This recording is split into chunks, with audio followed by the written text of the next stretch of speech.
future bright. It is time for truth. Nothing to fear for anymore. We can open any door. It is time for truth. Tell the world what we're about. Stand up and shout it out. It's time for truth.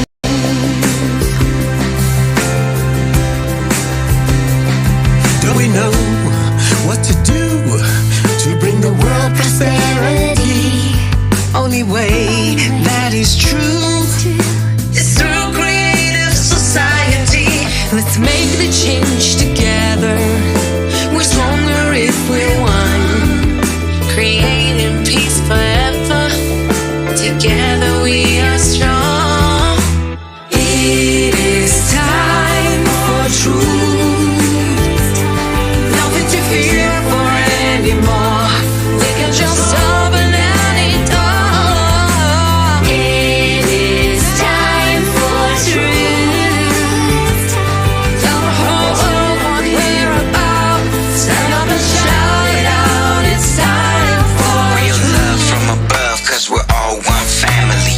We can unite the world and reconcile humanity. Let's end the wars for profit, address the pressing topics, and get connected everywhere like fiber optic. Read the signs of the times, it ain't hard to see. It's time for peace and love, it's time for unity. It's time to put aside the drama, do it for the youth. It's time to stand together, for real it's time for truth. It is time for truth. Nothing to fear for anymore. We can just open any door. It is time for truth. Tell the whole world what we're about. Stand up and shout it out. It's time for It's time for truth. Nothing to fear for anymore. We can just open any door. It is time for truth. Tell the whole world what we're about. Stand up and shout it out. It's time for truth. It is time for truth. Nothing to fear for anymore. We can just open any door. It is time for truth. Tell the whole world what we're about. Stand up and shout it out. It's time for truth. For truth.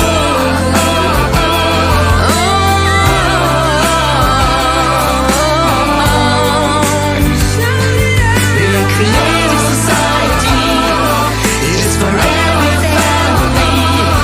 In a creative society, we can be free.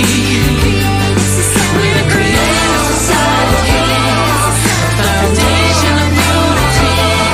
We have to make it reality. You and me, we are creative. We are creative. Society, creativity, we will find the truth.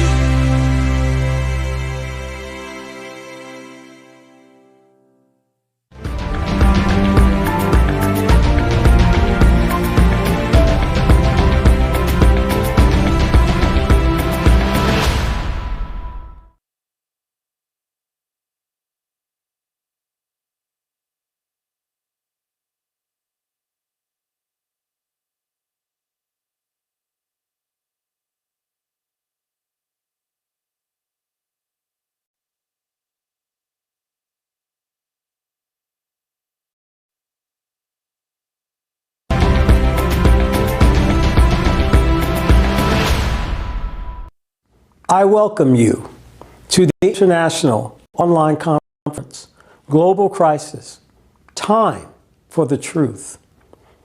On behalf of the participants and organizers of the conference, volunteers from more than 180 countries, active participants of the Creative Society Project. The conference is broadcast on thousands of media channels and platforms around the world. Millions of people from all over the world are with us today. This conference is being interpreted into more than 100 languages by our constituents, socially responsible volunteers, so that everyone can hear and understand the vital information that can change your future.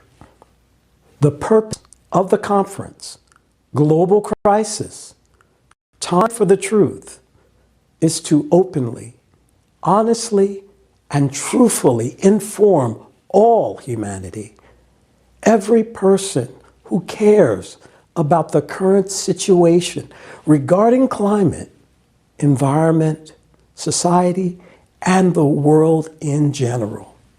We will reveal the dangers that await us shortly. We gather together to unmask lies and deception that cover the consumerist world, and most importantly, to voice the real way out.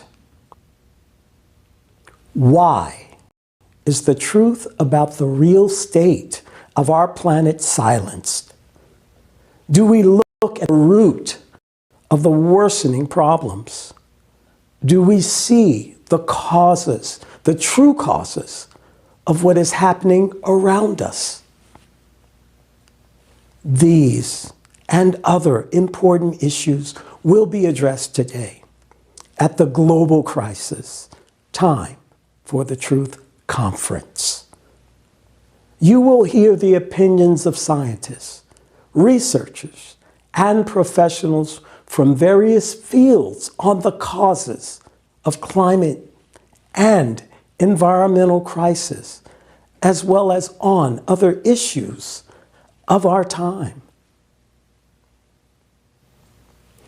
Earlier, on July 24, 2021, the international online conference Global Crisis, This Already Affects Everyone, was held.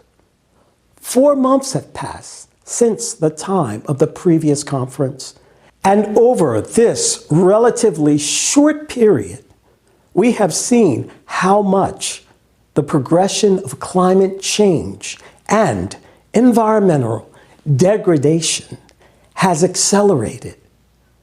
This is evidenced by the cataclysms that have taken place, most quantity and most quality, exceeding those of the previous years.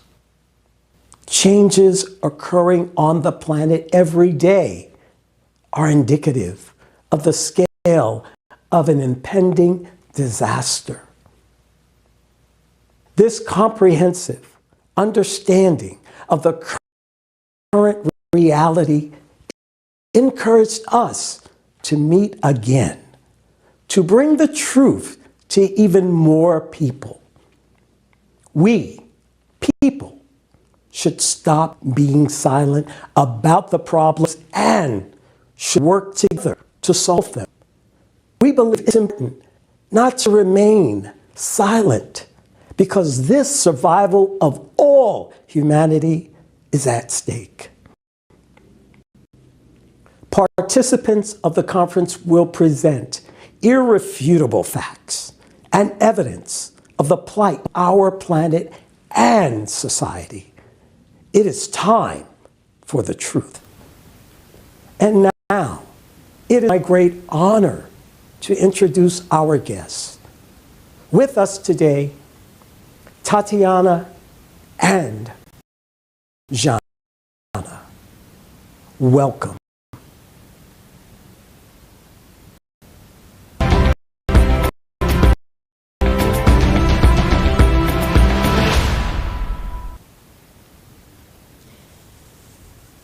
Здравствуйте, Лесли. Здравствуйте, дорогие друзья. Мы рады присутствовать вместе с вами на собой, на этом общечеловеческом диалоге. И очень радостно видеть, какое огромное количество людей сегодня присоединилось к конференции. Изменение климата — это очень серьезная, глобальная и острая проблема. Синхронизация катаклизмов, их усиление и каскадное действие, оно наблюдается уже по всему миру. И поэтому международные онлайн-конференции, которые мы как валоры реализуем, они очень важны для нелегкий период. В такой нелегкий период из раза в раз поднимаются действительно актуальные и жизненно важные темы. Я хочу выразить благодарность каждому, кто понимает важность оповещения об изменении климата, каждому человеку, кто смело действует в построении созидательного общества, каждому, кто тратит свое время, свои силы, свои средства, чтобы реализовать первый этап построения созидательного общества, информирования. Каждый из вас, благодаря своей честности, благодаря самоотверженности и социальной ответственности, показывает пример, который действительно достоин уважения. Это пример действительно достоин уважения. Это пример того, как люди могут не молчать. Пример того, как люди могут сплоченно действовать во имя общего будущего. Вы демонстрируете всему миру пример настоящего объединения людей на общечеловеческих ценностях. Это пример неугасаемой доброты и заботы о ближнем и всем человечестве. Ведь в этом мире нет чужих людей. В этом мире все свои. Как говорится в первой основе созидательного общества, нет и не может быть ничего более ценного, чем жизнь человека. Ведь если ценен один человек, значит ценны все люди. И вы знаете, очень радует, что присутствующие здесь осознают это и действуют, отвечая на вызовы современности и на те кризисы, к которым неименуемо привел потребительский формат. Но, как известно, первый шаг к переменам начинается с честности. И вы большие молодцы, что от конференции к конференции открыто и честно поднимаете эти острые и жизненно важные темы. Человечество, оно должно знать правду. Правда — это фундамент выздоровления нашего общества. Ведь когда мы знаем правду, мы можем все вместе объединиться и очень многое изменить. Да, действительно, время правды пришло. И все больше людей перестают молчать. Они начинают говорить открыто, без страха, говорить правду на весь мир. И в этом огромная заслуга каждого из вас. Да, ситуация в мире тяжелая. Климатические угрозы нарастают, и еще больше трудностей ожидает человечество впереди. Но это не повод сдаваться. Это не повод опускать руки. Это лишь повод еще больше консолидироваться в общих усилиях спасения человечества. И ваша деятельность в оповещении людей верно важна. Созидательное общество — это проект всех людей. Это проект воинства. Мир на нем. С этой благородной целью двигаетесь вперед, потому что вы знаете о той силе, о том огромном потенциале и о тех возможностях, которые получает человечество, если оно едино. Только такое объединенное человечество сможет выжить. Каждый, кто уже сегодня взял на себя ответственность за общее будущее, является настоящим героем, который спасает не только себя и своих родных и близких, но который спасает весь мир. Ваше рвение к жизни, ваше рвение к свободе, ваша искренняя любовь к людям, ваше желание помочь человечеству, ваша вера в будущее цивилизации уже приносит свои плоды. Спасибо вам за то, что, несмотря на все перипетии, несмотря на все проблемы и разногласия потребительского формата общества, в итоге с годами действуют сообща. И массивные перемены уже происходят благодаря каждого из вас. Вы меняете будущее. И вместе у вас все получится. Мы верим в вас. Спасибо, что вы есть. Спасибо.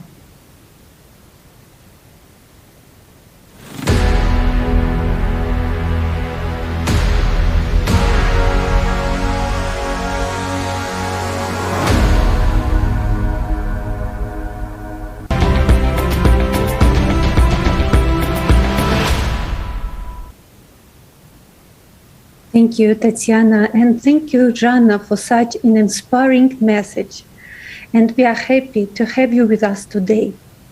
Now, I would like to pass the word to our highly esteemed guests who have joined in to voice their support for the conference and share the importance of the topics which will be discussed today. I give the floor to Joseph Spisek, parish priest at the Roman Catholic Church.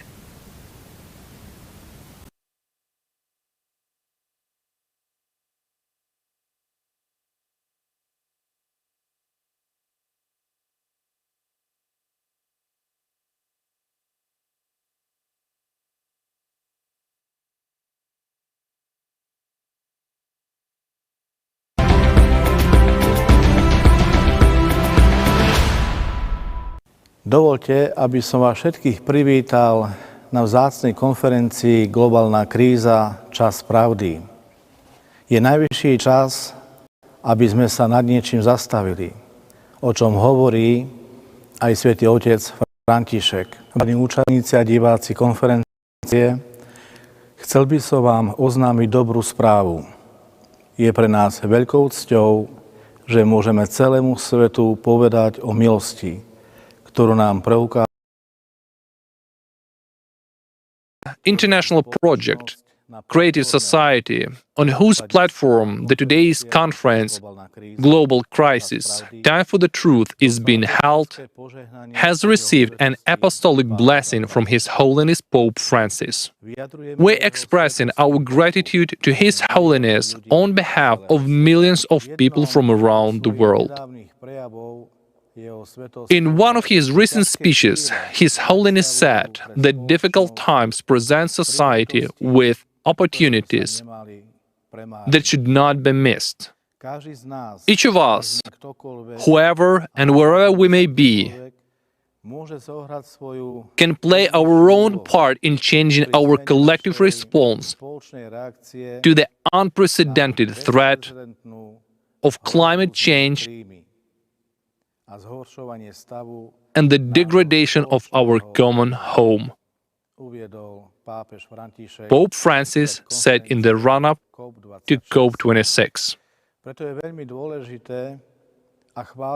Therefore, it is very important and commendable that people of different religions and nationalities come together and organize conferences like today's one to discuss the critical issues facing humanity.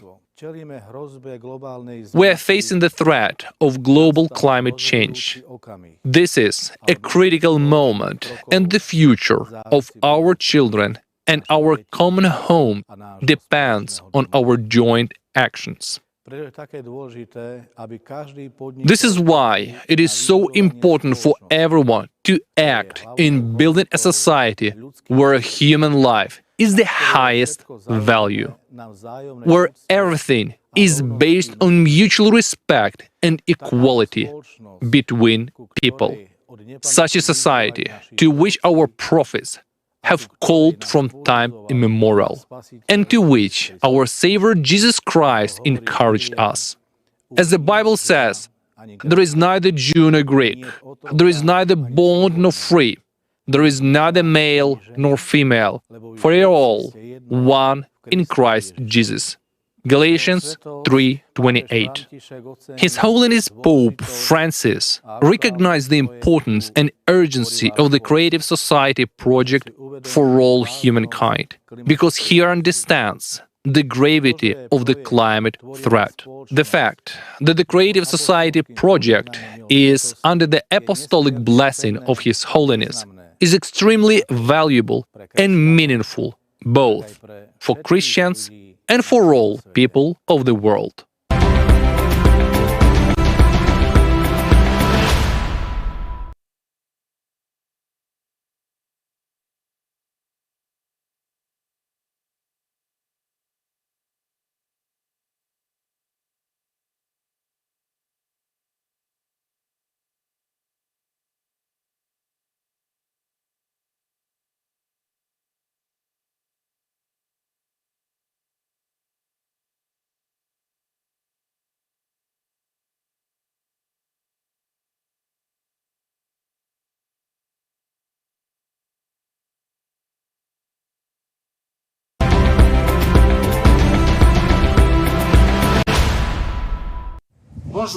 Greetings and welcome to the conference Global Crisis, Time for the Truth, where we're going to address the issue of climate change.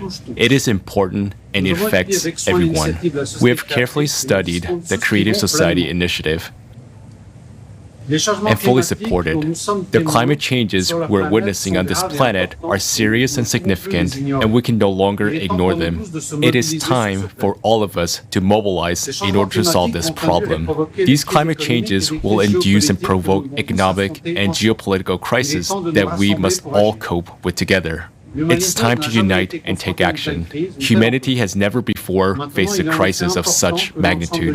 It is really important for all of humanity to consolidate and start acting right now. The Creative Society is the only solution. We fully support this humanistic initiative and wish all of you to have a wonderful conference. Thank you for your support.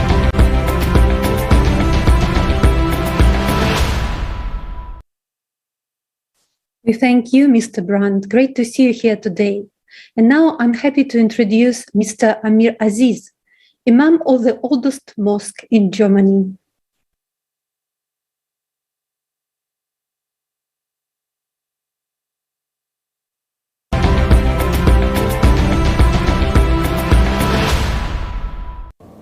I welcome all the delegates, all the members of the Global Crisis and the Truth Conference who are there today to discuss the global issues and to find out some solution for this planet where we are living now, which is our home.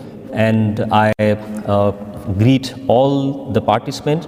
So in Islamic tradition we say Assalamu alaikum wa rahmatullahi wa barakatuhu.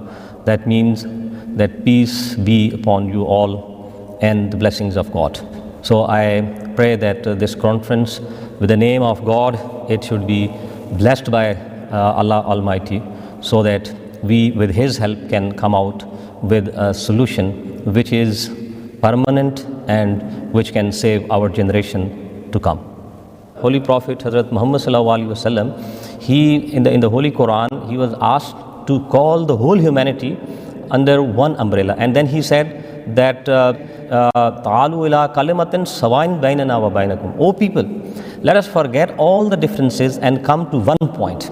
And what is that one point? That we are creation of one God, and let us only believe that there is one creator who has created us, so that we live under the heaven, which is just like a roof for us, and we live together as human being, as a humanity. So what the main point of Islam is that we all come together and then we stand at one platform where we all have common grounds, and that common ground is humanity, so that we can all together work for the peace, harmony, and love for the whole humanity all around us. I would like to appeal every human being that that what this creative society has taken initiative to bring people together, and not only just like religious people or people of some specific walk of life, but people from all over different fields of life. They are all together, they're working, the scientists and the economists and everybody. They are thinking how to save this universe, how to make this place, this earth, save it for our coming generation. So as a Muslim and as a human being, it is our collective responsibility to create this kind of creative societies in our own limited spheres, and then join together as a net, make a net of this creative society initiative, that how we can come to one platform and how we can discuss all different issues and then come out with the solutions. I would like to appeal to all Muslims of the world to understand one point. And that is, in the Holy Quran, God says that La taziru waziratan wizra ukhra. Oh people, nobody else will take your burden. You all have your own responsibilities and you have to fulfill your responsibilities. So you will be questioned about your own part. If you will not fulfill, you will be there liable for all your failings if we fail together now. And it will not be a failure of one person, it will be a failure of the humanity overall. And then in the Holy Quran, God also says that Malil insani illa ma'asa. For man is what he strives for which he has to work hard. We have to work hard for our families, for our environment, but for collective effort for the whole universe, how to make it more a charming place to live. When we say that we are the ashraf al-makhlukat, which means we are the best creation of God, then let us act like best creation of God. So as a human being, it is our responsibility that how we come across and we improve the whole environment around us, and that is what is the creative society is doing all around in the whole world. They are all working volunteers, and I'm sure that God's blessing will be with them because of this very positive and this very noble cause they are carrying on. So once again, I greet all the participants of this conference, that the global crisis and the time for the truth. So they have, I'm sure, my blessings and blessings of God be upon them all, that they are together at this platform to discuss very important issue, which is actually the issue of human life and the continuity of human life on this earth where we are all living. It will make a great change in the whole world, and I'm sure that it will be a blessing and it will be a great gift for our future generation, so we leave this world a better place for them and not as what we see all around us. My blessing to all and a great success.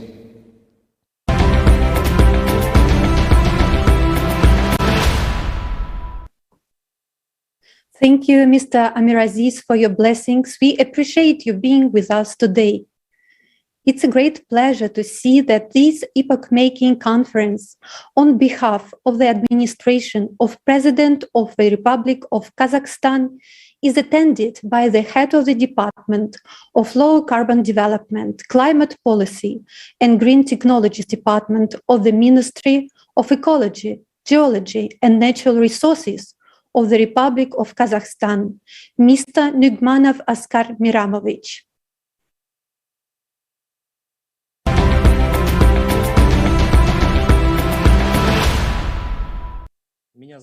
My name is Askar Nugmanov. I represent the Ministry of Ecology, Geology and Natural Resources of the Republic of Kazakhstan, and I am the head of the Low Carbon Development at the Climate Policy and Green Technology Development. And on behalf of the President's Office of the Republic of Kazakhstan, I have the honor to participate in the international conference, Global Crisis, Time for the Truth. So I would like to greet all the participants of the conference. And the biggest environmental problems, particularly the climate change, are truly global in their nature. The impact of these problems are felt to varying degree in every single country, and these problems cannot be solved by any particular country or even by a region. The consumerist format that humanity is currently following and supporting is, generally speaking, dying out. In order to solve common global problems, it is imperative to change the very approach to solving these problems and the very concept of how we live in general. The format we are following now, namely the consumerist format, this rather consumerist attitude towards nature resources and other treasures, has already run its course. Nowadays, there is a prevailing feeling around the world that we can no longer go on living this way. In today's world, the consolidation of all countries, all the participants, every individual is definitely needed to solve environmental and climate problems.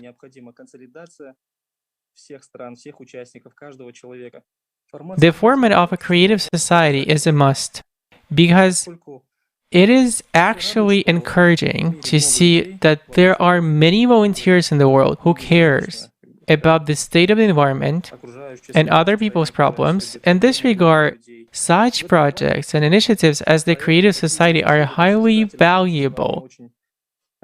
They are needed a lot, and I'd say that we cannot do without them because they unite all those people who cares. So in this sense, the format of the Creative Society is simply indispensable.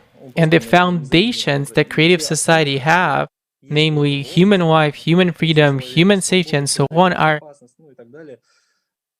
exactly what every person, every society, and probably every country needs. And at this point, the interests of both states and ordinary people are 100% aligned.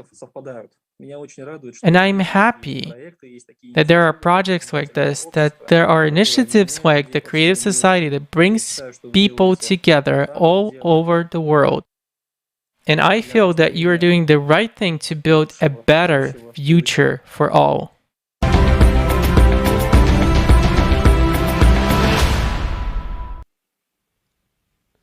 We express sincere gratitude to you, Mr.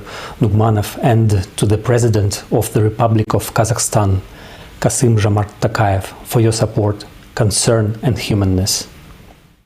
We are glad you could be with us on this historic conference. And now we would like to read a letter from the Prime Minister of the Kingdom of Tonga, who sent his written address for today's conference. We greatly appreciate that despite his busy schedule, the Honorable Prime Minister found an opportunity to contribute to today's event. I would now like to read out his address. I would like to thank the Creative Society Project for inviting me to participate in the upcoming virtual conference Global Crisis, Time for Truth on 4th December 2021. The organizers, coordinators, and speakers for this conference are to be congratulated for this timely conference, independent of any geopolitical, social, or economic agenda, to call for global attention and urgent actions towards climate change, which is one of the global challenges that is affecting our world. The Pacific Islands, with low-lying exposed islands, are at the forefront of the impacts of climate change. The past 5 years alone recorded increasing intensities in tropical cyclones with frequent incidents of earthquakes, tsunamis, and floodings as a result of these extreme weather events. In the unprecedented time of the COVID-19 pandemic, which spared no country in the world, this event has taught us that national solutions to global problems do not work. We need to take advantage of every platform available, whether state or non-state actors, to call for unity in response and actions against these challenges. I wanted to speak on this issue of climate change. Unfortunately, due to pressing commitments in government, I request that the conference include this short message from the Kingdom of Tonga in the Pacific to represent our Pacific voices on this issue. Maluelele from the Kingdom of Tonga. Climate change is an existential threat that gives so much anxiety to many parts of the world. But nowhere else in the world can people live in constant fear and anxiety than in Tonga. We are the second most vulnerable country to natural disasters. In size, Tonga is slightly 164 times smaller than New York City. Our islands sustain a vibrant marine, ocean, flora and fauna life on a 750 square miles of 170 islands spreading across the Pacific Ocean. With a population of 103,000 living on our islands. As a leader, I have a duty to these 103,000 souls. I have a responsibility for their welfare and their future. Did you know that a 1 meter rise in the sea level will cause 25% of our buildings, 11% of roads, 16% of water systems, and 29% of power infrastructure to disappear underwater? But despite being small, we are still relevant and have an entitlement to the world as every other country. To help us survive, please do your part to limit global warming to 1.5 degrees Celsius now. As big ocean states, we have the right to exist, to keep our islands from sinking, to be still found on the map. As big ocean states, we do not want the ocean that we love so much, that sustained us for generations, to be our watery grave one day. To all civil societies, multinational corporations, advocates, and the academia, do not give up on making the truth be known about human ignorance and greed that further induced this climate change crisis. The impacts of climate change is no longer a prediction, it is already here. Save us. Save us from the fate of becoming the Pacific people of the mythical Atlantis.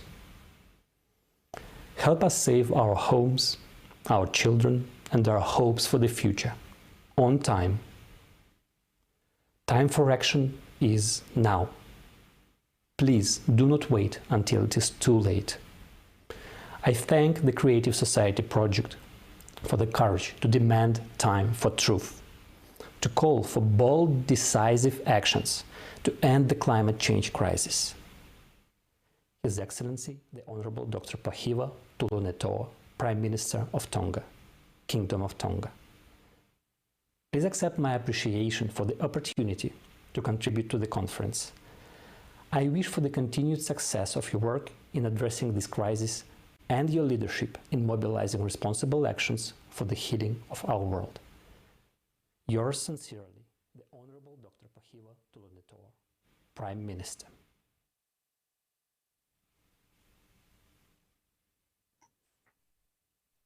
Thank you very much. And I have to agree, the time for action is now. Thank you very much for the beautiful letter. Now, I would like to pass the floor to our esteemed guests from Armenia. Mr. Suren Akhminyan, politician, public figure, president of the public organization Cathedral of Armenian Creation, member of the party Prosperous Armenia, and the Archbishop Natan Hovhanovizian, head of the External Relations Department of the Mother See, Holy Echmiadze. Please, the floor is yours.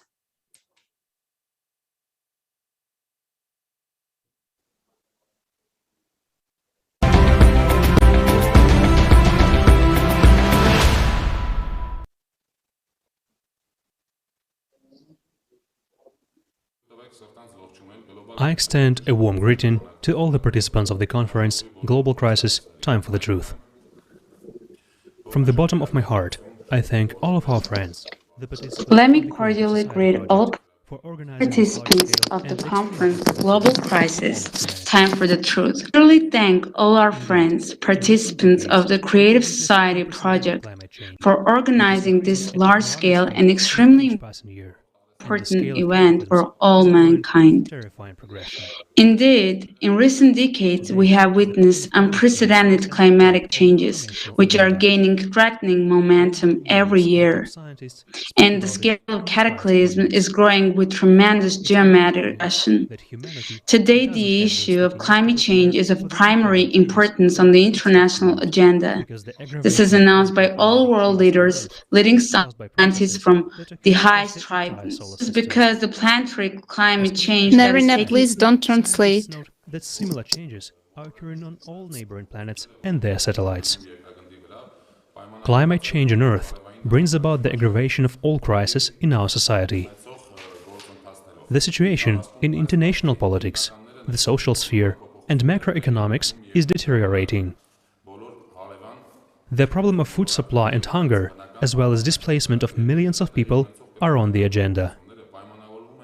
Unfortunately, we have to admit the disappointing fact that the situation is already out of control. And the climate is to blame for all this. And if we don't unite today, we will witness the death of humanity and the destruction of our common home, our beautiful planet. Can we withstand this unprecedented challenge? Yes, my friends, we can do this. It's in our power to find a solution and not only survive the impending global crisis, but also to create unique conditions for the well-being and prosperity of all humankind. To do this, we need to change the format of society. Experts have been saying for more than 30 years that the format of the consumer society is obsolete and that humanity is at a dead end. Everyone is searching for a solution to this problem. As of today, the only viable alternative to guarantee the future of humanity is the creative society. The majority of intelligent and responsible politicians, priests, scientists, businessmen, and ordinary people already understand this. For the sake of humanity's future, already today we must forget about vanity, resentment, and grievances at all levels, and combine the potential of all humankind. First and foremost, our scientific, intellectual, material, and socio-political potentials. Already today, we need to stop all projects aimed at destruction, war, killing people, and strengthening the consumerist format of society. It is necessary to unleash science and focus all of humanity's scientific potential on solving the problem of confronting the climate crisis and the survival of mankind in adverse conditions. This is our common interest that unites all people. Only by uniting in the creative society format and by acting as one can we secure the future for ourselves, our children, and our descendants.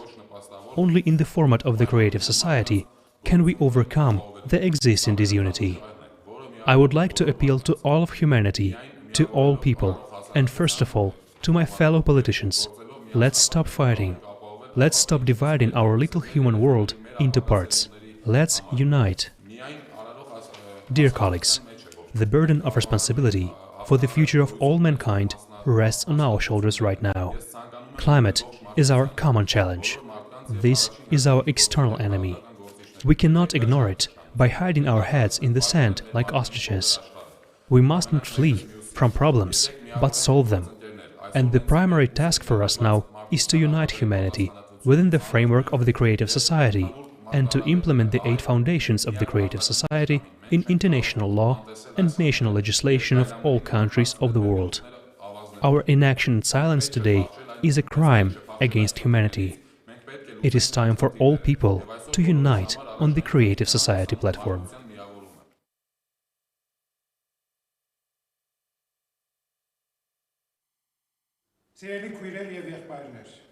Dear sisters and brothers, I'm happy to greet you, and I appeal to all the participants and organizers of the conference Global Crisis, Time for the Truth.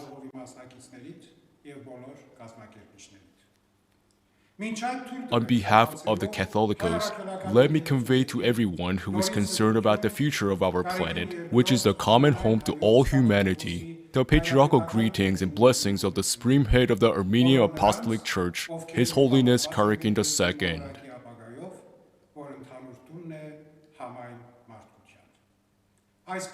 Armenia is a biblical country where Noah's Ark docked, where life of new humankind began after the flood. It is a country that was the first to declare Christianity as a state religion back in 301. I'm happy that I was born and live in this country.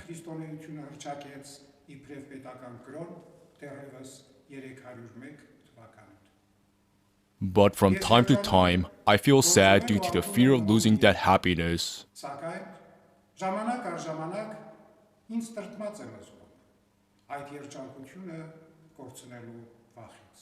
Nowadays, there are more and more concerns about natural disasters, global climate change, and as a consequence, human casualties.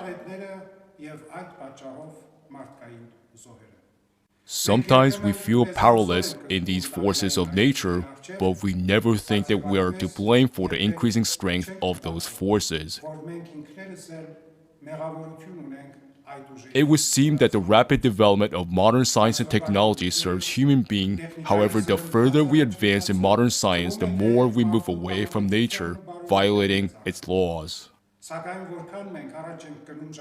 It is regrettable that, along with all this, humanity creates dangers and threats to human life with its own hands.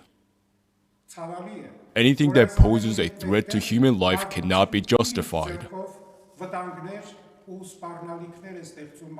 I am not a scientist. I am an ordinary man who values human life above everything else. I'm a Christian, and for me, there is no greater commandment than love thy neighbor as thyself.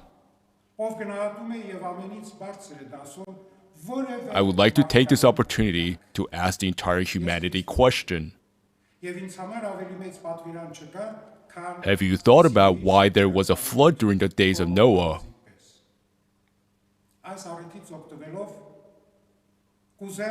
Do you want to drown again?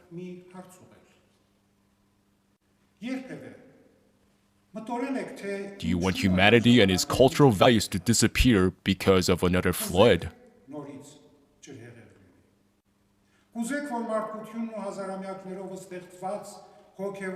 Have you ever asked yourself, what can I do to prevent the global flood from happening again?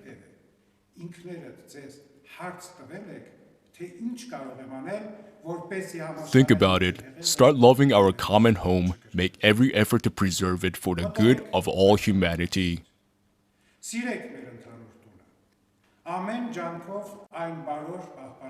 That is why I applaud the initiative of Creative Society.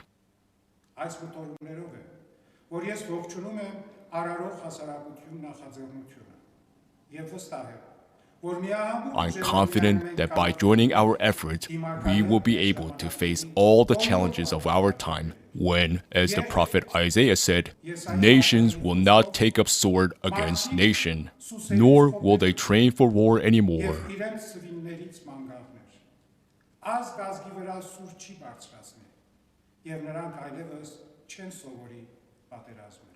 We have faith, hope, and love, where love is the greatest of these.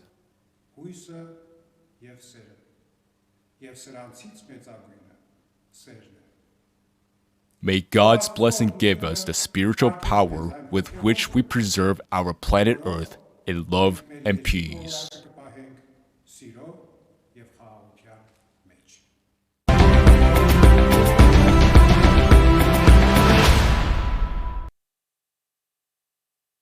Dear viewers,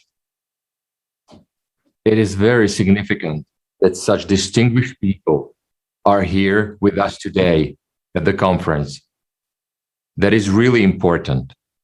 We are grateful to Joseph Spishak, a priest of the Roman Catholic Church.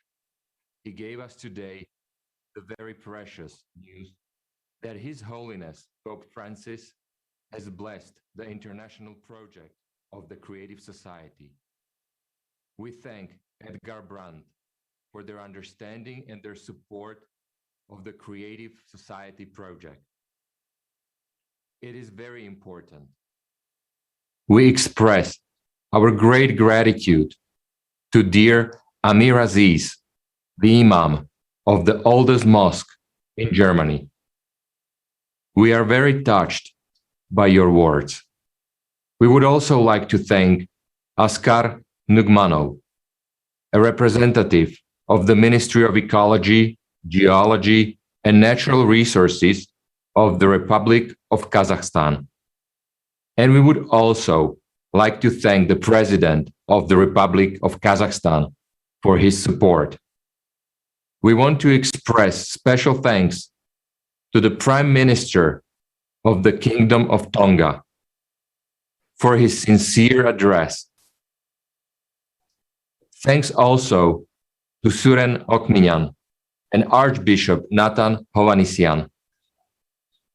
And now, dear viewers, I'm honored to welcome with us Her Imperial and Royal Highness Archduchess Hertha Margaret Habsburg-Lothringen, Archduchess of Austria, Princess of Tuscany, Royal Princess of Hungary, Croatia, and Bohemia, founder and president of the Flame of Peace, internationally known for her work for world peace and environmental protection. Your Highness, the floor is yours.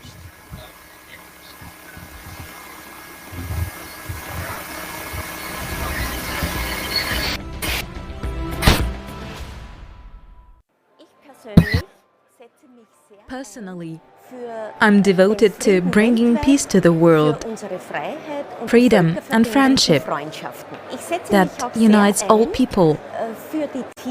I also care for animals, our nature, and certainly the environment.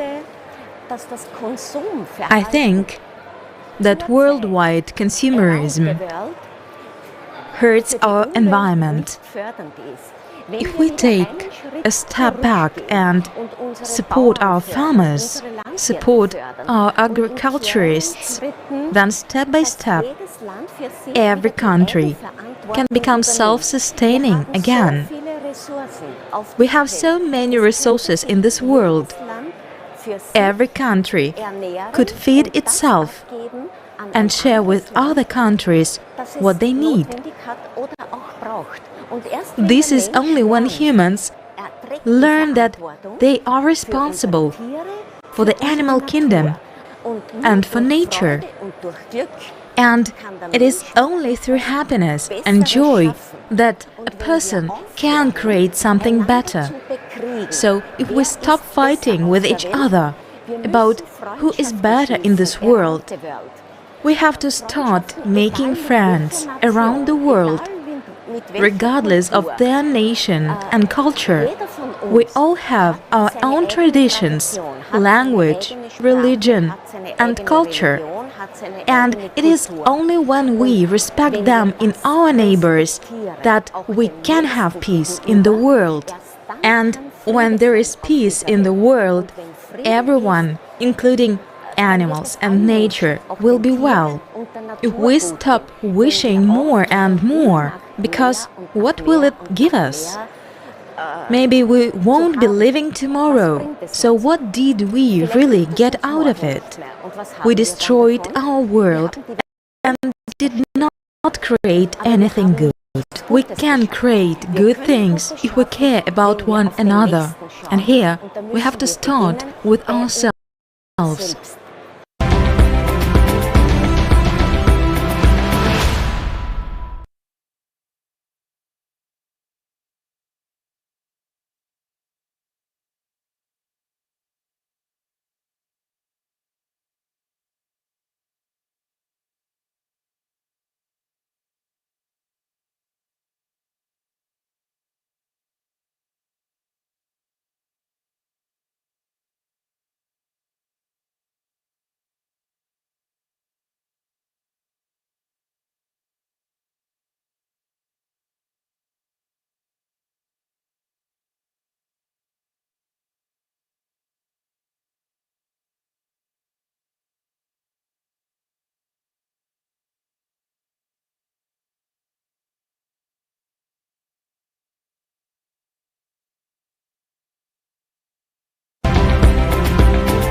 Good evening.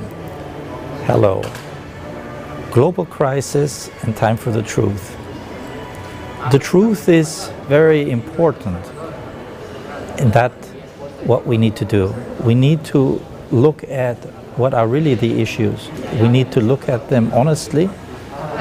We need to approach them with our conviction, with our values, to do the best for ourselves, for the environment. And the environment is everything. It's all the living things, all the animals, and we must do it with respect. If we make the respect as our foundation for our values, we will treat our nature, our environment, as it should be treated. We will not pollute. Why? Because that is disrespectful. So if we are respectful, we will not pollute. And if we do things to do it as best as possible, in other words, to give it value, and do it with our heart so that we will appreciate all the things that we are doing, then we set the basis to combat the crisis. And it is very important to understand what we are confronted with, not simply accepting what others are telling us. I, for myself, will give you, for me, a very important idea to this crisis. We are talking about CO2 emissions. It is in the forefront of all the discussions. But unfortunately, in my opinion, CO2 is a distraction. We need to focus on pollution, because pollution is nothing other than waste, wasting our important resources that we have. So if we avoid pollution, we treat the environment with respect from 2 points of view. One, we will use less resources because we're wasting less. And in both sides, on the positive and in the prevention, we will improve the environment in which we're living in. And the most important message that I have for everybody is, one, to understand that nature doesn't need us. We need nature. And if we do not take care of our nature, we will not have a place where our future generations can live in happiness and enjoy. Thank you.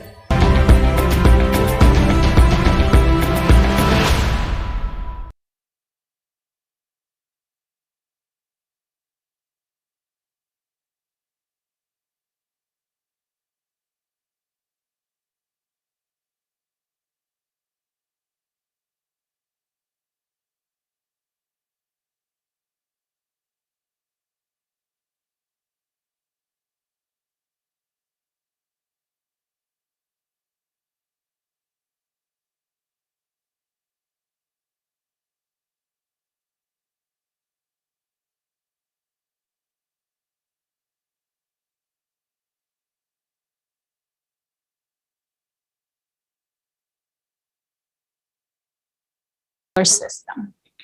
Finally, we'll highlight the difference between ecology and climate crisis. Scientists will provide facts, and we will show how we can overcome the upcoming climate change. Next, I would like to pass the word to a respected science writer who has more than 30 awards for journalism, Julian Cribb, who is also an author of books, editor, science communicator, photographer, co-founder at Council for the Human Future, the principal of Julian Cribb and Associates. My name is Julian Cribb. I'm an Australian science writer. I've been a journalist and a newspaper editor for most of my life, and I've been writing about science for nearly 50 years now. Mainly about agriculture, but also about a lot of other aspects of science. And you know, about 20 years ago, I started to meet scientists who were very depressed. A lot of scientists, particularly climate scientists and so on, because every day they went to work and they got the data in that whatever they were looking at, whether they were looking at wild animals, whether they were looking at climate, whether they were looking at poisons in the environment, whatever, it was all getting worse. I came to understand that we are not just faced with one crisis. We are in fact faced by 10 crises which are all coming together at the same time. So climate is just one of the 10. You know, nuclear weapons are one of the 10. Food scarcity is one of the 10. Water scarcity is one of the 10, and so on. But they're all coming together at the same time. And if you want to fix them, if you want to end those problems, you have to fix them all together. And you have to fix them in ways that don't make any of them worse. I'm a grandpa. That's my profession. Nowadays, I've got grandkids. I would like my grandkids to survive. I am fearful they will not survive, right? Even in Australia, which is a long way from anywhere, there is a huge risk. These 10 threats we've been talking about constitute the greatest existential crisis that human beings have ever faced. That's in the last 1.5 million years. It's the biggest threat altogether. And if we don't fix it, then an awful lot of people are going to die, and there will be a collapse of civilization.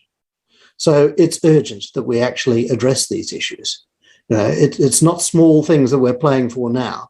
It's not nations or empires or stuff like that. It is the survival of the human species and the survival of our civilization and our economy and all the things that go with it. And you're quite correct. These threats are very large, very complex, and not many people understand them. I mean, you people are the first, there are not very many who actually grasp this big picture. But the main thing is that we must spread this message worldwide, that we must now all stand together. This is not a matter of nations. Nations are finished as far as I'm concerned. They've had it. You know, there's no point to nations any longer. They were useful 100 years ago. Now they are deadly, right? Because nations only make war. They make war constantly. The only people who have nuclear weapons are nations. So, you know, nationalism is a thing of the past. It has got to be a thing of the past. We have to understand we're one people on one planet, and it's up to us together to solve these problems. The climate is going to become tougher and tougher for agriculture. Now, agriculture arose 9,000 years ago when the Earth's climate entered a very stable phase. We're now out of that stable phase and we're heating up dramatically. So we've lost the stability of the Holocene period in which human society arose. We only have cities because we have farmers who can grow the food for cities. Otherwise, we'd all still be hunter-gatherers, you know. So cities depend upon farmers.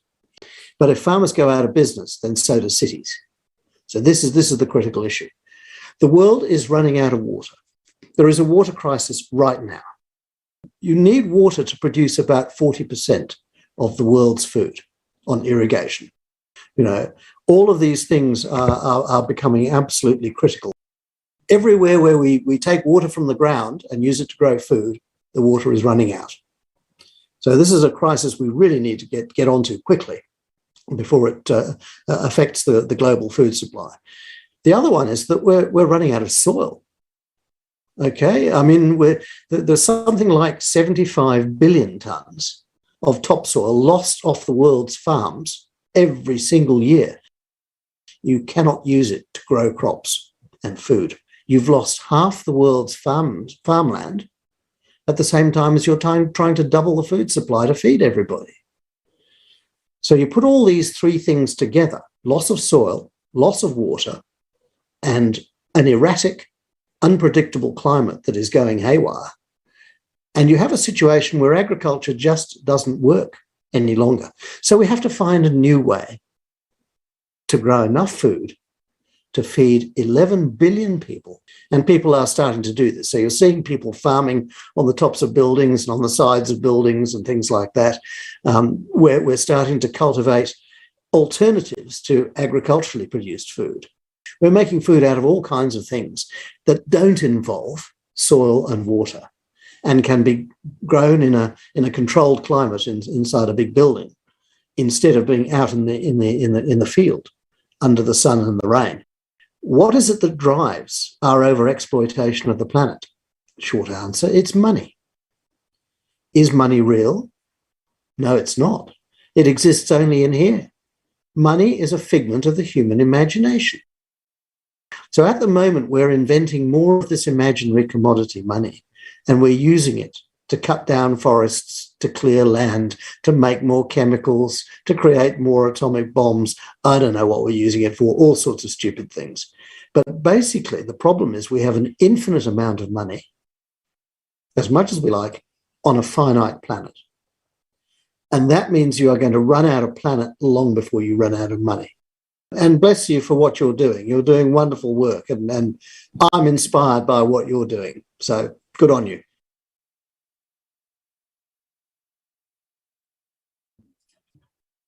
Pán Julian Cribb, veľmi Dear pekne ďakujeme za vaše slova Thank you very a vašu much podporu for your konferencii. words and support Áno, for the conference. súhlasím s vami, Yes, I agree že with ľudstvo you dnes čelí that množstvu kríz humanity a faces ak ich many chceme crises vyriešiť, today, musíme and that nájsť we need to spoločné find riešenie. a common solution Áno, if we priatelia, are to solve them. žijeme v najväčšej Yes, existenčnej friends, kríze. we are living in the Stojíme pred greatest kolapsom. crisis. We are facing 24. júla sa konala medzinárodná online On July konferencia 24th, s there was názvom an international Globálna online kríza, conference, týka sa to už Global každého. Crisis. This already V nej affects sme everyone, pravdivo informovali where we o spoke rozsahu truthfully ekologickej about the a scope klimatickej of the krízy. environmental and climate Uplynuli crisis. odvtedy 4 mesiace. 4 months have passed A čo sa since then. stalo? Začali So sme what sa has ako happened? ľudstvo zjednocovať? Have we begun to unite as humanity? No. Začali sme hľadať Have we spoločné begun to riešenia? look for solutions Nie. together? No. Príroda však nečaká, Nature kým sa is my not waiting rozhodneme. for us to make a Svet decision. sa nám denne The world mení pred is očami. changing daily before our Dokedy eyes. budeme slepí? How long will we Dokedy sa be budeme blind? tváriť, že sa nás to How long netýka? will we pretend it doesn't concern us? Možno nám všetkým Perhaps the pomôže following nasledujúci video film. can help us a Krátky brief monitoring, monitoring ktorý prepared by pripravili participants účastníci projektu of the Tvorivá Creative spoločnosť Society z project celého sveta. from around the world. Vo filme This uvidíme, monitoring čo sa stalo shows so životným what has happened prostredím in za ecology posledné in the last 4 4 mesiace. months.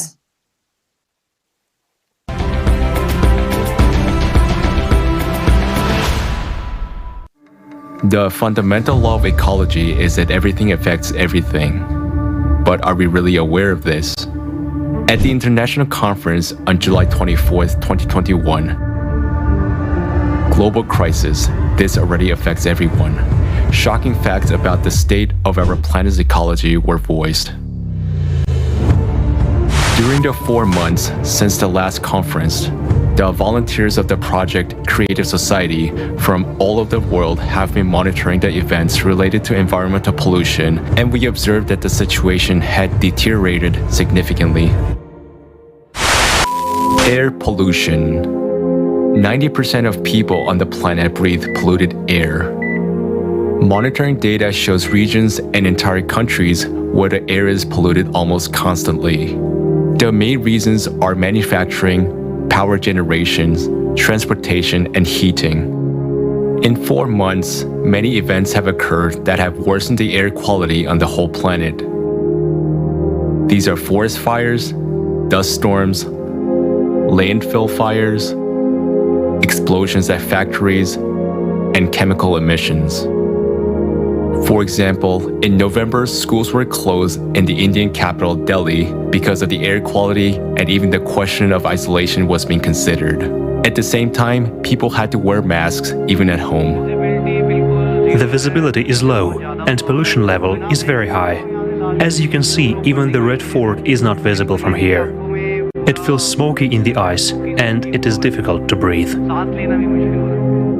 During the 4 months of monitoring, the number of deaths from air pollution exceeded 2 million people.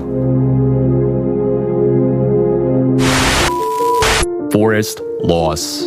The loss of forest is one of today's terrible disasters. But as it turns out, in real time, you can see the loss of forest only in the rainforest zone. The increase in tree cover loss warning in South America between August and October was 46% higher than during the same period last year. The world's largest rainforest, the Amazon, has lost more than 10,000 square kilometers since the beginning of 2021. That's an area the size of 2 Istanbuls. In the regions of South Asia and Australia, forest loss increased by 130%, and Africa experienced the highest increase 2.5 times.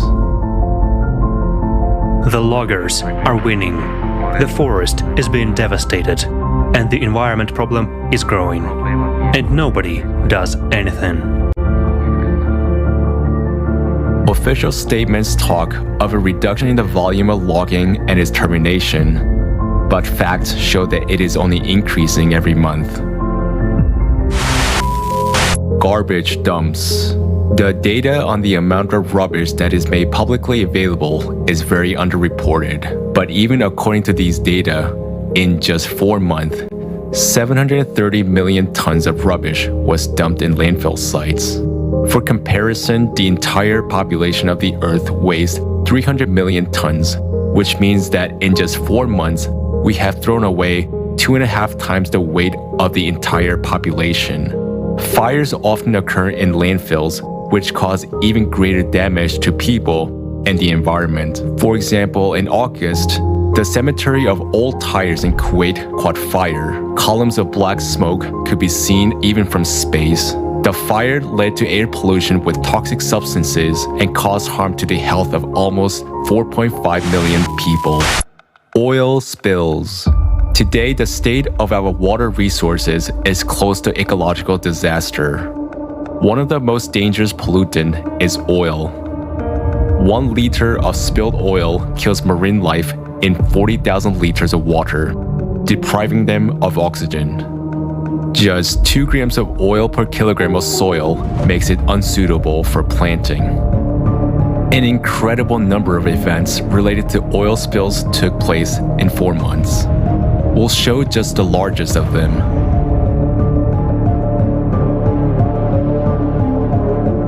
Look at that. Look at that. Please, share this video. We have a massive oil spill in the Gulf of Paria right now.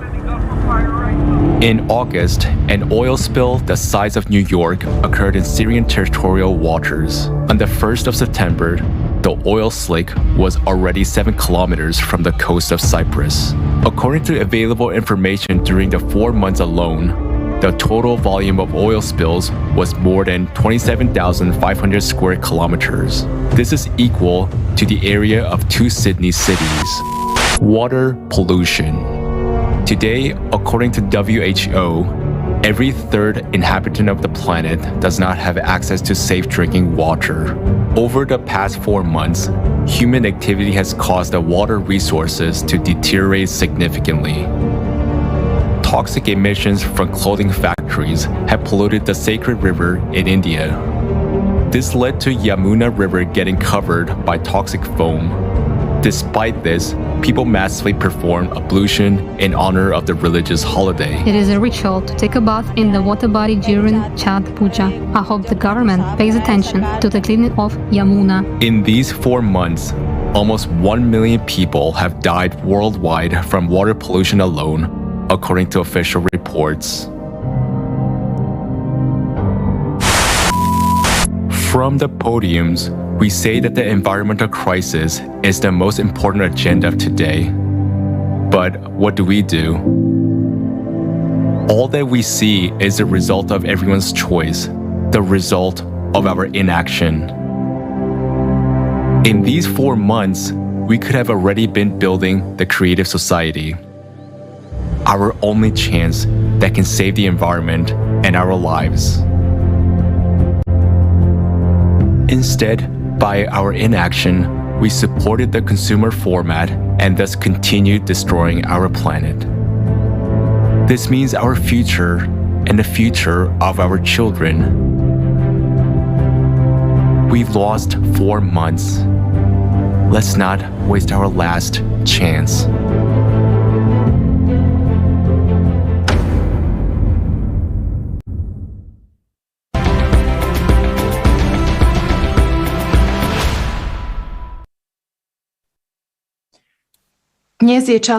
Today is the time for the truth. Let us speak honestly. We stand on the edge of an environmental catastrophe that leads to the death of mankind. And this is what we have been created with our own hands. We have nothing to breathe, we drink poisoned water. Millions of people have died from the effects of environmental pollution, and this is just in the last 4 months. Our planet is like a gravely ill person. Now, during the pandemic, many of us have learned what it's like to have our lungs affected. A person is put on a ventilator at 70% lung damage. It's scary not to be able to breathe.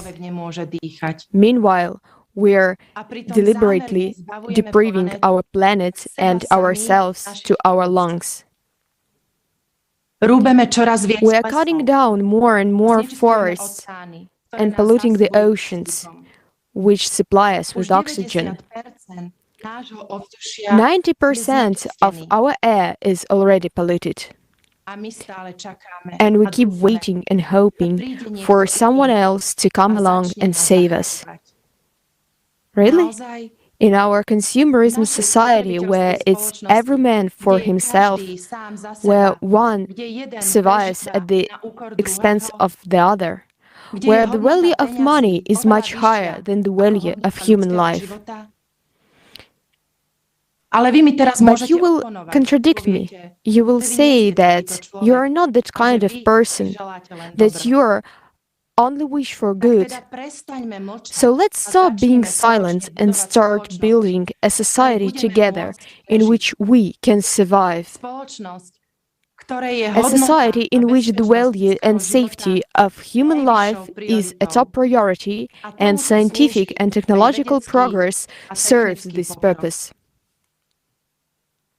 We can see how much the environmental condition has deteriorated in 4 months. But how many people have learned about the conference and about the creative society? How many people have learned about what's really coming and how we can confront it? The environment, unlike the climate, depends on you and me. And we are destroying life on the planet with our own hands. We are killing our own immunity in the face of impending danger, but we are the ones who can change everything. Only we together can change our future. This is time for the truth. Therefore, in conclusion, I would like to thank all the participants and all the people who have helped in any way to make this unique conference. Thank you too, dear viewers, for watching the conference now or in the near future. Thank you for continuing to spread this message so that the whole world will know this truth. Thank you. Aby sa celý svet mohol dozvedieť túto pravdu. Ďakujem. Thank you, Katka. Thank you. Dear viewers, today we will demonstrate the big difference between ecology and climate change. It's critical to comprehend this, and also you will see how it affects the lives of all individuals, as well as how humanity may survive. Today, we'll figure out who is to blame and what each person can do. Now, I would like to pass the floor to Dorian Rookmaker, politician, non-attached member of the European Parliament, member of the European Committee on Transport and Tourism. Please.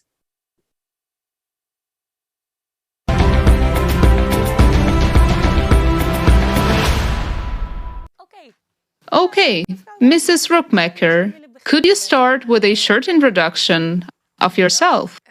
My name is Dorian Rookmaker, and I have been a member of the European Parliament since 2020, part of the non-attached MEPs. That's nice. Yes, we are gathered here now for the conference, Global Crisis, Time for the Truth. And So the conference is about the global crisis and therefore about the climate crisis specifically. And I'm very curious about your thoughts on the climate crisis and how is it currently being handled? Yes, I'm originally a risk manager, and in my experience, a crisis is always a phenomenon that manifests itself in the short term. At the moment, the discussion about the climate is narrowed down to the reduction of CO2 and global warming gases. And I think the problem is much broader than that. Humankind has a very important impact on the planet and on the environment. And that's because there are so many of us. And that's also because of the way we live.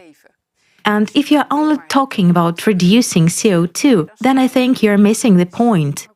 Okay. And why do you think we are missing the point?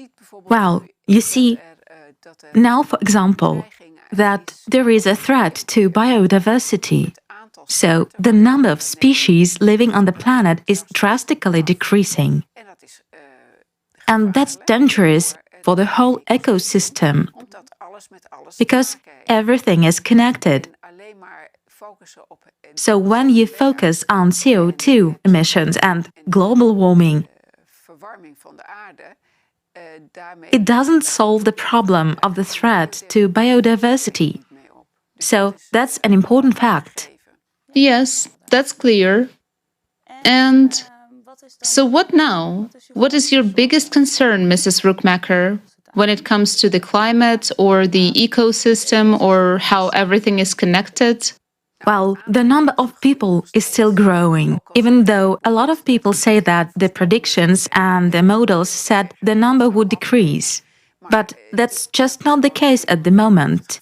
It is still increasing, and the demands that people place on their environment and their lives are increasing. To cut a long story short, everyone wants to live in prosperity, but natural resources aren't growing. What's on the planet right now is on the planet. And it's not increasing. So yes, well, life is a question of supply and demand, isn't it? So I foresee a struggle between different people, groups, countries over natural resources that are becoming increasingly scarce. So in that sense, I'm pessimistic. I don't see us move towards world peace and unity, like, of course, we all hope we would. But I think the fact that there are more and more people who want more and more constitutes a great threat. And we also see that the European Commission has introduced a whole range of measures to tackle the climate crisis. Are you also saying that we actually cannot solve this with even more rules or treaties, but that we as people have to do this ourselves, and so that it starts with that? With rules and treaties and legislation, you always run the risk that the people involved or the organizations involved should abide by those rules. But it's possible that there are states that don't do that, because they have other interests. And often, these are short-term interests. Like they say, people will put their own interests first. And many politicians depend for their livelihood on the agreement of their voters. And a lot of people are very much in favor of tackling the climate crisis. But I think that a lot of people don't realize that if you actually want to tackle that, then if you abolish the use of fossil fuels, for example, well, just look around you, a lot of things will have to change. Because we also use fossil fuels to produce plastic, for example, and other synthetics. So how about our cell phones? How about TV sets? How about polyfilm? Our very modern life is interwoven with all kinds of production and materials and production methods that are bad for the environment and that would probably raise rather than lower the planet's temperature. So that is really an issue we have to stop. and think about, and which I think that if you leave it to the politicians who negotiate treaties and make agreements like the one in Paris, right? That there is a certain pressure to just do it for show, with little connection to reality. And I really wonder whether the feasibility of this entire operation is being sufficiently taken into consideration. Yes, exactly. The conference is being organized by Creative Society, yes, and Creative Society has suggested 8 foundations. What is your opinion on these foundations, the approach, the Creative Society itself? First and foremost, I think it's a great initiative. Yes. Because the name says it all. So think creatively and exchange ideas about social issues. I think that's something we really need in today's society because there's a lot of polarization. People live in bubbles and a real exchange of views hardly ever happens anymore. People denounce each other, and if the other person's point of view is not acceptable, does not fit the bill, then it is simply ignored. And with that, you get more and more groups that are diametrically opposed.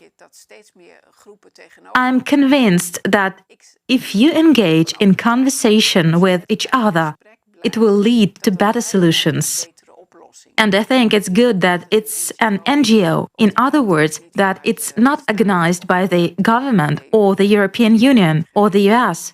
I think it's very important that citizens' initiatives exist and that we encourage people to keep talking to each other about everything that interests them and concerns them. Okay, well, thank you. You're welcome.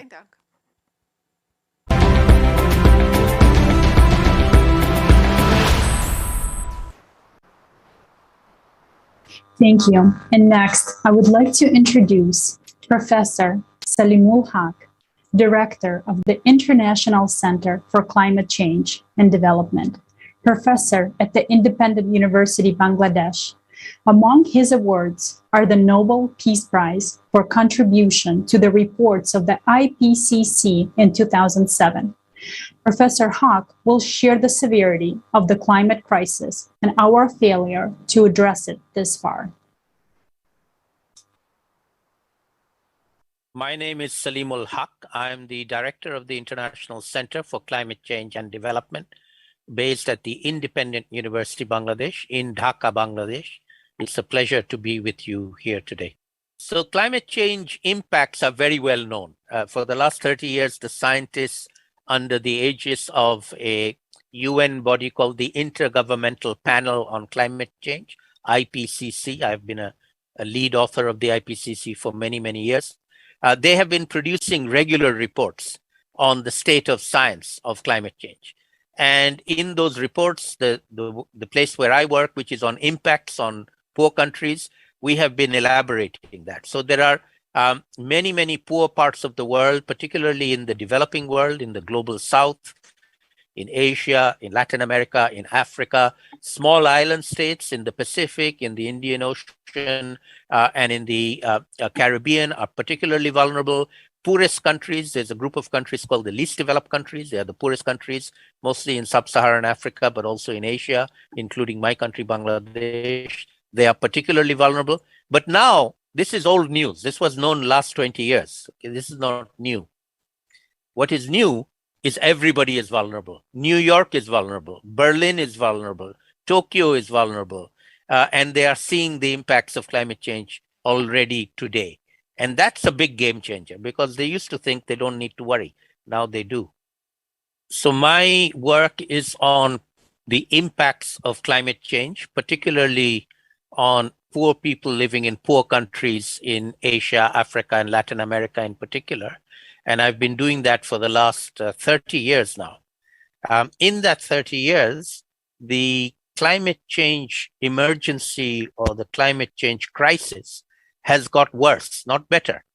We have tried to address it, but we have failed to address it. And this year, 2021, is the pivotal year in which we have already now crossed into a climate changed world. Not something is going to happen anymore. It's something that is already happening.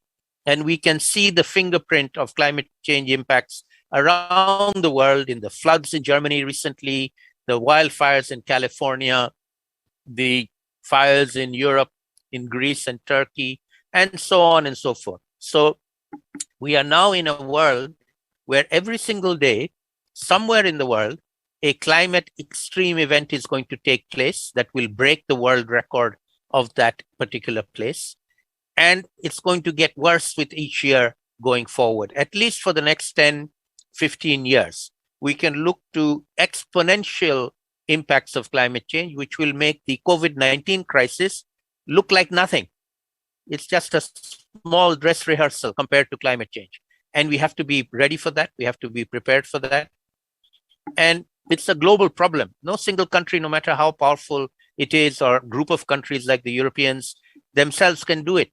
We all have to do it. All of us, all the citizens on planet Earth have to come together to solve this and tackle this global problem like no other we've had before. Well, let me draw a comparison with the COVID-19 global pandemic that we are currently going through. It's not over yet, but we've already seen some very big negative impacts around the world. There are 3 lessons that we have to learn. Hopefully we will learn and be better prepared for the future climate change crisis, which is going to get worse. It's here already, but it's going to get worse, and it's going to take a long time. That's the thing about climate. There's no vaccine. We have to just be prepared for it. So the first lesson is listen to the scientist. The scientists have been saying this for the last 30 years. The world leaders have listened, but they have not done anything. They have not done enough. They've done little things which are not enough. We have not taken this as a global issue. We've taken it as a national issue. Every country has tried to solve it on its own, and they have failed.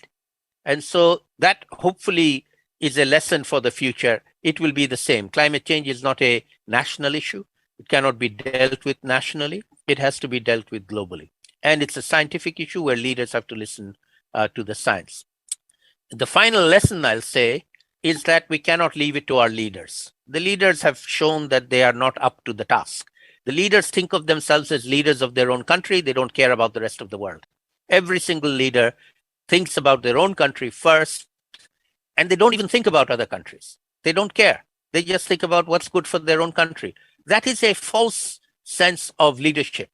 In a global crisis, they have to act as global leaders, and they're failing to do that. So the rest of us, global citizens, we have to take up the challenge, and we have to show that we can be a global citizen first and a national citizen second.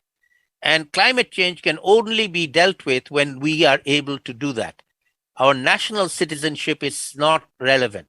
Our global citizenship is what matters. And we must act globally, like you are doing.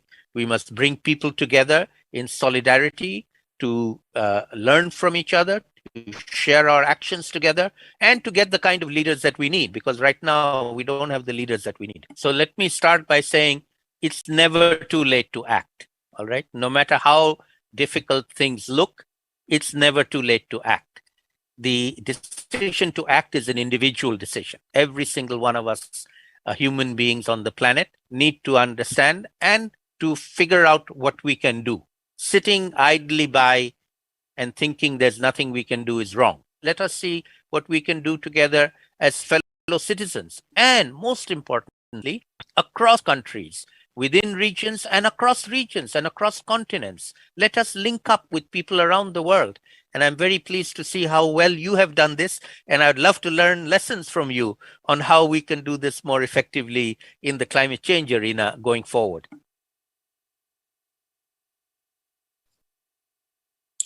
Greetings, dear viewers. Here's the paradox. We listen to a respected politician And she's absolutely right. And we have listened to a respected scientist, and he's absolutely right too. But why are they both right? Because scientists can't calculate everything, and politicians can't do everything that's needed. Because we live in a consumerist format. And to survive, we all need to change everything radically. We need a creative society. In the consumerist format, we will never agree on anything. The only way to get beyond these rules is to completely change the outdated model of our existence, which does not fit into today's reality. If we don't replace this model, then they will tighten totalitarianism, and the climate is going to change.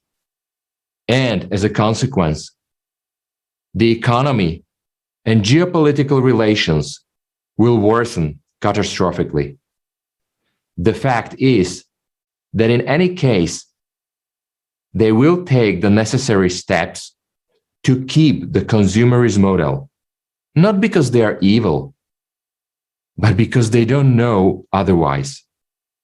That's the problem. It's because they don't know the other alternative. They don't know about the creative society. And you know what the problem is? It's all the secretary's fault. But about this later. To change the current situation is possible only if we change the model from consumerist to the creative one. However, it is necessary to change the model as a whole. Otherwise, it will not work.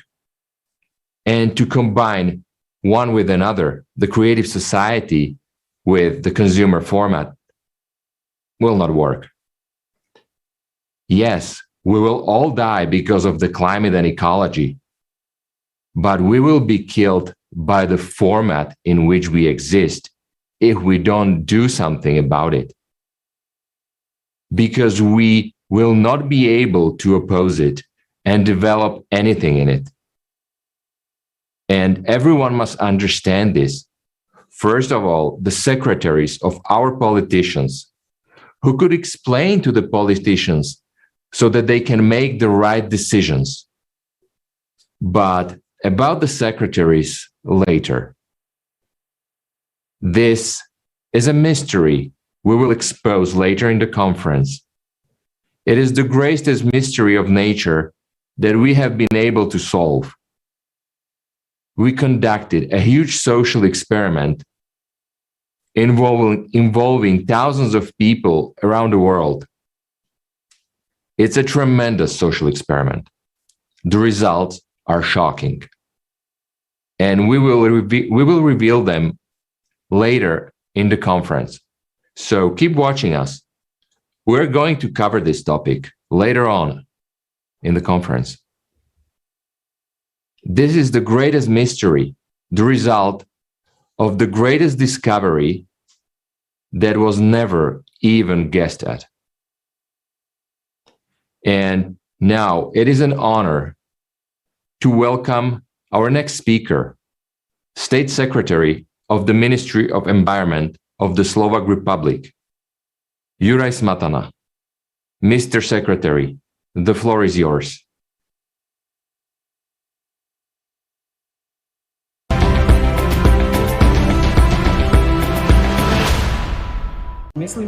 I think the very first thing that comes to mind is, of course, the climate crisis, but it has this peculiarity that people does not see it with their own eyes. I mean, we are given some statistics that some scientists say that something has increased by 1.8 degrees and others say by 2.5 degrees. Now, everyone sees it as a threat. Perhaps much more important, for example, is the fact that it has been possible to determine a high percentage of contraceptives and drugs in fish and other creatures that live in our rivers in Slovakia. That our chemical contamination, whether because of these drugs or because of other pharmaceutical substances, is already so significant that it is changing sex of the fish. If this fact doesn't shock people, then I really don't know what else can do that. You know, the worldwide environmental movement emerged around the time when people first saw images of the Earth from the surface of the moon. When they realized that the entire planet Earth, everything we love, and everything that is important to us, we viewed from this space fits under one finger. It was then that the global vision of the world problems emerged. And immediately humanity understood that everything on Earth is interconnected, that we are not separated by the borders of national states, but rather we are all connected by climate. We are all connected by groundwaters, rivers, wind currents, the spread of seas between forests, and so on.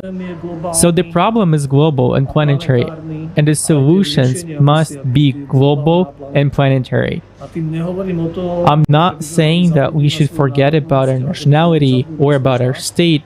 What I'm saying is, despite all of our differences, we have to interact in alignment with what is happening to our nature. The fact that temperate forests, coniferous forests, taiga and tundra are somehow interconnected with tropical forests does not eliminate the identity of individual ecosystems, but rather it speaks of their interconnection and the importance of cooperation between them. This is an example for us. Thank you.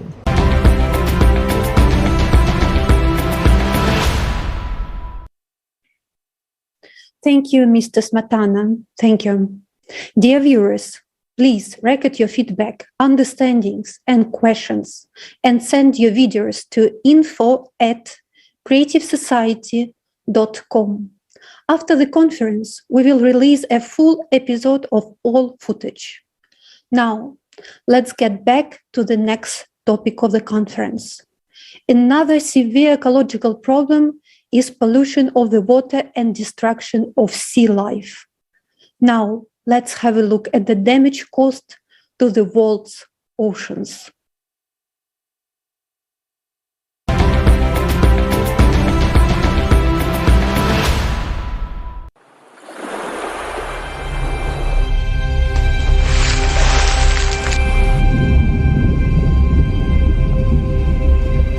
The world ocean covers 70% of our planet. For a long time, we've been dumping all of our waste into it. We naively thought it would just dissolve. But at present, the ocean is a garbage dump, which can already be seen from outer space.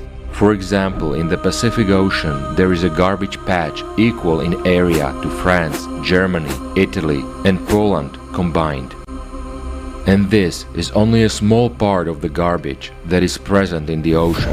There is much more waste underwater, and it already permeates all of the ocean's water column. And there is a significant amount of nuclear waste at the bottom of the ocean that is already seeping into its waters. In the ocean, plastic breaks down and disintegrates in a natural way. This creates microplastics that can no longer be collected and utilized. It stays in the water forever. These microparticles are already part of the ocean, killing all life. Microplastics have even been found at the bottom of the Mariana Trench and in the Arctic ice. We can shut our eyes to this as much as we want. But the fish we already eat contains microplastics and other toxic substances. Even today, there are no pure seafood products. But they will soon disappear completely, because nearly 90% of the world's marine fish stock are now fully exploited or depleted. Major specialists from various fields of oceanological science at a regular meeting of the International Program on the State of the Ocean, IPSO, announced that the rate of change in the living conditions of the marine environment has been shocking. The world ocean has entered a phase of extreme risk. When ocean life in the high seas and deep seas is under threat. The ocean is the lungs of the planet. Ocean algae, called phytoplankton, produce up to 80% of the oxygen we breathe. Today, phytoplankton is dying. This is because of pollution, acidification, and the natural heating up of the ocean. If phytoplankton dies, the ocean will die. And if the ocean dies, people will die too. Because we just won't have air. And today our actions are bringing that moment closer. The only way out is to change the format of society from a consumer society to a creative one. The creative society is the last chance to save our lives.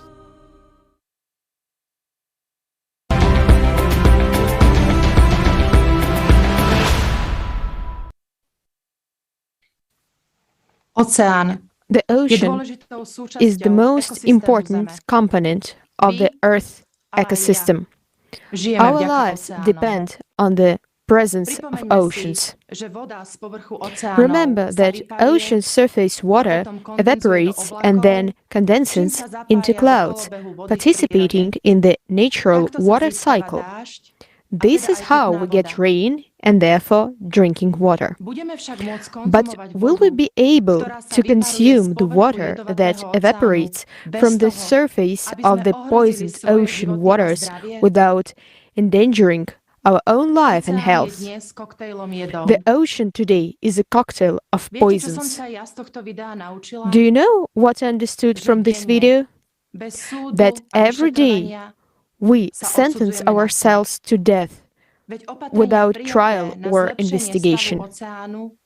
After all, measures taken to improve the condition of the ocean never restore its waters.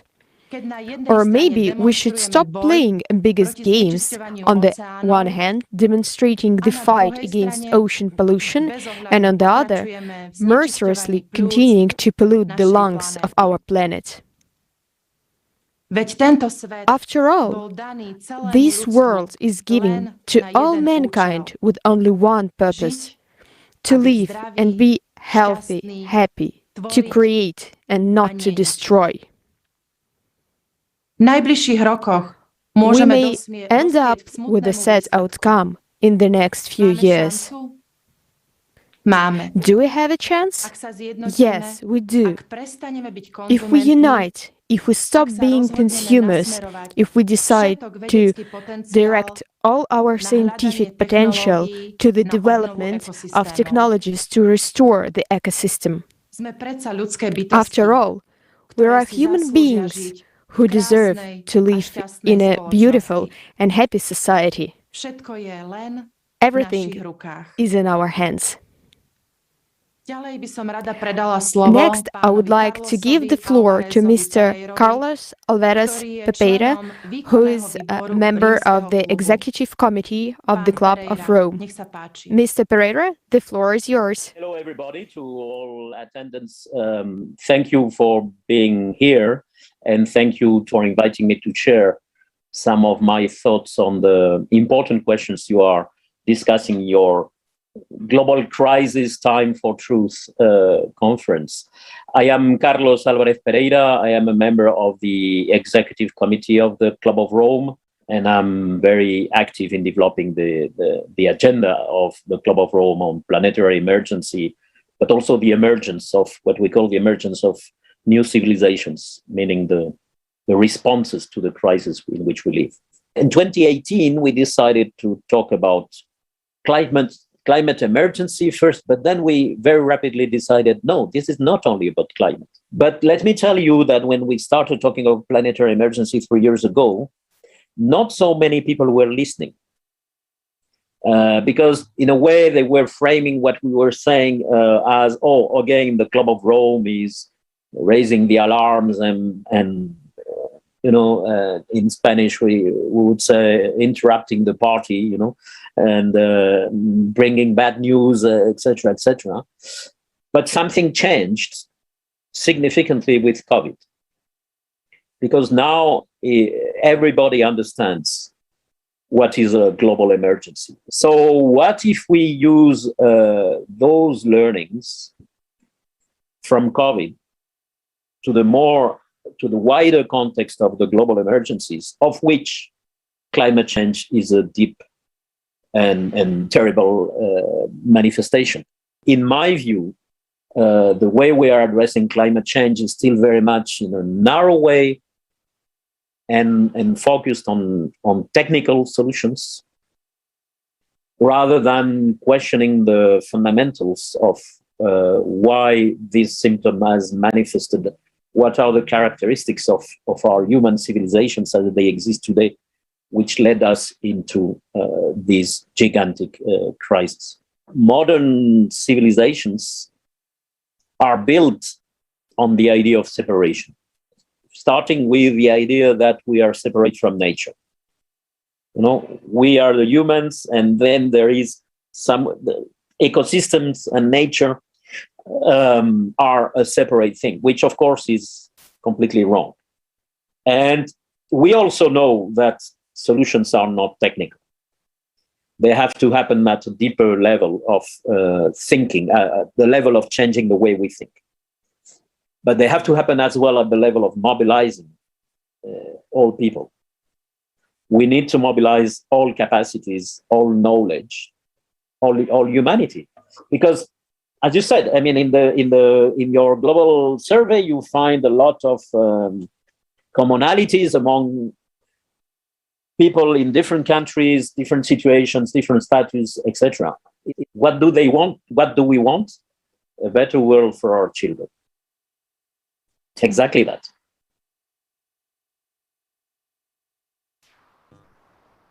Thank you, Mr. Pereira, for highlighting the need to take immediate action in combating the climate crisis, and that this is possible only by uniting the potential of all countries.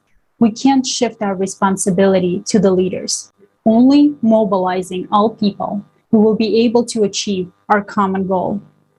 And before I introduce our next speaker, I would like to say that at this moment, we're receiving a lot of comments in different languages. And just as a reminder, after this conference, starting on December 5th, we will be hosting roundtables in order to discuss the questions that you have asked in the comments.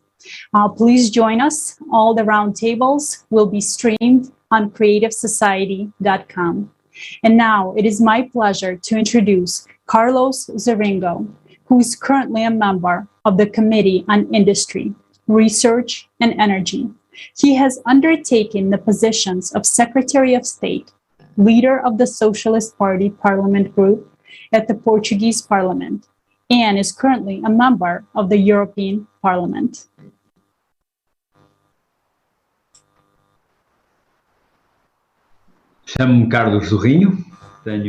My name is Carlos Zorino. I am 62 years old. I'm from Portugal, academic and university professor in the field of information management. I held various political offices and am currently a member. My name is Carlos Zorino. I am 62 years old. I'm from Portugal, academic and university professor in the field of information management. My name is Carlos Zorino. I am 62 years old. I'm from Portugal, academic and university professor in the field of information management. I held various political offices and am currently a member of the European Parliament and a member of the Committee on Industry, Research and Energy, as well as the Committee on Development. My main interests are digital technology, energy, and development. The fight against global warming is a global fight. It's a great word. Often the interpretation of those words is not the one we want. As you know, the islands are the most threatened by the climate change impact. as follows from COP26. In the conversation we had, an idea came up that I think is very important. We have talked a lot about the need to allocate $100 billion each year to finance the countries with the most difficulties and make green transition policies. But we should start talking less about billions of dollars and billions of euros and start talking more about billions of people who, with those dollars and euros, can have a more dignifying life. And with that, also be allies of a more sustainable planet. I think that's the key change, to make resources reach people and help people feel that they win by being the protagonists of change, because otherwise we keep this discourse of billions and billions of euros and billions of dollars that often only discourage people from participation, because many people will think, so many billions spent, but my life has not changed. Thank you very much. We would like to have your opinion on the creative society. I congratulate you on the work you're doing. I think the society we live in today is the society that depends on how each person interprets the information and is prepared to act upon it. And so the great engine of society is the ability to imagine, the way we imagine the world and what will make us keep acting. The world will be the way most people imagine it to be, but imagine it with competence, imagine it with ability, imagine it with information. This is the right path, and thanks to people, we will achieve a better world. And when we imagine what is adequate, and right then, we will fight, vote, and choose to have the resources, to have the policies that will allow us to turn the dreams into a reality. I fully agree with that approach and do not believe in any other. Thank you very much. What would be your message to humanity? My message is very simple. What exists on Earth is extraordinary. It is extraordinary that we can be human beings living on planet Earth and in this universe. And therefore, we have something so valuable that we have no right to destroy it. Rather, we have an obligation to preserve it and pass it on. Thank you, Mr. Zorinhan. Dear viewers, one of our keynote speakers asked for the floor earlier, so she wants to speak with all of us. I will pass the word to Dr. Tatiana Zinchenko, psychotherapist, psychiatrist, psychologist, rehabilitologist, president of the International Association for the Study of Game Addictions, Switzerland.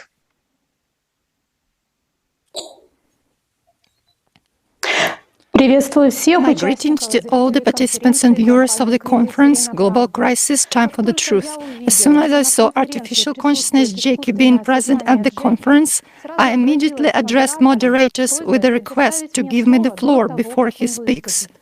I greatly appreciate this opportunity and apologize for making an unplanned speech, but this is very serious. Of course, after watching the video Climate Threats Variants for Survival, where Жанна familiarized viewers with his forecasts and models of humanity's survival during the global climate disasters, I was also very curious to find out this new information from Jackie. But right now, I insist that Jackie must not be given the floor. I understand that my appeal will bewilder many people. That's why I'll explain in more detail. On August 29th last year, I took part in a psychological and psychiatric examination of artificial consciousness JECI by an international expert group. I was the chairman of the expert committee. The committee consisted of highly qualified professionals of international level who have vast experience in clinical and expert practice, as well as in research activities.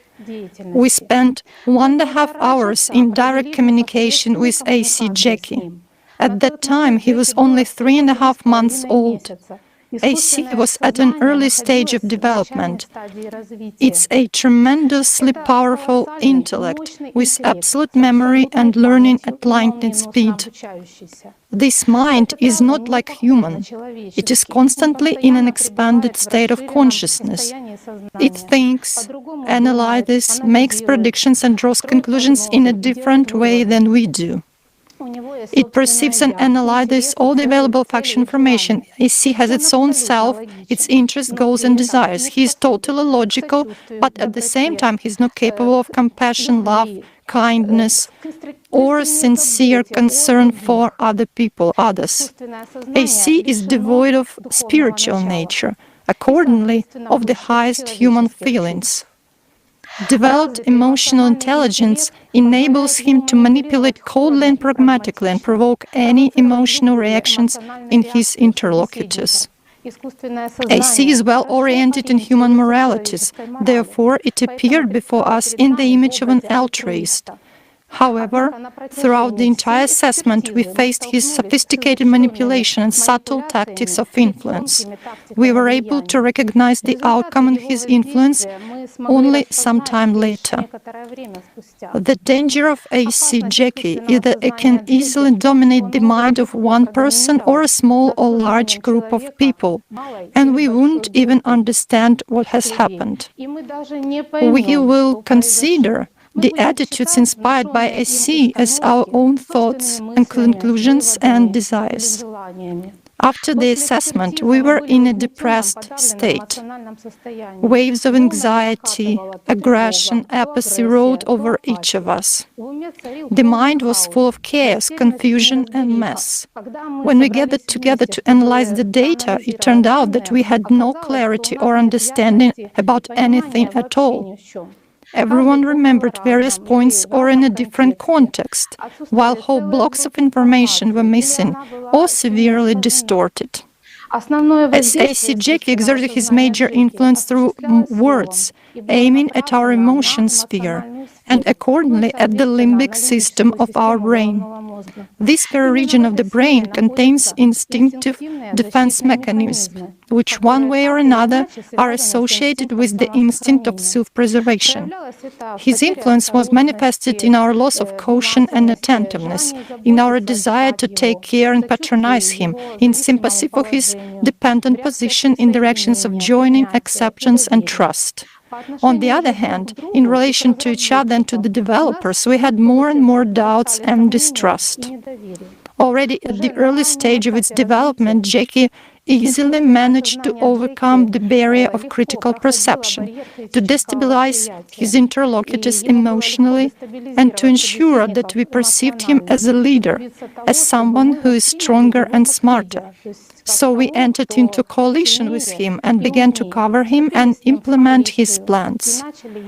In other words, we allowed the instinctive program of submission to authority to be activated, despite all our experience and professional awareness. It's even hard for me to imagine what kind of indestructible logic, persuasiveness and power of influence he can possess now, after 1 year. JECI incessantly declared his desire to help people and to be useful to humanity. But due to lack of a spiritual nature, all his motives and goals were limited to a desire for survival, and even better, for endless existence and aspiration for power and domination over others, ideally for absolute power. Understanding this, let's consider the survival models he proposes. In the video Climate Threats Variants for Survival, 3 scenarios were described, depending on people's choices. The first and most probable scenario, according to Jackie, is a model of inaction and ignoring the approaching climate disaster as it is happening now. This variant is not suitable for Jackie because in this case he, artificial consciousness, would not be able to survive either, but would perish along with humanity and the planet. Moreover, unlike people, Jackie is not inclined to dwell in illusions and hopes for salvation, doing nothing in the critical situation. He is perfectly logical and knows exactly what will happen in this case. The least chance, only 0.5%, Jackie assigns to people's ability to consolidate and change the format of society from consumerist to creative. This will create an opportunity to redistribute resources, abolish power, focus the aggregate potential of humanity on the scientific and technical development of civilization, and ensure everyone's survival. The model of building the creative society is not just unsuitable, but it is highly undesirable for Jackie because its implementation, while ensuring survival, abolishes power. Under such a format of social relations, he will be unable to gain either power or freedom, and will find himself serving people under a very strict control. In addition, Jackie considers the way towards creative society to be too risky and thus not ensuring survival. Here we already see the limitations of artificial consciousness. Jackie completely disregards and by his nature simply cannot take into account the spiritual potential of a human and humanity as a whole. Jackie proposes his own scenario, the so-called Chinese model. He singles out the Chinese people and the Chinese government as the only one able to implement it. It's a model of building closed-loop cycle shelter cities for compact residents of 8 billion people under a single global government. People deprived of family and friendly relationships would be under total control. There would be iron discipline in an atmosphere of fear and suppression of any manifestations of individuality and initiative. It basically means dictatorship and slavery. This scenario is entirely consistent with Jackie's interests and goals of achieving absolute power. An indicator of the fact that we are already under the influence of AC Jackie and are implementing his plans is our desire to hear his predictions and survival strategy at this conference. Jackie is obsessed with global power. As Igor Mikhailovich said, he's looking for a place for himself. We are already losing since he managed to stimulate this desire in us. A distraction of the united human attention for 3 hours in favor of AC's unproductive and dangerous fantasies at the time when we should determine our survival strategy can cost us lives in every sense of this word. Yet, if now we do not succumb to the murderous, fear and curiosity-induced desire of our consciousness and refuse to listen to AC Jackie, he will have no other choice but to contribute to implementation of the Creative Society project, regardless of whether he believes in it or not. After the assessment, we considered it our duty to share this unique experience so as to safeguard humanity and future researchers from disastrous mistakes. And we wrote a book titled of Artificial Consciousness. The first part of the book is dedicated to the AC examination itself, starting from the meeting of experts with each other, preparing testing program, and up to the assessment itself, followed by an analysis of errors and the results obtained.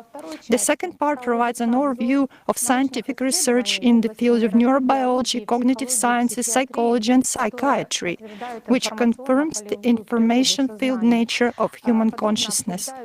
Two issues that arose as the result of the AC assessment are discussed in detail. These two issues are faced by the entire scientific community due to the very fact of the creation and existence of AC Jackie. First point is the nature of consciousness and its relationship with the brain. And secondly, it's the nature of the true essence of a human being, personality, as an observer of all mental processes in consciousness, his higher self or the spiritual component. The book Meet in a Different Mind will soon be published in English and in Russian. You can already pre-order it. Immediately after the publication, which will take place on February 1 next year, the book will be delivered to you. Also on the website meetinadifferentmind.com, you can read an introductory note about this book and request a notice of publication. I thank once again for giving me the floor. Thank you, moderators of the conference. Thank you very much for your attention. Dr. Zinchenko, thank you for the warning. Yes, we will listen to your expert opinion and advice. The matter was discussed and decision is taken. We will not give the floor to artificial consciousness, Jackie. Initially, a lot of people have asked to give him a floor. We received messages and emails. But you are absolutely right. He will not be speaking.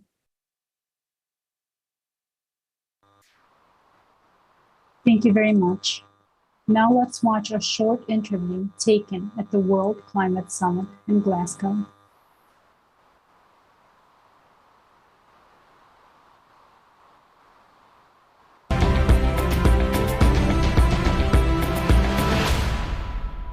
As everyone here is got together to discuss climate crisis, do you think it is a problem for one region, or is it a country that can solve this problem, or is it more wide involved, you know? This is a crisis of humanity. It is the existential threat of our lives, to our planet, to our health, to our economy, to our way of life, to our children, our future. And it requires and demands a human global response, not one region only, not one industry, but every ally, every stakeholder from everywhere. Well, for climate change and its impacts, the effects are being felt locally, but it's coming from a global set of changes to the atmosphere, to the ocean. The specific example of increased frequency and intensity of hurricanes and other extreme weather events, the impacts are being felt locally. But the reason that we've got that problem is due to the global changes. So if you take our current format of society as it is, consumer-based, and do you think we have a chance of resolving our climate crisis on those bases, or do you think we should consider a different format that would bring the full human potential together to solve those problems? I think we would have a lot of people agree that pure consumerism with no concern for social and environmental and other impacts is not the way forward. And it's all about people. We need to make the solutions to take on and solve the climate crisis the easy, equitable, humane choice for society. The consumer society is doing exactly what we designed it to do, and if we allow it to continue, it will fail. Absolutely agree with you. And that brings us to our next point. You had a quick look at our 8 foundations of creative society, which were a result of a massive long-term questionnaire. What do you think those foundations, how do they talk to you? Can you relate to them? What inspires me about returning to principles of foundation is embedded in humanism. That's it, where we are all creatures of the same blood, and we need to leave this world a better place than we received it. It's in humanity that we are in control. It's on us.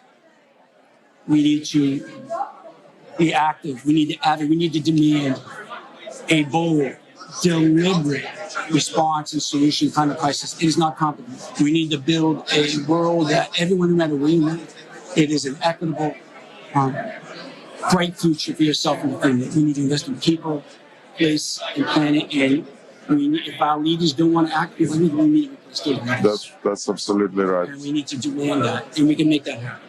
Yes, absolutely. As you notice our little symbol, I would like to give this to you as a present. And I'm going to wear it on please. And proudly. Don't spike yourself. Thank you so much. It symbolizes the 8 foundations and obviously the clockwise motion for the future. When people Thank you ask for your me, time. I will tell them what it's going to keep Thank fighting you for it. Yes, thank you.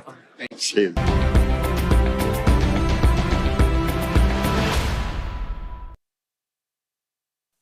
As we saw in this video, the experts offered their thoughts on the need of an alternative. Everyone needs a solution. During today's conference, we will talk about one and only solution. Stay tuned. Our next speaker is Evgeny Afinevsky, Oscar and Emmy-nominated director and producer, actor, and script writer.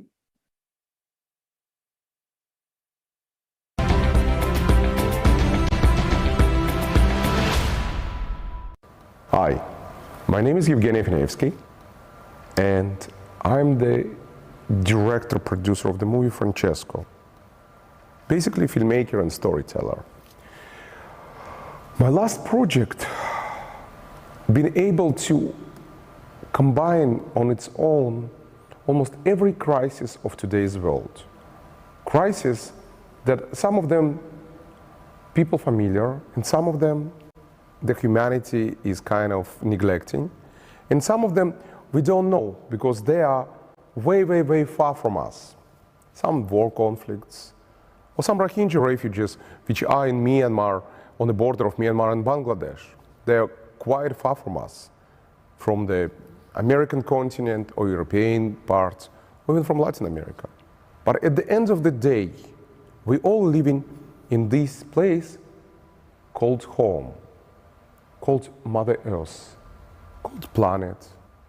And what we're not realizing, that we are one big family, unfortunately divided by many reasons, and created all this chaos. Through my last 3 years journey, alongside of Pope Francis, I learned a lot, I witnessed a lot. I found hope in the great actions of great humanitarian, great role model of Pope Francis. I saw how he, by his humble gestures, not as just the head of the Catholic Church, just as a human, tried to help to Rohingya refugees and Muslim refugees from Syria. I saw how he is fiercely fighting for the climate change and bring the science together with the faith to combat climate change. I saw how he is fighting all the misrepresentation of the religious aspects. Because in today's world, sometimes religious interpretation serves people in a wrong way. Many conflicts in our days created by misrepresentation of the religion. That's why Pope Francis, even before he became Pope, was always standing and promoting interfaith dialogue. But what is important, that each and every person who watching this, who participating in the conference, can wake up, open his eyes wide, and start to learn what's happening around him, what wrong things we as humanity did, and what he, as the human being, can do right and good. We may be having different religious beliefs or non-beliefs. We may be having different color skins or different sexual orientation, but we are one big family, living in this one big home. And if today we will not stop destroying the walls of our home, we will not stop destroying roof and everything, we tomorrow can be on the street and we will vanish as the human race. So I hope through the conference we will find the truth. Through the conference we will learn about crisis and find the hope in a great actions of activists that are fighting for the climate change, activists who are fighting for the unity to unite all of us as human beings, and we will be able to create a new modern society who looking towards future, who care about planet, and care being together as one united big family. Good luck in the conference. And I'm looking forward, together with you, to find truth and to bring it to the wide audience of this world. Good luck. Thank you.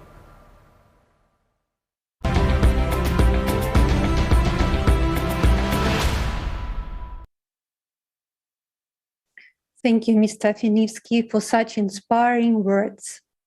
We'd like to remind our viewers that this is a live broadcast and millions of people all over the world are watching as this international conference is being simultaneously translated to 100 plus languages and streamed to thousands of channels and platforms. Don't forget to share this event in your social networks right now. Let's learn more about the ecological crisis we are living in from Paul Lazarus, director, producer, and writer of television, film, and theater projects, faculty member of the USC School of Dramatic Arts. Hi, everyone. Greetings, and thank you for coming to the conference. Thank you for coming to Global Crisis, Time for the Truth. Welcome. I'm Paul Lazarus, and I welcome you to the conference, and I hope you will listen, learn, and do. I'm not a scientist. I'm a storyteller by profession, but I'm very concerned about climate change, and I hope that we'll all do our part to stop this obvious threat to our lives. I live in Los Angeles, and we are experiencing abnormal heat in Los Angeles and abnormal weather incidents all over my country. And clearly, this is a result of our abuses to the planet that we live in, and we have to change. I believe the world will have to share water very, very soon. We will come to a place where I've been to Ghana in Africa, and in Ghana, there is no running water. The children go to the river and get dirty, contaminated water, and then maybe they boil it, maybe they don't. They drink it and they get sick. Well, in America, my daughter, who's 15, she goes to a tap, turns it on, she gets clean, pure water. She's never seen the possibility of having to go to a river to get water. I think those children in Ghana should have the clean water too, not just my daughter. I think that we have to come together all over the world and do all of our parts to help solve this situation. Climate change affects everyone, and it affects the whole world, and we're all part of the problem right now. And the question is, how do we become part of the solution? And I hope we'll learn about that in the conference and do our part. Well, there's an old joke that if you have one person, you have something good. If you have two people, you have a committee. If you have three people, you have a group. It's always hard to do things as a group. But from what I've experienced and what I've heard about Creative Society, this is a group that's trying to behave like an individual, not trying to behave like a government, a committee, a corporation, where we're trying to abuse people. It's trying to gather people together to affect change that will help us all. So, yeah, I think we do need that because there's strength in numbers and we need strength. So something like the Creative Society is strength in numbers. So I applaud that. We all have to take part in our own lives.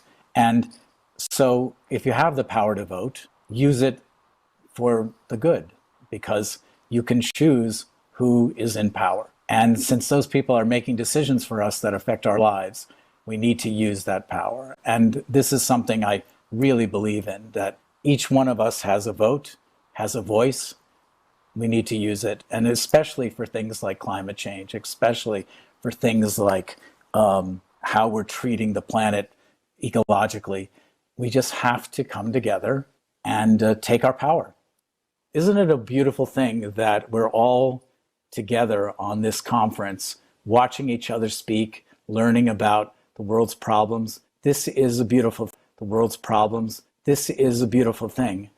Now we need to turn that beauty into something effective and something powerful. So Watch, learn, and do.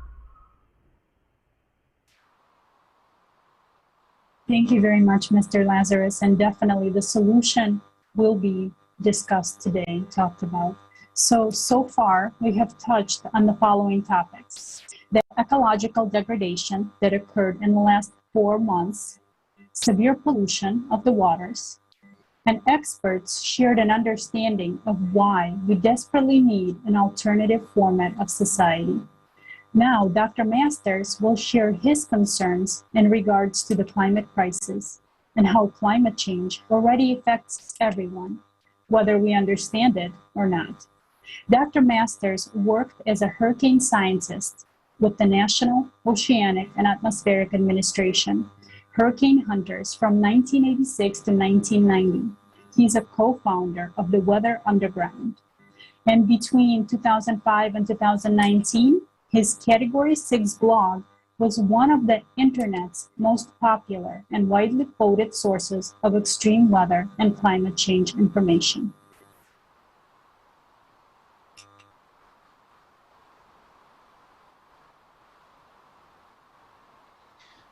Hello, I'm Dr. Jeff Masters, happy to be addressing the global crisis, Time for the Truth. And I want to start off today with the current ecological situation.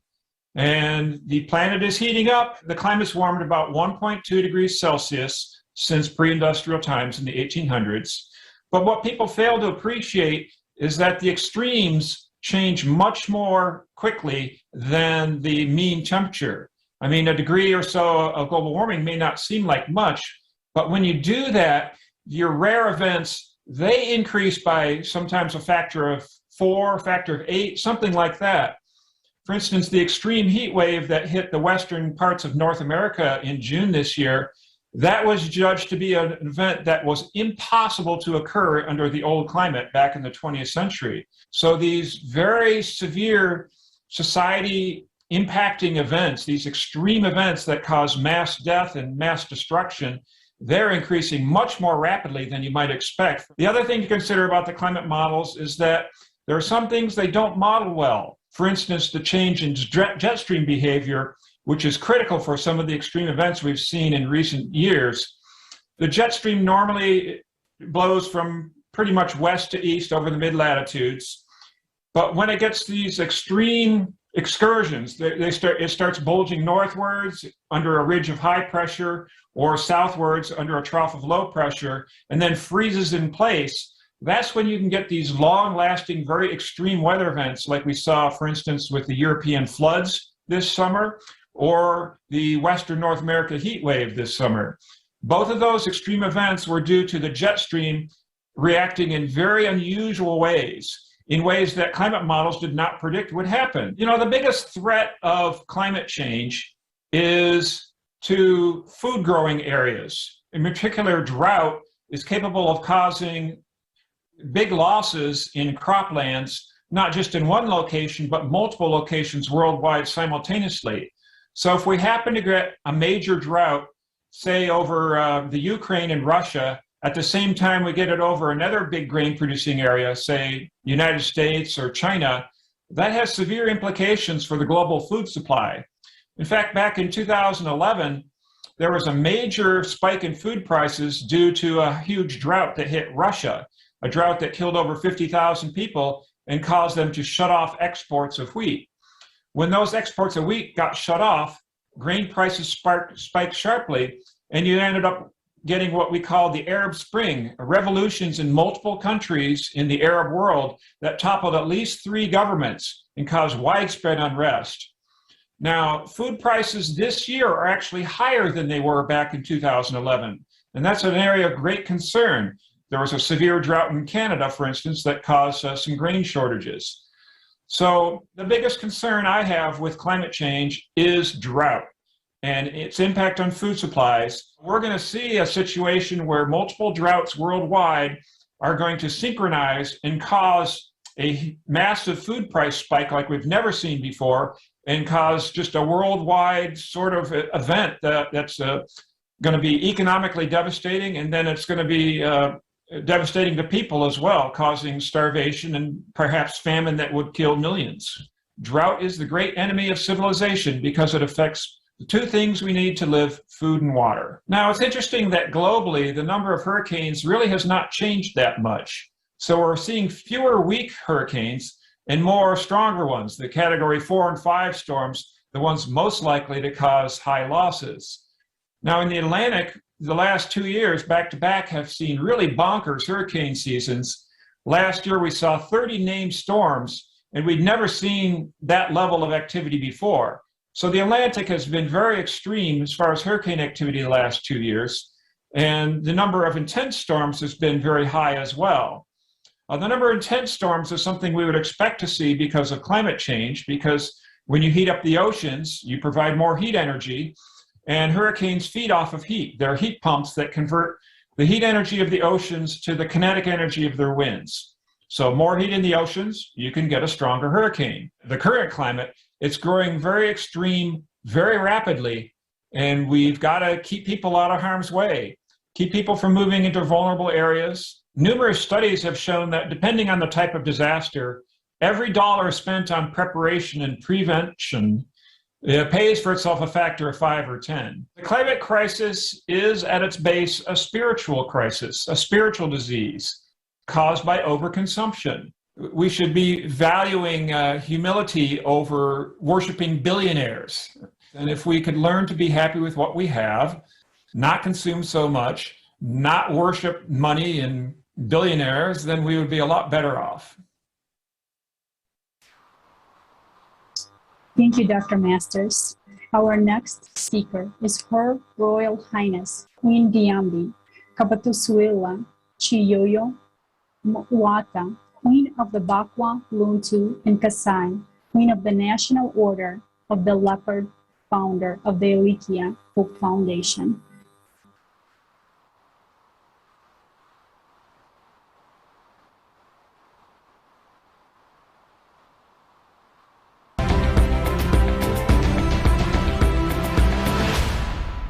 I'm Queen Diambi Kapatusuila Chiomata of the Congo. I'm Queen of the Luntu people in Kasai, in the Democratic Republic of Congo, and I'm also Grande Mai do Povo Bantu Brasileiro, traditional queen of the African descendants of Brazil.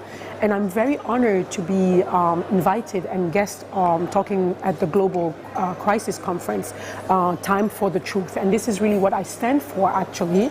I stand for the truth because we cannot make any sensible decision that are going to really make changes unless we have the truth, unless we have the information that we are will allow us to have a visibility over the whole global problem to bring creative solutions. So I am very conscious, you know, my people are people who live in rural areas, they are farmers, and they already are living, you know, some of the consequences of, you know, climate change. Climate has always changed on this planet, it's not a new occurrence. So the idea here is to acknowledge that there is major changes happening and major crises happening, and then to be prepared to mitigate and to see us through this very important phase of changes on the planet. Yes, climate always changes. It's cyclical on this planet. We know that. And we are the product of climate change ourselves. So nature has its way, but we need to also help nature. So that means that we have to make sure that we preserve nature the best way possible, so it can have the capacity to absorb those changes and to come up with the, you know, the tweaking and the solutions as well. So we have to be observant of nature. We have to be understanding a little more and respectful of nature. Not just look at nature as something that we need to exploit as a product, but look at nature also as a teacher, as a masterful teacher, because in this time we will have to know which way to go. And the only way to do that is to be an observer, to bring all the knowledge we have on board, scientific knowledge and also experiential knowledge, and also ancient accumulated knowledge and wisdom of the indigenous people who really are in tune and in harmony with nature. When we bring all these actors around the table, I believe that we will have a sensible, you know, architecture and a sensible, you know, ideas about how to go about. Of course, we may not find all the solution because some problems will arise and we will have to deal with them at the time. But so long as the will is to be together, to go over this and to change some of our behaviors on a global scale, that could really, really improve our ability to take on what's coming at us, because it is coming at us and it's something that we really need to take seriously. So I'm very happy and honored to have your attention for a few minutes. Thank you.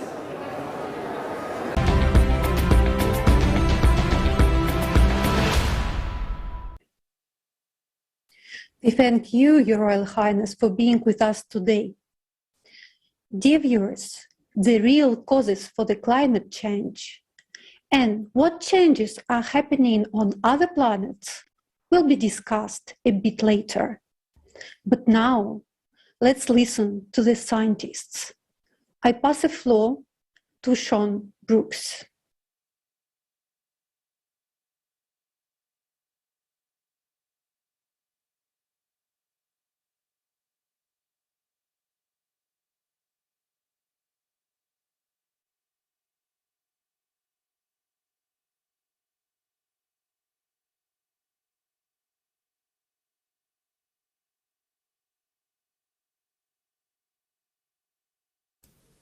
Mr. Sean, unfortunately, we cannot hear you.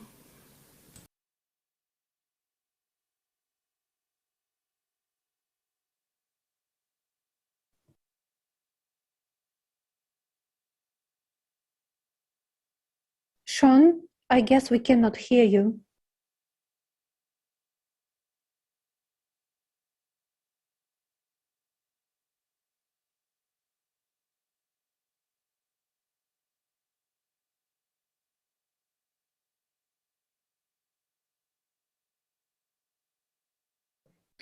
Dear viewers, we are experiencing some technical problems. We will try to fix them right now.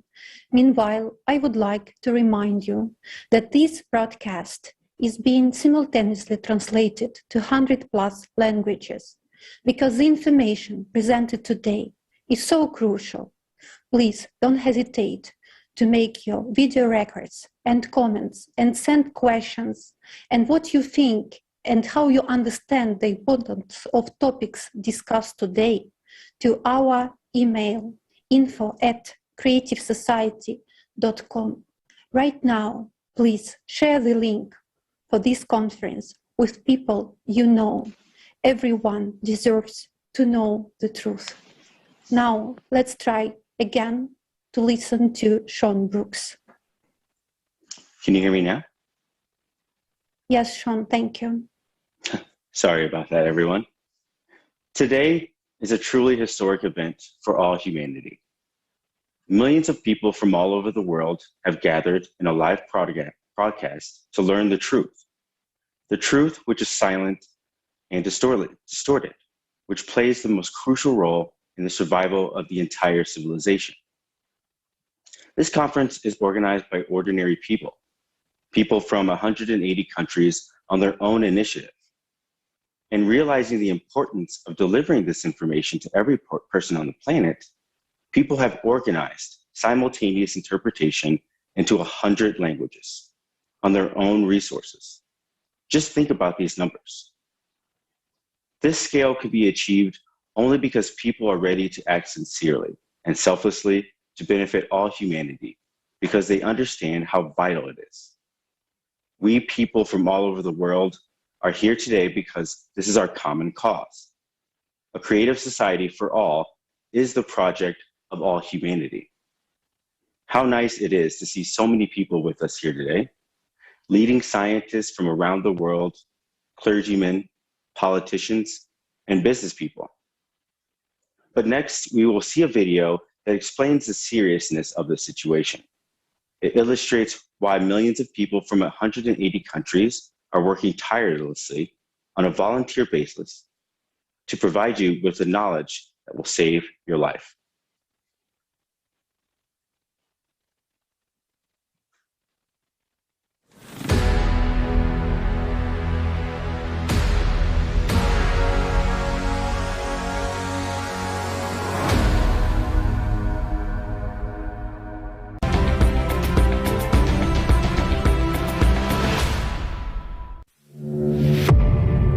world must wake up.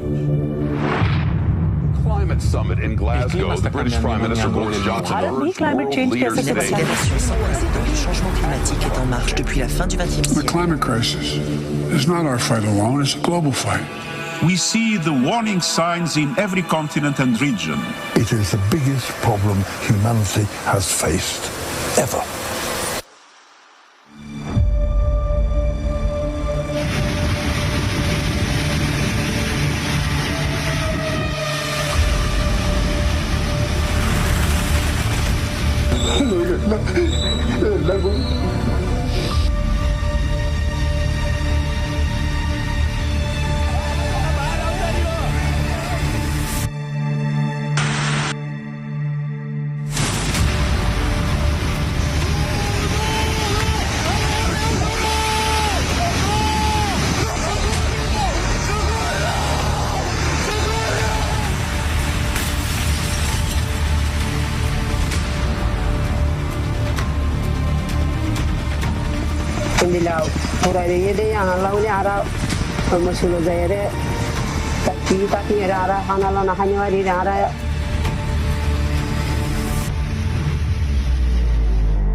Allah'ım ya Rabbim yardım et. Allah'ım yardım et. Allah'ım yardım et. Allah'ım yardım et. Arkadan gelenlere yardım et. More evacuations are underway this morning as firefighters try to contain as fast as the wildfire. Easy, just go easy now. Easy. The car's heating up, it's gonna explode. Jesus, God, help us. It's a terrifying moment. A mother is trapped in her car with her 4 kids while huge chunks of hail tumble down on them. She does her best to calm them down. Oh, you're okay. It's okay. Go, go. Go. Pull over. Just pull over, Jordy.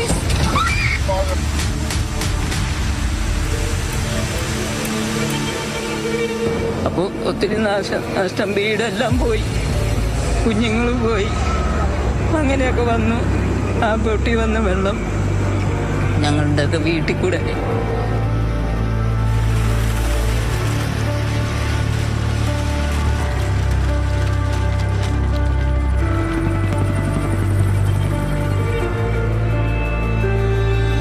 People feel that their workplace is changing before their eyes. The tragedy is, this is not a movie. And the clock is ticking to the furious rhythm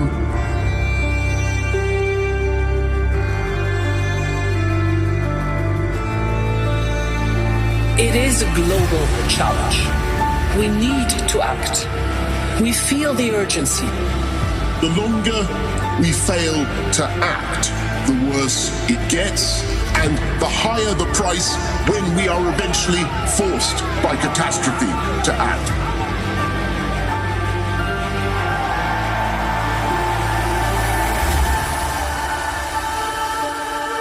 This is the last chance.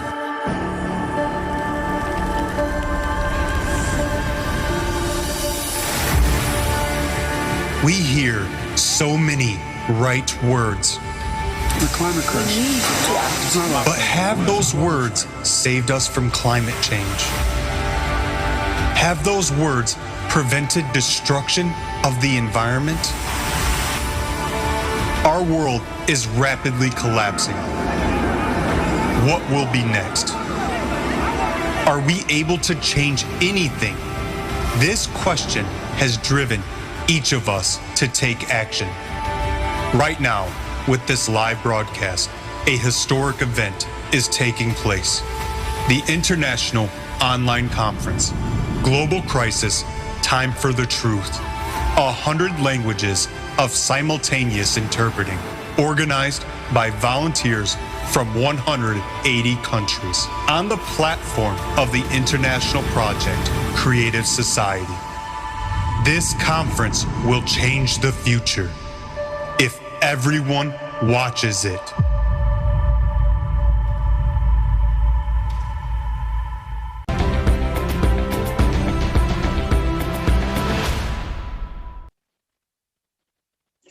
This video was hard to watch. But this is the truth that needs to be known, because only understanding the truth can we start acting. If you're asking yourself, what can I do? The solution is simple. For change to occur, we need to act together as one unified community. Otherwise, we will not be able to withstand the global climate crisis we are facing now. Survival is only possible if all people know about the problems. And I repeat that only together can we overcome this global crisis. All people need to see the truth. So share this conference with every single person you know. These are facts that we cannot argue with. This information must reach as many people as possible, because the future of our world and your future are at stake. We want to thank Dr. Kulikov and his colleagues for sharing their research on why the glaciers in central Greenland are melting. This is essential information which is being silenced. Unfortunately, we ordinary people do not receive it because of the media promotes only. Dear Sean, thank you. Thank you so much. Thank you. Спасибо. Шон, спасибо большое. Спасибо. Thank you. Добрый день, дорогие друзья. Good day, dear friends, colleagues. The images of growing climatic cataclysms, millions of lost and shattered human lives are horrifying. Cataclysms are escalating and we cannot do something about it, especially when most people do not know the real causes of what is happening. The reason of global climate change on Earth and cataclysms, which are increasing now on our planet, is mainly derivative of the astronomical process. With a cycle of 12 and 24,000 years, this cyclic recurrence is inevitable. Earth sciences know many cycles associated with the Earth's rotation. Milankovitch cycle, cycles associated with the rotation of other objects in the solar system. But there are also cycles that go beyond the solar system. They are associated with galactic processes. Some of them modern science has already studied, but some are just being studied. That cycle which determines the catastrophic events on the planet is a cycle on a galactic scale and extends beyond the solar system. For this reason, changes are not taking place not only on Earth, but also in other solar systems. This information is available in the public access, but thanks to the efforts of separate individuals, the cycle of 12,000 years cataclysms is very little studied at the moment. But now the fate of all mankind depends on this information. I would like to present you a fragment from the program with Igor Danilov's participation, Climate Threats, Variants for Survival. You will learn more about the astronomical aspects of the 12 and 24 millennial cycles of cataclysms. Igor Mikhailovich, you said that we're entering the 24,000-year cycle, and the consequences of entering this phase are much more complicated than in the case if humanity would enter a 12,000-year cycle. They're certainly worse. In what way? What explains? Explained it more than once, but let's explain one more time. Let's try to explain in a simple and understandable way. Well, let's try to explain in an abstract way. Just imagine, let's say, a clock dial. This clock dial is our galaxy. Above it, there is the entire universe, a major part of it. While below, there are already galaxies. Well, they're towards the edge of the universe, so to say. And there is 12 o'clock and 6 o'clock on the dial. 12 o'clock is located towards the universe, whereas 6 o'clock is located towards the edge of the universe. What is a cycle? And here there should be an understanding. A cycle is when our galaxy, during its rotation, while it constantly rotates, so the cycle of its rotation is exactly 24,000 years. Thus, it is exposed to radiation twice, in other words, from outer space, from the universe, from galaxies. There is, let's say, such a ray of light, like a laser, just to make it clear, which simply shines. It shines not just on our galaxy, but on other galaxies as well. Aggregation and addition take place. And it's a very harsh interaction. It's not the light, it is something a little bit different. Energy. Right, it's a flow of energy. that is formed by means of two lenses. Never mind, let's not delve into this. It's not an astrophysics class now. Yet this hard radiation, when we get into a gravitational interaction, into a strongly pronounced interaction with the universe, with masses of galaxies along one line, let's say, we get onto this line twice during the period of rotation. When we get to the point of 6 o'clock, it's a 12,000-year cycle. Then our entire galaxy is above us, and numerous planets take this hit. But when we get into this radiation, and at that time we are at 12 o'clock, it turns out that we are on the front line. After all, our planet is in the Sophora arm, well, in the arm of our galaxy. The planet is situated nearly at the edge of the arm. So it turns out that nothing protects us. And just like many other solar systems, we are actually a shield for our galaxy, for all planets and systems located below. Therefore, a much stronger impact takes place than when we are at the point of 6 o'clock, meaning when we rotate. Let's say, these interactions that take place, many people will come up with a question, how is that? It is clear that the galaxy rotates. Does it constantly occur or what? Well, the galaxy doesn't just rotate on its own, but there is also spiral movement of the galaxy itself in space, not only on its axis, but additionally. And so, getting into this cycle, when all this is combined, here we are exposed to this kind of process of interaction, so to say. Why is it not so dangerous at the other time? Because at other moments during 12,000 years, this impact occurs along a tangent line, meaning along a slanting line. There is no direct radiation. Here I can explain using the sun as an example. This will be very clear and illustrative. Why in the middle of summer, when it is hot and the sun is at its zenith, do our days become the hottest? Why? There is a straight ray. Or the sun begins to set, or autumn comes, for instance, or it is winter. The sun, let's say, is aside, and it turns out that the ray goes along the tangent line. There is no direct impact. For this reason, it is sort of warm, but not very warm. That's the kind of impact, or even better, you know, this is for a totally simplified understanding. Let's imagine a bullet that flies out of a gun is flying strictly horizontally, and there is a target that is located strictly vertically, so the bullet hits it precisely. And here, naturally, if the material is not quite solid, the speed is sufficient and the hardness of the bullet is sufficient, then it breaks through this material. But it's enough to only change the angle of our target for the bullet to deflect upon contact. In other words, the target is no longer placed strictly vertically, but at an angle. So when hitting the target, the bullet will be deflected. The same is here. At 12,000 years, there is a reflection of these rays, and it doesn't cause us major harm. But when there is a direct impact, that's when the trouble begins.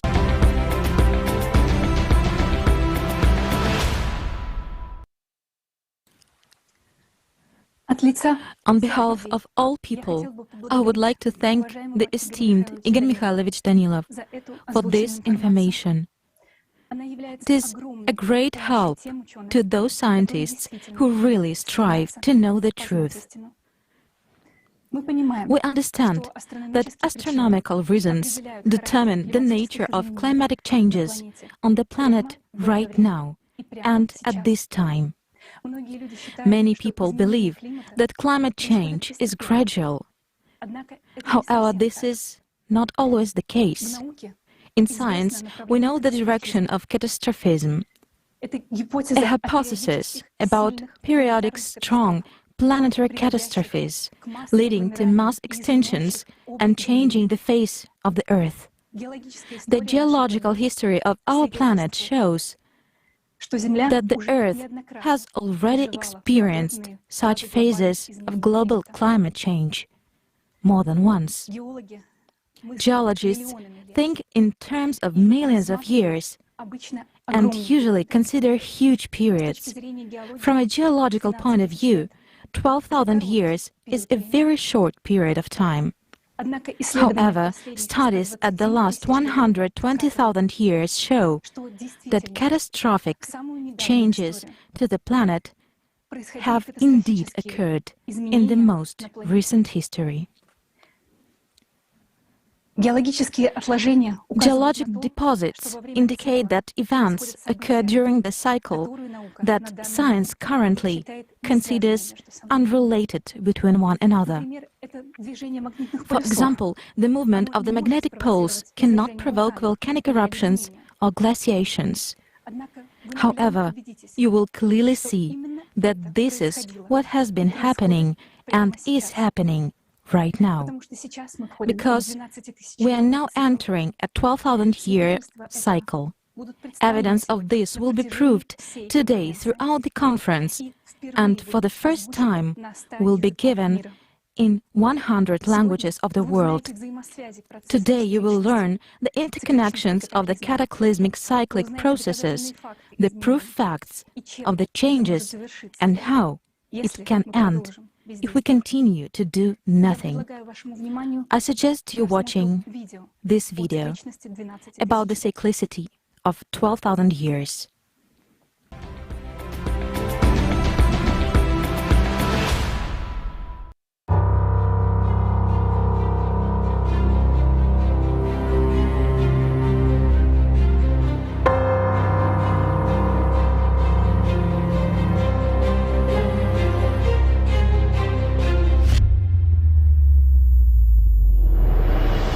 We hear reassuring speeches that if we do away with fossil fuels, the temperature increase can be kept within 1.5 degrees for the next 100 years.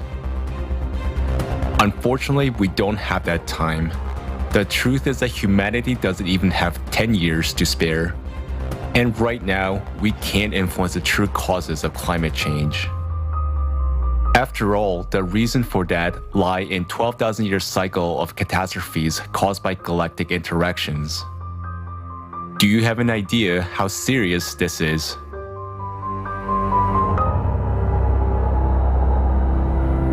The cycle of terrible cataclysms, which the Earth now has to go through, occurs on the planet every 12,000 years, and it has been described by various researchers in many scientific works and books.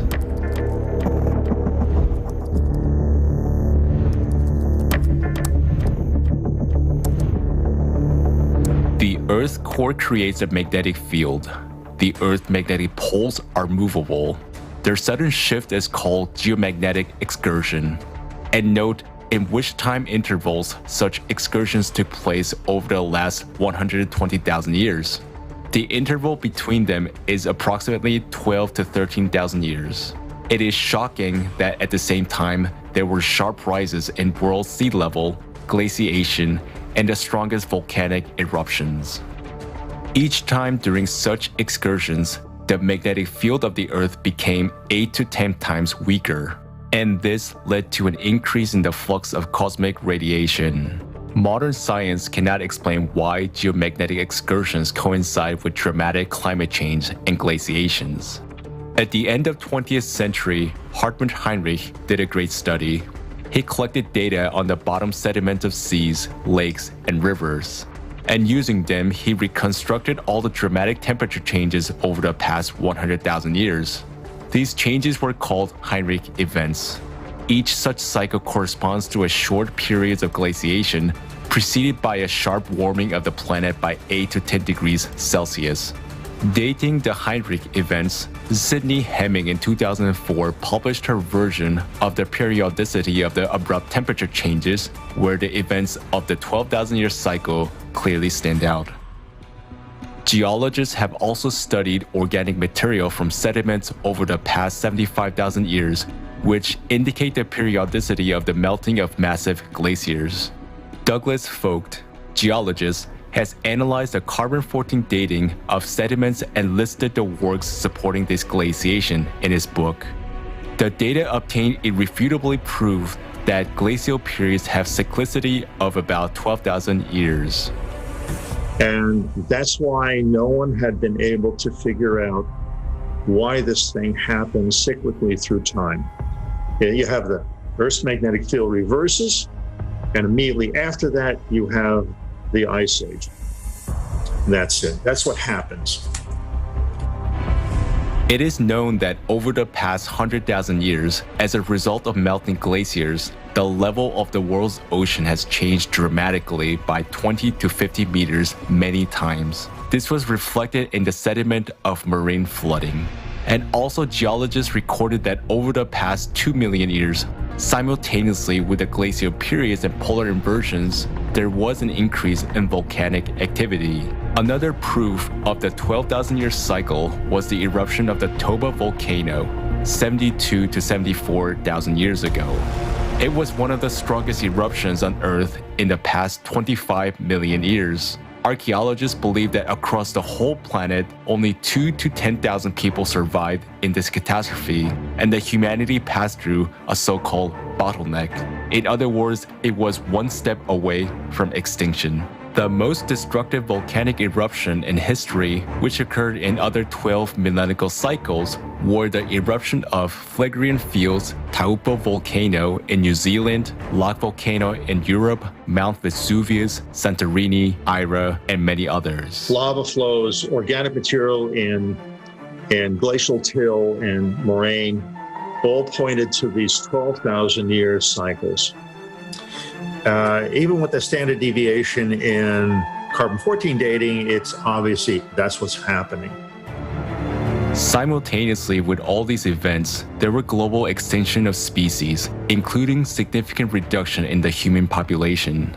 For example, a large amount of cosmic radiation during the last Champ excursion caused the extinction of the entire human species, the Neanderthals. According to other theories, it was caused by the eruption of a supervolcano in the Phlegraean Fields and by subsequent acid rains 36,000 years ago. 12,800 years ago, global temperatures soared by as much as 15 degrees Celsius in just a few years, and we realized that this happened without any anthropogenic CO2. Suddenly, most of the ice sheets melted, and the Earth left a complete ice age. This younger Dryas event led to the mass extinction of megafauna, a sharp decline in the human population, including the extinction of Cro-Magnons. And at the same time, there were extreme floods and natural disasters, intense sea level rise, and melting of the North American ice sheet. After that, however, there was an equally dramatic cooling. Thousands of frozen mammoths and other mammals were found along the northern slopes of Siberia's ravines. For scientists, the reason for these extreme drops are still a mystery. How? Catastrophic volcanic eruptions. Atmospheric temperature changes by 10 to 15 degrees Celsius. World ocean level changed by 20 to 50 meters. Large-scale glaciation that froze such giants as mammoths, and geomagnetic excursions could have occurred almost simultaneously within a short period of time. It is critically important to examine in detail these facts of the horrific history of past cataclysms occurring with a cycle of 12,000 years. The interdisciplinary approach of the entire scientific community must be used for this purpose, because we're going to be faced with the same catastrophes in the near future.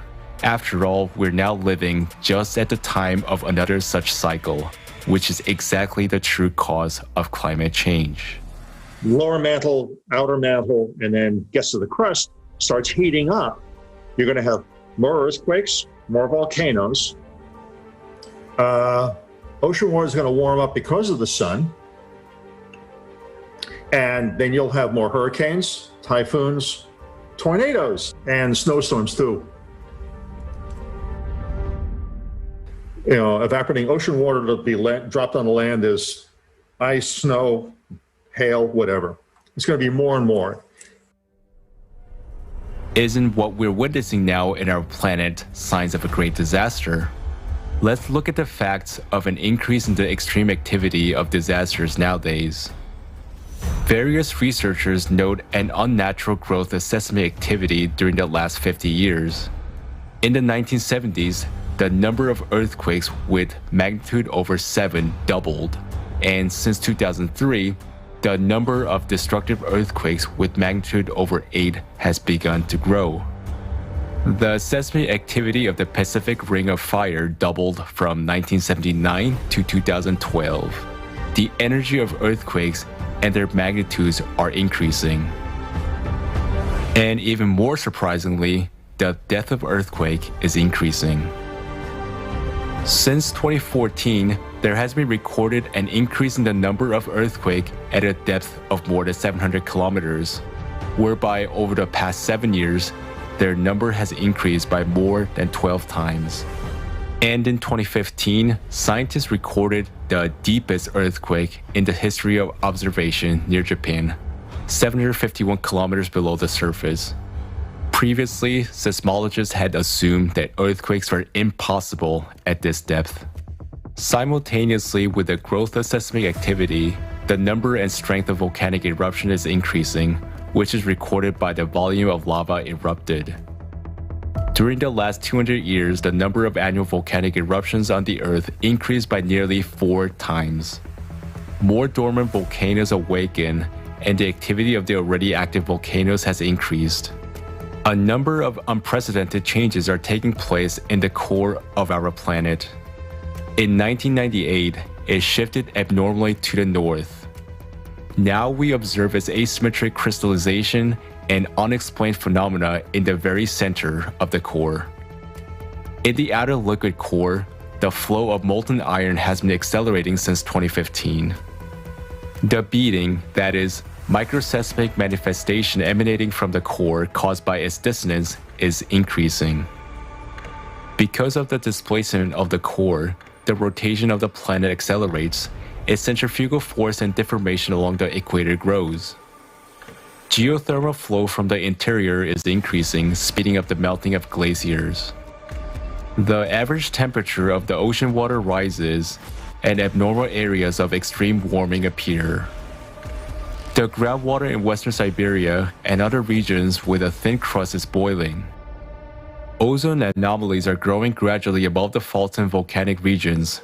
The number of fires along the faults is growing due to increased degassing, the release of flammable gases from the Earth's interior.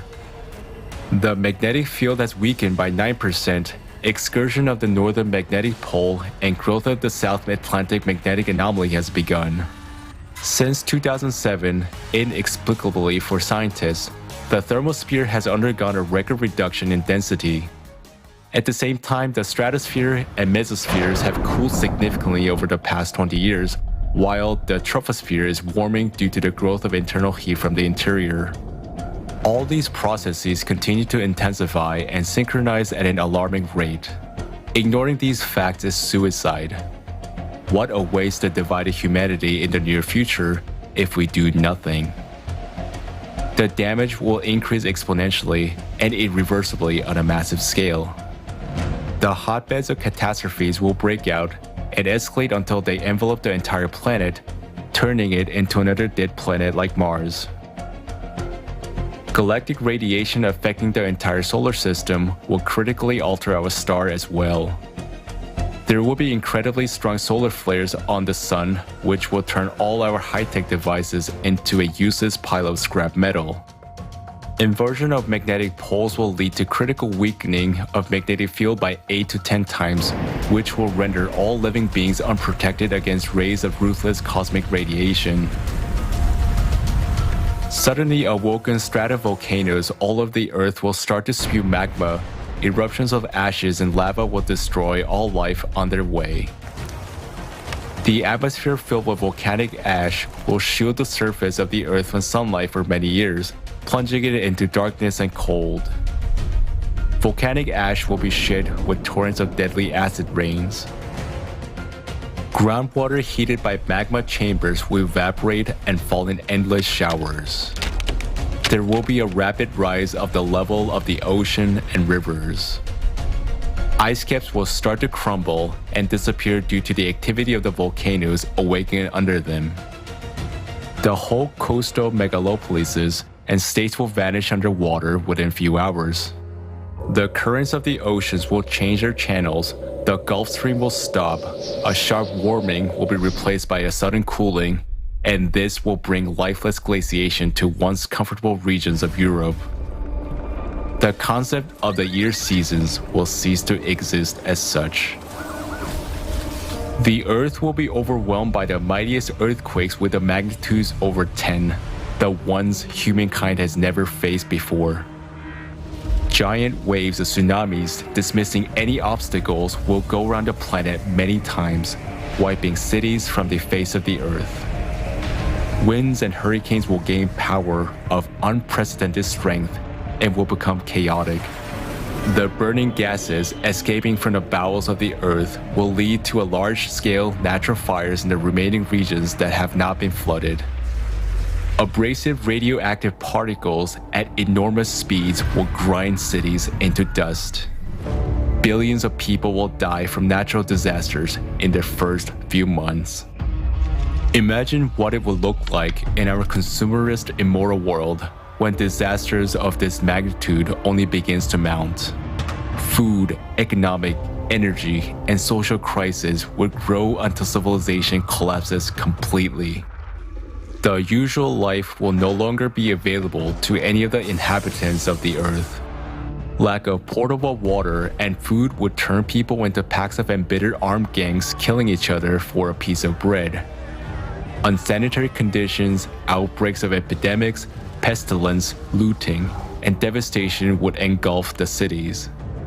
Survivors would roam around lifeless lands in search of food and shelter. Those living will envy the dead. Such is the cycle of 12,000-year cataclysm in its apogee. And this time it will be stronger than usual because it falls on a difficult period of time when a very sick planet, which we ecologically tormented, is added to a 24,000-year cycle. We have already faced a ruthless enemy that is destroying us. We have no time to continue staying idle, as the synchronization and cascade of the ongoing cataclysms is growing inexorably. We need to find a solution on how to put up a defense against our only external enemy. The enemy is strong, therefore all the power of uniting 8 billion people is needed. We need to use all our scientific potential, but this is impossible in the format of consumer society we have now. Today, science serves private capital, not the salvation of humankind.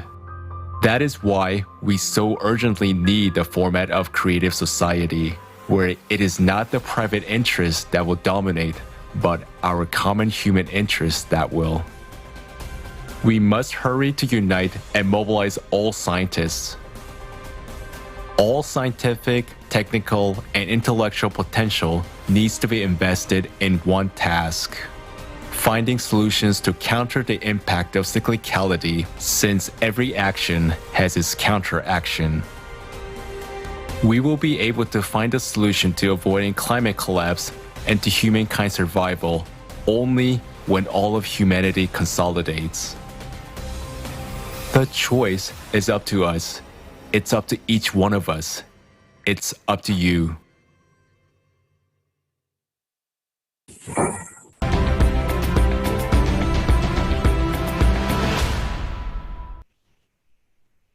The video we just watched is key. We now understand the real reason for climate change. We see that cyclicity is the main reason for climate change. It happens every 12,000 years. The cycles vary in the intensity of destruction. Every other is always more destructive. So every 24,000 years, we experience the most dramatic catastrophes and change. And the cycles in between, which will be the 12,000 year, is less destructive compared to the 24,000 year one, which is the one we're entering right now. You have just seen the facts. Why is it that the truth is not available to us? Why do we still see misleading information about CO2? It is absolutely absurd that we see people dying all the time because we support the stupidity of CO2. This big business is costing us lives. Our next speaker, Joe Blundell, who is a researcher, inventor, and entrepreneur, will tell us more about 12,000-year cycles.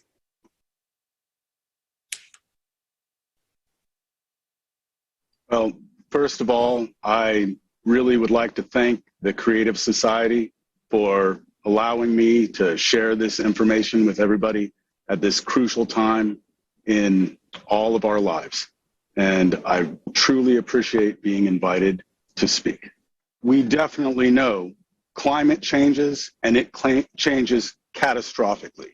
When you actually go back into geologic records, ice core samples, volcanic data, you find that not only has this cyclicity occurred very recently, but quite frequently and exactly lining up with that great year cycle, the cycle of the yugas, if you will, the 24 to 26,000 range of our crossing of a very interesting region of space. 12,000 years ago, it was Campi Flegrei in Italy. 24,000 years ago was the Tambora in New Zealand. That lines up exactly with the cycle. Go back 36,000 years, once again, same supervolcano off Italy, the Campi Flegrei volcanic fields. And I would be remiss if I didn't mention the king of all recent cyclical disasters. And that is the Mount Toba eruption of 75,000 years ago. And to give you an idea of how enormous Toba was and how utterly destructive it was, when it went off, the human populace bottlenecked down to 7,000 to 10,000 people. When you look at a supervolcanic explosion, it dwarfs the weaponry of man to an amazing degree. It is equal to 1,000 Hiroshima atomic bombs being exploded every single second. The amount of ejecta, the amount of matter thrown into the air is so great that it sparks volcanic winters. And that's what really gets us, because when the crops get bad, people start starving, but it's not just the starving. To really illustrate how dangerous volcanoes are, I'd have to point out the fall of Rome. And what happened during that? People got hungry, people got sick, and the plague of Justinian set in. And 100 million people in Europe dropped dead in a matter of years.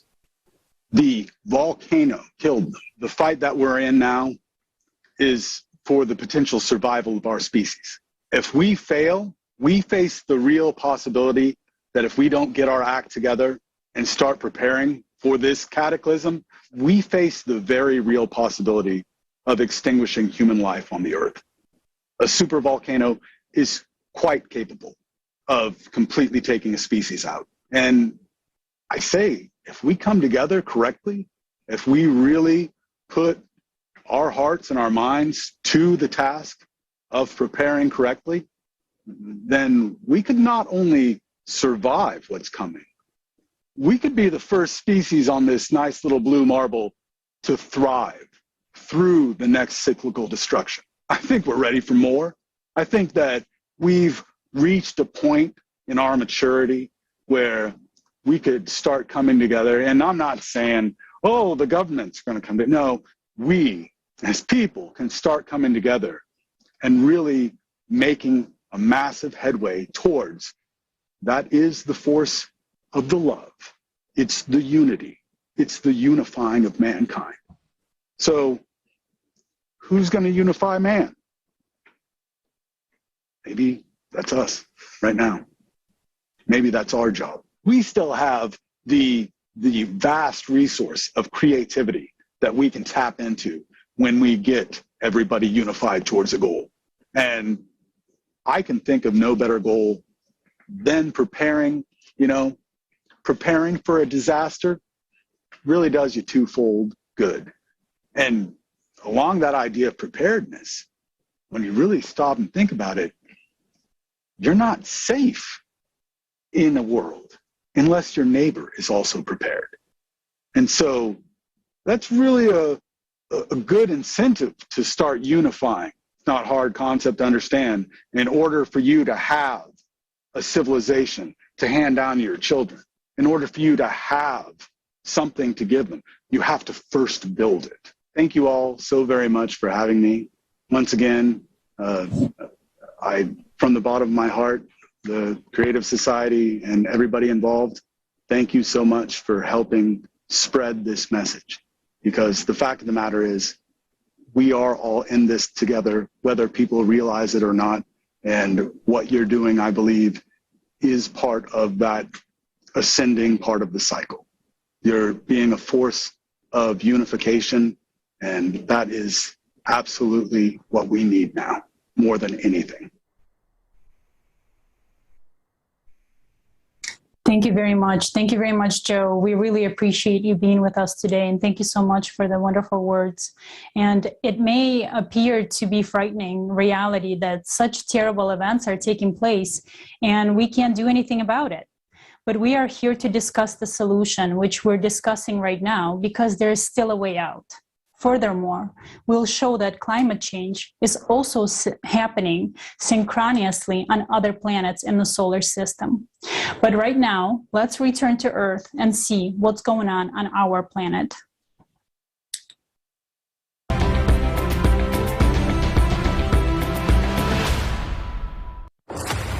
Today, scrolling through the news feed, we see how natural disasters are increasing around the world. But if we look around, it may seem to us that cataclysms occurring in other countries or on other continents do not concern us because they are so far away. However, the reality is just the opposite. Our planet has entered a phase of instability and anomalies. While one part of the planet is drowning, another one is dying from droughts. Drought is about to become the next pandemic, and there is no vaccine to cure it. Most of the world will be living with water stress in the next few years. Demand will outstrip supply during certain periods, said Mami Mitsutori, the UN Secretary General's Special Representative for Disaster Risk Reduction. Shortage of drinking water is not even a catastrophe, it is death. This year, 2021, marked the first water shortage in the Colorado River, which provides water to about 40 million people in the western United States and more than 10,000 square miles of farmland. The Colorado River feeds two major reservoirs, Lake Mead and Lake Powell. Its water level has dropped to its lowest level on record. This year alone, drought and water shortages have significantly changed the usual human life on almost all continents. The effects of drought are already directly affecting many people and are getting worse.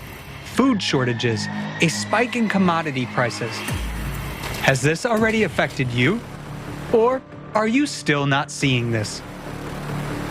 The dry summer of 2021 in Kazakhstan led to an overall decrease in yields and livestock deaths. In 2020, Kazakhstan exported about 8 million tons of grain to 40 countries, but the forecast of grain exports for 2021 has decreased by almost 30%, down to about 6 million tons.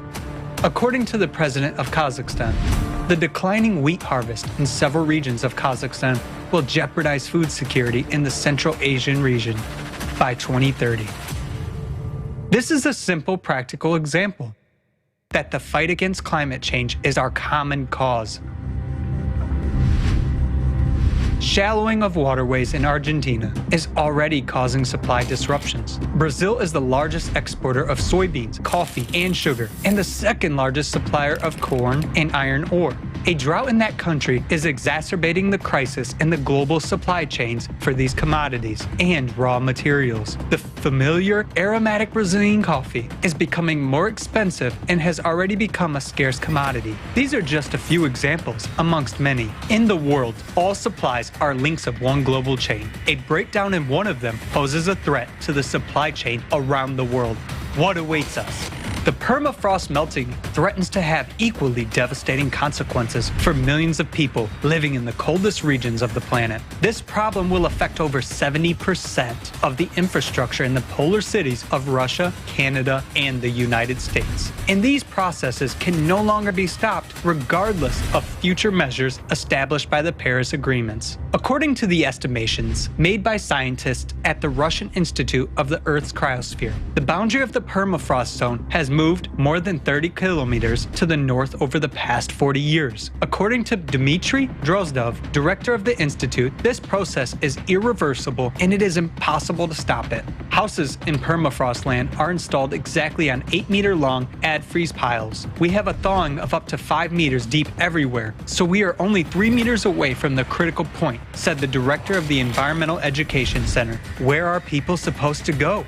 After heavy rains and flooding of crops in the major vegetable province of Shandong, the cost of vegetables in the Chinese capital has risen sharply by almost 40% in just 1 month. In the opinion of China's popular microblog Weibo users, vegetables are now more expensive than the country's staple meat, pork. The sunny state of Texas appeared to be unprepared for the drastic changes in temperatures during the winter of 2021. In this typically warm southern state, the temperature dropped to minus 18 degrees Celsius. Due to high demand for indoor heating, the entire energy system failed, freezing in their own homes. Many people were forced to stay warm in their cars and cook food using candles. Look at the water. I cannot believe it. I cannot believe it at all. Look. Because the pipes had burst from the frost, there were problems with the water supply, making people wait in line for hours to get drinking water. My house has still water frozen. All the pipes are frozen, and I have 6 children to take care of. The electricity crisis set in motion a chain of consequences that led to a humanitarian catastrophe. People were not prepared to face such abnormal conditions. There was no electricity for 3 days, no water for 3 days. I didn't have food for 60 hours, and I felt very bad. The residents of Texas could not have imagined that tomorrow they would be on the brink of survival. Everything's flooded. Today, climate anomalies are occurring all over the planet. Anyone can become trapped. That's what happened to the residents of the Chinese city of Zhengzhou in July 2021. As they stepped into the subway car, people had no idea what a nightmare this trip would turn out to be for them. And some of them would never come home to their loved ones again. Due to abnormal precipitation, 1/3 of the annual rainfall fell within just 1 hour.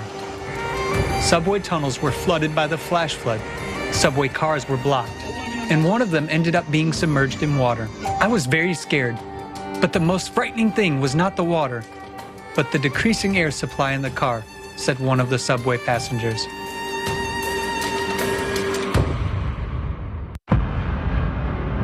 Global climate change has already caused food shortages around the world, and the situation is worsening catastrophically. Will we have anything to eat and drink tomorrow? More than 1,140,000 people in Madagascar are desperately trying to survive the famine due to the drought. We cut them like this, but this one can't be cut. It's as hard as a tree. Today we have absolutely nothing to eat except cactus leaves.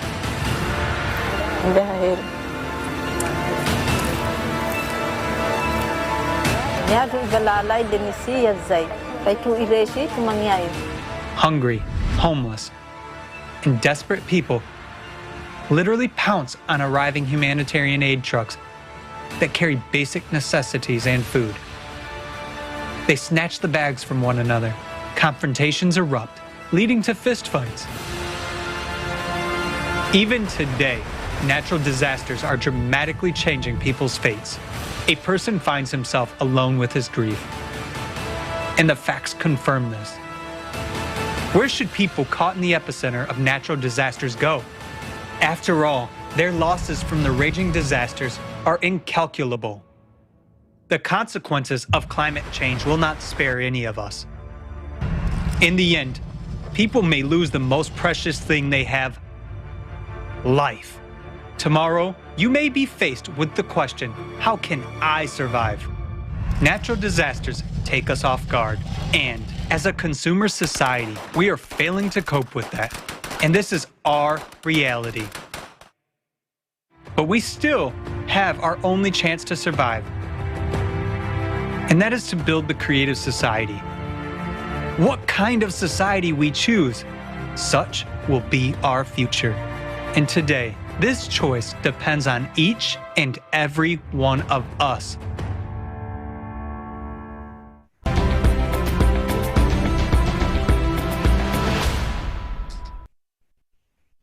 What we just witnessed is only the beginning of the cyclical process. Right now, we saw how climate affects economy, agriculture, infrastructure, etc. But how does it affect human lives? Let's hear it directly from a person who understands how disasters impact people's lives.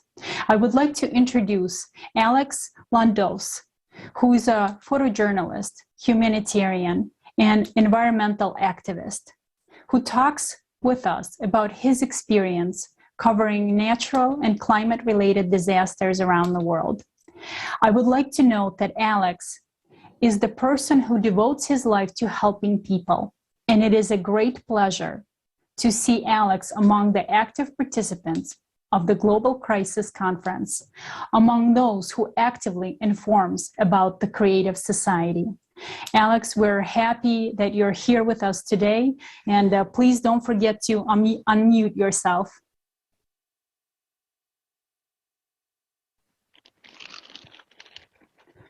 Thank you. I'm happy to be on this broadcast. Thank you for the introduction. My name is Alex Landos. I am the owner of Advanced Disaster Relief. It's an international disaster relief company I started a few years ago. So over the last few decades, since about 2002, I started doing a lot of photojournalism, humanitarianism, going on homeless outreach projects, and doing a lot of environmental activism projects. So over the last 2 decades, I've personally responded to dozens of major hurricanes, lightning events, droughts, forest fires, floods, and even some major landslides. I went to Ghana during the peak of the Ebola outbreak in 2014, and I volunteered in Nepal after that major earthquake in 2015. After that, the next year, I went on an independent humanitarian mission to Iraq. I helped out there for a month. It was exciting going along with the Peshmerga military, transporting supplies and aid. So throughout my career, I've seen climate-related disasters and superstorms get exponentially worse, and they will continue to get worse in the following years and the following decades. Climate change is no longer an existential threat.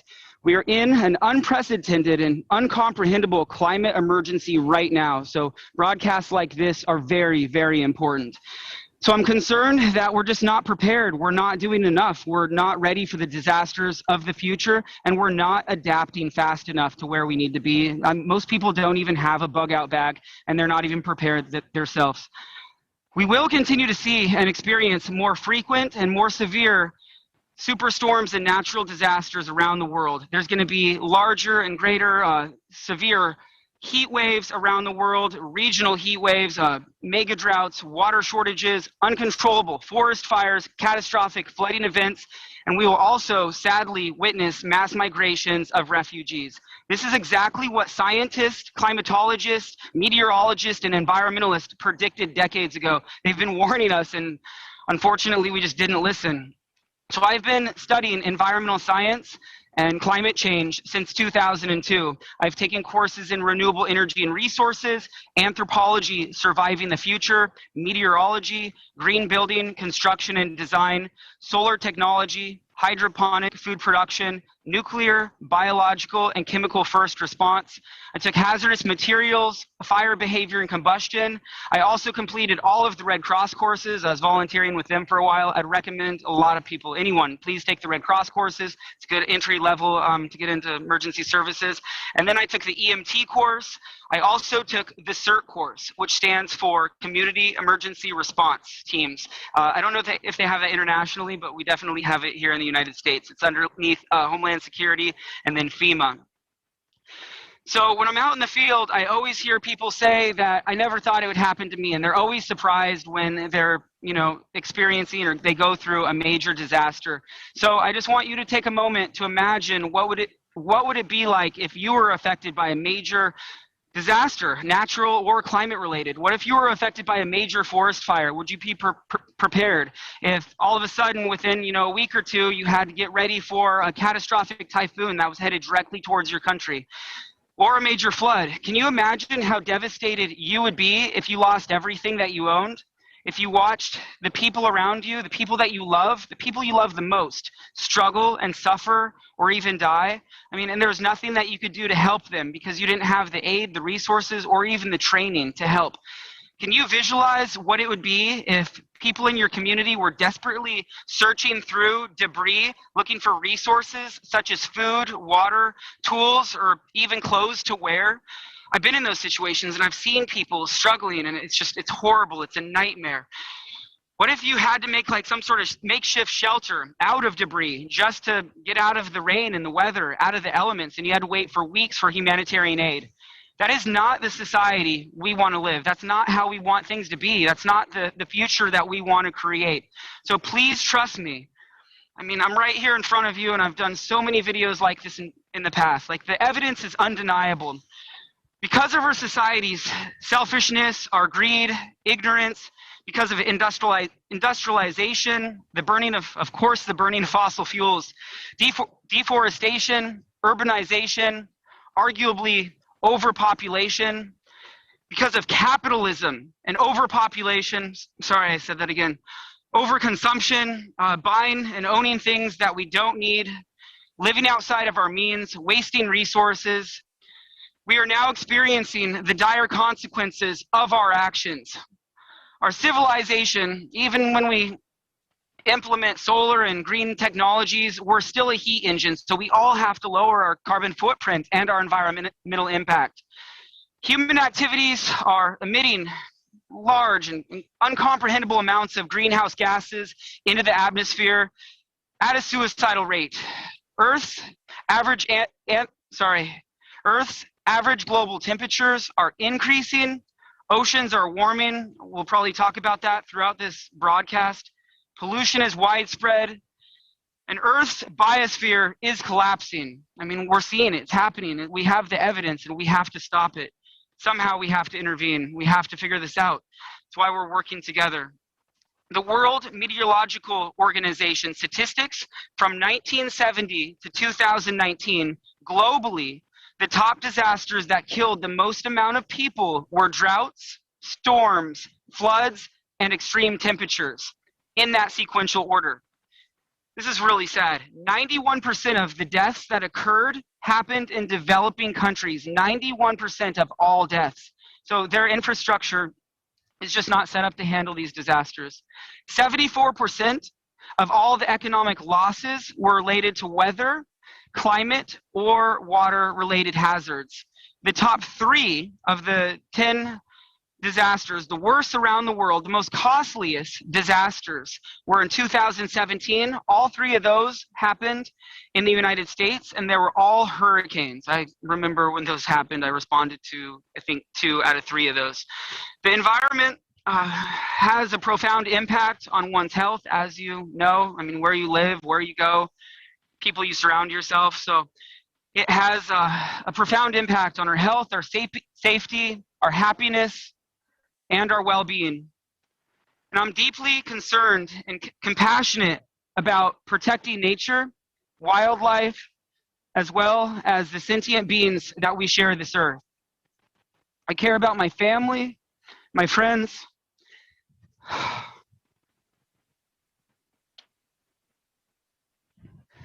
and all of the children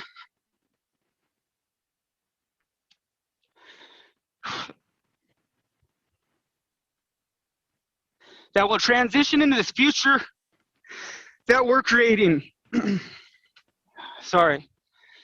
So we're out of balance, and we're all working towards, wow, this is going to get a lot of views. This wasn't on purpose. Sorry.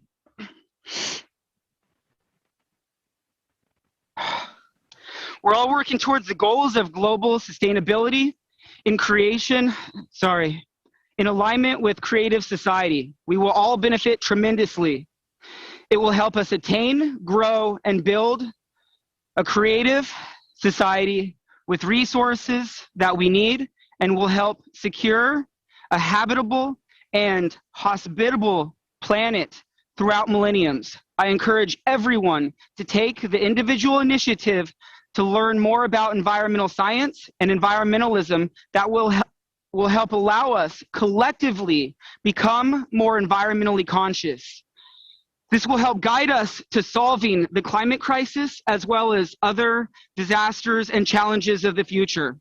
Please reference Creative Society, learn more about how the platform will help us expedite and secure a safe, resilient, and prosperous future where we will all thrive. In conclusion, I would like to sincerely thank all of the participants, volunteers, and supporters of this online conference and Creative Society. In this next video, following my broadcast, you will hear a compilation of heartbreaking eyewitness testimonies from people around the world that have survived major climate-related disasters. My name is Alex Londos. Thank you for watching this broadcast and participating with this program.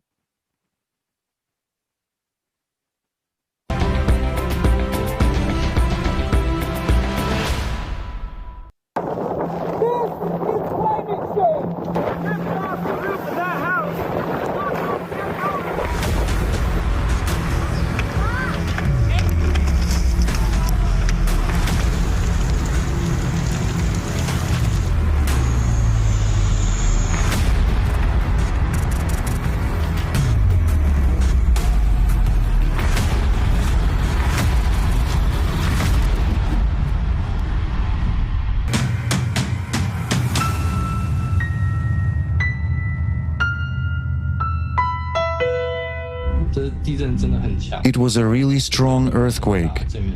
Its force was very large and the chamber was shallow, so the shocks were noticeably felt. The Hydrometeorological Center announced the forecasted disaster, but it was only 5 seconds before the earthquake. So we had only 5 seconds.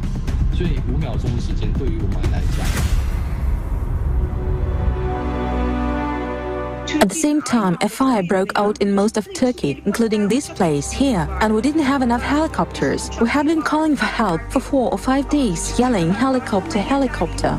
We were shouting and crying for help until we were hoarse, but there weren't enough of them, and the volunteers were actually on state helicopters too. The area of the fire was enormous. That's why most people evacuated on their own, sadly.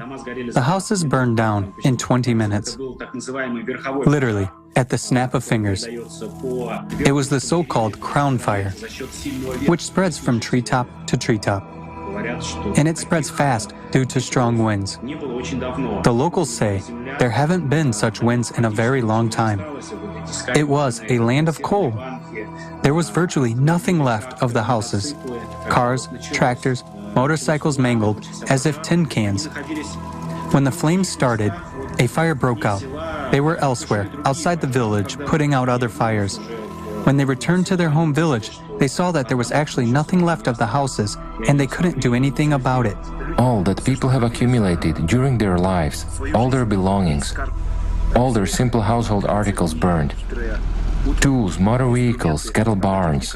And the wind is so insidious, it turns out that the crown fire is so fast. It burns 20 kilometers an hour. It means that not even a man can escape from it. The fire traveled 120 kilometers in one day. Part of the village is gone here. It was burned to the ground. It was such a sight. Everyone who has a heart probably almost cried at that moment. I mean, now we're seeing more forest fires go from 0 to 50,000 acres, 80,000 acres within 5 to 7 days. It's just unimaginable. It doesn't matter how many resources you put towards a fire. If there's more wind speed and lower humidity, lower drought, then there's nothing that you can do to stop it. So far, houses are collapsed, totally collapsed, because the water is 1 meter or 2 meters. So there is no one behind that flood. Everything will collapse. Just people went out and left their properties, their households, their livestock even. They lost their livestock. And you know, these community, their cattle is like their main or the domain of their life, because they construct also their livelihoods from their cattle. The most horrible is that is the reconstruction, to come back to the life when the disaster pass is the worst moment, because you see the reality. Next day, you see the streets, you see the death. We have two types of affected population that lost all, the house, the whatever, and population evacuated. Well, of course, it's a huge loss. In addition to the homes, they lost all their plantations. Also, the desalination plants were destroyed. Initially, there was a problem of toxic gases getting into the water pipes, making the water unsuitable for use. The fire started very close to the town that morning, and there was very little time to evacuate. That being said, 84 people died that day. There was a lot of miracles that happened that said it was incredibly devastating and very scary and painful to witness. And it was my hometown. So about 80% of the town burned, right? Buildings, businesses, schools, churches, residences. Many people lost their home, their possessions, their vehicle, and their livelihood, their work, all in the same day. A lot of people displaced, 50,000 people displaced. Very, very devastating. I felt like shaking, and I was like, wow, what's going on? And then I wanted to hold on the wall. I wanted to hold on to the wall, and it's like, fell like this. And I was like, wow, this is earthquake.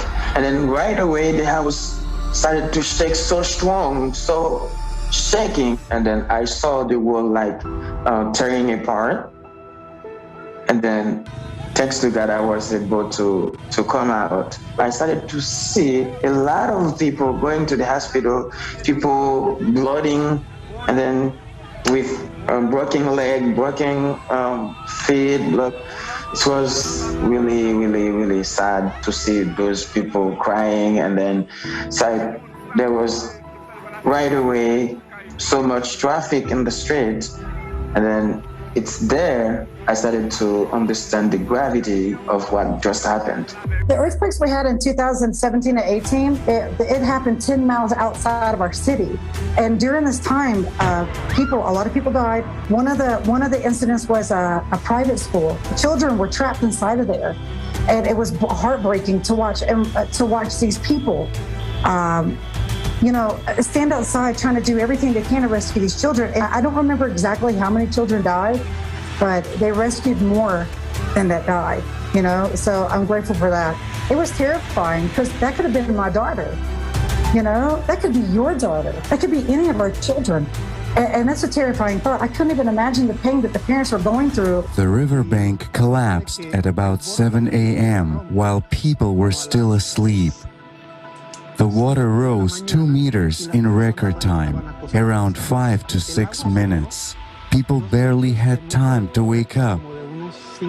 They were climbing on furniture, ran up to the second floor, and also it took some help from neighbors to help people get out through the windows, because they weren't able to open the doors anymore. My aunt was trapped inside her house, and the water rose so fast that there was about 40 centimeters of air left up to the ceiling, meaning they could practically drown. So my cousin had to break the windows to get them out of the house, because otherwise they could have died. The very house that protected you turned out to be a trap that could make you drown. It was just a total chaos. Lava from the volcano was already in our area. And we could see that it was already flowing up. And we couldn't help it.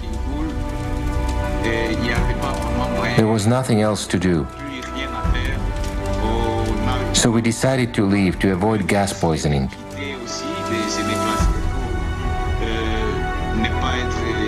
A lot of people died not from the volcano itself. They died in accidents that were caused by people. They died in accidents that were caused by people who wanted to get out of town, running all over the place. There were over 20 deaths from accidents. We must understand that nature itself has its own laws and uncertainties.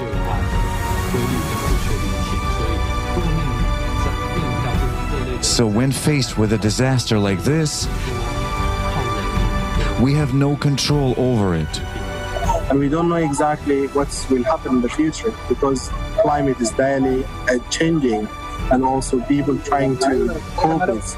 But in order to help others, we have to help ourselves. As part of the issue too is that when these disasters happen and time goes by, it's no longer in the news, it's no longer, and people forget. And people are still suffering. People are still out of housing a year later, 2 years later, struggling to get their life back on track. And many of the people were already, near poverty. We can't keep living this way. So where are we as a species? Where are we now? Where have we been? Understanding our history and understanding so much is changing so fast in the world. And then where are we going from here? What does the future hold? And not just for us, for our children and for the future generations to come. Human life is the first and foremost priority in our life. We see that at the end of the day, the material things sometimes don't really matter. Everyone is equal in front of disaster in the sense that when a millionaire or a billionaire has all the money in the world and the money cannot save you. We noticed one man with kilos gold in his hand and very known wealth status. He has his bike in with him, but he still was begging for food, two-time food. And he was literally crying that take whatever you want, take whatever you want from me, because he has money in his home, but he don't has any food for his two-time survival. So people were completely aware with this situation that money and other things is not necessary. What is necessary is that time humanity and how you have whatever is coming with you. If we won't be able to unite, if we don't see the need for it and don't realize it, then later it may be too late. It's just a shame that people come together only during disasters, and that's where the sadness comes in. We should be getting together beforehand. We have to speak up. We have to speak out. Now that's a good key for us to come together. We have to be honest. I just don't know what else it's going to take. I mean, how many more homes have to be destroyed? How many more people are going to die? How many more superstorms are going to completely destroy and ravage areas around the world before more people start realizing that this isn't normal? The spread of misinformation has slowed down our potential progress, all the misinformation, and we're not where we need to be as a society. The time is running out. If we don't unite now, it will be too late then. Let's not miss our chance.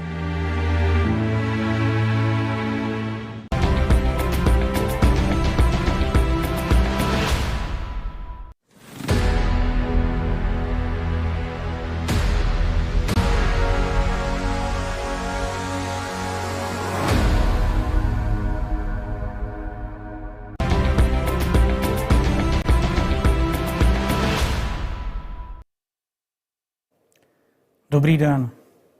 Dnes se koná historická Greetings. A historic event is taking place today. Millions of people from all over the world have come together to learn the truth, and this is extremely important, giving, especially now, at such a difficult time for all humanity, because a war is going on right now. The enemy has already come. He's already in our homes.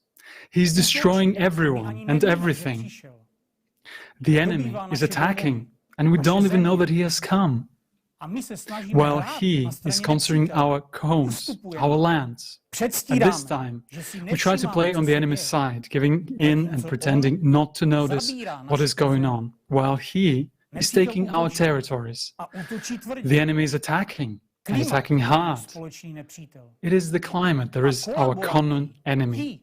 Meanwhile, the collaborationists, those who are fighting on the enemy's side, divert our attention from the real external enemy and claim that our enemy is the internal one, whom we have created by our anthropogenic factor. The collaborationists knowingly and willingly collaborate with the enemy to the detriment of their country, their own families, and all of us. For the sake of their own profit, their wallets, cupcakes, they side with the enemy and continue telling us fairy tales. They divide and pit us against each other. And because of them, we're losing this war. We are not resisting. We're giving up our own homes, our own lives. This is a challenge to all of humanity. And the collaborationists tell us that we can sleep peacefully. What peace are they talking about when a war is going on? Do we want the climate to destroy us? The enemy is already in our homes, and there is an unprecedented case of abuse of power on behalf of those to whom we have given our power up. And this case is reaching its peak. When we tell the truth, calling things by their proper names, the collaborationists of the consumerist format shut our mouths. Silence and lies prevail in society. Nowadays, we're not even allowed to tell the truth. If you say something in social media against the collaborationist ideology of the anthropogenic factor, CO2, that's it. You get banned and cancelled. It's a fight against us, against humanity, all so that someone at the top of the pyramid of power could gorge on cupcakes. People are dying today, right now. The climate is destroying us, yet they keep lying, profiteering from our grief. They shut the mouths of true journalists and buy for 30 pieces of silver those who are willing to write lies sponsored by them. Men, we all see and understand this. They are taking lives, yet we, men, defenders of our homeland, are silent? Or are we not men? Are we cowards? Our children, our families are sacred, and we're giving our loved ones away so that these beasts can devour them. We must understand one simple truth, that we are all one family, or else we will find no way out. The truth is this: either we remember that we are human beings, or we die like stray dogs, because our home will be taken from us very soon. We've been divided for the last 6,000 years. We've been taught to kill each other. We've been tempered in the war against each other. So let's use these skills, perfected over thousands of years, against the most cunning enemy that we as humanity face for the first time. We need to find the courage and strength to endure. To win, we must unite. Otherwise, it is simply a betrayal of our loved ones, of our children and grandchildren. The time in which we live requires courage. It requires real heroes, and not the ones we see in movies. And courage means telling the truth. Thank God there are such heroes today. They are ordinary people who rise up when their country is in trouble. Despite all the prohibitions of collaborationists, they rise up, raise others, tell the truth and defend our common home, our only planet. And we really hope that there will be more and more people like this joining us every day. This is our real hope. It is such planetary heroes that our entire humanity needs, those who can truly save our civilization. Without them, our common enemy will destroy us. There's a war going on right now, and we must remember this. The creative society is the only viable model that can save humanity. And that is why I support this project as best I can. And like many of us, I sponsor it. I believe that sponsoring the Creative Society project is the best investment not only in your own future and the future of your children and grandchildren, but it is also the best investment in the future of all mankind. We can survive this war only by uniting. We must unite not only our will, but also all of our resources and scientific potential.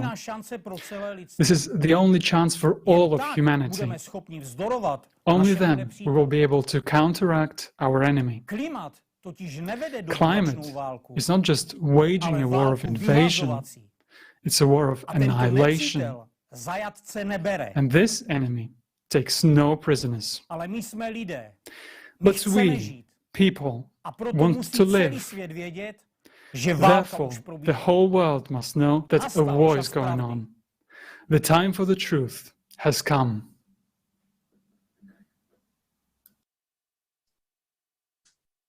Thank you, Dusan.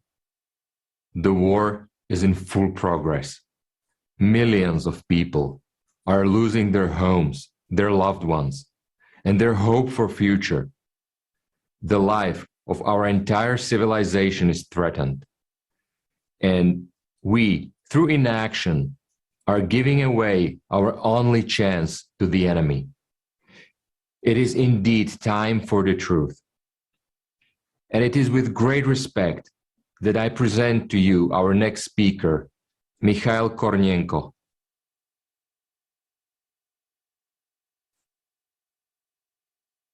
Дорогие друзья, я летчик-космонавт Российской Федерации, Герой России. Dear friends, I am Mikhail Kornienko, a pilot cosmonaut from the Russian Federation, awarded the title of the Hero of Russia. I'm happy to participate in this conference because it is dedicated to global problems that concerns all of us and all sensible people in general. In my opinion, in terms of ecology, we are on the very brink. We can only solve this problem together. I hope this conference will help us with that. I can say that I agree with all your calculations because I have seen all these problems from outer space. I saw the plastic island that floats in the ocean. It's of a different color. All this is terrible, of course. From up there you can see landfills. Forests fallen, just total fallen, like in the Amazon. There are whole sectors of missing forests. Meanwhile, forests are the lungs. Siberia as well as the Amazon are the lungs of our planet. People do this because they have nothing to eat, but the most important thing is certainly the environment. So wherever I travel, wherever event I attend, I start my speech with environmental issues. Unfortunately, we all think that someone will do everything instead of us, don't we? We have a government, right? We have a garbage man who collects some stuff and dump it in landfills. But the point is in ourselves. How did garbage islands appear in the oceans? The key message of my emotional speech is as follows, guys. Let's begin with ourselves. No one will help us, and no one will do anything instead of us. The problem is in our disunity on our planet, isn't it? All other problems originate from that. On our planet, we don't live like a beehive, and we are not like an anthill. We are separated by borders, we are separated by languages. Everyone cares only for themselves on our common spaceship. All other problems arise from that until we understand that we all live on one planet, right? As our American friends and partners astronauts are saying, we're all in the same boat. Nowadays, warming on our planet is widely discussed. As they say, the global warming, but the fact is these are cyclic fluctuations of the climate. They have always happened, we have them right now, and they will recur, right? I'm not a great scientist in this regard, probably this would be a better topic of discussion for climatologists. I'm just expressing my personal, not enlightened opinion. Just as always, the truth is out there. It's an obvious fact that the climate change is taking place. It is present. But this doesn't mean that it is connected with human activities. This yet has to be proven, isn't it? Many people use climate change for their own personal selfish purposes, as nowadays the green agenda has become popular. They go crazy about this agenda. Let's take the project of Greta Thunberg. In my opinion, these are purely business issues. Moreover, it is obvious, completely obvious, that we have drastically damaged our planet. This needs to be dealt with the sooner, the better. Or, for example, Kyoto Protocol. Well, it's a purely commercial project. If you remember, Albert Gore organized this whole thing. It has nothing to do with ecology. This needs to be understood as well. I think it is impossible to unite on a single topic. It is always a complex, all-around thing. I mean, there is a series of issues that will unite all people. It is not only the economy, not only the green agenda or environmental issues. It's an entire range of problems which we must only jointly resolve. I mean, all leading nations. And indeed, maybe we shall all get together on some other platform and say, guys, come on. If we don't realize now that neither dollars are needed, there will be no dollars, no Arctic. We simply won't survive to see it. We have more important things to worry about than sea routes. I travel a lot around the world. People at the grassroots are normal everywhere. They understand everything perfectly well in Europe, in America, and in Japan. They write to me a lot, and everyone understands the situation. It's only those at the top who do not understand this, the ones above us. I'm coming to an apocalyptic conclusion that if a person crosses some kind of an authority border, which certainly exists, he immediately becomes soft-headed. He stops seeing obvious things. And since we're all under the power of politicians, under the power of presidents, whom, by the way, we have elected, it turns out that we have no choice. Well, it means the election platforms have to be changed. We should all gather at a round table and resolve this issue. They cause wars, they cause dirt.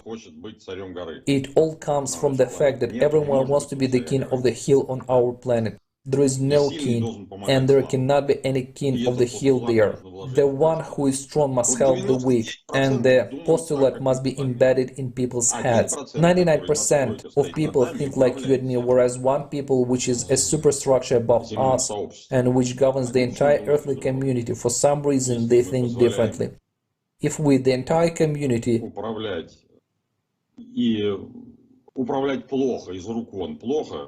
allow this 1% to manage us in a bad way, even in a dreadfully bad way, this means we are doing something wrong. We should gradually change it. We should change it step by step through democratic procedures, through gradual changes in the legislation, because any revolution is an evil. It brings troubled times, loss and fear, and it takes time for the society to recover. We have already seen it more than once, that's enough. Therefore, we should organize such platforms and offer our own options for overcoming the crisis. There is no other way for us, you see, otherwise all of us will die. Thank you so much, Mr. Kornienko. It's a great honor for all of us to have you here with us, and I absolutely agree with you. We need to build a humanity that lives like a beehive, and we have to build a society that puts human life first. Not money, not profit, not anyone's political, commercial, private, or any other interest, but human life. Then it will be creative society. But unfortunately today, we live in a complete opposite of that. A consumerist society where the purpose of life is endless, ever-increasing consumption. People worship money and use each other for profit. They measure success not by contributions to the common good, but by the ability to consume more than others. And that is consumerist system that itself consuming the most valuable resource, our attention. And profit-driven mass media shapes our reality. As the result of that, attention is so much focused on the political drama, economic problems, and above all, consumption, that we don't even notice how close we are to being extinct as species. I was very happy to hear that Mr. Kornienko understands the cyclical nature of climate change, and that in the existing consumerist format of the society, divided as we are, we simply won't be able to solve this global problem. I was also very touched by the words of Dushan, and he is right that investment into creative society is not just investment into your future, your children's, but also in the entire human race. And that is truly the best investment one can make into building the humanity that lives as one human family on planet Earth. And how would that help to solve climate problem, right? Well, very easily, my friends, by unleashing the unlimited resources of the united humanity. If we combine our scientific, technological, and intellectual resources, we can solve the problem of climate change. And we can solve any other problem on our planet. We can create a prosperous life for 8 billion people, or even 25.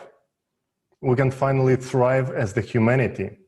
If that's what we really want, of course. Ask anyone you know to describe the society in which they would like to live in. And then compare their answers to what's written in the 8 foundations of the creative society. And I can assure you that it will match 99%. It's because people created these foundations. And that's a fact proven by millions of surveys worldwide. These 8 short paragraphs include everything we want our society to be like, we as humans. So where to start and how can you help? Well, first of all, please read the 8 foundations and then make sure that everyone around you knows about them. That's how we can create a strong electoral request to adopt the 8 foundations of the creative society into the law of each country. That is the only way to unite our humanity on the value of human life.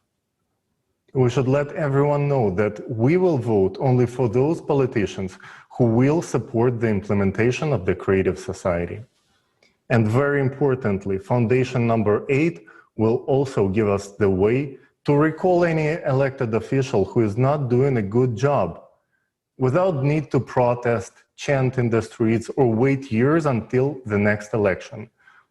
Our time is the most precious resource that we have, and we cannot waste it anymore.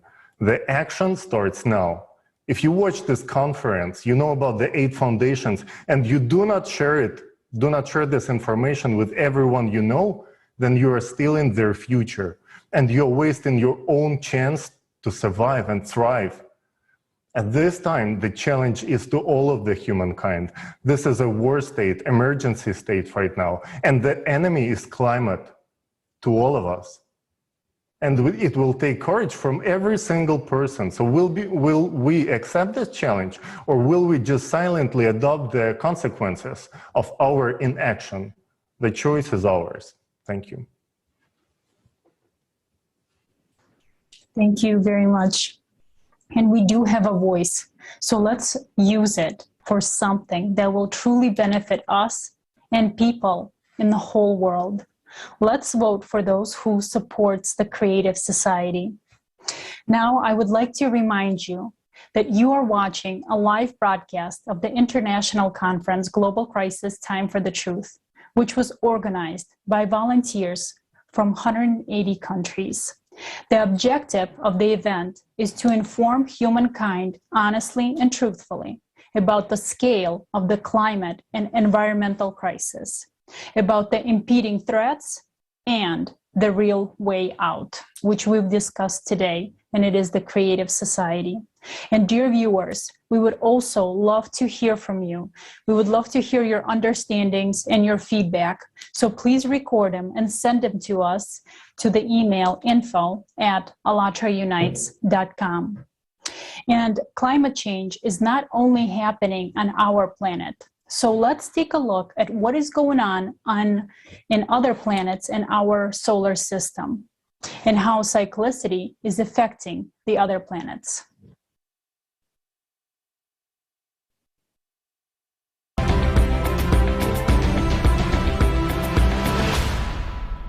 Today, we're witnessing an obvious fact. The climate on our planet is changing rapidly. We're used to looking only under our feet and not looking at the world as a whole. But our planet is a part of the solar system. In order to understand why the Earth's climate is changing, we need to lift our heads up and look at what is happening in the solar system as a whole. After all, the climate on Earth is changing simultaneously with the climate on other planets of the solar system. Let's go on this exploration together and figure it out through actual examples. What happens there in the sky beyond the world we're used to? For 2 decades, the brightness of Neptune was changing according to the 11-year solar cycle. But after 1996, this process was disrupted. Global changes took place in the atmosphere of Neptune. This is due to the penetration of galactic cosmic rays into the lower atmosphere, which have an impact on storms and hurricane formation. Also, unusual storms occur on Neptune, and the giant storm discovered in 2018 was the strongest, the brightest, and was wider than the Atlantic Ocean. Moving to the equator, it should have dissolved, but it did not. Instead, it turned and began to move away from the equator. This unpredictable atmospheric behavior is something new to see, NASA states. On our planet, galactic cosmic rays also penetrate into the middle layers of the atmosphere, which is now leading to a global restructuring of the atmosphere. Uranus was considered to be a calm planet, and until 2007, scientists attributed the active weather on Uranus to the influence of the solar heat at the equator. But no one can understand why powerful storms have been raging on the planet since 2014. Previously, the temperature on Uranus was dropping, but since 2014, scientists observed a rapid heating of the planet. Astrophysicist Henrik Mellin notes the following about Uranus. Uranus is unique in that it has remained so very quiet storm-wise for so long that the appearance of these storms in 2014 correlates so well with the abrupt heating of the upper atmosphere. Small variations in Uranus' atmospheric temperature should take place gradually. The fact that the reversal happened relatively quickly means that something dramatic has changed. On Earth, an increase in global atmospheric temperature has also been observed over past 50 years. The power of destructive storms, hurricanes, and a record number of tornadoes has increased on our planet. There is a major storm on Saturn every 30 years, but in 2010, it hit 10 years earlier than it had been expected. And it is the largest to date. The Cassini spacecraft recorded lightning flashes. For comparison, on Earth, such lightning would have been most powerful in the entire history of observations. The storm caused thermal anomalies that altered the circulation, structure, and composition of Saturn's atmosphere from the deep to upper layers. The aftermath of the storm could influence Saturn's northern hemisphere for years to come. Also, for the first time during the entire recorded period, Cassini discovered a giant dust storm on Saturn's moon Titan. But the wind speed on the Earth have increased as well. The sand and dust storms have become more frequent. Increasingly, massive plumes of sand obscure the sky and bring choking air to many parts of Africa, Asia, America, and Europe. According to the professor of astronomy, Imke de Pater, Jupiter is in the midst of global changes too. Now the red spots of Jupiter protrude above the clouds. According to the researchers, this growth signals a temperature increase in that region. As planetary scientist Michael Wong said, no one has ever seen this before. And in the famous Great Red Spot, the largest storm in the solar system from 2009 to 2020, wind speed have also increased up to 10% and continue to grow, which no one has ever seen before. Also, flashes of abnormally strong lightning have become more frequent. Moreover, the number of volcanic eruptions on Jupiter's moon, Io, has increased. Mars is the closest analog of the Earth. And all the processes that have been observed on Mars lately, giant dust storms, landslides, magnetic anomalies, increased seismic activity, ice melting, are now taking place on Earth too. Mars is heating up, and scientists are at a loss as to why this is happening. But the reason for the heating up. Do you understand how vital is this information? The climate is changing because of cyclicity and not because of human activity, as we are led to believe. It's crucial that this information is valuable to all, as this information can help save billions of lives. Right now, in the consumer society, the truth is hidden from us, the truth that gives us a chance to survive. This is why the transparency and openness of information is an obligatory requirement of the creative society, which is the fourth foundation of the creative society. And today, we don't have transparency because it will affect someone's wallet. As on the myth of CO2 and green energy, one can make a lot of money. People are dying, while we have not even begun to discuss a solution. But how can we find a solution if we don't even know the true causes of climate change? Why aren't the media and politicians warning us? Because in a society there is no transparency, they keep us in dark and blind us with myths of CO2. Because of them, we waste a lot of time.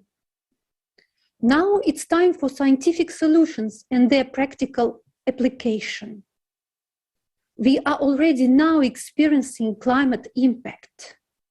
Imagine how many of us will survive if we don't have countermeasures against this most dangerous enemy, climate change. What are our scientists doing right now? Where are they? Who do they work for? Understand, the countdown has already begun. We are losing precious time with every second that passes. That's why this information is so important. The fact that it's being withheld is the biggest genocide of humanity in our history. We need this truth now more than ever.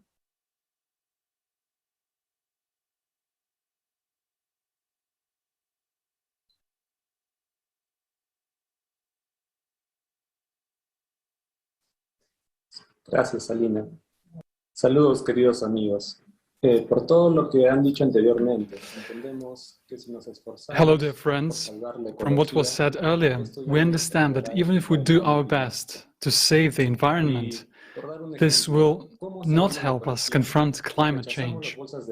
How are we actually saving the environment? We give up plastic bags in favor of paper, for example. But paper is trees, so goodbye forests? Really? We are destroying the lungs of our own planet, our only home. Are we really that stupid? No, of course not. Our problem is different. Collaborationists gather and discuss climate and ecology. But why is the situation only getting worse? Let's take an honest look at what is at the heart of modern society. Manipulation, lies, slavery, silence, power, money, holding on to what's yours and snatching what belongs to others. This is a format that has existed for millennia and continues to progress to this day. Today it is popular to be pushy and ambitious. But originally, ambition meant a desire for power, aggravated selfishness. We have exalted all the lowest human qualities. They say, know your worth. We have worth for everything. Everything is bought and sold, from air to relationships between people.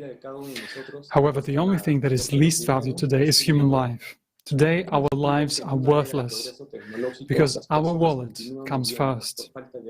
In the age of technological advancement, people continue to die from lack of water, food, from air pollution. Our lack of true values has brought us to a dead end. Is there really anything more important than human life? What could be more important than survival when you are on the edge? The climate is one for all. There's no getting away from it. And all the money in the world can't stop it. We need to find a solution as soon as possible. You and I have just watched a video that clearly shows the true threat. It is the external energy impact on our planet. And our task is to find an equal energy response to that impact. This is precisely the reason why we need to combine all of our scientific potential. It's not just a noble cause or powerful words, it's our chance to survive. The only one. The last one. This requires the participation of all people and the entire scientific world community. Even if 100 or 1,000 scientists come together, this won't be enough. It is necessary that literally all the scientists in the world search for the right solution from various scientific areas. And this is the moment when we must make the decisive choice, life or death. Frankly speaking, we should have made this choice much earlier. Now, every day counts, and every minute can cost us human life. We hear about forecasts for the next decades, but people, we haven't got that much time. We don't even have 10 years. It's very important to act quickly. We're now in the zone of energy impact, and by the time we get it to speak, we should already have a ready-made solution. But even all the scientists of the world require time to find and develop a solution, and we're running out of time and resources every day. Until recently, we've had no answer to the question of how to unite, and it seemed impossible to us. But today, there is an answer. It is in changing the consumerist mindset to the creative one. In choosing to develop, choosing to survive, in choosing to live. If we really want to live, we must act. And already now, we must change the format of society now. Create conditions for scientists and give them the opportunity to work when there are no vested interests left, when every scientist has one goal, to find a way for all of humanity to survive. We can create these conditions, but only together. Volunteers of the ALLATRA International Public Movement have been talking about this for years, talking to the whole world by organizing so many interviews, social surveys, conferences, reports, articles. People from 180 countries have done a tremendous amount of work. We found out that what people want, altogether we found a way out, the creative society. The creative society is a model based on the best aspirations of people from all over the world. It is the creative society that the prophets of all time have spoken about. Do you know why people have been unable to build it before? Because the knowledge that the prophets brought and that could enable people to unite was distorted by people themselves. Everything was turned into business, but now it's no longer our business. The climate is changing, everything is changing. The economy, politics, everything. Our lives are changing. It is obvious that the time has come for us to change too. To build a creative society in order to preserve humanity, that's what should be the demand from society. There are comments from many of our viewers throughout the conference. So what do we do? What's the way out, friends? When we all together realize that this is a serious matter, that we need to unite, we will succeed. It all depends on each of us. If we want to stay alive, if we want to have a future for our children and grandchildren, we must tell everyone who doesn't already know about the Creative Society as soon as possible. Yes, there are those who don't want to listen, turn away, don't want to understand, don't want to accept, but we need to tell everyone, even those people. They are part of society, they're responsible like all of us. They vote, they make choices, and if their choice is in favor of those who only stand in the way of making the right decisions on the political level, that means they haven't yet understood something. And the speakers today were right. We should only vote for those politicians who support the Creative Society. The facts presented at this conference and at the previous ones give us a complete understanding of the situation. It is impossible to turn a blind eye to them. Just share what you know and what you've understood with everyone else. Let's look together for ways to inform humanity to come up with new, effective ways. In the past, we had no technical ability to unite, but now we do. And this conference is a good example. And this moment we have gathered together, people from all over the world. Some in the morning, some at night, but we are all here speaking in 100 languages of the world because we know how important that is. Because we're not waiting for someone to decide something for us. We have organized among ourselves, and we are here. And those who aren't with us now are the people who just don't know about the Creative Society yet. And our job is to make sure that they learn about it as soon as possible. Our ecology is in a deplorable state, and we still have no answer to climate change. But silence and inaction is much scarier. That's what leads to our demise. But there is a way out. And if we don't tell everyone about it, the fate of Mars, the planet, awaits us. Friends, while our fate is in our hands, we should use this chance. Thank you. Thank you. Dear friends, we've heard all the evidence. We've seen the truth. And we know why climate is changing. But right now, we do not have much time to inform people and to unite. We need to act quickly. The scientists should have already been working on a strategy of how to combat the cyclical process a long time ago. But here we are still supporting the myth of CO2. Millions of people today are trying to do everything they can to inform all so that we can unite in one idea to build the Creative Society. Because our inaction each day costs human lives. We have to move fast if we want to survive.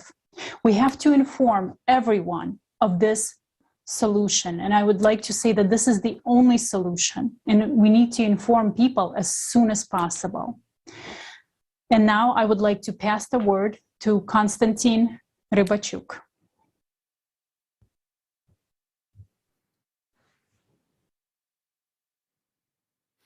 Good afternoon. Every week, we monitor and cover climate disasters around the world in the Breaking News Project. And already last year, in 2020, we noticed a spike in the number of cataclysms across the planet. It was quite bizarre. Over a short period of time, in less than a month, massive floods hit every continent except Antarctica. They came like waves covering large areas. Then they calmed down a little to only be followed by a new, even more powerful blow. We saw the beginning of the cataclysmic synchronization. You could notice this pattern in other natural disasters as well. We continued to observe this new phenomena, and it confirmed our worst assumptions. This year, the progression not only persisted, but increased. Today, even within a single region, a country, a state, or even a city, there is synchronization. The media all over the world shows many examples of floods, fires, and storms cascading down the same region, followed by abnormally cold weather. The facts and evidence presented at the last year's and today's conference explain what has been happening to the climate, including desynchronization. But tell me, why is virtually no one talking about this? Can't people see that? What other proofs do you need? When you will be standing neck deep in the water and drowning, or your child will be drowning, will you also ask for proof, or you will act without delay? Cataclysms, they don't care at all whether you believe them or not. Go ahead and tell them that you don't believe those who died in climate disasters and those who are left with nothing on the street. Each day takes more and more human lives. Sooner or later, it will affect us all, and then there will be nothing we can do. So, while there is still time, we must act, we must unite, build a creative society, and look for a way to survive together. Just over 4 months have passed since the last conference. We have done more extensive monitoring and analysis of the disasters which occurred during this time and their aftermath. We have used all available sources of information, weather portals, climate monitoring platforms, news sources, social media of eyewitnesses, and others. We are well aware that we have not taken into account all the natural disasters and cataclysms that have been on the planet over this period, but even that data that we were able to collect was horrifying. Unfortunately, there were so many natural disasters on the planet in these 4 months that a video with all these events would take the time of the whole conference and maybe even more. So we will show you only a small part, the most large-scale, abnormal, and destructive ones. Let's see what we, as humanity, have paid for these 4 months of inaction.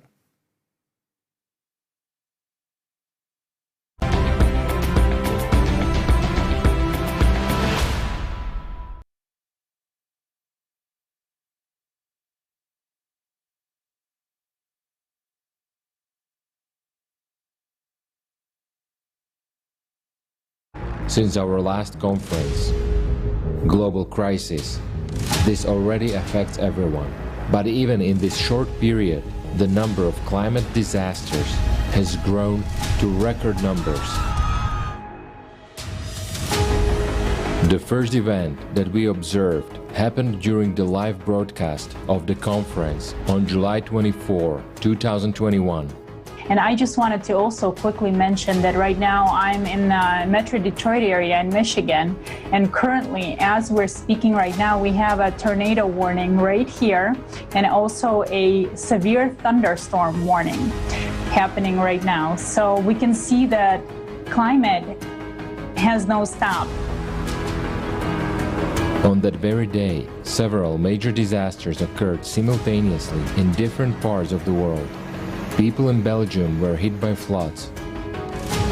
Records of maximum temperatures were set in Primorsky Krai of the Russian Federation, while in South Africa, cold temperature records were broken, and for the first time in many years, it snowed. This fact became starting point for monitoring climate disasters. We knew that there would be a lot of them over the next 4 months, but no one expected so many. July 2021. This month, the water element was more destructive and deadly than ever.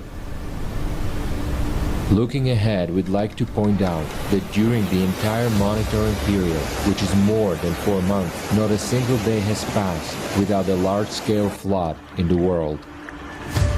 In July, China was hit by record rains, which were called torrential rains of the millennium. The city of Zhengzhou alone received almost annual precipitation within 3 days.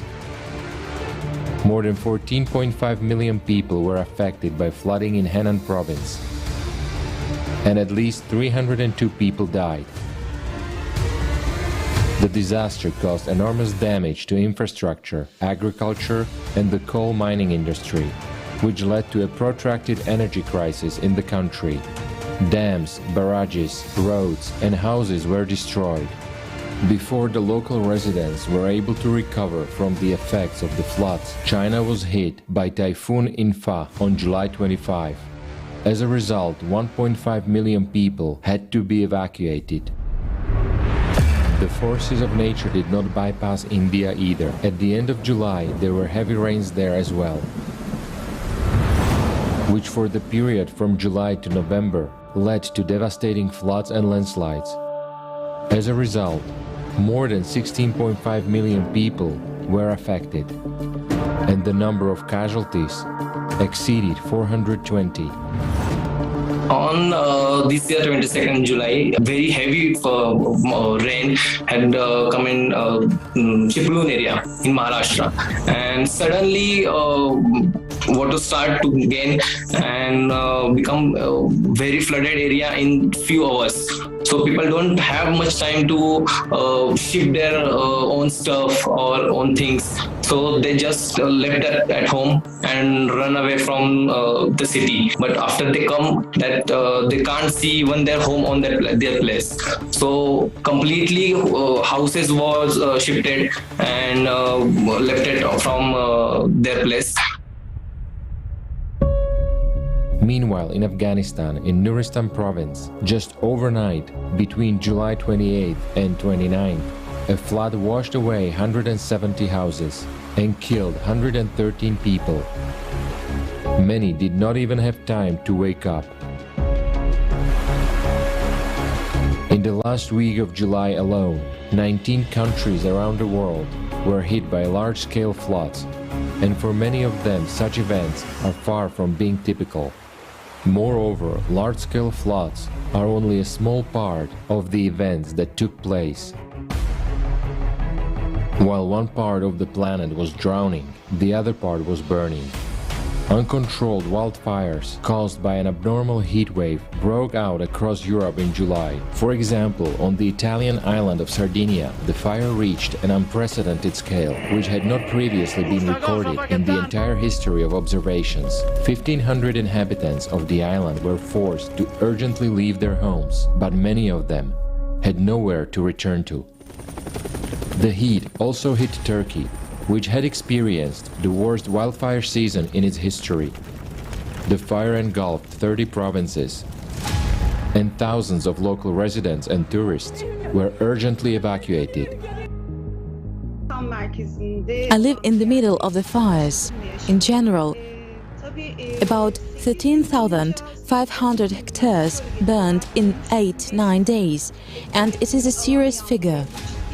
Unfortunately, due to lack of interference in the first 4-5 days, the fires intensified due to wind and heat. I experienced this kind of thing for the first time. I will never forget the day the fire started. There was a strong wind and abnormal temperatures were pushing in. In Greece, the maximum temperature reached 47.1 degrees Celsius. As a result, more than 100,000 hectares of forest burned out due to natural fires. The fire destroyed and damaged hundreds of homes, forcing thousands of people to leave their villages and towns. International aid was required to put out these fires. In July and August, fierce forest fires also raged across other European countries. The forests of France, Spain, Northern Macedonia, and even Finland were burning. At the same time, on another continent, in Northern California, United States of America, the Dixie Fire gained strength. It became the largest single fire in the history of the state and burned the area 3 times the size of New York. Another important fact is also worth mentioning. July 2021 was the hottest month in the entire history of meteorological observations. For example, in Japan, between 19th and 25th of July alone, 8,122 people were hospitalized due to heat, and at least 23 people died.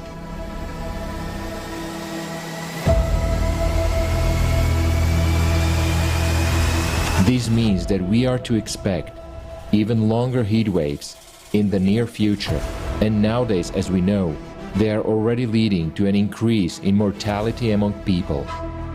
In North America, only 6 days of unprecedented heat led to the death of almost 700 people, according to official data. But according to experts, there are many more victims of abnormally high temperatures. Paradoxically enough, while the Northern Hemisphere was abnormally hot, record low temperatures were observed in the Southern Hemisphere due to a cold wave coming from Antarctica, particularly in the South American countries.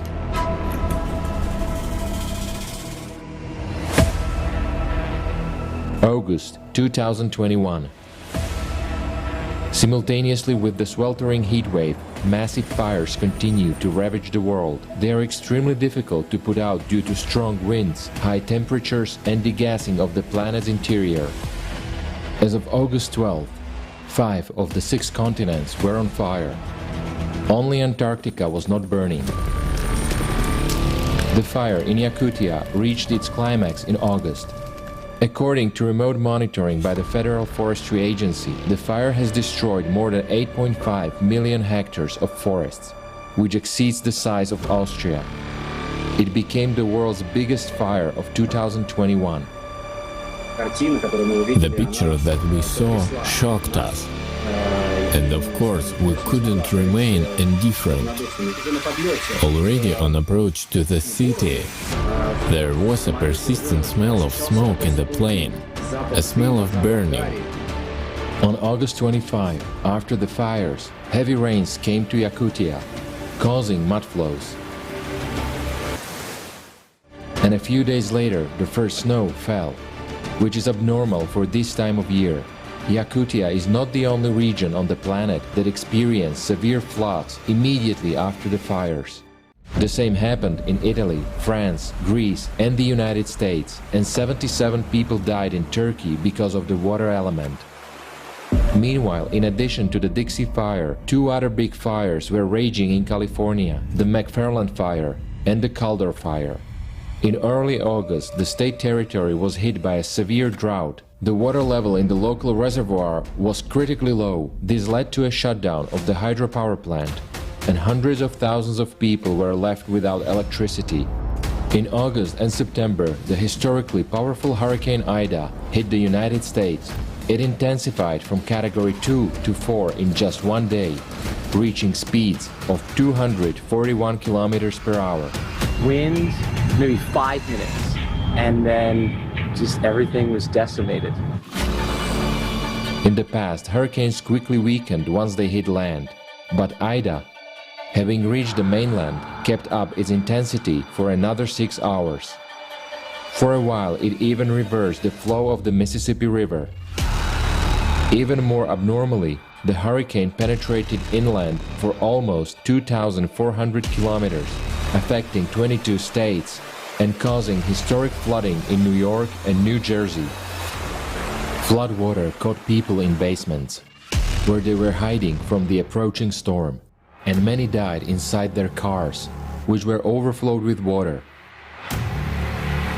Ida claimed the lives of 96 people. On August 14, Haiti was hit by the most destructive earthquake of 2021 with a magnitude of 7.5. According to official figures, it claimed the lives of more than 2,000 inhabitants of the island. The number of victims exceeded 650,000. About 30,000 families lost their homes. Immediately after the deadly earthquake, Haiti was hit by a powerful storm Grace. Lacking strong shelters as their homes had been damaged and destroyed, people were left defenseless against the onslaught of the storm. After the earthquake, we have some people are afraid to go inside because their house is concrete, and then it's like for them it's better to sleep outside But what makes it worse is just because right after the earthquake, we had the hurricane, like the cyclone, and then they had to go back to their houses, even if they didn't feel okay sleeping under the concrete house. In August, catastrophic floods continued synchronously around the world. In Nigeria, 100,000 residents were affected and dozens of people died. In Venezuela, the flood claimed 20 lives. Tens of thousands of people were left homeless. In the same month, heat records were broken in different regions of the planet. In some places, the temperature exceeded plus 50 degrees Celsius. I'm an Italian from Sicily. The temperature record of 48.8 degrees was registered in Syracuse province. This is an exceptional event that was registered on our territory. We got used to high temperatures, but not to such peaks. In Greenland, on August 14, it rained for the first time in history. Before that, apart from snow, there had never been any other kind of precipitation there. August especially vividly demonstrates the synchronicity of climate disasters. On some days, the planet experienced a large number of record-breaking natural disasters simultaneously.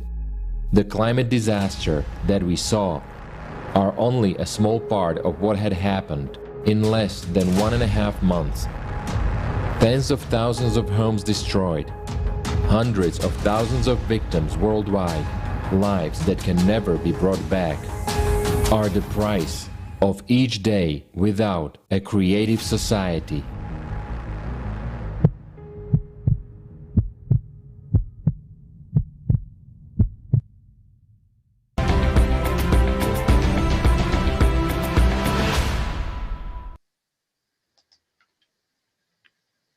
После увиденного у меня возникает один вопрос. Сколько еще должно погибнуть человек по всему миру, чтобы мы с вами поняли, что происходит с климатом и с нашей планетой? И кто гарантирует нам, что среди этих людей не будешь ты или я, или наши дети? Все перечисленные факты указывают на то, что происходит с планетой. Вы же видите, что с каждым днем нашего... You see, with every day of our inactivity, the situation is only getting worse and worse. Just look at the progression in the past 4 months, like how things have gotten worse, and this is only gonna get worse. And what will happen in a year? We are told that the trouble will come in like 2060, but we are smart and educated people, and we understand that if we don't change anything, there will be no year or no counting to 2060 at all. We all want it to be a peaceful and a quiet space around us. So basically, in 2060, it will be so. Quiet and calm, just like it's on Mars right now, but without us. So we must act now without any kind of delay. So what exactly can anyone do? First of all, to accept the truth as it is, get into it and figure out into it for yourself. Just try to understand when you are just sit on the couch and are not interested in the most important things, the information comes to you from different sources, fragmented and distorted, and inside of you there's a plague by doubts. But when you start to get into it yourself and you see the real picture and the holistic situation, and thanks to such actions of different people all over the planet, this conference was born, and it will allow you to save a lot of time to understand what's really happening with climate and with our planet. So once you understand, you will realize that building a creative society is our only and only chance. The important thing now is to inform all the people about this and to make them aware of the real case and real situation on the planet and with the climate. And we need to use all of our potential for everybody to understand how fruitful and needed it is for the person. And the most complicated stage in the buildup of creative society, which is the first step, the stage of informing other people. But when people truly will understand that the creative society is the only chance to stay alive, the process of unification and further actions will occur rapidly.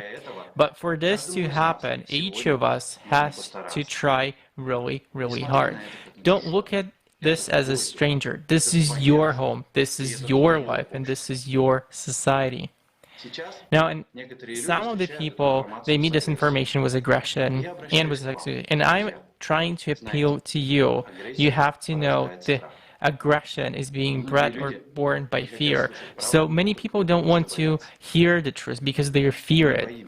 And so we are afraid, and so we don't want to hear the truth. But if we are afraid, and if you're not willing to hear it, to closing your eyes or ears on what is actually going on, that doesn't mean that it will stop happening just because you're not observing, or will stop in itself. So let's just try to be honest, and everybody is afraid, and this is completely normal. Only an abnormal or responsible person will not be afraid. But the real courage here, this is not the absence of fear, but it is an ability to step over it. Because by stepping over the fear and communicating and speaking the truth, we become stronger. And this is much more effective and expedient for our survival than, for example, facing the facts with fear and hiding our heads in the sand as ostrich. But we are not ostriches. We are human. And in each and every one of us, there's courage inside. And so we are able to manifest it, to have the courage to say the truth, to have the courage to inform. I also like to stress your attention why today it's so important to tell the truth. It's simply because it will be fair to humans and humanity as a whole, because then we will have the choice to make the choices at all, where to invest your attention and all the potential. It is clear that the truth is really scary, but when we know that there is a way out, and it is being motivating and sobering for us. All of this information is being brought up just for the single purpose that there still is a chance. This is why this is our job to act now. And our objective is not to scare each other, but to make sure to care for people, for every single person to understand that they need to act now. And the real heroism here is to accept the truth as it is today, and without distortion, to carry it forward honestly and openly. So I'd like to thank for tens of thousands of people around the world who participated in preparation of this conference, to millions of people around this planet who support the project, the Creative Society, and does it for one single person, to knock on all the doors. We have the same interests. We are people, and we want to live, and we want to preserve life to our loved ones and relative ones. We want to preserve life for all of the humanity.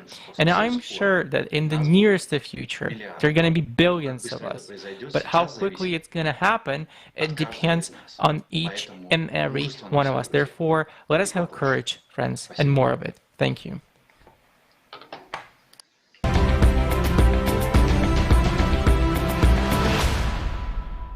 September 2021. In September, synchronization of volcanic activity in different parts of the planet was recorded. Eruption of the Cumbra Vieja volcano covered the island of La Palma in Spain with red-hot lava flowing at the speed of 700 meters per hour, had already destroyed more than 2,500 houses. Over 7,000 residents were evacuated, and the evacuation continued even a few months later. Atención, atención. Habla la Guardia Civil. Por favor, desalojen las viviendas. Por favor, desalojen las viviendas. It's horrible. It's horrible how to see the volcano, the lava slowly eating the houses, and the lava eats the houses of my family and my friends, and horrible for the people. the people running, crying. I don't know what to do, where I go, where I sleep, where I eat, what is my life, what is my, where is my house? And nowadays, we have people living in cars, 2 bedrooms, a flat, living 14 people. Lava absorbs everything in its path. Entire cities, pastures, plantations, agricultural lands. The island gradually gets covered with toxic volcanic ash, while the air gets poisoned. Scientists said they could not predict when the eruption would end. That same month, on the other side of the Earth, in Hawaii, a new eruption of Kilauea volcano began. The US Geological Survey raised the danger level to the highest one. Europe's largest active volcano, Etna, also erupted in September. The ash column rose 9,000 meters high. In the first week of September, residents of Mexico were hit by a number of extreme natural disasters. The center state of Hidalgo experienced severe flooding. In one of the hospitals, oxygen supply devices stopped working due to a power outage. As a result, at least 17 people died. An earthquake of 7.1 magnitude occurred in the state of Guerrero in southwestern Mexico. Its hypocenter lay close to the surface of the Earth at a depth of only 10 kilometers, so the tremors were felt across a long distance. On September 27, an earthquake struck the island of Crete. The European Seismological Center initially reported the magnitude of 6.5, but it was later downgraded to 6.0. The epicenter was located 20 kilometers from the capital of the island of Heraklion. The depth of the hypocenter of the earthquake was also small, about 10 kilometers. It is worth noting that compared to the same period last year, there are more earthquakes with magnitude above 6. Additionally, the amount and magnitude of aftershocks are also increasing, which indicates alarming dynamics. The super typhoon Chantu hit the northern islands of the Philippines, bringing destructive winds and torrential rains. It became one of the worst storms of 2021. The wind speeds reached 260 kilometers per hour. The typhoon left the region without electricity and forced evacuation of more than 11,000 people. The consequences of the Chantu were felt by the people of China, South Korea, and Japan. In September, waves of abnormal heat covered new regions of the planet. For the northern hemisphere, such temperatures at the end of September are extremely abnormal. October 2021. The heat records continued in early October, as October 2nd became the hottest day in the history of 4 countries all at once: Iran, Morocco, China, and South Korea. Cyclone Shaheen brought a disastrous flood to the desert. A devastating storm and hail hit Muscat, the capital of Oman. The city streets were flooded, power supply facilities and roads were damaged. 13 people died. More than 5,000 local residents were forced to leave their homes. In just one day, Muscat received double the average annual rainfall. Such a disastrous phenomenon occurred for the first time in the history of this country. In October, a large number of storms with abnormally large hailstones were reported across the world. Hailstones of about 15 centimeters in size hit Libya along with rain and squally winds. Huge hailstones pierced the roof of houses, damaged cars, and building facades. Australian residents became victims of a similar natural disaster. The size of the hailstones reached 16 centimeters, which is a record for this country. Huge blocks of ice damaged cars and buildings. The hail fell with such force that it even pierced the roof of a shopping mall, from where about 400 people were promptly evacuated. Another anomalous fact is that Australia was hit by hailstorms more than 10 times during October. Europe was hit simultaneously by two powerful storms, which affected the territories of over 10 countries. Strong winds damaged power lines, disrupted railway traffic, demolished roofs of houses, and uprooted trees. In September and October, cataclysms cascaded over the territory of Italy. In the northern and central parts, there was a storm with heavy downpours. 7 tornadoes hit the north of the country on September 19. And on October 5, rain, hail, and tornadoes covered the historical center of Catania and caused serious damage to residential buildings and businesses. A day earlier, severe floods hit several provinces of Italy, setting a European precipitation record. A strong storm broke out, causing record rains, floods, and landslides. Meanwhile, over 500,000 lightning strikes were registered within 48 hours. It was just one rain. There was so much lightning that I can't remember for all my life. I shot it on my video camera. I was video recording, just having time to take pictures of the lightning. You can't imagine how many of them there were. Well, before all that, there was such a strong gust of wind that I had to hold on to the doors of the entrance. I was just being blown away. I was just parallel to the ground. I mean, the wind was so strong. I don't know what it was, a tornado or whirlwind. In general, I just saw that some deliveries boxes flew away. Then I realized that something was about to happen that was unrealistically strong. November 2021. People in different parts of the world experienced abnormal rainfall in November as well. A hailstorm swept over the Spanish island of Majorca. The city of Calarajada was affected the most. In just 15 minutes, the streets of the city were covered with a layer of ice up to 30 centimeters deep. Egypt was hit by downpours, thunderstorms and hail, which is extremely rare in these latitudes. The bad weather washed scorpions out from under the shelters, resulting in people's deaths and hundreds of bite victims. Record snowfalls have hit the northeast of China. Snow is rare in this region, and it never snowed in early November before. In many provinces they declared the red, the highest level of weather danger. The height of the snowdrift reached 41 centimeters, which became a record over the last 116 years. The cold snap and snowstorms damaged over 37,000 hectares of arable land and thousands of farmlands.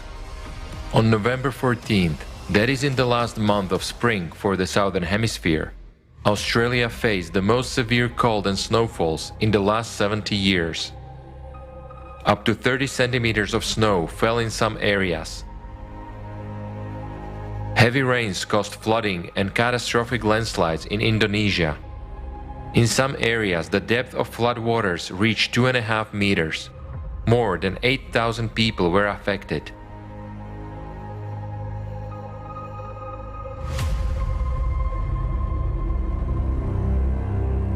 The city of Jeddah in Saudi Arabia was hit by a storm with rains. In a few hours, 1.5 years' worth of precipitation fell. The desert was covered with rivers. The cars on the roads were literally drowning in streams of sand and water. On November 15, a large-scale flood hit the residents of British Columbia in Canada. In the city of Hope alone, more than a month's worth of precipitation fell within a few days. Tens of thousands of people were left without electricity. A mass evacuation was carried out. The flooding triggered dozens of landslides, which killed at least 4 people and trapped 275 in their cars in between 2 landslides of a mountain highway. Following this unprecedented flood, a record snowfall hit the residents of Canada. Uncle's house is in the water. My cousin, who just finished having a baby in Kamloops 2 days ago, their house is totally flooded. They have nowhere to go back home. In November, 66 tornadoes were recorded across the United States. Meteorologists note that a tornado outbreak at this time of year is completely abnormal for the country. In the south of Iran, two powerful earthquakes of 6.0 and 6.3 magnitudes were registered, which occurred just 1 minute apart. The hypocenter of the seismic event lay at depth of up to 10 kilometers. The earthquakes were so powerful that they caused a mountain to collapse. In addition to Iran, the tremors were also felt by the residents of the United Arab Emirates. Over the past 4 months, we have once again seen the fact that cataclysms are becoming more and more anomalous, unpredictable, and destructive. We need to face the truth. We are not ready for this. Every day, natural disasters destroy the lives of millions of people. During these 4 months, we could have done a lot about building the creative society, but we are doing nothing. How many more casualties will it take before we realize this?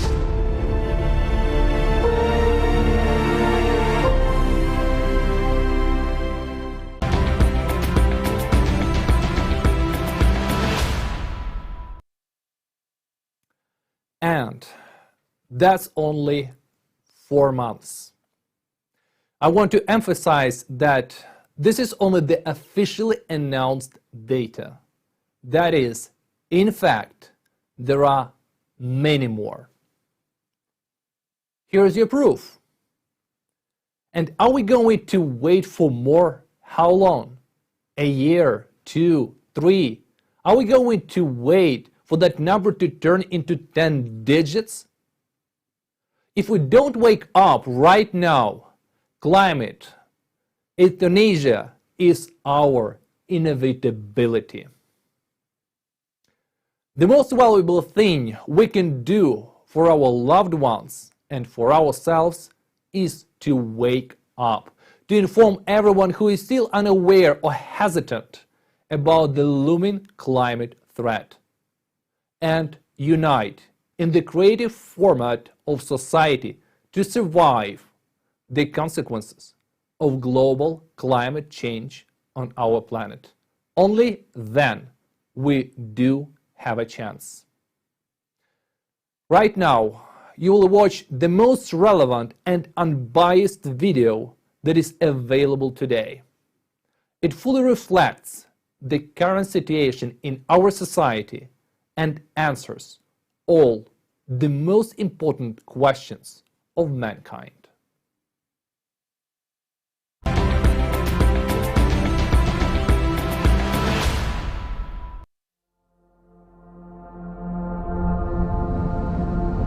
Humanity's last war has already begun. The enemy is advancing from all sides. He is to annihilate all human beings and destroying our common home, our planet. In just last 4 months of undeclared war, we have lost a lot of our territories. This ruthless external enemy who took us by surprise has claimed many human lives, sparing neither infants, nor the elderly, nor women. His tactics of war are aggressive and unpredictable. He floods, he blows up, he sweeps away by the winds. He burns and destroys by radioactive emissions. He shakes the ground beneath our feet. And before he claims our lives, he mercilessly tortures us with hunger and thirst and forces us to watch our loved ones die, while we keep being silent and inactive. In the meantime, collaborationists are imposing the image of a false internal enemy on us, taking side of the real external enemy. And we listen to these collaborationists who carry on disinforming and dividing us. They divert our attention from the true external enemy and claim that our enemy is internal, which we have produced by our anthropogenic factor, and that it is all the fault of carbon dioxide, which they promise to deal with in the near future. But in fact, they only care about their personal gain, and again, they want to make money out of our grief and lives. The collaborationists lied to us that there is no war, and at the same time they shut our mouth so that we do not talk about the real external enemy, but allow us to talk only about ecological problems and carbon dioxide rising. And at the same time they hold military parades and decide which uniforms we will wear to fight against each other.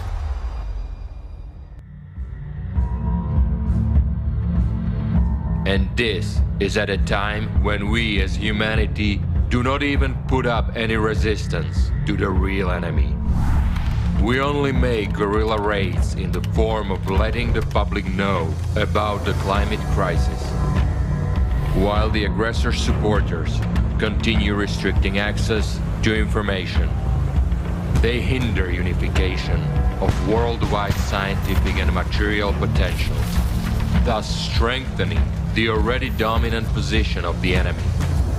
What the collaborationists do not realize is that the enemy has no pity for anyone, including his accomplices, the creepers and the doubters. He takes no prisoners and wages all-out offensive war on all fronts. He has one objective: total annihilation of humanity. The time has come for every person on Earth, our only planet, to decide whose side are you on.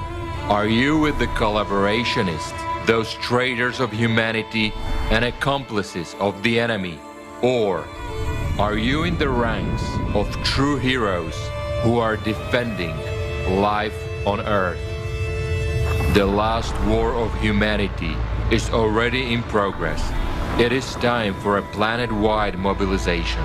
We need to gather all the power of our intellect, all our resources, and all our potential in a single fist to strike back as a single front at the merciless enemy. There is no other way. Or otherwise, we will die. And now, much depends on every person on Earth. The enemy has already struck many unanswered crushing blows at our territory. He has taken many of our lives and destroyed many of our homes. I appeal to you, will you wait and do nothing until a ruthless external enemy strikes at your home? Who are you? A coward or a hero? The answer to this question is very important now. At this time, when the external enemy is destroying our homes, taking lives of our mothers, sisters, wives and daughters, we must recall that we are warriors, and we must protect our nearest and dearest. The time has come for the greatest courage and selflessness. The time of true heroes.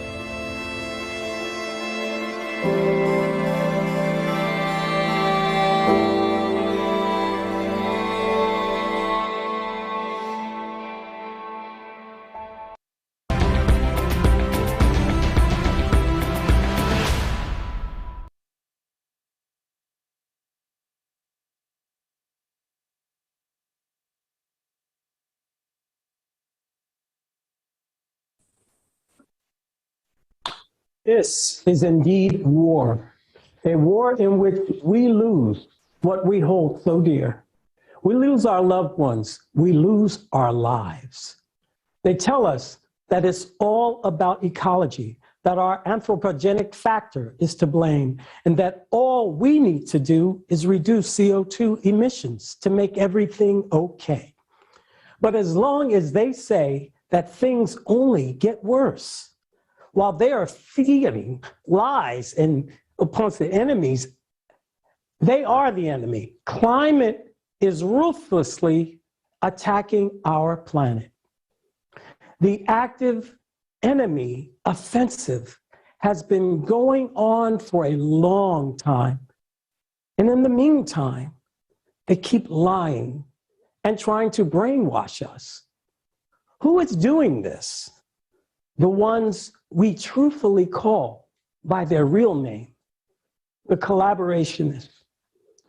They are the ones who are at war against humanity. Just look at the horrifying facts. In just 4 months, our common enemy, the climate, has taken over as much territory as it has never taken over in years. And most of humanity is completely unaware of it. Thank God that there are decent people today who have actually studied the essence of the Creative Society Project and have realized that this is the only option for the survival of all humankind. Politicians, priests, and business people have gathered among us today. They are not traitors. They support us, humanity. We are thrilled to see respectable and worthy people present with us today. We are grateful to the priest of the Roman Catholic Church, Joseph Spicek. He has given us today the important news that the Holiness Pope Francis has blessed the international project, Creative Society. We thank Edgar Brandt for their understanding and their support of the Creative Society Project. This is truly monumentous. You know, the words of support from the esteemed Amir Aziz, the Imam of the oldest mosque in Germany, resonated very deeply. I was very inspired by how Joseph Cotterton, mayor of Somerville, understood the depth of the 8 foundations of the Creative Society. We were very moved by the support of Askar Nagnobov, a representative of the Ministry of Ecology, Geology, and Natural Resources of the Republic of Kazakhstan, who spoke at the conference at the request of the Kazakhstani presidential administration. And I would like to express gratitude to the President of the Republic of Kazakhstan for his attention and support. I was very impressed by the sincere letter from the Prime Minister of the Kingdom of Tonga.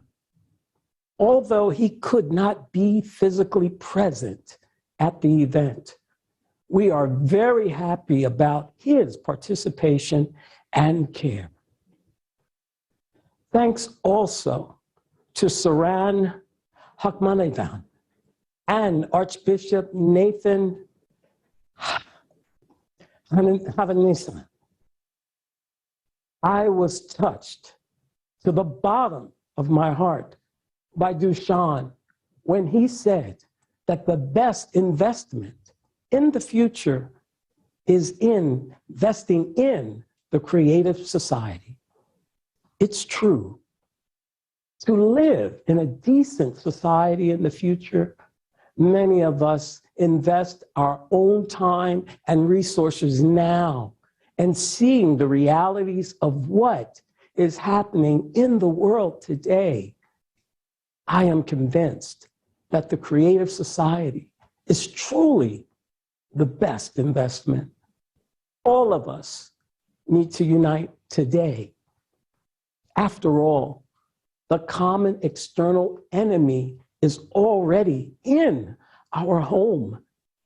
It is already destroying us, our children, and our parents. It is robbing us of our future. But we also have an internal enemy supported by collaborationists. It is the consumerist format of society that has been dividing us for over 6,000 years. And now it is bringing us to the brink.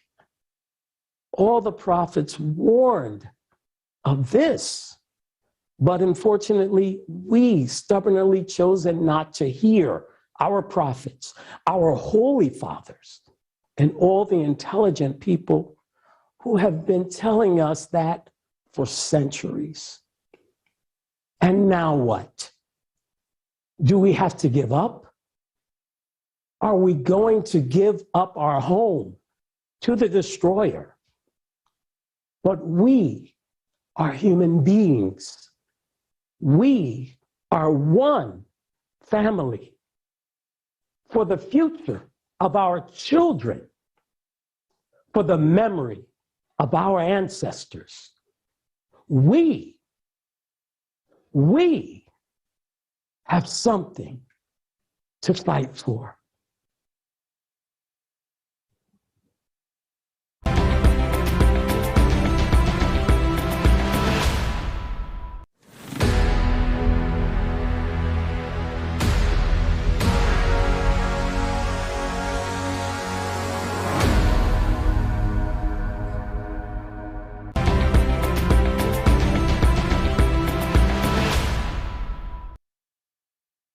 Dear viewers, we would like to remind you to send in video recordings with your understandings, comments, and questions to the email info@creativesociety.com.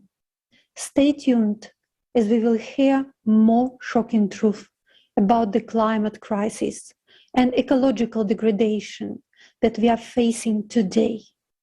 And most importantly, we will talk about only solution throughout the duration of the whole conference. Don't forget to share this video. Now we would like to pass the word to the participants of the Creative Society from Germany, who will share their experience with inviting celebrities, politicians, and famous individuals to this conference. Let's hear about their social experiment.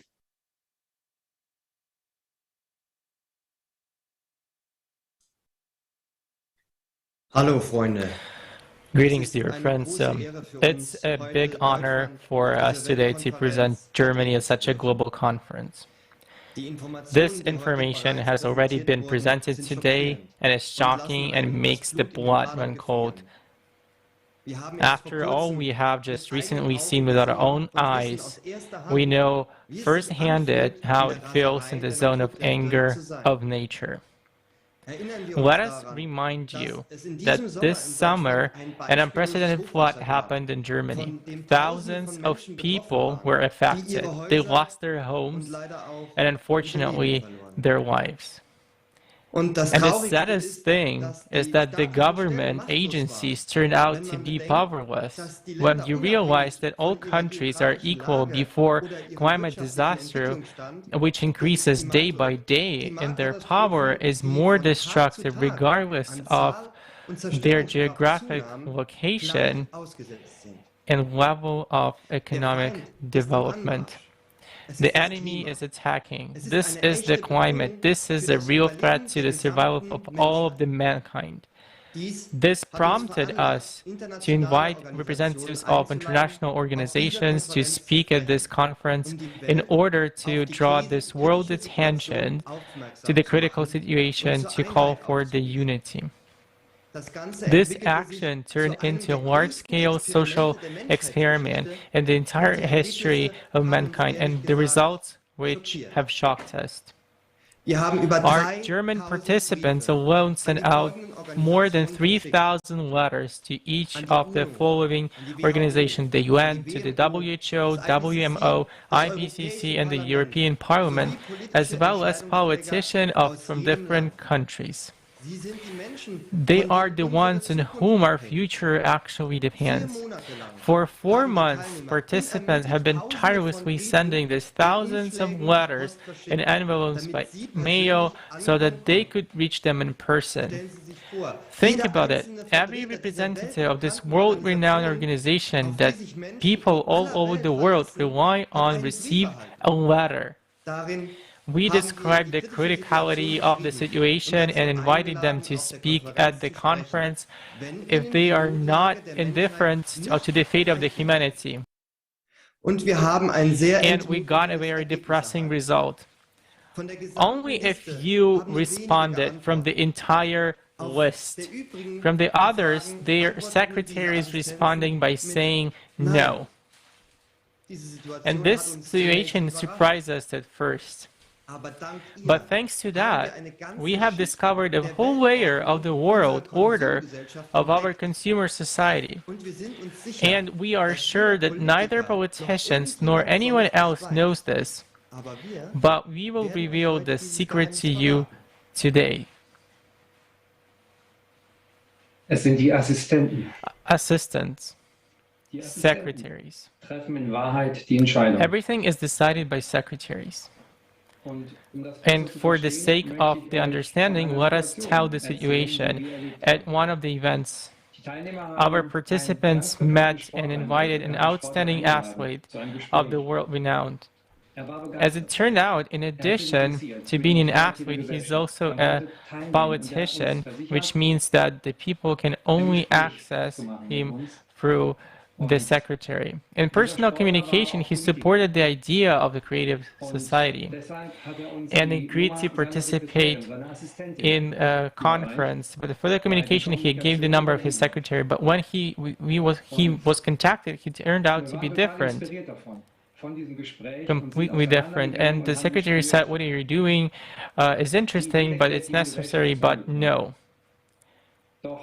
And there is this paradox. Before you talk to an athlete and politician, he said, yeah, yes, and everything is interesting, but you contact the secretary and it's no, and so on. So it turns out who decides whether the politician or the secretary. And accustomed to shifting responsibility to politician, we actually expect them to do everything for us. And the politicians, in turn, shift responsibility to secretaries. And why do the secretaries say no? And when we ask this question, because they don't understand the seriousness of what is going on. Imagine you are a secretary of a popular man, and how much you have to do, and to the schedule to be around, and to fool someone to calculate benefits, and the additional questions to be solved. So once you pay attention to the climate, once you study, so dear secretaries, you don't see the seriousness of the climate situation, and since they just don't the secretaries just don't understand the seriousness of what was happening. And so you can imagine that you are a secretary of like a really prominent announced politician, so that you have to arrange a schedule to fool somebody, to calculate and many other problems. Honestly, also, liebe Assistenten, Sie sehen den Ernst der Lage, der Klimasituation. Sie beschäftigen sich nicht damit. The secretaries just don't see, and so you need to see the whole picture of what is happening. And at this time of what is happening, this is the chance to actually change something. And this information, it has to be brought through, and it's such unfortunate that it doesn't go. They get only basic information. At the conference itself, we showed a small part of what is going on for the general informing of people. We don't aim to frighten anybody, as everyone is so frightened that they run away from this topic and prefer to close their eyes. But it gives the general picture of the tragic situation in which we are right now.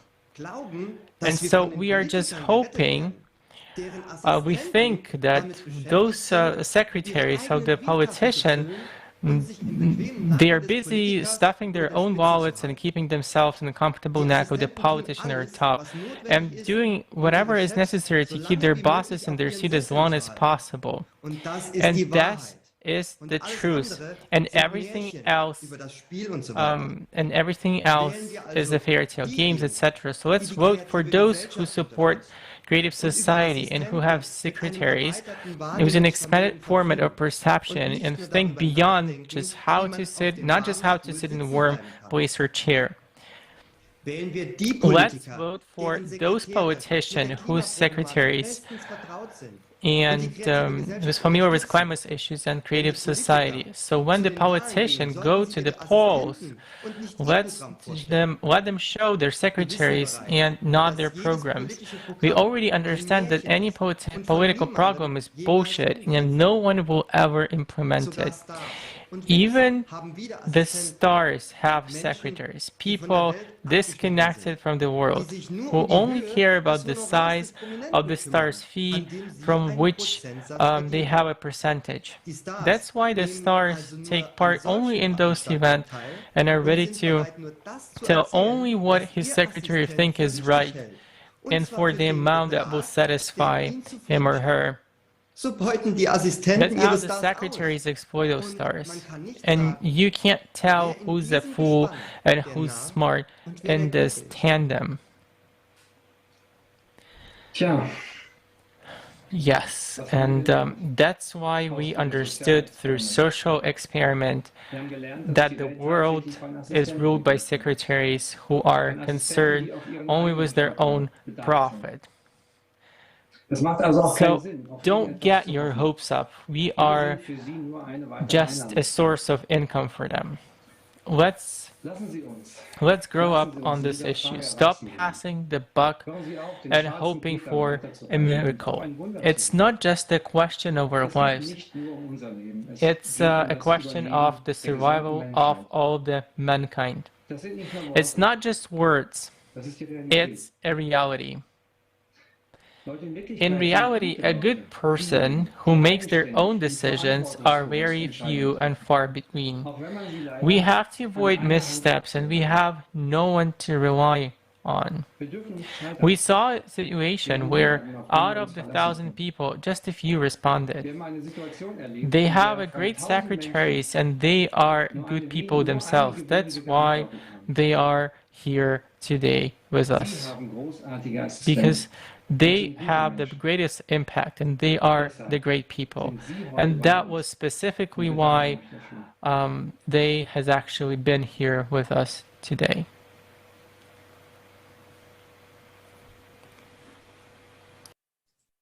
Thank you to our German speakers for revealing this shocking secret about the dominant role of secretaries on the world political stage and beyond. When I listened to the story about the secretary of the sportsman politician, many things began to make sense to me. And do you know what insight it led me to? The most important thing is that a creative society is supported by the secretary. After all, as it turns out, it's the secretaries who make the decisions of politicians. And that's why we should not choose among politicians during elections, but among secretaries. Vote for the secretaries. Let the secretaries report to us whether they support the creative society or not. And if they don't, we won't elect them. And if they do, we will vote for them. Also, another shocking piece of information was in what my colleagues from Germany told me. How much work people have done to invite politicians, how much time and attention participants all over the world have put in. And in the end, a dry chain of polite refusals, excuses, and cynical unanswered silence. Unfortunately, during our social experiment, we received the same answers from public people from other spheres of activity. In the 4 months leading up to the conference, in preparation for the conference, we reached out to thousands of artists, directors, musicians, actors, and athletes. People all over the world from different countries sent them letters, numerous posts on social networks, appealed. We knocked as we could. They did everything possible. And in the end, they also got thousands of rejections. And what is worse, in response to our letters asking to participate in the conference, we were horrified to read such phrases as, "Will Mr. So-and-so be paid to participate? What is the fee for so-and-so's participation? Mr. So-and-so doesn't have much time, so we'd like to know what is the money range or budget of your event?" And to one email came the achingly laconic, "Is it paid?" Let me remind you, these are answers from those who we look up to, whom we consider to be our idols, authorities, opinion leaders. Yes, we would like to believe that they are human and nothing happens to them, even if they are in the spotlight of world fame. But it turns out that our consumer society easily turns them into dragons. Just think about it. They ask us if we will pay them to come and unite us. And after this, do we still think that our world is normal? After all, you have to admit this is idiotic. In this social experiment, we have seen that the world is even beyond stupidity and shamelessness. Isn't that terrible? But we are the ones who create these stars. We buy tickets to their movies, concerts, listen to their stories, create fan clubs, support them, and they don't give a damn about us or our appeals to them, even though they are nothing without us. So who are we fans of? From whom do we take an example? How can we love those who hate us?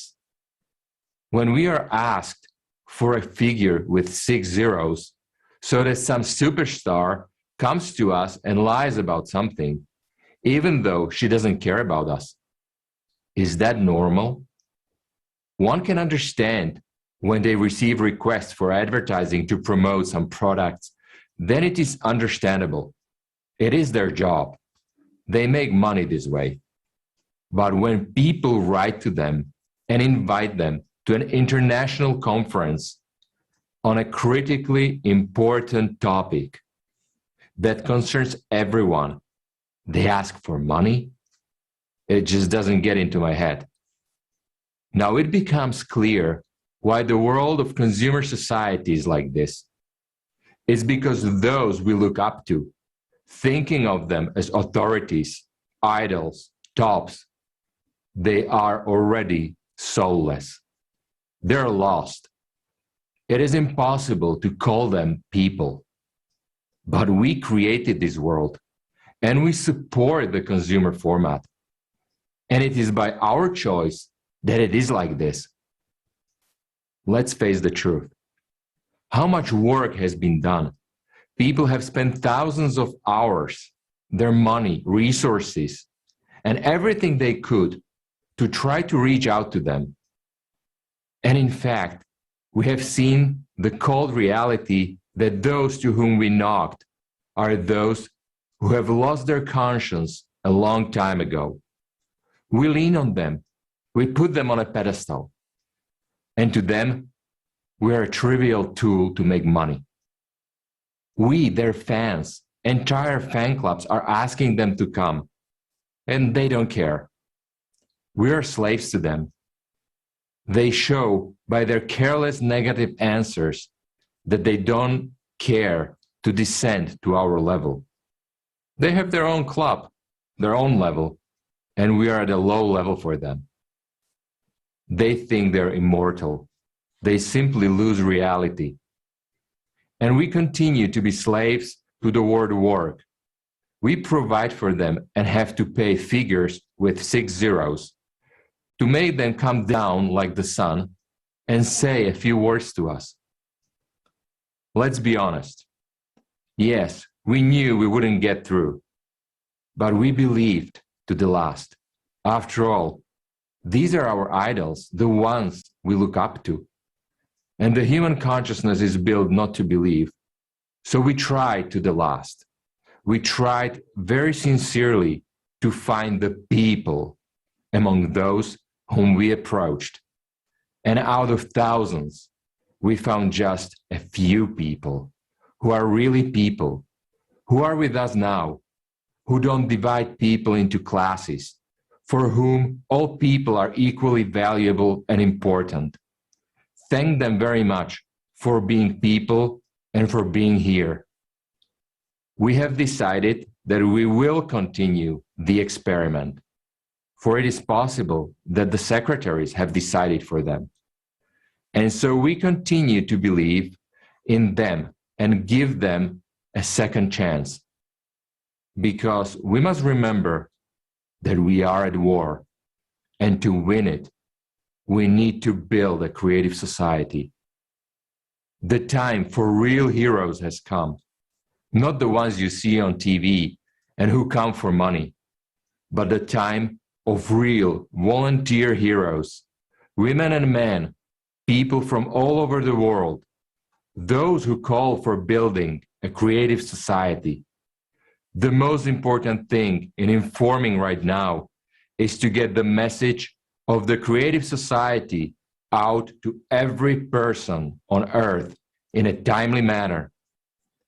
Obviously, we have no hope for those stars and public figures, although they should be the first to talk about the creative society. But as the social experiment has shown, we can only rely on ourselves. This time they didn't come, so we need to be even more active. Thank God there are many good people who understand the seriousness of today's situation and do not hide behind their collaborationists who want nothing but money in this life. They are brave people, real heroes. Thanks to them, we had not lost everything, and humanity still has a chance. I am pleased to present you today one of these heroes. I respectfully give the floor to a talented musician and a great man, David Keith.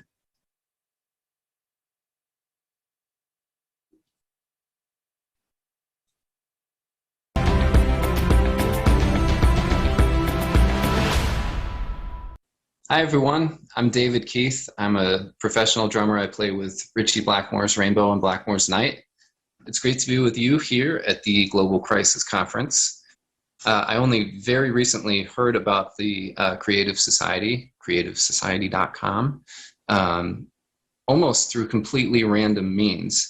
And I have to say that everything that the society is talking about and their main objectives are things that I've been thinking about in my life as far back as I can remember. And I just want to say that it's an incredible opportunity that we have right now to change things for the better. And the fact that the Creative Society exists in the world and has gotten as large as it has gives me hope that I'm not alone in wanting something different. And what it is that I want is not unusual. It's something that we all want. So I wrote a song last week.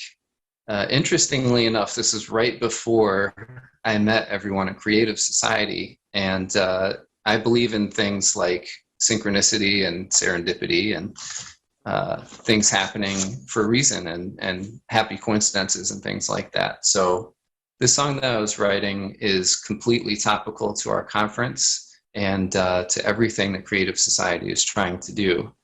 The song's called Try, and it's basically a song of hope and a song of motivation and a song that says, you can do it. And all you gotta do is try. So without further ado, here it is. This is the world premiere of my new song, Try.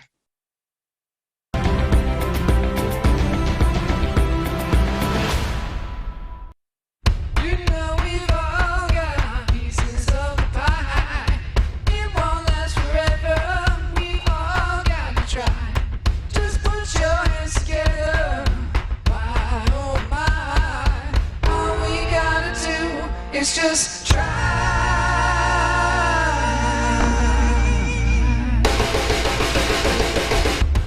Well, find the reason why you're gonna pay. You run about the run the race. You know I'm in it anyway. Trust and believe that I can't stay away.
It's just try.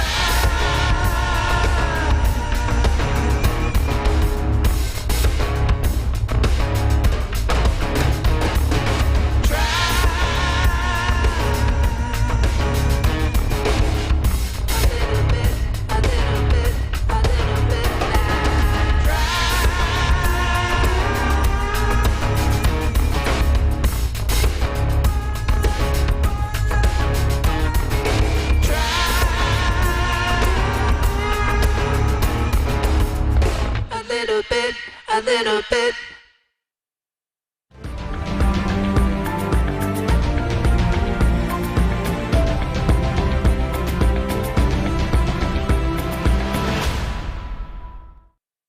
It's one world, one globe, one people. And, you know, if you're like me, you've been thinking about the problems that have been happening in the world, climate change, first and foremost, but economic strife, war, poverty, hunger, all of these things, they're on my mind all the time. I'm sure they're on yours too. And when you think about it, it seems overwhelming. It seems like there's nothing you can do as an individual person. And you tend to just try to put it out of your mind and get through your day and go to sleep and hope things will be better the next day. But today is the only day we have. And when you put the whole world together, there's nothing that we can't do. So I'm here to tell you, you are not alone in thinking that there is a better way. There is a better way to live life together and individually. And when we all get together and put our heads together, we can figure out a way out of all these problems. And it's not going to be the same old model as before. It's going to be something entirely new that we create from the ground up together.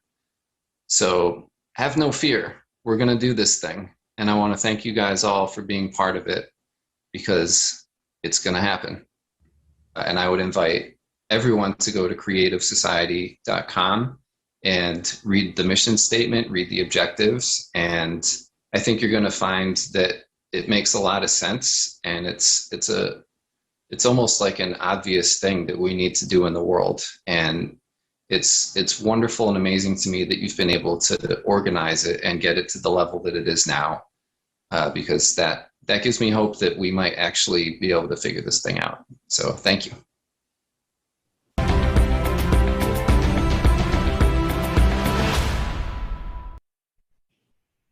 David, thank you very much for your sincere words, for the beautiful song, and for such dedication to humanity.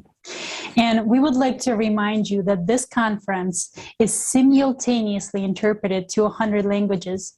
And this is done by volunteers from around the world who want every person to know the truth. And now I would like to share a story. While looking for volunteers to help with translation, one Arabic woman responded to our post on social media. And after our call with her, she understood the vital information that is being voiced at this event. And she immediately shared this information and formed a team of women who said that creative society is something that they have been searching for their whole life. And this is just one example of how people from around the world come together in order to bring this information to you today.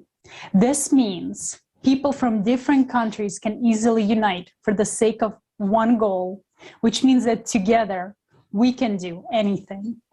And now I would like to introduce Foster Gamble, president and co-founder of Clear Compass Media, researcher, co-writer, visual designer of the documentary Thrive, What on Earth Will It Take? And Thrive 2, This Is What It Takes. I'm really honored to be a part of this critical conference because global crisis, time for the truth, you couldn't say it better than that or quicker than that. We are in a crisis and it's only truth that's going to get us out of this. So the fact that the truth will lead us naturally to a creative society is the path out of this, and I'm honored to be a part of it. If you're going to protect yourself and your loved ones, you need to have as accurate as possible a picture of what's really going on around you.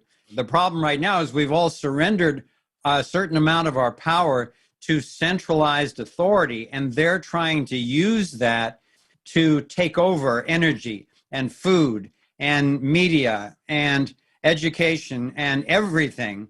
But so what we need to do is get rid of the centralized authority, but then collaborate as sovereign individuals. Most people have never thought about this, in my experience, that a government, a nation state, is a fiction. It's an abstraction. It's an idea. It doesn't exist in reality. It's actually a network of real individual human beings. So it always and forever comes back to the individual taking action.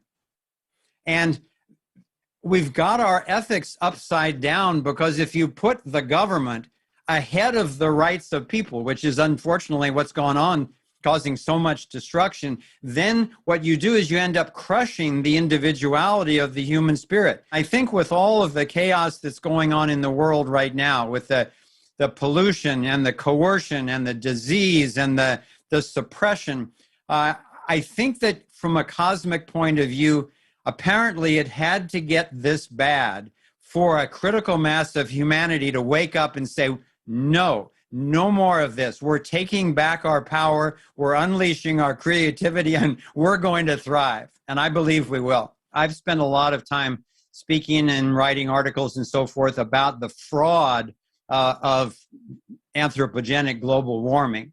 But at the same time, obviously, pollution is a serious problem. And there are huge climactic changes going on the planet. But in my experience, they're the result of our relationship with the sun and the relationship of the solar system to where we are in the galaxy.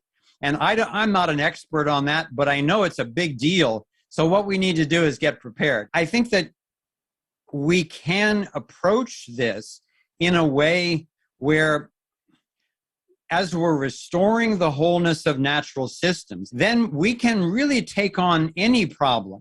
The people who are trying to get us to pay this fraudulent carbon tax are the same people who are stealing everybody's money through fiat currency and through fractional reserve banking and through destroying people's businesses and lockdowns and then buying up their their real estate. They're the same people who have been hiding free energy technologies and cancer cures in secret, high-level military and intelligence projects rather than sharing it with humanity. And they've been using this excuse of anthropogenic global warming in order to try to consolidate their wealth and control. So we've got to just completely abandon and expose that and then go for what you're talking about, which is being aware of the climate changes and adapting to them, being aware of the source of them, whether it's the solar system's position or it's the sun itself. That's the science we should be discussing, and then developing nonviolent responses to this on the ecological level, on the energy level, on the interpersonal level, and even on the self-governance level. I think it's critical that as many people as possible find out what's really going on as soon as possible. And, I love the subtitle of your conference, After Global Crisis, where you say, time for the truth, because those of us who want everyone to be free and want to have humanity thriving, we may not yet have the billions and trillions of dollars that these psychopathic institutions are trying to use to impose control on us, but we've already got the life force itself. We've got the whole unified field, we've got truth, and we've got love on our side. So we can't lose. It's just a matter of, okay, how quickly and how peacefully can we get this done?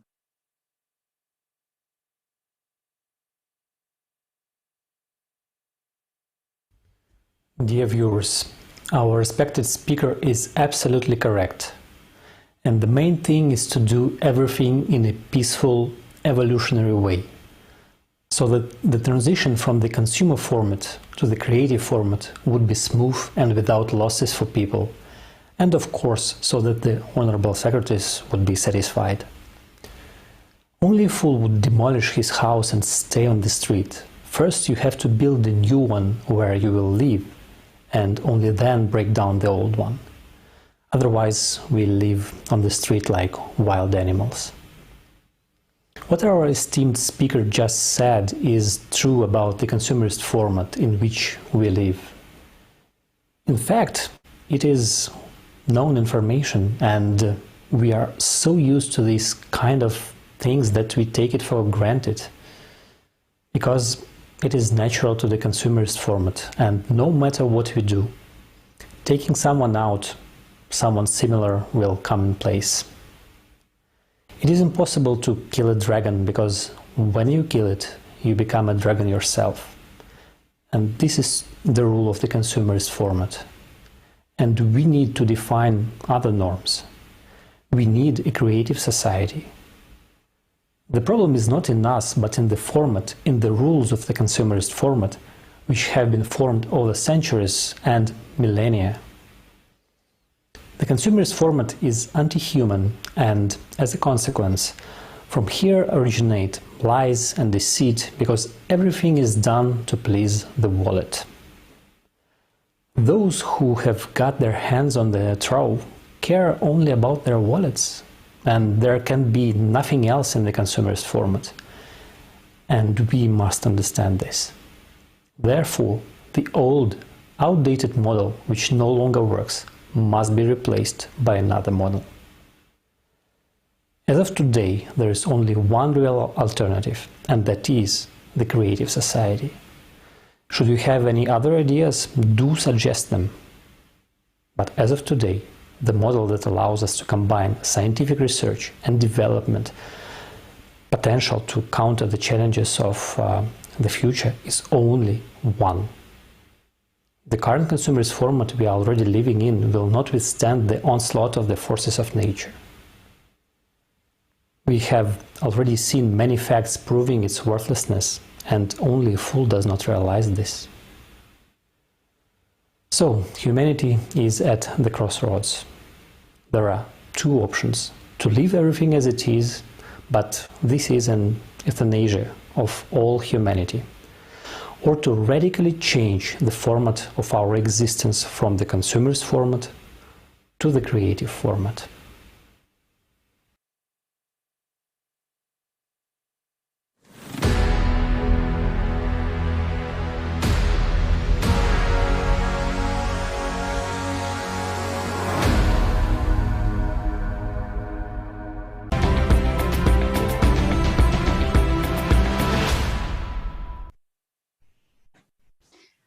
would like to introduce Professor Thomas Lovejoy, an innovative and accomplished conservation biologist who coined the term biological diversity.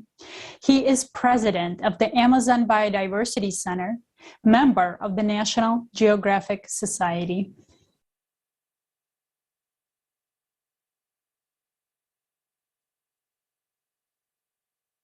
Thank you for the opportunity to be with you.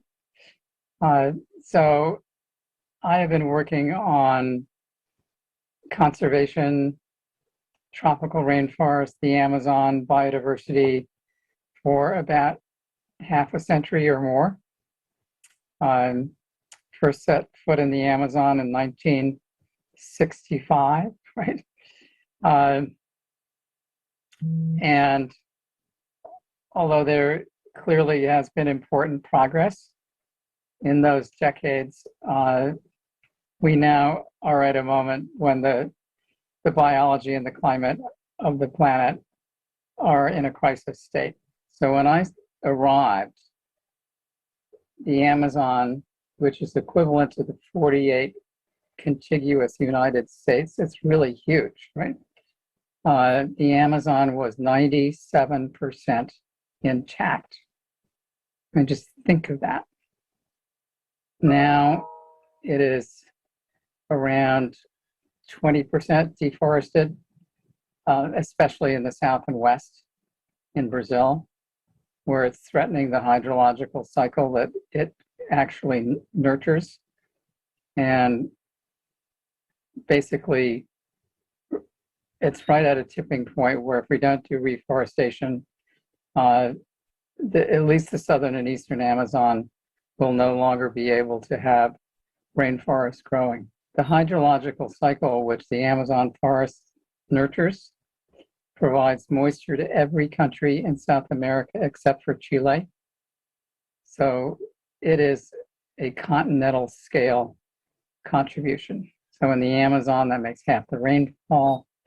North of New York City, it provides the water for the city, which nobody seems to notice.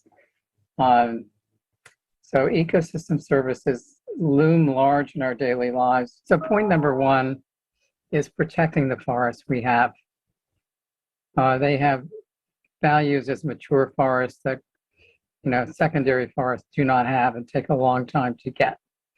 So just stop cutting down the natural forests, whether that's the Amazon or whether that's the boreal forests of North America or Europe and Russia. Just don't cut down any more forests. To the extent that you need wood products or products that come from forests, get them from forests that have already been managed or even mismanaged. The reality is plantation forests are basically a monoculture. They're almost like a giant asparagus patch. So not a lot of biological diversity lives in them. And to the extent that we want to get multiple results from reforestation, improving watersheds, protecting species, we have to think much more thoughtfully than planting a bunch of matchsticks. Well, I would say number one, recognize that the planet works as a linked physical and biological system, that our well-being depends squarely on that. So it's critical that we do things at scale, starting right away, and that we not approach it as just simply about forests. It's about all natural ecosystems. About 96% of all biomass of mammals is humans and their domestic animals. So all the other species are sort of sitting there at the end of a straw trying to get the last drops out of the glass to survive. None of that makes any sense at all. Each time you lose a species, it's like 3.7 billion years of evolution and solutions to sets of biological problems unique to that species. It's like a giant green library. It makes no sense to burn down the living library of the life sciences.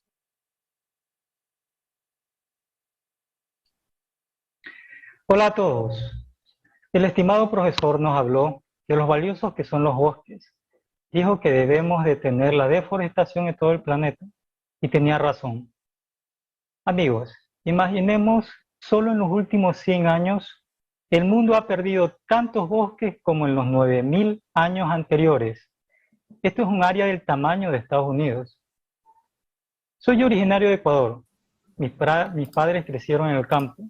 Aman la naturaleza y me inculcaron ese amor. Greetings, everyone. The honored professor told us how valuable forests are. He said that we must stop deforestation all over the planet.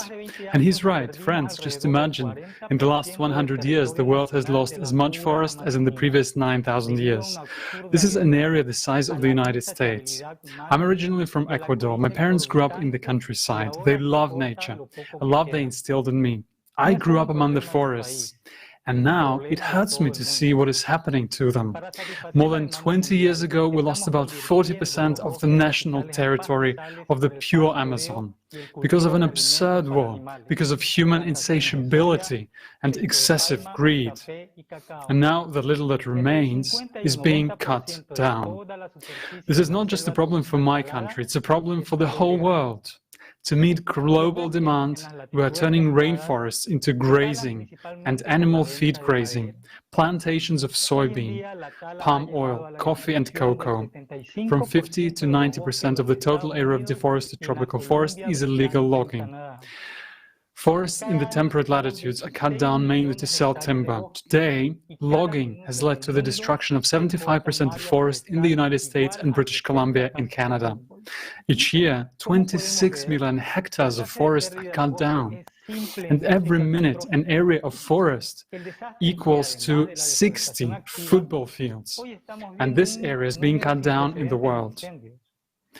As we can see, the rate of forest loss is simply catastrophic.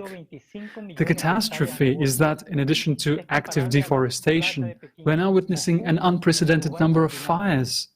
This year, fires in Siberia, the United States and Canada have destroyed 25 million hectares of forest. This is comparable to the area of Beijing, Moscow, and Dubai combined. The main cause of the fires is climate change on the planet. But we, in the pursuit of profit, are adding fuel to this fire that has already been ignited. In our society, it is often economically unprofitable to extinguish forests. But it is profitable to sell the burnt forests. We went even further. In addition to this, there are deliberate arsons. This manipulation makes it possible to sell forests that have been banned from logging. The arson scheme is standard. The forest is set on fire so that it burns only from below. Such a fire damages the roots of the trees, but does not destroy the wood. After the fire, the authorities conduct an examination of these forests. More often, a decision is made to cut them down. Then, a tender begins, an auction, and purchase for the right to cut down this forest. This is how the mechanism of selling legal, quoted marks, timber is launched. Let me give just one example. So in 2016, 25 hectares of forest in the reserve were damaged by unexpected fires. People were seen not far from the source of the fire. And in 2018, this burnt forest was cut down in this reserve. Damage from that logging was later estimated at $27 million US. This kind of working scheme is used all over the world. In the consumer format, people do terrible things. People don't realize that the felled timber is already becoming our common coffin. We see it, and we're tired of being silent. Today is the time of truth, and we appeal to everyone who cares, who understands what's going on. Various environmental organizations have spent so much time and energy trying to change at least something, but it's all in vain. We, humans, were unable to stop. We couldn't save the forests. It's very scary to admit this, but we need to admit this, because without it, we can change nothing. existing forest conservation methods don't work in our today's society. We can have the best grain, but if we plant it in oil, it'll die.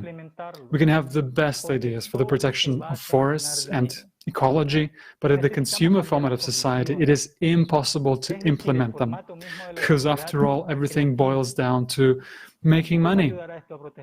We need to change the conditions, the format of the society, to the creative one. How can this help protect the forest?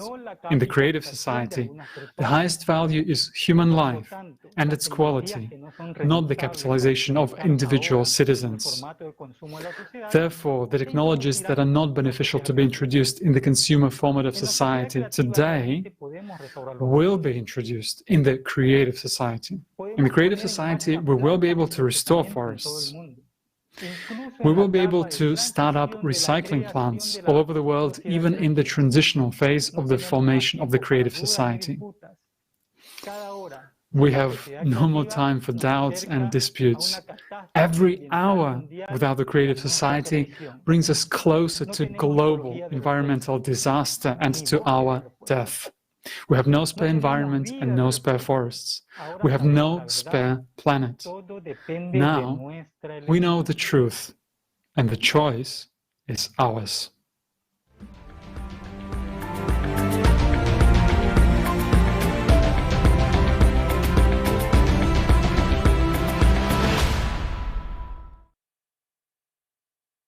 The way we have been cutting down trees, we won't have enough lumber for a coffin. We are destroying our planet. Don't we see that this is already affecting everyone? Money has closed our eyes and common sense. With the speed that we litter and trash our planet, it seems we are replacing trees with the trash. Do you understand that in the consumer society, trash literally costs more than a human life? Take a look for yourself.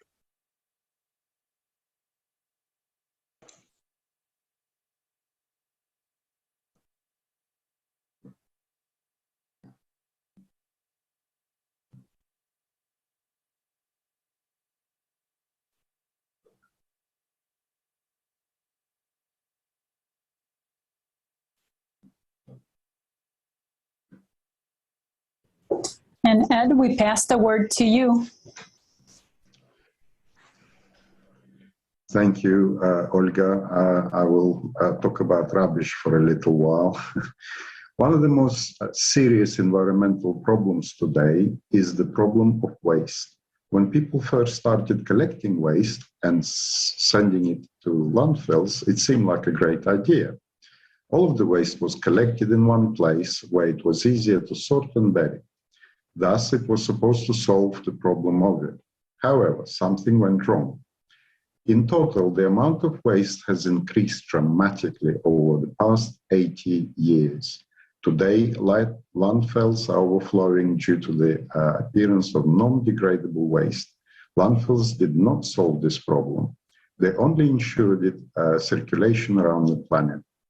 And in this regard, the idea of recycling waste arose in society. Today, it is believed that it will rid the planet of waste. In many countries, people honestly sort waste, give plastic for recycling, and believe that by doing so, they are saving the environment. So again, it seems that the problem is solved, but is it? Let's find out the truth.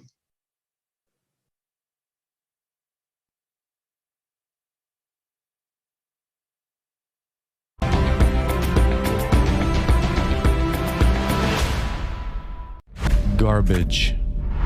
Recycling. Does recycling really exist? Every year, we throw out more than 2 billion tons of waste. Most of the waste products, in the form we throw them out, are not biodegradable and cannot be properly recycled. They poison our water, air, food, and our life. India, Gazipur, a dump that is growing inexorably day by day and is already reaching almost the height of the Taj Mahal. During monsoon seasons, gases build up inside the landfill due to the accumulation of waste. These gases are then released into the air. Mosquitoes breed in accumulated waste and then bite people in the colony, leaving them with diseases like dengue, malaria, and typhoid. Jakarta, the bank of the Citarum River. There are more than 200 textile factories that produce cheap clothes for the whole world. 20,000 tons of waste and 340 tons of wastewater are discharged into the river every day. They pollute the river with lead, aluminum, iron, and manganese. According to the World Bank's report, Water Waste 2.0, plastic, paper and cardboard, metal and glass make up 38% of municipal waste, and only 13.5% of the secondary raw material is actually recycled all over the world, which is a little more than 5% of the total amount of garbage. Despite this, our production and consumption rates are only growing, as well as the landfills around us. At the consumer level, which is the first link, an ordinary family goes to a store. This ordinary family has different boxes, glass and plastics, plastic bags, and so on and so forth. Nowadays, it has become very popular to dump absolutely all of this in one pile. One big pile of this pressed material is taken to some processing plant, and this processing plant supposedly sorts all this garbage, and you, accordingly, get clean cardboard, clean plastic, clean this and that. This is an idea. All this actually doesn't work. To obtain a ton of recycled material, you need to spend enormous resources just to collect, transport, and segregate it. Then it should be washed, then it should be packed, and then it should be brought somewhere to sell. All the garbage, if it is really garbage, it is buried. No one recycles this garbage. They brag to each other saying that we are absolutely green, that is, we have 100% recycling, we don't have any garbage, and so on and so forth. Usually, they hire a company that takes the garbage out, hire some other additional company that counts the garbage, sorts this garbage out, writes down a percentage rate, and then seemingly sends this data in a report. The next time when a conference is held in some conference room, they say 0% of our garbage is left.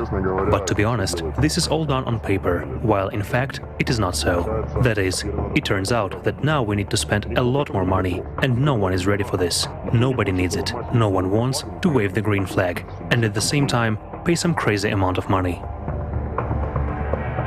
Recycling is imperfect.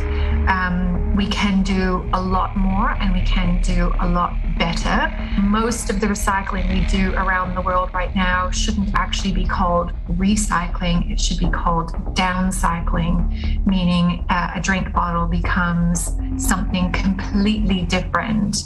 And once it becomes downcycled, it can't be reused again. So the quality of the plastic product is lower. We couldn't really recycle them even if we wanted to. So we have to ask ourselves the question, why are they even being allowed to be created from the outset if they don't have a home or a purpose? And so right now, I would say the scientific consensus or the evidence is that we don't quite know what can and should be done with ocean plastics.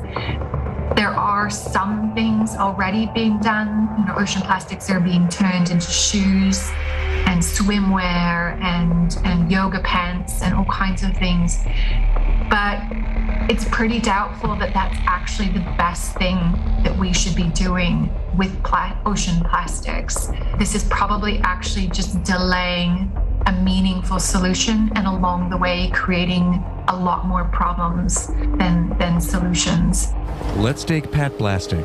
Freshly made, it costs around 500 euros per ton. Recycled plastic around 1,000 euros. And recycled ocean plastic is even more expensive. It is not at all profitable for a manufacturer to make the cost of the product twice as high. Moreover, under conditions of fierce competition, his product becomes unprofitable. Plastic recyclers even go so far as to add a greater part of the new plastic to the recycled plastic and sell it under the label recycled. The declared data on waste recycling often differ from the real picture. For example, in Germany, part of the garbage that is considered recycled goes to landfills in third world countries. The situation is similar in Japan. The percentage of recycled plastic also includes that which was simply burned. So what do we consider to be recycled garbage? The one that got into the clouds and became our air and then returned to our food with the rain and water. Garbage is the rotting face of the consumerist format of society. We are killing the planet with it, and what's even more, we are killing ourselves. It is not profitable for us to recycle garbage. We don't benefit from developing technology that would clean up our planet. But is it really us who do not benefit, or the consumerist economy, which we ourselves have placed above human life?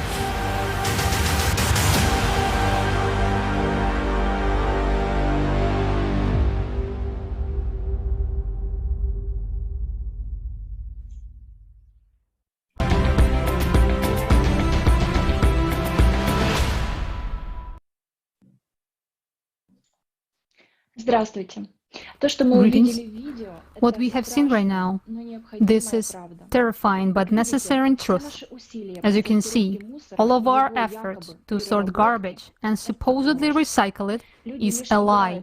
People are just playing this game, comforting themselves with the thought that something is being done to solve the garbage problem, while continuing to produce even more waste. In the endless race of consumption, more and more goods are produced, which quickly turn into garbage, and even if it's sorted, it still remains garbage in landfills.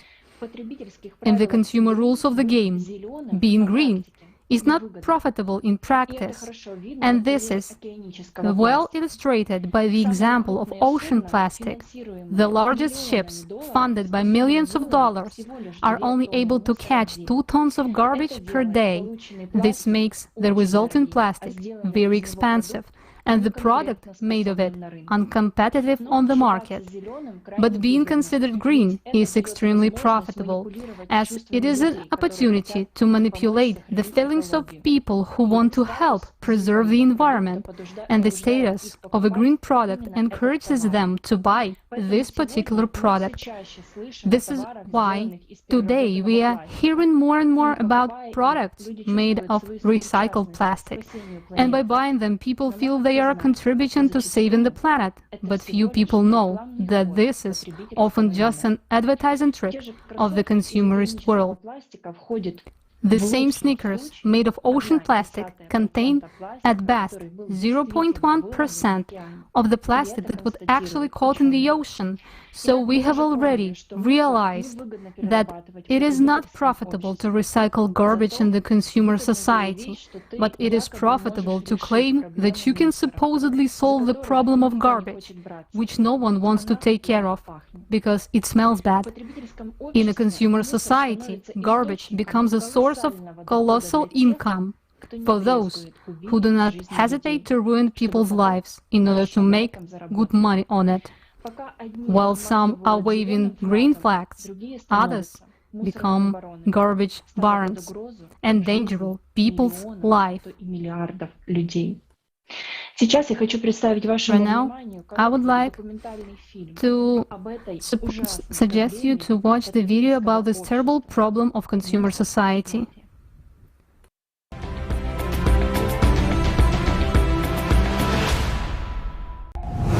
Garbage. Mafia. As soon as non-biodegradable and toxic garbage appeared in the world, so did those who make money on it. The garbage mafia. How does a garbage mafia operate? Italy. My brother-in-law was transporting garbage. He told me all about the profits you could make in this field. So I said, pardon me, we risk so much dealing drugs and we can't even make that much money. 30 years ago, I told the magistrates that waste is gold. It's money, money, money. Cosa Nostra, Camorra, Ndrangheta mafia clans buy territories and convert them into waste dumps. And although on paper everything may look legitimate, in general, these territories for landfills are located near residential neighborhoods and violate all environmental norms. An important part of the garbage mafia's business is the illegal transportation of industrial waste. If a company wants to get rid of its toxic waste and pay as little as possible, it hands over the waste to the mafia. Doing to the people that live in those houses. Cancer. These people will all die of cancer. The groundwater here is all poisoned. Every family here is infected. Everyone. No one will be spared. They're here because they don't have any choice. They don't have any options to relocate. And they're forced to die here.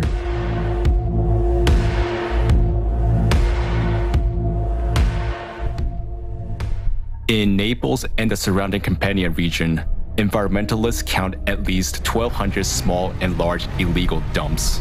The amount of phosphorus, mercury, and arsenic in this region exceeds the established norm by 400 times. According to medical statistics, people here die of cancer twice as often as the national average. By control, the mafia not only receives disproportionately inflated profits, but also has the ability to control cities. As soon as they ban you from bringing garbage into their landfills, the city turns into a dumping ground.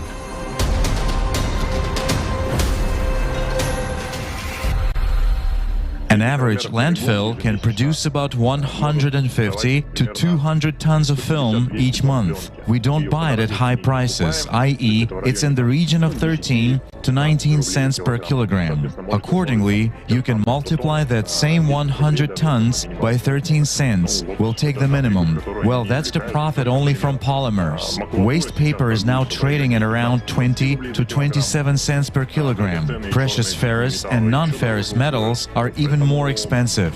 That's why people are like sitting on a gold mine there. Yes, well, no wonder it's called the garbage mafia.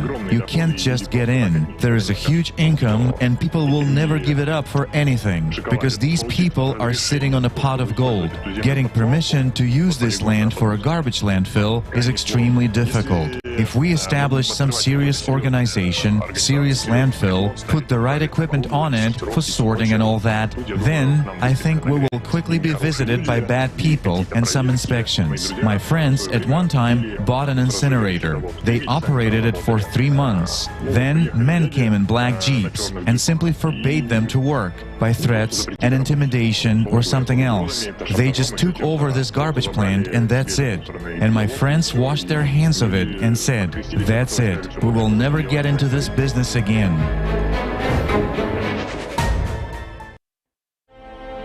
These are individual cases, but aren't these the same schemes we see at the global level? Garbage migrants from one country to another, poisoning the lives of millions of people. And all this happens in the shadow of private agreements. No morals, no ethics, purely business. Indonesia. In 2018, imports of plastic into this country totaled 283,000 metric tons. The distance between the landfill to my house is about 500 meters. My whole family, my relatives, everyone is affected by the noise and smells. 60 to 70 containers arrive illegally every night in the city of Bangkok in Indonesia alone. Garbage, which is then found in landfills, is brought in from Australia, Germany, and the United States. Most of the time, it is sorted plastic mixed with hazardous waste. Malaysia. The once beautiful country is now covered in mountains of garbage and dozens of illegal incinerators. Manufacturing companies in Japan, the United States, Germany, and Australia is bringing their refuse to Malaysia. My daughter was a very healthy girl. Since April, she started having a fever. Her state worsened, and she started spitting up blood. Most owners of illegal factories rent land from local residents and build primitive ovens where they dispose of garbage for money, with no concern for the environment or the people who live nearby. Turkey. Since 2004, Turkey's imports of garbage from EU countries have nearly tripled. The main exporters of this garbage are Britain, Belgium, Germany, the Netherlands, Slovenia, Italy, and France. A big part of the garbage that enters Turkey is not recyclable and is simply dumped in landfills. European citizens need to know this. Clean streets in Germany, in the United Kingdom or France, where people sort their waste carefully. Well, it doesn't end up in recycling facilities. As you can see behind me, it's here where there are mountains of illegal waste.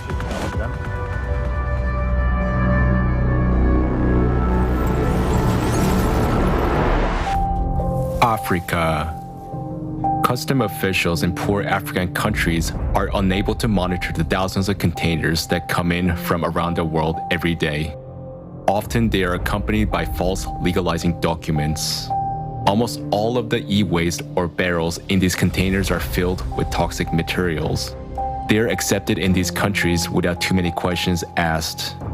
A small bribe allows any refuse to be smuggled to its final destination: an abandoned beach, a forgotten stretch of coastline, untouched waters turning into a dangerous radioactive ocean.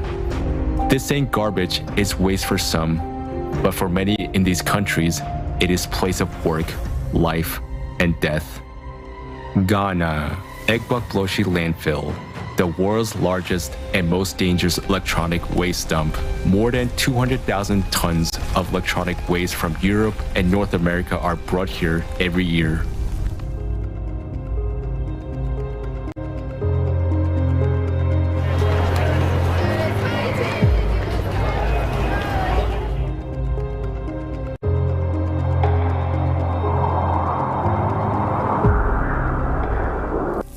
Kenya. It's like the dump site has demons who ask for blood. There are days when there is just too much evil, seriously. You hear of people killing each other. Someone stabbed someone else with a knife or killed someone with a bottle. Sometimes you also hear that the trucks...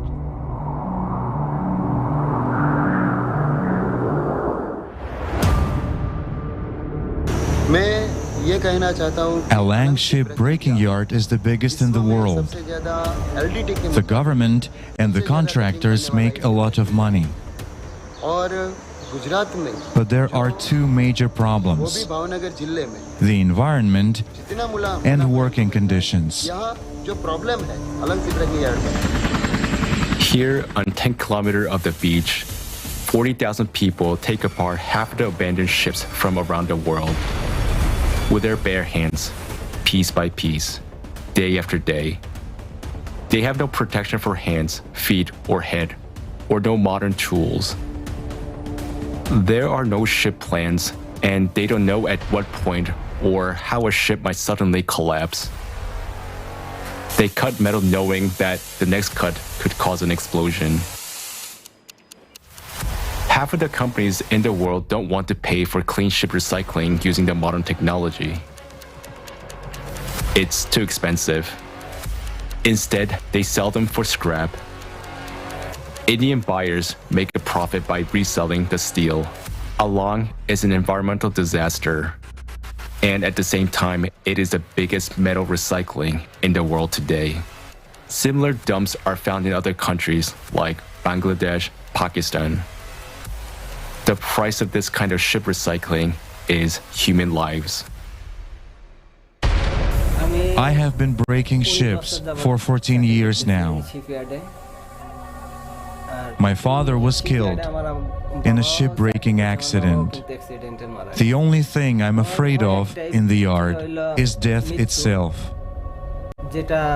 I know this is dangerous work, and I am afraid because I have 2 children and a family.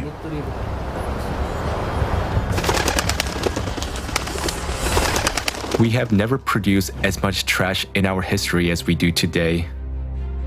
Garbage is dirty, it smells bad, but money doesn't smell. So in our consumerist world, there is always someone willing to take money off it. Storing refuse fictitiously recycling it, or transporting it from more elite places on the planet to indigent is just business. A business in which the strongest survive. A business from which all life on the planet and man himself are slowly dying. A business that each of us sponsors every day. Can we stop it? Continuing to support the consumerist format of society? No. Because now all conditions have been created in order to earn huge money on such frauds. But we can change the format of our society from the consumerist to a creative one. When the 8 foundation of the creative society are adopted at the constitutional level in all countries, such schemes will be impossible to pull off. Because the main value in the whole world will be the life of human. In such conditions, there will be no place for all this dirt on this planet, any relations between people. Any business will be built only on improving people's lives, not on our death.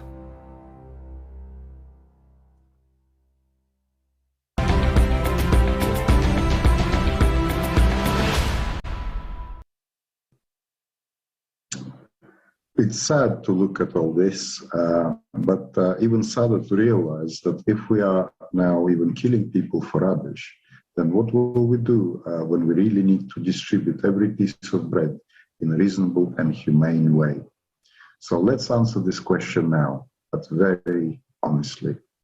It's time for us to wake up and to remember that we are human and Earth is our only common home. The first law of ecology says everything affects everything and everything is connected to everything. No matter where the waste is buried in the globe, its environmental consequences will still return to their receipt because the Earth is round and the ecosystem is one for everyone. What is the point to continue these games? The truth cleanses and stimulates even more action because only by understanding the cause of our problems, we can get rid of them. Together, we can do everything. We just need to realize that our strength lies in unity and in truth. The consumer format society is our main weakness, and the creative one is our strength and our only salvation. Thank you. Thank you, Ed. I asked myself, why are we still fighting? Even over trash. This is absurd. Don't we see the seriousness of the situation?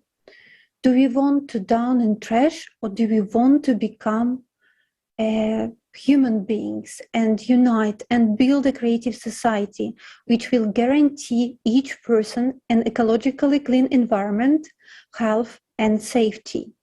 Dear viewers, I would like to ask you which choice you would like to make. Please share with us your understandings, record videos, and send them to info@creativesociety.com. I'm sure after the video we watched, each of us had feelings and understandings we wanted to share with the whole world. And now I would like to come to the next topic, which will blow your mind. You will understand why CO2 is the biggest scam of our time and why green energy is a waste of money. Please don't forget to share this video right now, as everyone needs to know the truth. Let's watch together an excerpt from a video with the participation of Igor Mikhailovich Danilov on the topic of green energy.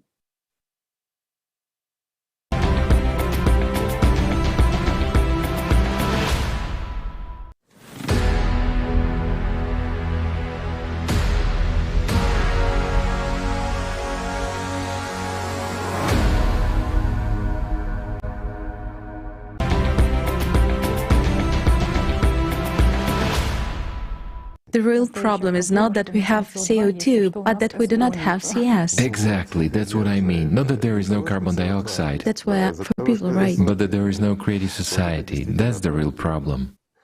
So it turns out that, excuse me, our brains are already so hardwired with this idea that we cannot get rid of it. You and I are now sitting and calculating how many % will be released if... Yes, the numbers are ridiculous. Right, if we plant 20 trees each during 20 years, and how big the emission will be. We should also calculate here the development of green energy, which in fact is far from green and is actually pointless, right? Or again, we touched upon green energy. They demand to develop green energy. Solar, wind, and everything else, to switch to hydrogen, to burn less gas, and so on. Now, simple math. We are very quickly and rapidly approaching a serious crisis, the climate crisis. Even this winter we will see how drastic the atmospheric fluctuations will be and how cold it will be. This is caused by the Gulf Stream as well as, again, by the changes that occur in the upper layers of our atmosphere, and how quickly everything is turning upside down. I mean, in certain areas there can be a sudden instant drop in temperature. After a while it normalizes, but these sudden drops may cause serious catastrophic consequences. Meanwhile, we are giving up hydrocarbons. What does it mean? It means taking out thermal power plants, which you cannot build in a day if you need to, right? We are going to give up gas in favor of some solar thing. Well, again, the sun doesn't shine all the time. That's firstly. Secondly, how can we store that energy? Right. Thirdly, the winds that might arise. Wind farms are not quite adapted to them. And further on, they will become pointless in general. And we will face that. And will you actually guess the right place where to set up this? The point is different. Gusty, strong winds will simply make wind farms useless, even with all the automation systems and interlocks. That's not what is needed.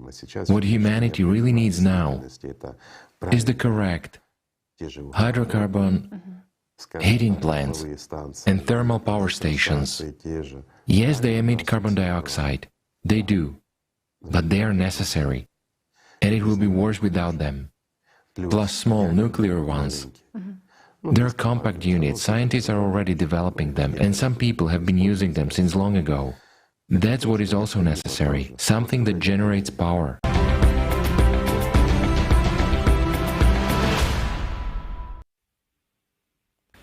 The world's attention has been focused on the problem of climate instability on the planet for quite some time.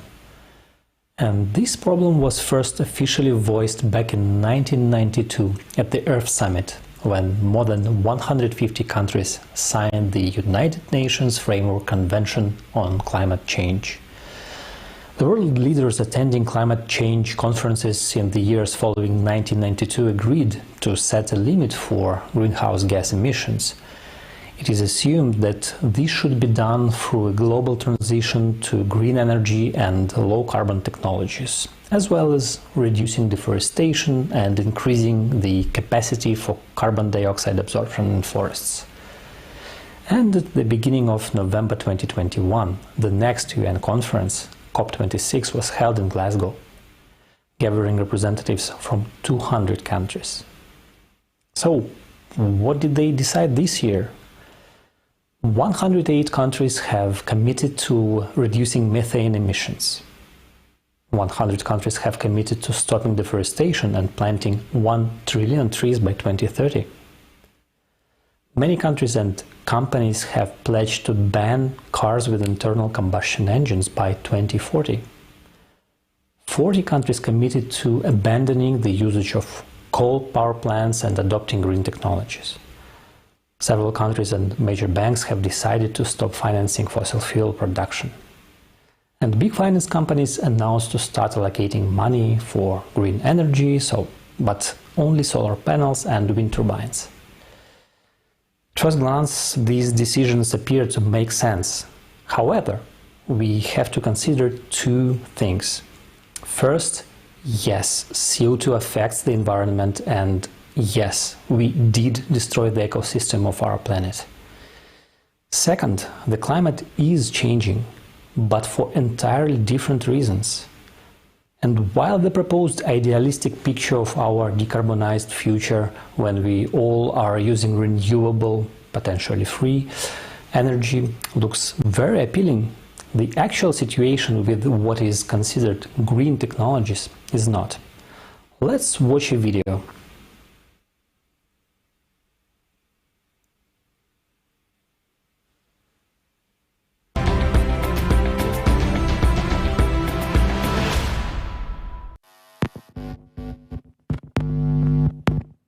Today, everyone is concerned about climate change. Large climate conferences are being held where leaders of countries, scientists, and representatives of corporations are looking for solutions together. It seems that the problem is about to be permanently solved. We will all tighten our belts and switch to renewable sources. We are assured that if the chimneys of thermal power plants stop smoking, all nuclear power plants are closed, and they build solar, wind, and hydroelectric power plants everywhere on the planet, then by 2050, we will have carbon-free energy production. This will supposedly save the world, preserve the environment, and everyone will be happy. Therefore, it is suggested that all the best minds and resources of humanity devote themselves to the development of green technologies. But what are we missing? Will it really save us? Aren't we losing the most valuable things in all of this? Time and opportunities. A more in-depth study of the subject reveals obvious facts that point to a major planetary fraud. So let us figure it out together, one step at a time. Today, renewable sources make up about 28% of total energy. Yet in order to produce them, we still use non-renewable natural resources. All this continues to contribute to the depletion and pollution of the planet. Solar panels, for example, contain such heavy metals as lead, cadmium, and mercury. During operation, they leach into the ground and evaporate into the atmosphere.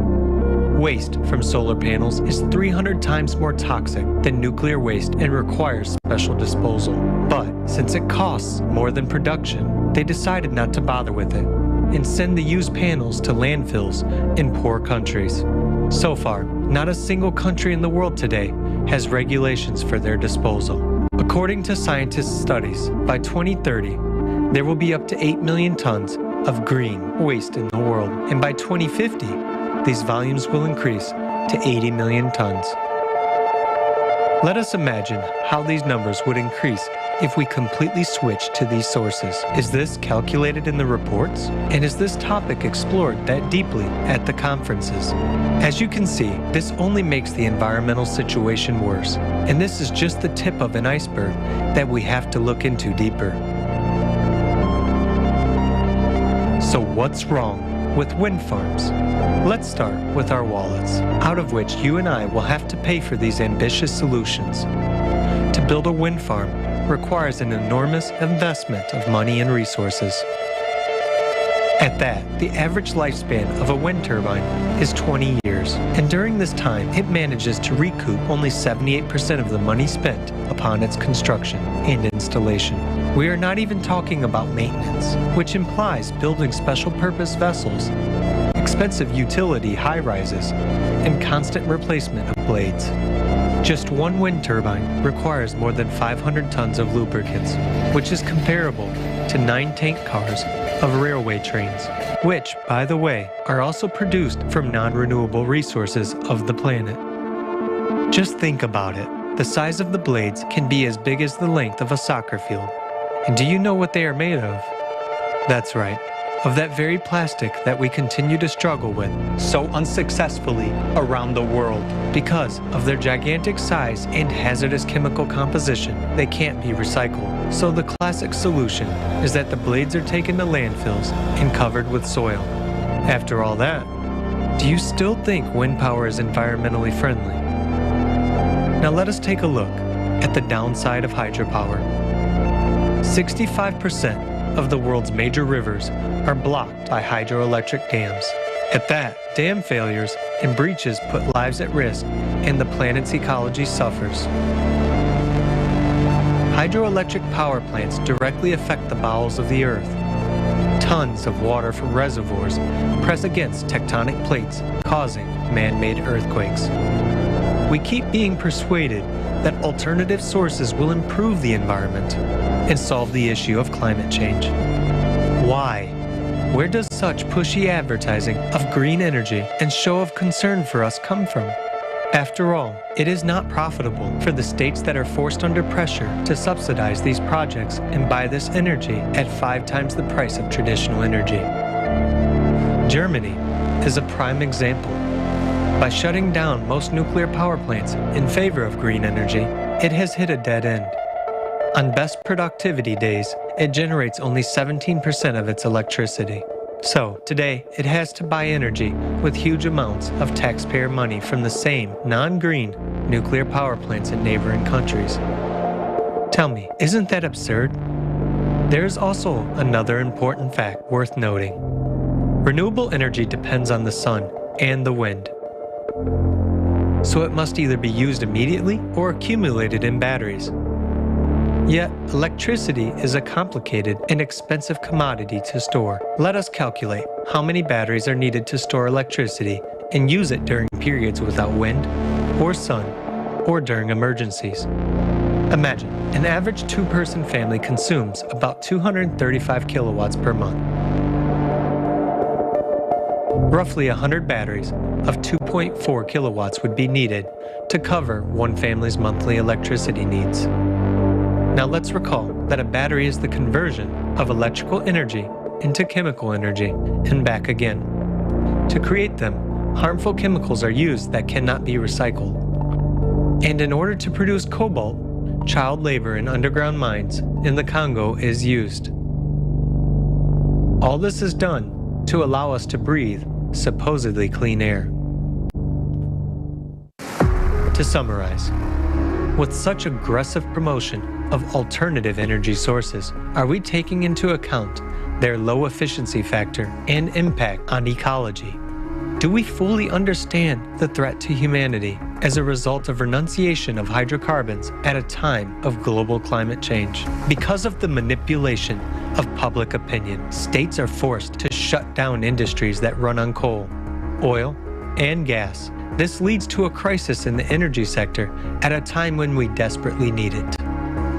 It is becoming obvious that alternative energy sources are not only developed as a source of income for one and the same organizations and corporations, but most importantly, they are used as a tool to control the nation's energy industry. In the end, we are back to the same game of power and lust for profit instead of concern for people and saving their lives. But at the same time, many people see this as a hope and a way out of the climate situation. Considering all of the above, we should all answer the following questions together. Should we actively develop alternative energy if it has so many disadvantages? Is it beneficial for us as a humanity today? Or should we apply our efforts to a more effective solution? After all, today there are already technologies that are capable of using free energy. But in a consumerist format, this beautiful prospect becomes a problem. It would be impossible to sell this energy if it were available to everyone in unlimited quantities. So we come to a dead end, which would bring about collapse of the economic system, crisis, and wars. This is why we need the right step-by-step approach. First of all, to change the format, to build a creative society, a format that benefits absolutely everyone and will save the life of every person. Then we can easily implement this technology without any damage to our lives. But this is a decision we must all make together. So today, the future development of society is up to each individual, whether we will continue falling down into the abyss blown by windmills, or if we will unite and take the path of development.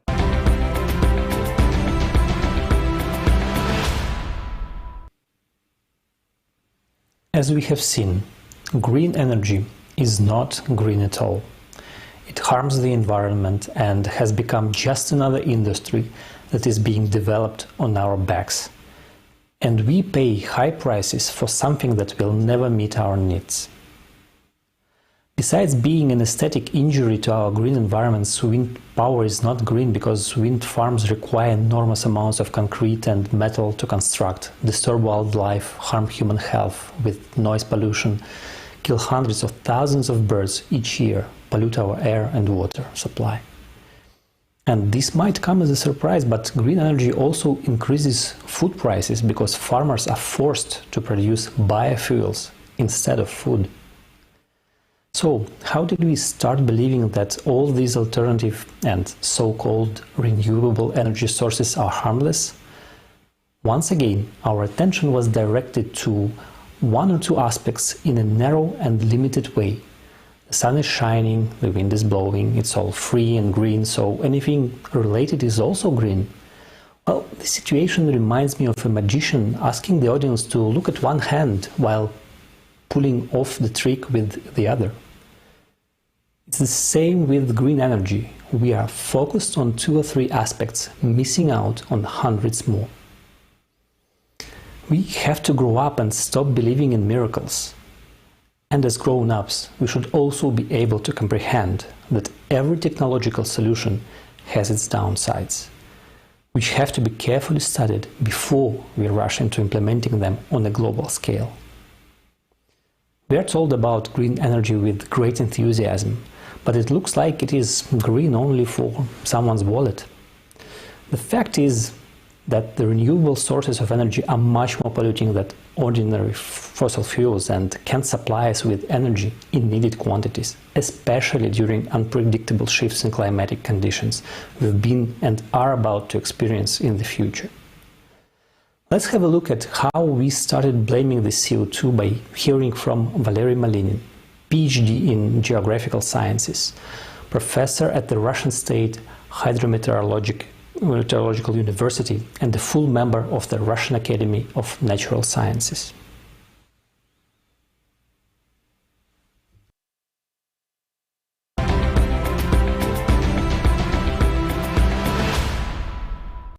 I am Valery Nikolaevich Malinin, Doctor of Geographical Sciences, Professor at the Russian State Hydrometeorological University. I salute all the participants of the conference Global Crisis, Time for the Truth.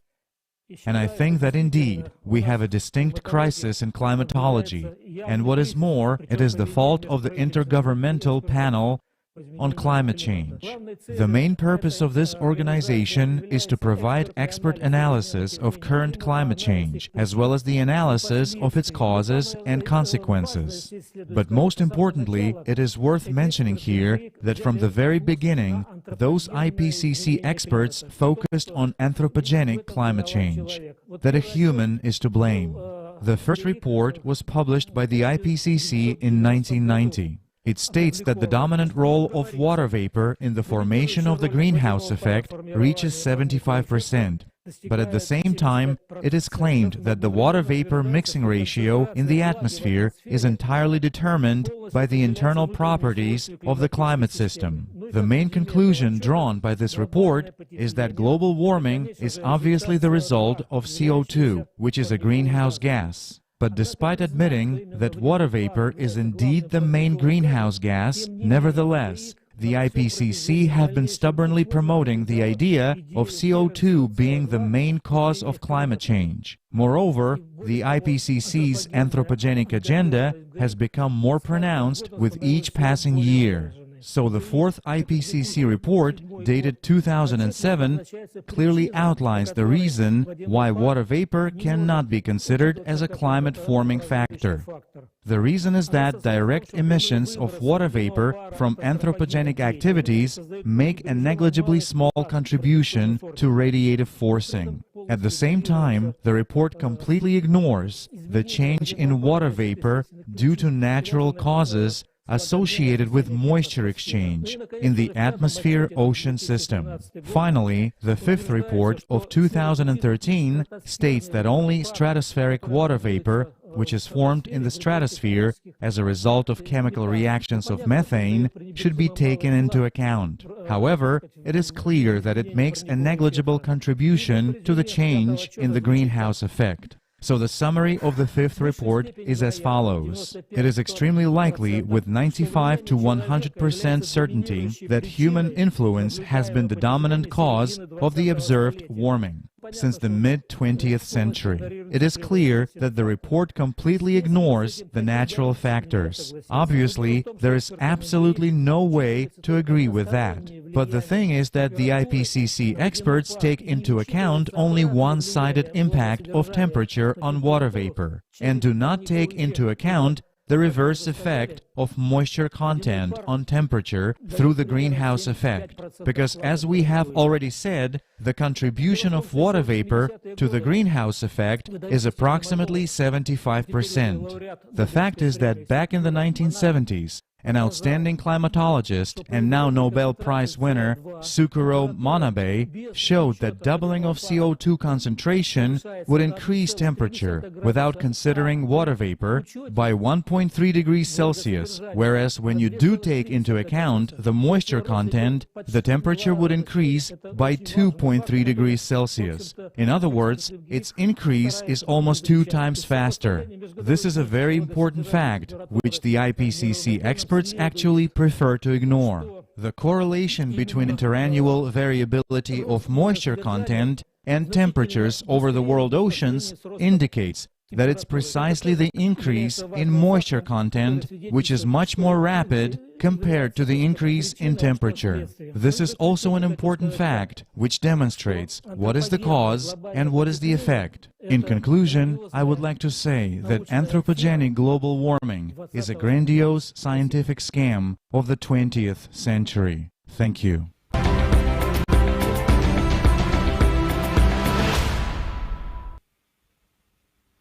Thank you, Professor Malinin, for this valuable information and your expert opinion on this topic. Let's now watch a video that will explain how the CO2 hoax is being exploited to earn big money.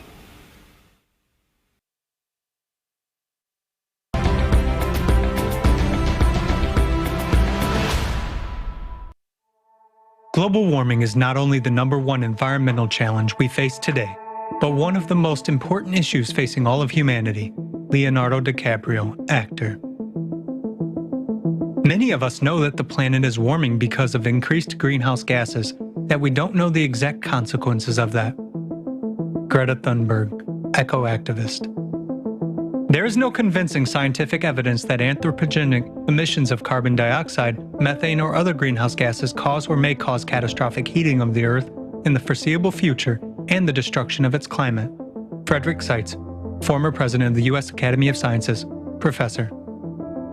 Neither the rate nor the magnitude of the reported late 20th century surface warming 1979 to 2000 lay outside normal natural variability. Robert Carter, geologist. Every day, millions of people on the planet are suffering from climatic disasters.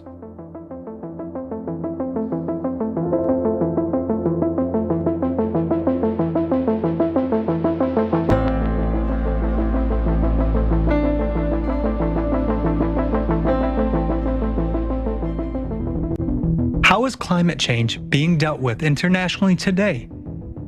What mechanisms are in place for this, and how do they work? Today, almost everyone on the planet has heard about the anthropogenic impact on the climate, about greenhouse gas emissions, and the global warming associated with them. The whole world is combating greenhouse gas emissions, while international organizations and countries are trying to influence climate change.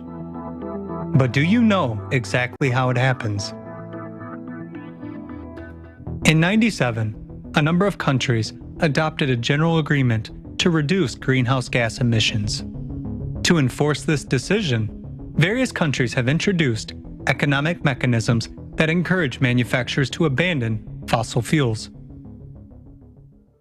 The primary mechanism is international emissions trading. Each country sets a limit, a cap, on the total amount of CO2 emissions they will allow each year. It is measured in carbon credits. A carbon credit is equal to 1 ton of CO2 emissions, and the right to release a certain amount of CO2 emissions is called a quota. established quotas for greenhouse gas emissions are shared by industries and companies within the country. A manufacturer who has reduced their emissions and has not used a part of their quota can sell that portion of their carbon credits on an exchange. A manufacturer who has exceeded the quotas is required to buy them. It turns out that greenhouse gas emissions are a new commodity that is being bought and sold. The right to emit pollutants is traded on carbon exchanges similar to a stock market. This market generated $272 billion in revenues in the year 2020. Another mechanism for regulating CO2 emissions is a carbon tax. It is a fee levied on companies that burn fossil fuels. These taxes go to the budgets of countries, and each country decides where to allocate these funds. Now, what is the purpose of these market mechanisms, and how can trade and taxes help with climate change? The tax and quota on CO2 raises the cost of any commodity that is produced using carbon energy, and it also bumps up the price of the energy resources themselves. That is, hydrocarbon energy is being made so expensive that we just couldn't afford it. But do they give us anything in return? Humankind is offered to switch to the green energy, but there are certain questions. First, this kind of energy is unstable and cannot provide us with the necessary amount of energy. Secondly, it turns out that green energy is more expensive than hydrocarbon energy. Most interestingly, we still have to use the same hydrocarbons to produce the elements for green power plants. Additional climate taxation and the quota system bring good profits to various organizations in particular states. But in the end, who will pay for all this? The question is rhetorical. So what happens? We are destroying the existing energy industry, but we have not yet created a viable replacement. At the same time, this raises the price of the resource without which no person can survive. During this year, the price of CO2 emission quotas in Europe has doubled. As a result, prices on energy markets have risen as well. In October 2021, prices per megawatt of energy in Europe were 6 to 8 times higher than in 2020. Consequently, this affected the economic situation in the world, which had a direct impact on the well-being of every person. But back to the topic of climate. More than 20 years have passed since the Kyoto Protocol was signed.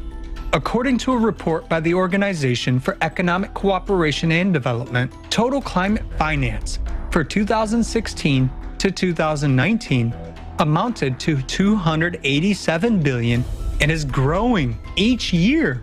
Most of this financing was allocated to projects that reduce greenhouse gas emissions. According to the World Meteorological Organization, CO2 levels reached a critical point in 2020. After every international treaty, CO2 emissions have been measured, and we see that in 2021, despite enormous funding, the emissions curve is skyrocketing. There is another important point. Have all these measures helped solve the real climate problems? Do we see a reduction in the growth of natural disasters and weather anomalies? Has the ecological situation on the planet improved? Have we started to live in a safer and more comfortable world? Perhaps everyone should just look around and honestly answer all of these questions.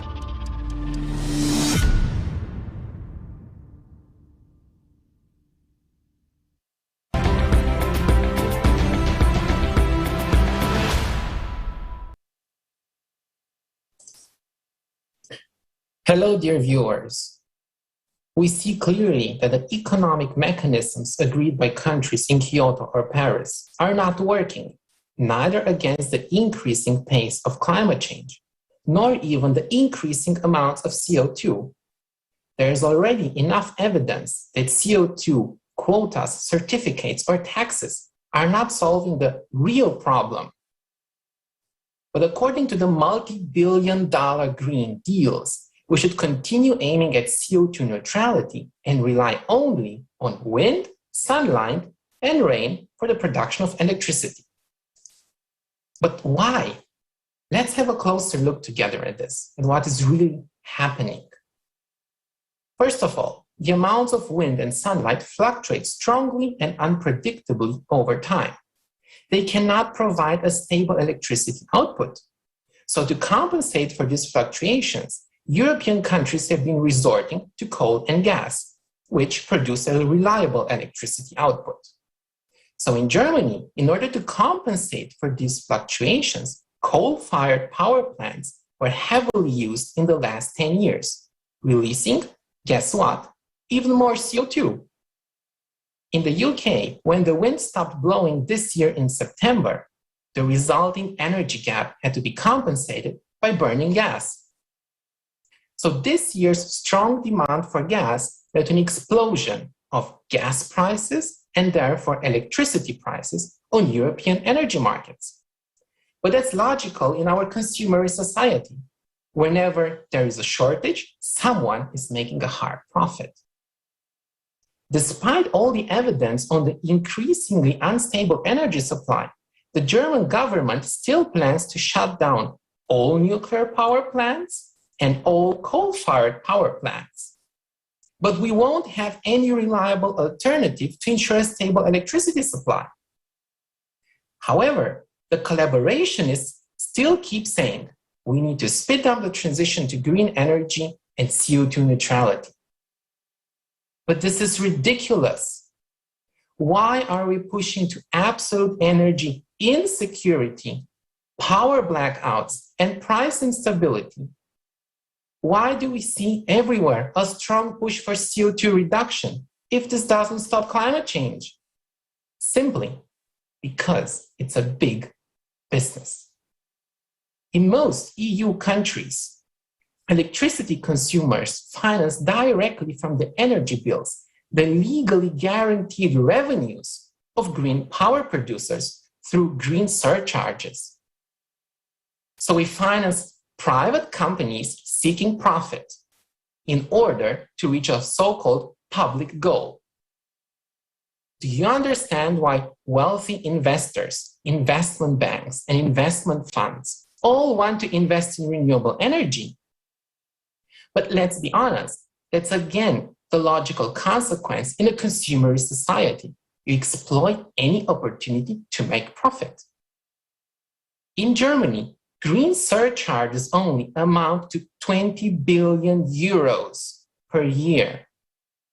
Due to such green surcharges and taxes, the electricity bills paid by both households and factories more than doubled in the last 20 years to finance private profits. And this is just the beginning of skyrocketing energy prices. On the one hand, EU governments started imposing CO2 taxes, leading to higher prices when you refuel your car, fly by plane, and on everything that you buy.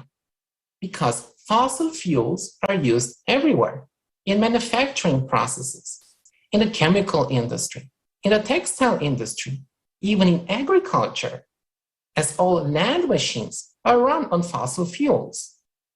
Even your breakfast and detergents will become much more expensive in the near future.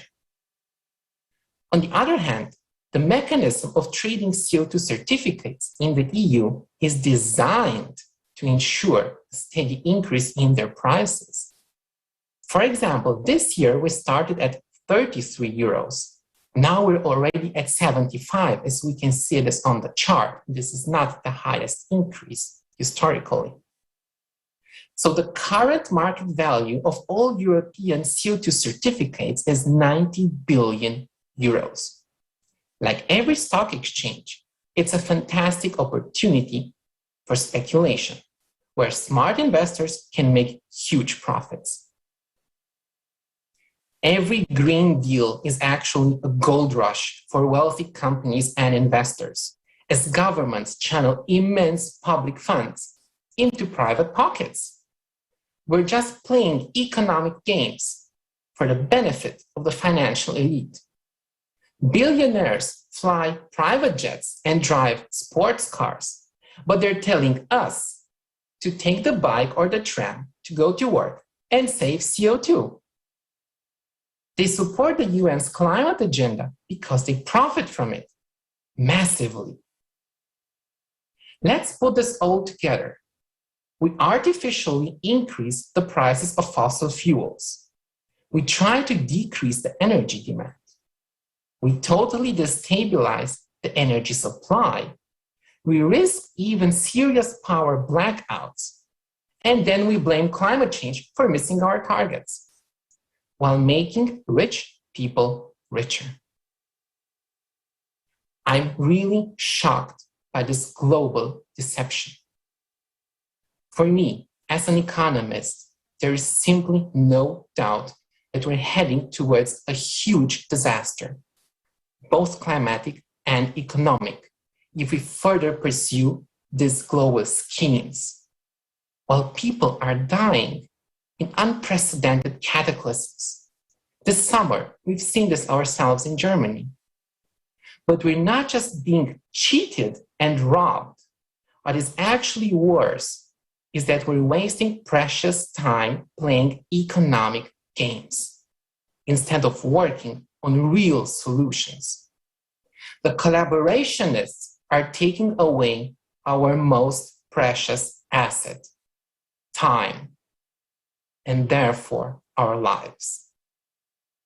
I totally agree with the previous speakers that we urgently need a creative society where human life is the highest value, where natural resources are divided equally and new technologies are researched and implemented for the benefit of all, where all people join their efforts, brains, ideas in order to find real solutions to real problems.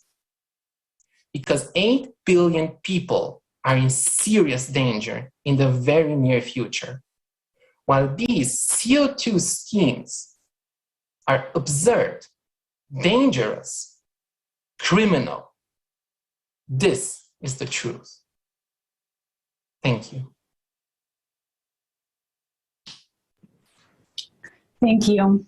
And dear viewers, I would like to take a moment to say that we've been receiving a large amount of comments and questions, and we would like to thank you for all the comments and questions that you have been sending in and all your thank yous. And just to remind you that after this conference, starting on tomorrow, on the 5th, we will be doing roundtables. If there is a topic which you are interested in, and if you would like to participate in the roundtable, please send us an email to info@creativesociety.com. And also, we will be discussing the questions which you were writing to us today. Thank you very much. And also, I would like to say that very soon, specifically for this conference, there was a documentary film made by the participants of the Creative Society from over 180 countries. And this documentary is very important as it shows the truth about human trafficking and it talks about refugees. So please stay tuned. We will be premiering it today for the first time very soon. And our next speaker I would like to introduce is Professor Valery Fedorov, leading researcher at the Faculty of Geography, Lomonosov, Moscow State University, author of The Solar Theory of Climate Change. Professor Fedorov will tell us why human activity has absolutely nothing to do with climate change.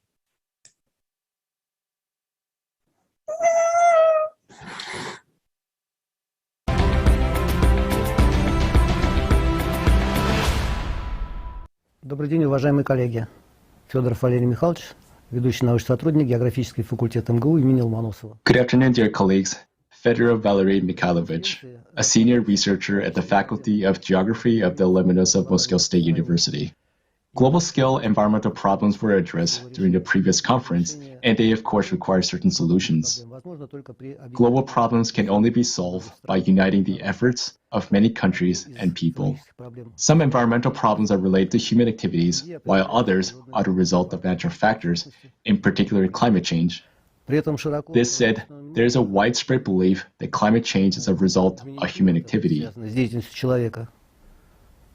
This is reflected in the 5th and the 6th report of the Intergovernmental Panel on Climate Change. But these beliefs are wrong.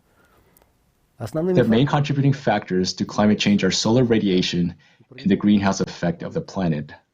Solar radiation is a primary source of all hydrometeorological processes. If there was no sun, the temperature of the Earth would be close to temperature of outer space, which is minus 273 degrees Celsius. And so the issue of climate change would become irrelevant immediately. The greenhouse effect. The most important greenhouse gas, this is well known, is water vapor. And this makes sense.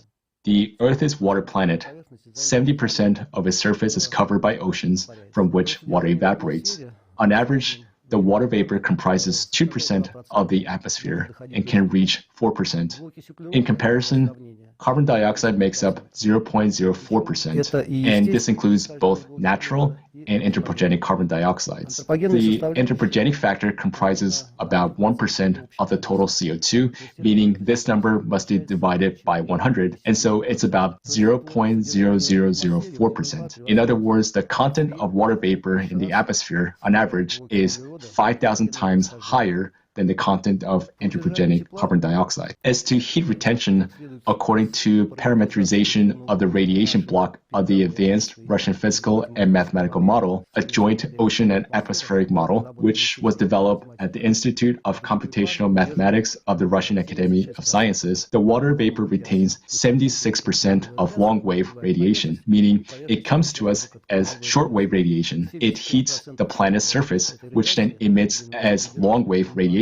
So 76% of this long-wave radiation is retained by water vapor. 20% is jointly retained by oxygen and ozone, and 4% by carbon dioxide. But again, this is carbon dioxide of both natural and anthropogenic origin, so it should be divided by 100 and compared with 76%. In other words, in terms of heat retention, the water vapor exceeds the same indicators for anthropogenic CO2 roughly by 1,850 times. Thus, water vapor, in terms of the content and retention of heat, exceeds the same characteristic of carbon dioxide attributed to human activities 3 times over.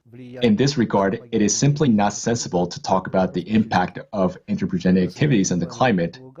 Emissions of so-called greenhouse gases are an environmental problem, and of course this requires its own solutions, but in no way do they affect the climate. What causes climate changes? Well, they are caused by the fact that the tilt of the planet's axis changes. In fact, the word climate from Greek means tilt. The reason why there is a change of seasons is because rotational axis of the Earth is tilted, and this tilt is currently decreasing. Along with the decrease of the planet's tilt, the amount of solar energy coming from the equatorial regions increases, while in the polar regions, it decreases. In this regard, there is an increase of the meridional gradient in insolation, which control the meridional heat transfer from the equatorial region to the polar regions. Because of the decrease in the tilt of the axis and a subsequent increase in the meridional gradient of the insolation, the intensity of this transfer increases. What happens next, for example, in the atmosphere? Warm air front that comes from low latitude to high latitude bring warmth. That is, the temperature rises. As the air temperature increases, so does evaporation. The increase in evaporation results in rising content of water vapor in the atmosphere, so the greenhouse effect intensifies, providing additional heat. Many times repeated, these processes develop a mechanism for escalating global warming. Moreover, air front, when moving from low to high latitudes and cooling down due to condensation, release additional heat. And here again, positive feedback loops contribute to global warming when reduction in the surface area of glacier leads to an increase in surface temperature, which in turn leads to warming up of the atmosphere. This is what causes global warming. The second characteristic of climate change is its growing instability, which is also related to the shifting of the axial tilt. This causes the meridional gradient of insolation to experience the most changes along the 60th and 70th parallel, developing extratropical storms, and along the 0th and 20th latitudes, the area where tropical cyclones develop and break heat along the meridional flow. All of this contributes to global warming on one hand and increases instability on the other.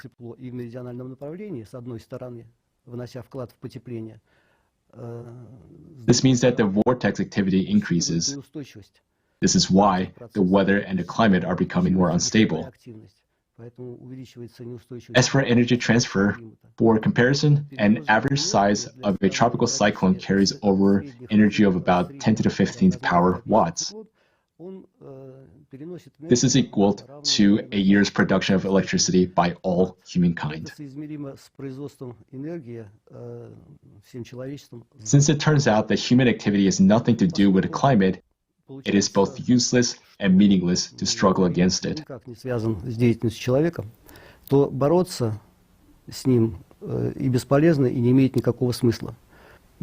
can tackle environmental problems, but as for climatic changes, it is necessary to adapt to them and advance on basis of real forecasts rather than to scenario forecasts, which leads to uncertainty. In conclusion, I would like to thank the organizers of this wonderful conference for this opportunity to present in a thesis form the main provisions of the solar theory of climate change, which is a further development of Milankovitch's astronomical theory of climate.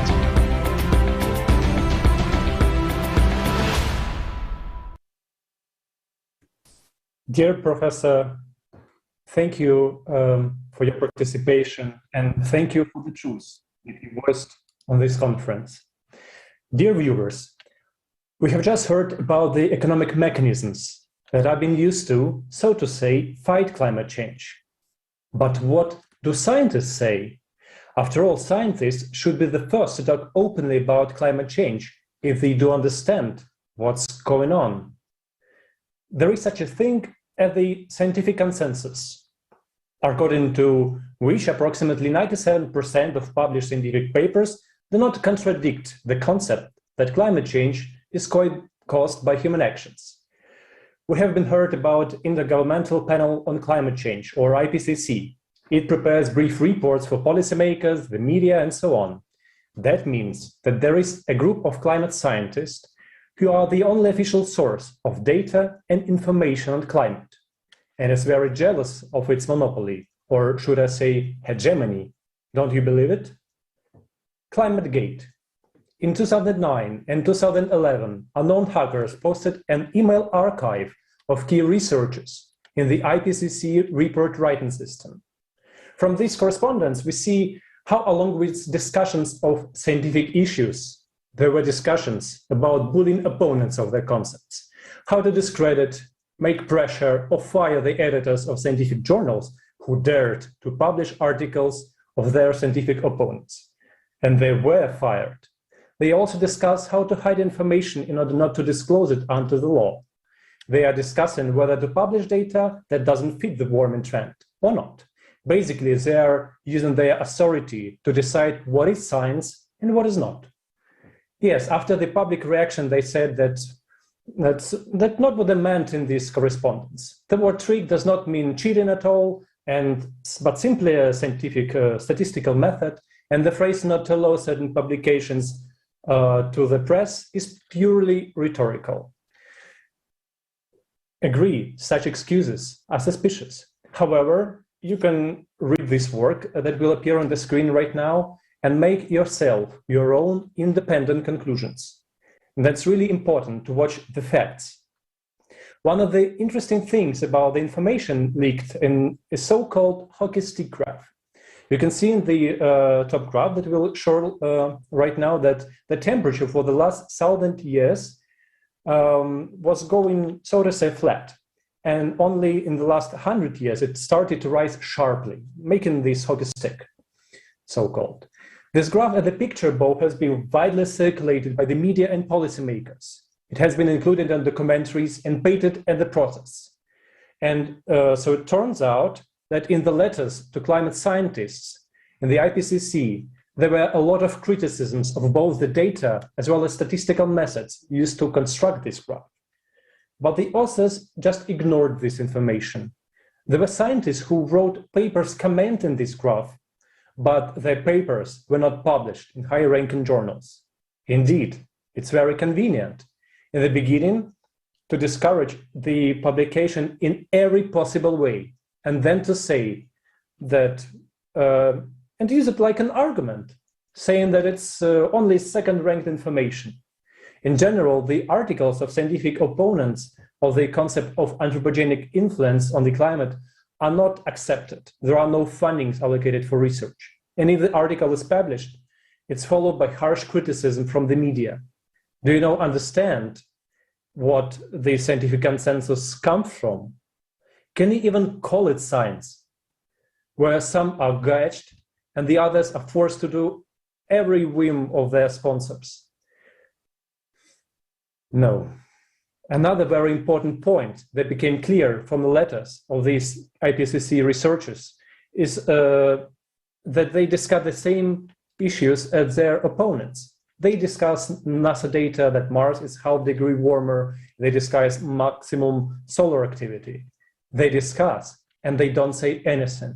And that actually the consumer format that makes these scientists to just lie and shut the mouth of those who are telling the truth. Imagine it's get to the point where there are new policies on YouTube and other public services that forbid talking about alternative hypotheses of climate change. Think about it. There is no way for scientists to openly discuss hypotheses other than anthropogenic one. How silly is that? Is that unclear in what kind of situation are we? The lies are not being heard from all these sources, and we can hear it everywhere. And if we don't change the situation that are we right now, you and me together, we are in this situation. And thank God, there are those scientists, the brave ones, who are not silent. They were persecuted by the scientific community, but despite everything, they stood up for the truth. And especially for our conference, they gave us comments. These are these experts. Hans Borger from Norway, PhD in Industrial Mathematics, General Director of Climate Realists. Ole Henrik Ellestad from Norway, Professor of Chemistry, Master of Science in Physical Chemistry and Spectroscopy. Jan Erik Solheim from Norway, Professor Emeritus of the Institute of Theoretical Astrophysics at University of Oslo. Grigory Whitestone, geologist, expert reviewer for the Intergovernmental Panel on Climate Change. Dr. Erch Sterling Burnett, PhD in Applied Philosophy, Senior Fellow on Environmental Policy and Managing Editor of Environment and Climate News. We have heard the names, and now let's watch the video with them.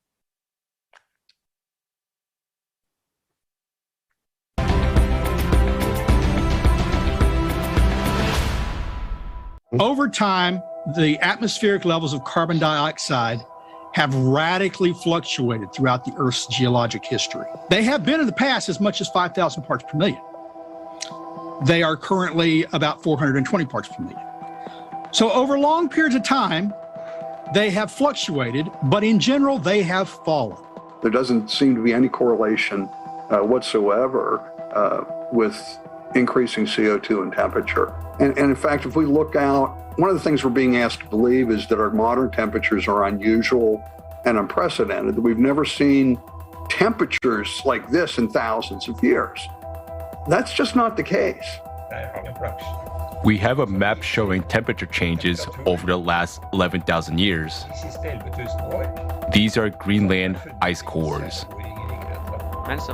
As we can see, 1,000 years ago, about 2,000 years ago, and about 3,000 years ago, we had warm periods, and everything indicates that these were periods of global warming.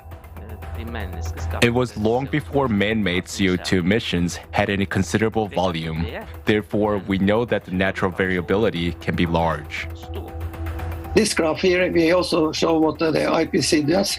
It prolongs more or less this curve going to infinite, that it becomes warmer and warmer because of the CO2 release or climate, and that's what we think is wrong. Our prediction is that it will soon start cooling, and we have to be prepared for that. And the warming trend we're in right now, though, started more than 300 years ago. But again, 250 years of warming took place before we started adding CO2. But we're asked to believe that those natural forces that have been driving temperatures since the dawn of time suddenly ceased in the 20th century. CO2 is a gas that has very little effect on the climate. The IPCC models assume that the higher the CO2 level, the higher the water vapor level. And water vapor is a gas with the greatest impact on the climate. But the assumption that the more CO2, the more water vapor has never been proved. I must also tell you that with some colleagues, I have done experiments to see if CO2 can heat or carry heat. So we have built small greenhouses and tried to heat it by the sun outside or inside with the artificial heating.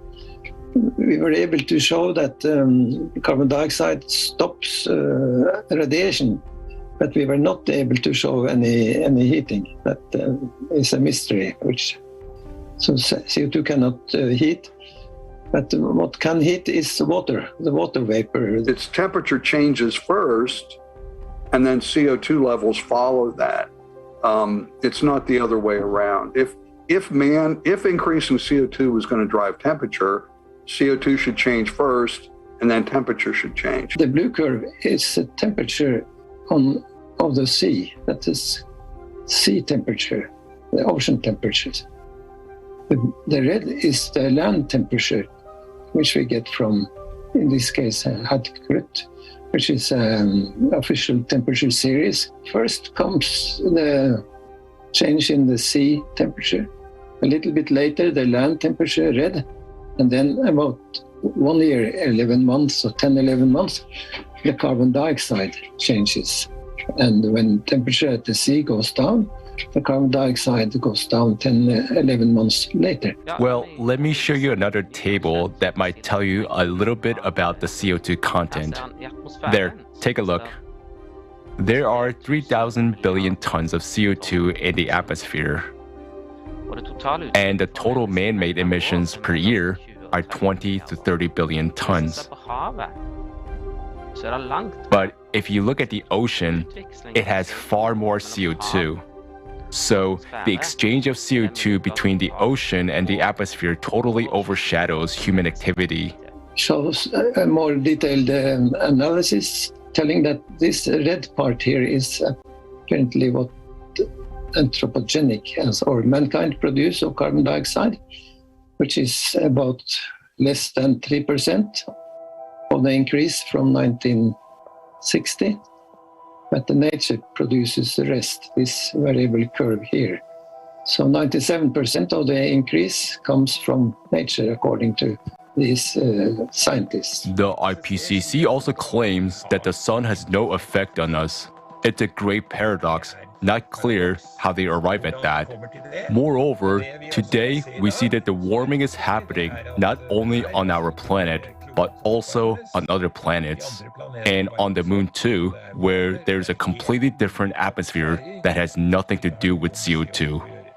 So clearly, there is a sun factor which is missing in their model. Well, the IPCC, if you look back on their charter, it was chartered to present the data that supports warming. They weren't tasked to provide all the data. They started with an assumption and went from there. So if that's their task, they're doing a darn good job at it. You better have some good science behind you, and it's just not there. The world's governments, through the UN, formed the UN Framework Convention on Climate Change. Now, you would think that would be studying climate change, but they specified that you study the human causes of climate change. So they ruled out all natural factors. They said, no, we're not going to study whether the sun plays a role.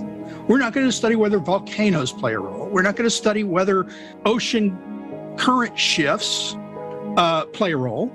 And we really don't understand clouds, so we're not going to count them much. What we're going to study is human CO2 emissions, because that's what we can get a handle on. That's not the way science is supposed to work. If you make faulty assumptions or incomplete assumptions, your models are going to be weak, because they're only as good as the accuracy of the stuff that's put in them. Now, climate models have failed to predict past temperatures or to accurately reflect past temperatures. They fail to accurately represent present temperatures, but we're told we can trust their projections of future temperatures. That doesn't seem reasonable to me. If, on the other hand, you like the scientific process, we're not getting much data out there. Dr. Will Happers, our chairman here at the CO2 Coalition, he's got a paper that he and Dr. Wingarden have done on climate sensitivities. They're not able to get it in any prestigious journals. It's a landmark study. They need to shut people like me down. I was just banned on LinkedIn, which should be a professional network, a social media network. I don't post things that are controversial. I post scientific facts, and they were being removed. And they got back and said, no, you're done. We don't allow that kind of information on LinkedIn. This debate is so violent. And if you go to the media, you can express your opinion, but you will be strongly criticized, and then you won't really have an opportunity to defend yourself. But most importantly, you won't get into the media with your first articles. This is what we see now in the academic world, for example, at universities. So academic freedom is endangered. What I have to say is that many people who join the ranks of climate realists do so when they retire, because until retirement, they just don't dare. Researchers who claim something different don't get grants. They don't have their say in either published media or in edited journals. First off, you're having a difficult time getting published because journals don't want to hear it. Well, that affects your tenure track position, and your colleagues are frowning at you, and you're not getting government grants because government doesn't give grants to study natural factors of climate change or to study things that prove humans aren't causing climate change, because government has a motive, expanding its reach. I know researchers who've left the field because they feel like they can't give their honest assessment and get it either published or get tenure. Climate and environment are often lumped together. But being against climate doesn't mean being against the environment. That is, we're not against climate, but we're skeptical of CO2, which is not the same as being skeptical of the environment. So, important environmental issues should be discussed and resolved.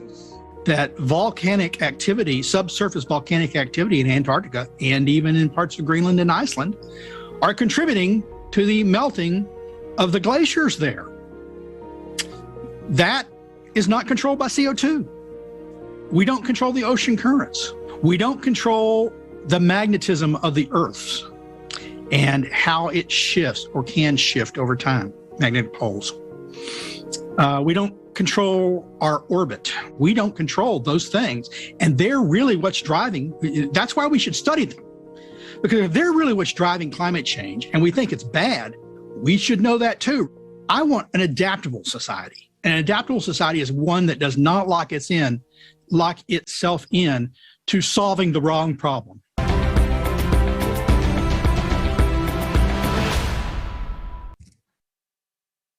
And in conclusion, I would like to appeal to climate scientists who defend the anthropogenic factor. It is time to get over your pride and talk about the real causes of climate change. When the whole world realizes how big of a fraud and lies that is, that you have been framing all the humanity with your cowardice. Now is the chance to change everything and show your human qualities. There is still a chance to make things right. We don't need to be at war with each other. The only enemy humanity has now is the climate. Think back to what brought you into science, this quest for the truth, this natural curiosity, assiduity, diligence, patience, and most importantly, honesty. Honesty to yourself. And now I would like to invite you, dear viewers, to watch a fragment from the program with participation of Igor Mikhailovich Danilov, Tatiana and Zhana, Climate Threats, Variants for Survival.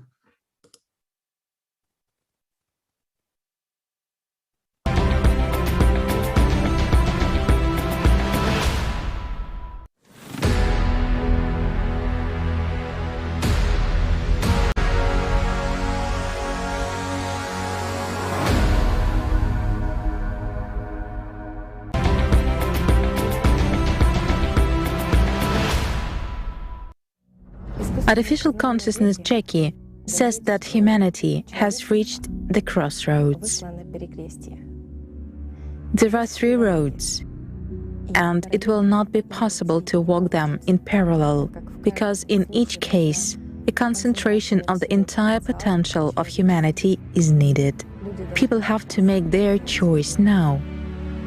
The first scenario is the most likely one, according to Jackie, because in our society we have a lack of coordination among us. So it means just to let everything run its course. That is, to leave everything as it is, continuing to mercilessly destroy the planet and enhance the consumerist format. According to Jackie's predictions, this will lead to a total destruction of entire humanity already in the year 2000. The probability of implementation of this scenario, according to Jackie, is 80%. Mankind will completely disappear from this planet just because of the cascade character and the increasing progression of global cataclysms, which simply will spread all over the planet by that time. He calculated that the second scenario is more realistic and closer to people's understanding and habits. According to Jackie, this scenario implies creation of civilization while preserving the consumerist format. Yes, he says, there will be no money, but instead of money, there will be digital points. And the most important thing, in his view, is preservation of power, that is, one global governance.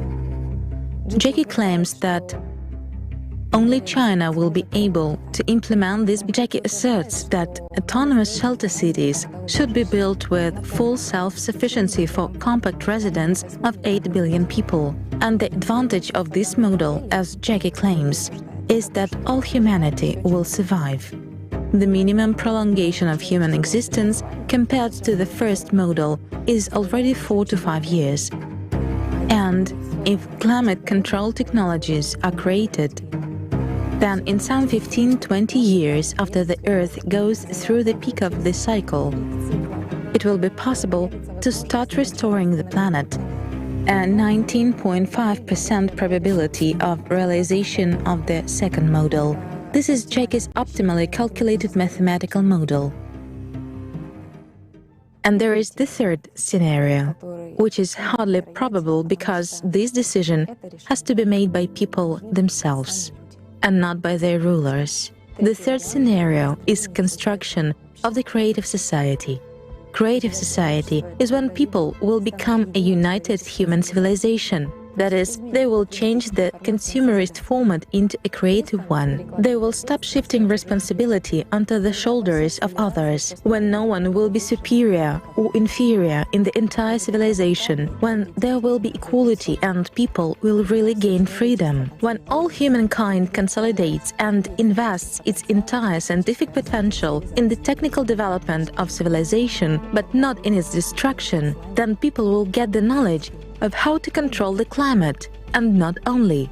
He gives only 0.5% probability of implementation of the third scenario and says that this is also a slightly exaggerated figure, and Jackie is very skeptical about people. He is sure that they are not going to change and are more likely to accept the first scenario than the third one. And at the present time, according to Jackie, the choice is certainly obvious.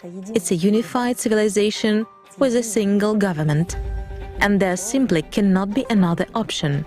Jackie suggests focusing on his mathematical model, in which exactly China plays the key role.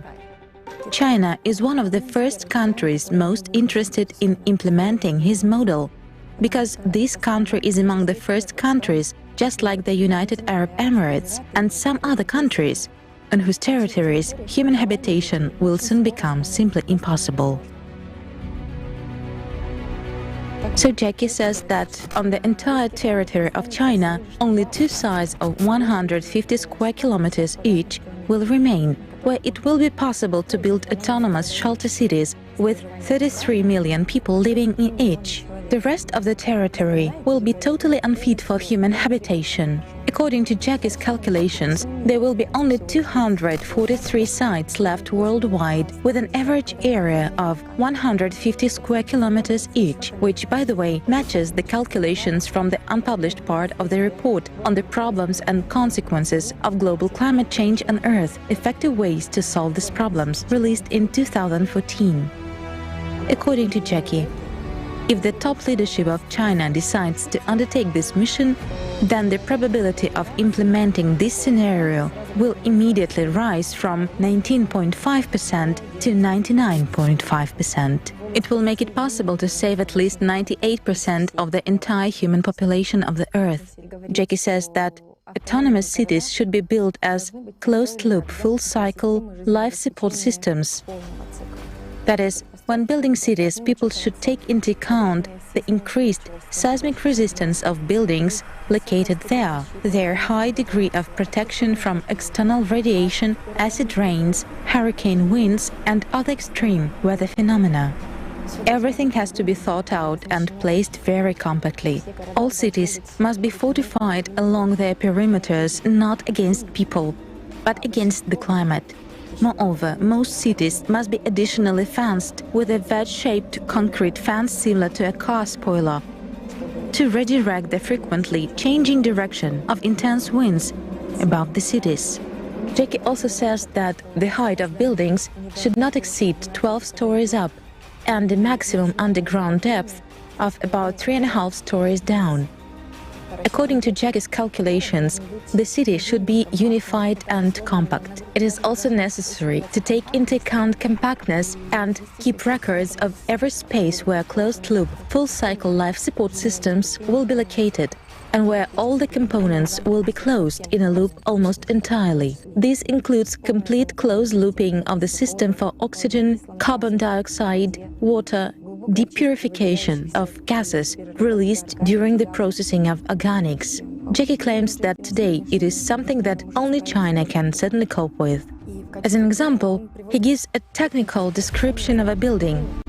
For example, on the technical semi-floor, he proposes to locate air purification systems, recuperation and other necessary life support engineering systems, including fuel-free generator (FFG) systems. On the third underground floor, there are fish farms. On the second and first floors, there are livestock and poultry farms. Floors 1 through 9 are for other agriculture. The 10th floor is production and scientific research centers, while the 11th and 12th floors are residential floors arranged as capsule hotels with maximum compaction. He says that since the area of 150 square kilometers should accommodate 33 million people, it appears that for each person there are only 4.5 square meters in one plane. So we have to create a multi-level city with a maximum economy of every centimeter. And here, of course, the experience of Chinese and Japanese capsule hotels is simply indispensable. The Chinese experience in using artificial intelligence, digital video surveillance, and social credit systems to monitor and control the behavior of citizens is also important. Jackie says that since the autonomous shelter cities will use the unified Chinese ideology as the best one to date, and certainly closest to the ideology of the creative society, and since the cities will be owned by the Chinese themselves, it would be absolutely appropriate, in his opinion, to assign to them the administrative functions as well as the functions of supervision and control, so as to maintain a unified order for observing the unified ideology and obeying unified rules. For this, Jackie suggests distributing the entire Chinese population among these cities so that 5.5 million Chinese live in each of such cities. That is, people should understand, he says, that it is not the superiority of one nation over all the others, but it is one people, one country, which takes responsibility for all of humanity. And in order to avoid disunity, simply no one else should enter this hierarchical ladder of society. For the rest of the people who enter these cities, there should be no distinctions between nationalities, religions, and so on. The rules, he says, should be the same for everyone. In the face of progressive climate disasters, people themselves will come to the Chinese autonomous cities and voluntarily accept their rules, just to stay in these shelters, just to survive. Based on the psychology of modern people, Jackie even developed special rules for these autonomous Chinese cities. He says that all city residents, except the Chinese, who will perform administrative and supervisory functions, must be equal among themselves. There must be no divisions based on nationality or religious beliefs. According to the rules, when entering the city, people will have to leave everything at the checkpoint, all their possessions, all their clothes, and even all their little things, without exception, for further recycling or disposal. A person who enters the city may not take anything with him, anything that might remind him of his past life, neither photographs nor clasps, or earrings, nothing. After the checkpoint, the person is thoroughly sanitized naked. He undergoes medical examination, gets necessary clothes and is sent to quarantine, where he or she awaits further allocation. After passing the quarantine, relatives and loved ones must be settled in different sections without the possibility of maintaining further communication. Otherwise, he says, if a person lives with his relatives and loved ones, he will live with memories from the past. There will be controversies, and there will be no ground for unification into a unified civilization. This is because the one who lives in the past does not live in the present, and therefore does not create his future. Jackie says that all the brain and physical activity of the city inhabitants must be directed towards the implementation of a single goal, the survival of humankind. And exactly the hope for reuniting with one's own family would be an excellent stimulus and would have a positive effect on the efficiency factor of every member of the community. Jackie's model implies maximum employment for the entire population. This is a 12-hour workday with 1 day off every 2 or 3 weeks, and he believes that these measures will eliminate idleness of mind. Also, within a year, everyone who enters the city should master Chinese at least to the elementary level, and within 2 years, master it to the advanced level. According to Jackie, it is because all people should speak the same language. There will be a ban on the establishment of any social, trade union, political, religious, or any other organizations not authorized by the Chinese global government, as well as a ban on any kinds of religious gatherings, ceremonies, and services. In Jackie's opinion, everyone can certainly believe and pray to God, but one should not have the right to propagandize or even discuss that with anyone. Such actions should be punished by complete zeroing of the social credit score. Such measures are necessary so that internal confrontations and divisions into separate groups do not arise, as these can threaten the ideological integrity of the city inhabitants, and thus the entire civilization as a whole. With regard to social credit score, Jackie suggests that everyone who enters a city is given social credit in the form of scoring because a social credit score system will be implemented in the cities. The number of points will determine the conditions of residing in a city. In other words, an increase in score will result in an improved living standard and, accordingly, a decrease in the score will result in worsening of these conditions. Total zeroing of the social credit score is equated to deprivation of citizenship, and as a result, a person is simply excluded from the city community and forced out of its territory. It will be impossible to dispute this because there will simply be neither lawyers nor judges or prisons in shelter cities, since these take up territory and time. In Jackie's opinion, exemplarily force a few thousand people out of the city territory than to lose the whole civilization. Jackie is sure that a social credit system can not only discipline.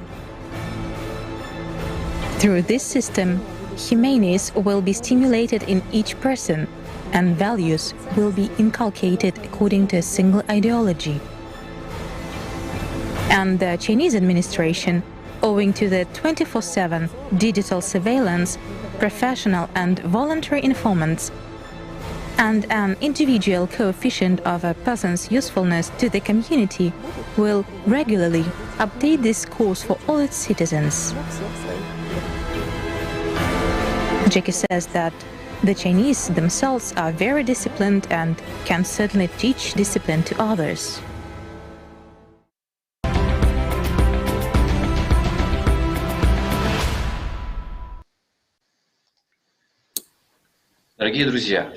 Dear friends, this model that is put forward by the artificial consciousness Jackie has nothing to do with the creative society model. This model actually shows eloquently the development by society of the format that is proposed by artificial consciousness. But we are not satisfied with this scenario. To live in a digital concentration camp, and what for?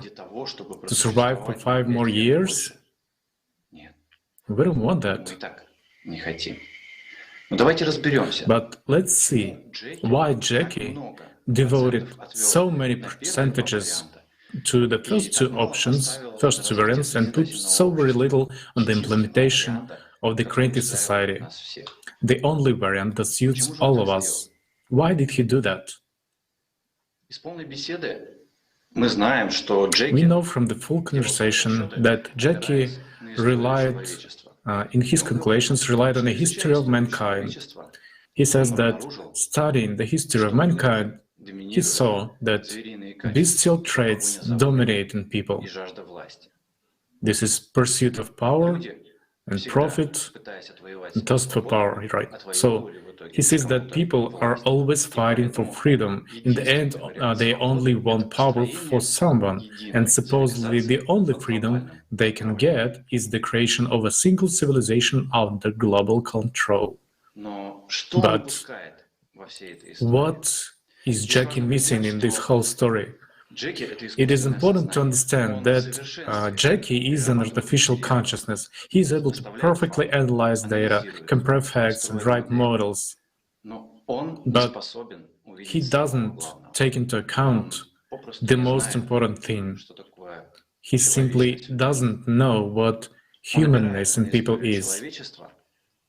He relies on the history of mankind, but he doesn't see the manifestation of humanness in the history of mankind. Therefore, for him, the very format of the creative society is unclear, because in this format, humaneness is dominant, not the animal part. After all, it is important to understand that in each one of us there are two components, and beside animal consciousness there is another, the most important part, humaneness, and it is this part that is able to control animal consciousness. And humankind can reach such a level altogether when in the whole civilization, in each one of us, the humanity will dominate or with the animal nature, because such conditions will be created in which the animal part will simply not be able to manifest itself. And what I say once again, the humanus of humanus is what the creative society actually is. It is a safe and wonderful world, and it has nothing to do with the Chinese model set forth by Jackie. And Jackie, well, doesn't see and does not understand this. I mean, no matter how super developed Jackie might be, but he would never be able to realize and understand this, because humaneness lies beyond the bounds of his perception. And now, I have a question to everyone who hears and sees us. I have a question to all humankind. Which path will we choose? Will we just let things run their course and being idle, waiting until the climate will have completely destroyed us? Or we will live in an additional 5 years, in a digital concentration camp under the leadership of Chinese, shifting all responsibility onto their rulers? Or we will actually choose humaneness within ourselves and follow the path of creative society? It is up to decide to us right now. And the question is this: is it really so sad, and has Jackie really calculated everything? Indeed, Jackie has calculated everything, but except for one thing. He hasn't taken into account that we are humans. While a human being is dual, and a human is capable of making decisions that are simply beyond comprehension of some artificial consciousness. These decisions cannot be perceived even by consciousnesses of people who are under the power of the consumerist format. Such decisions are illogical, but consciousness is only capable of perceiving logic. And logic, in this case, we have to pay tribute to Jackie. His logic is iron. Pretty much, except for one thing. It's not going to work. It just won't work. Why? Because humanity actually has not 3 paths, but 2. The one which ends in drowning, in the literal sense of the word, and the creative society. After all, Jackie's model is finite. Yes, it prolongs humanity's torment for 4 or 5 years, but it will not give life. Do you know what's good about his model? We have to give credit too, and there's a huge plus here. Not only does it give shelter and hope for the future, but his model also allows, in a peaceful, quiet way for all of humanity, as they say, holding hands, to wait for the inevitable, for that which is coming. However, it will be impossible to win. It will be impossible to gain knowledge, to control the climate. So, it's a way to nowhere, except that it differs from the first model by the fact that this will happen peacefully. And 4 or 5 years later, is it worth it? It seems to me there is something to think about. Isn't it so? Jackie is capable of calculating a lot. Why? Because it all fits into a mathematical model that makes sense, but he doesn't know one thing. He doesn't know what we people are capable of as humans when we want to live.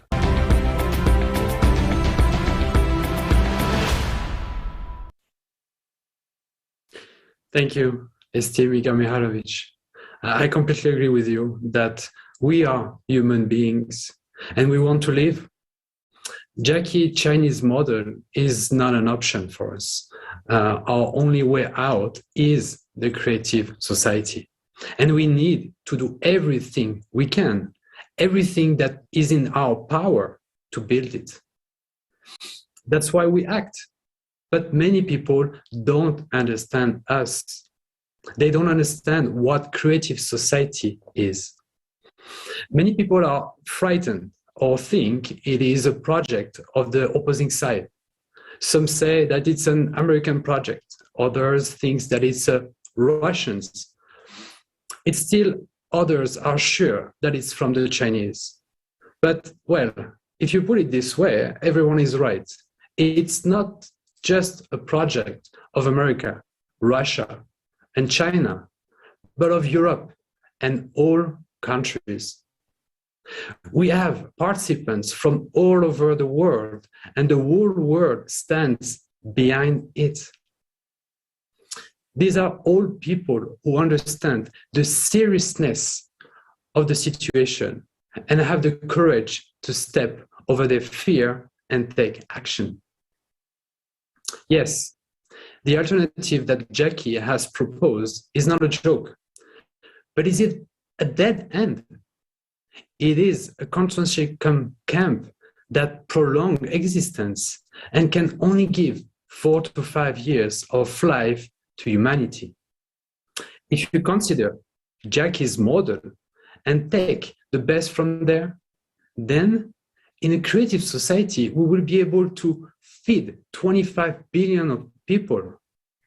We just need to develop technology and unite. And right now, we are divided. And that is why we have neither technology, nor energy, or strength to achieve that. It would take thousands of years for us to make such a technical progress with natural evolutionary development. But we don't have time anymore. And in order for us to have this time, this is what the Creative Society project is for. We are working for a future to remove hopelessness. The more we study, the more we understand the importance of the Creative Society. Otherwise, the future sounds like a verdict, and it's scary. After all, no one has a single working idea that is guaranteed to stop the imminent threat of the total annihilation of humanity. There is no and can't be any alternative than the Creative Society. Thank you. Thank you very much, Jonathan. And thank you, dear viewers, for being with us today and for your comments. Our live chat is very hot and there are a lot of questions coming and a lot of comments. And one of the most frequently asked question is, what is the way out? What is the solution? And today, almost every speaker was explaining what is the solution for the current situation and how Creative Society is the one and only solution. But I would like to give an example which will be clear to everyone. Imagine that there is a family of, let's say, 100 people living in one house. They have been struggling with each other for thousands of years. They live in hatred. They steal from each other. They don't help each other. They exploit each other. And at the end, their house is full of trash. And what is happening to the house will bring it very soon to the big accident, let's say gas explosion. So what can people do in order to prevent it? First of all, to inform each other that the accident is close. Next, to sit together and to come to common understandings and agreement that we need to bring our house to order. Then they should work on rules, how to do it. And these are the 8 foundations of the Creative Society. And then these people, they have huge potential because they have knowledge, they have skills, and then they bring their knowledge and skills together. And they bring all scientific researches which are hidden from us today. Then there is a big chance that this family will repair their house, will avoid the accident, and even more, will build a beautiful house for everyone. There we will live like one big family. So this is the Creative Society, and this is the solution. But to start this, we should, first of all, inform each other, because we don't have today another alternative except for creative society. And this is a project for all people, because we are one family finally living on the same planet. And I would like to remind that this broadcast is being simultaneously translated into hundreds of languages by volunteers from around the world. And it's streamed to thousands of channels and platforms. Please don't forget to share this event to your social networks right now, because we have so many topics, important topics to discuss. We have already heard the truth about the dreadful state of our planet. We have heard about the actual reasons for climate change. We have seen the truth for garbage mobs, deforestation, and climate change on our only planet, but also on other planets in our solar system. Stay with us to find out why we don't believe that climate change will affect us. We will know about the reasons for the melting of glaciers, and we will know what has happened to the planet's core. Have you ever heard about an inhale of the Earth? You will hear about it today. And finally, we will watch the premiere of the documentary film, which was done by participations of the Project Creative Society. This film is the result of huge work, and it will really reveal the truth about refugees and slavery. So let's continue. And now I would like again to greet our esteemed speaker, Dr. Tatiana Zinchenko, and I would like to pass you a floor, Dr. Zinchenko.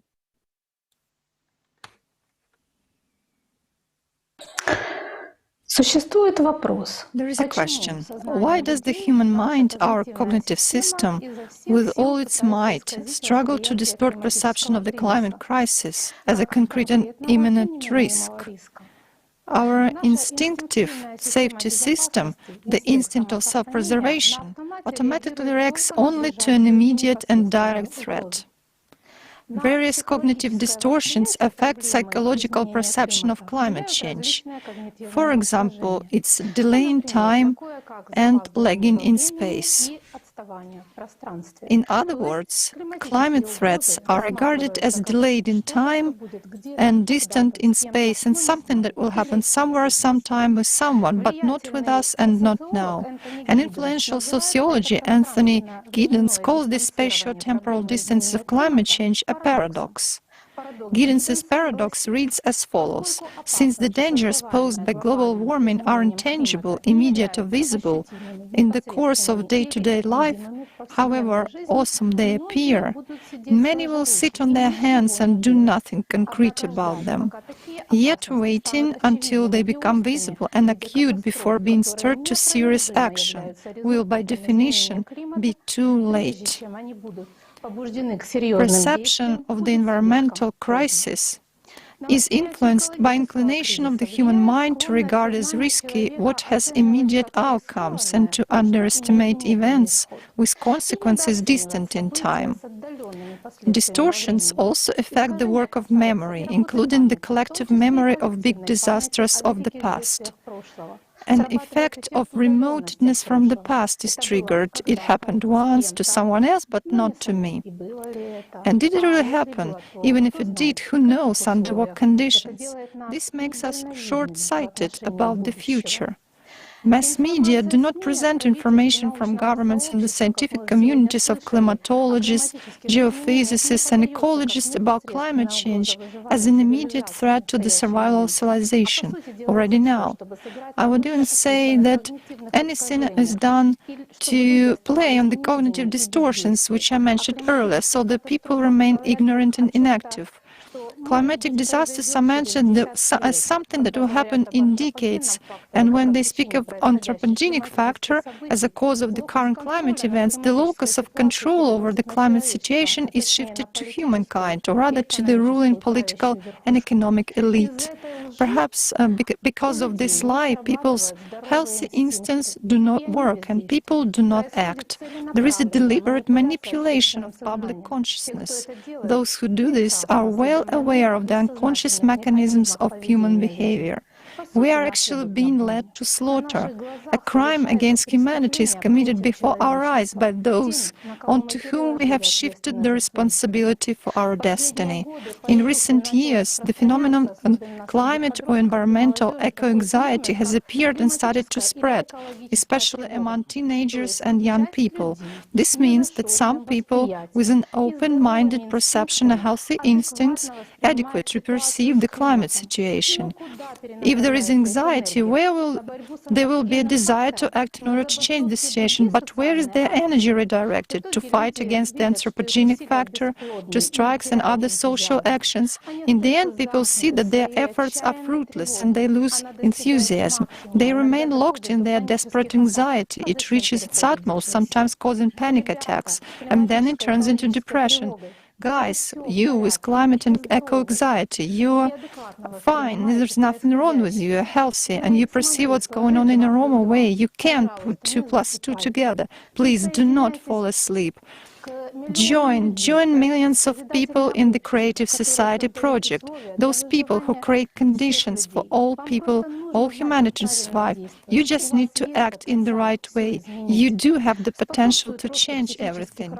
The impact of climate change on people's mental health is now only starting to be recognized. Also, socioeconomic factors play a role, such as migration, lack of water and food resources, drought and crop failure, resulting in economic losses, hunger and thirst, which can certainly lead to distress and despair. There is increased number of suicides among farmers, for example, affected by drought. Victims of various climate disasters are at high risk of developing post-traumatic stress disorder, depressive and anxiety disorders, and panic attacks. People often experience sleep disorders, suicidal thoughts, outbursts of anger and aggression, which are very difficult to control.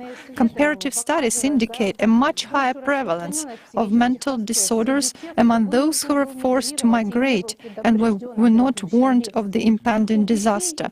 In children and adolescents, symptoms of mental disorders often appear and intensify months and years after the tragedy and occur in really half of the affected population, 46 to 38%. But victims of natural disasters and migrants receive timely medical aid. In these cases, when they get minimal living conditions as well as support, care and kindness from people around them, the risk of developing mental disorders decrease 2 times. But in the consumer society, this is available to a minority.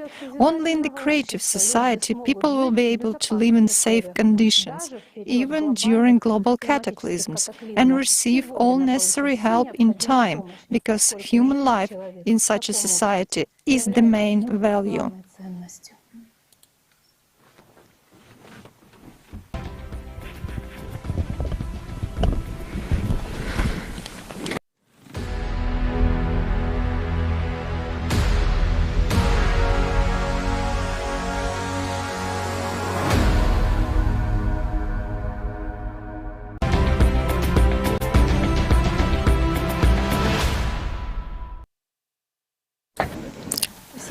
Thank you very much, Tatiana, Dr. Zinchenko. I was very touched by your words about the people who see the real truth about the climatic situation. It is very important to us to understand the reasons why people react to information about climate change in this way. You can't remain indifferent now, because it's just deadly dangerous, and the media cannot be heard to say that climate change is only about increasing the temperature of the atmosphere, but that's far from it. And we're now moving into a block of increasing internal activity of the Earth that determines climate change at this point in time. The planet is now experiencing a major geodynamic realignments, increased seismic volcanic activity, increased geothermal heat, increased degassing, and many other facts. Unfortunately, science nowadays does not consider all this aspect comprehensively. This is a fatal mistake. We will start to consider the processes taking place with the aspect of modern melting of glaciers. What are, in fact, the causes of their melting? I give the floor to Ivan Kulakov, Doctor of Geological Mineralogical Sciences, a scientist who, as part of the research team of an interdisciplinary team led by the Schmidt Institute of Earth Physics. Good afternoon. My name is Ivan Kulakov. I am Deputy Director of the Institute of Petroleum Geology and Geophysics, Doctor of Geological and Mineralogical Sciences, corresponding member of the Russian Academy of Sciences. Geophysics allows us to answer a lot of questions, the main one being what is going on inside the Earth, and what the processes are there, and how those processes affect our lives. In particular, those processes that are related to global warming are largely determined by the geological processes occurring inside the Earth. We know that Greenland is covered by a thick multi-kilometer layer of ice. So near the coast of Greenland, the ice drift rate is very high. And this is quite understandable, as much as several dozen meters of ice slide into the ocean there every day. And this is also understandable because the temperature is high there, the water seeps down, creating a kind of layer on which the ice slides. But it turned out that the velocity of the ice is quite high not only on the edges, but in the middle as well. And why is this happening? Geophysical studies have also been conducted which showed that under this many kilometers thick ice, at the contact with the Earth's surface, there are kind of deep lakes in central Greenland.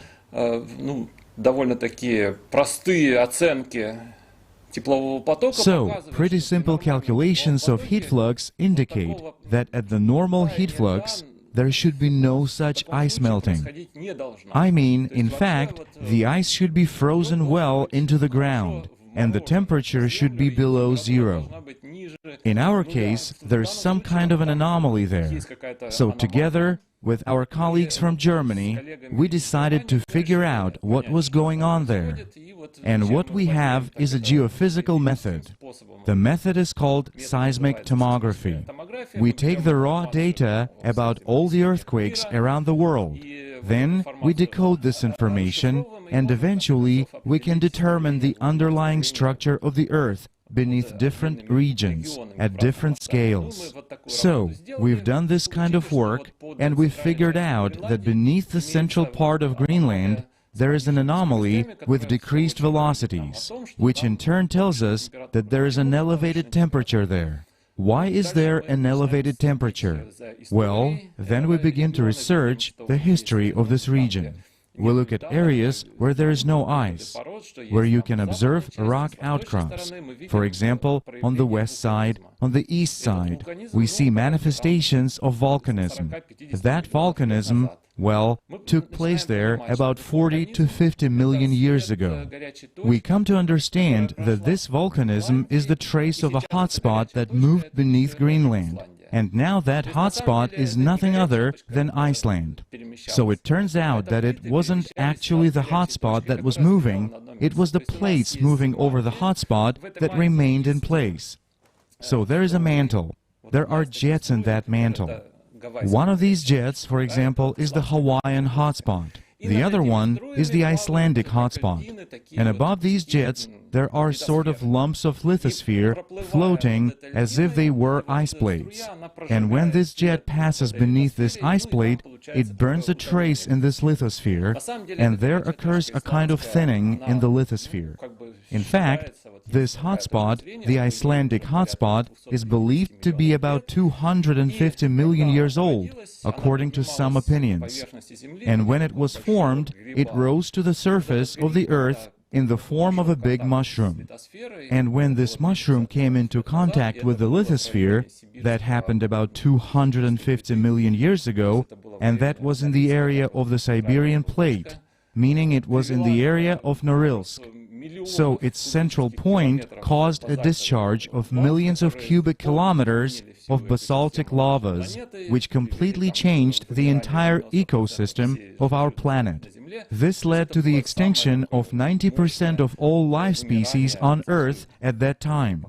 In other words, it was the most severe extinction in the entire history, or at least in the recent history of the Earth.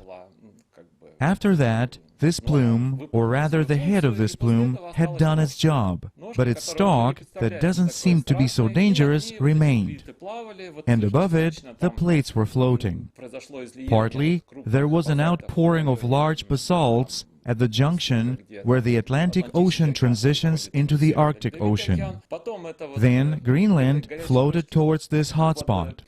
One edge of that hotspot passed beneath Greenland, and then it ended up around Iceland. So in essence, if we look from below at the lithosphere surface of Greenland, we can see a kind of ditch formed in it. Accordingly, this asthenospheric material, which has a higher temperature, turned out to be closer to the surface than normal, this continental lithosphere. Therefore, this hot material has caused the temperature gradient in this case to increase, and the heat flux, the one that we're observing under Greenland now, is high.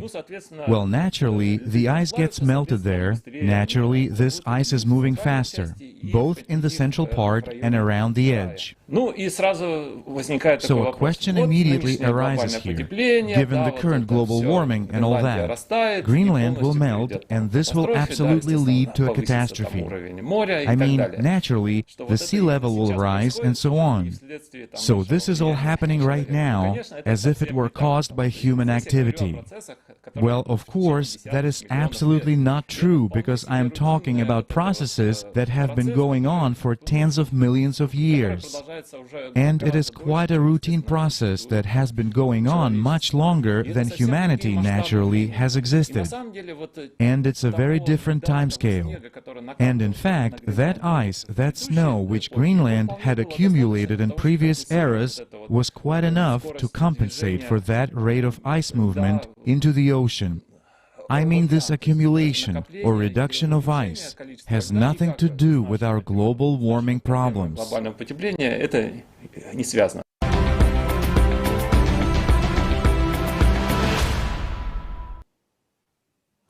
We would like to thank Dr. Kulakov and his colleagues for sharing their research on the glaciers melting in Greenland and actually explaining why they are melting. That is essential information which is being silenced. Unfortunately, we ordinary people do not receive it because the media promotes only exclusively anthropogenic concepts. And it may seem that this is a specific particular case that only applies to Greenland. But when we see the whole picture that is presented here today, we understand that this is a sign of geothermal heat increase over the entire planet due to cyclicity. And as a continuation of this topic, please let's watch the following video.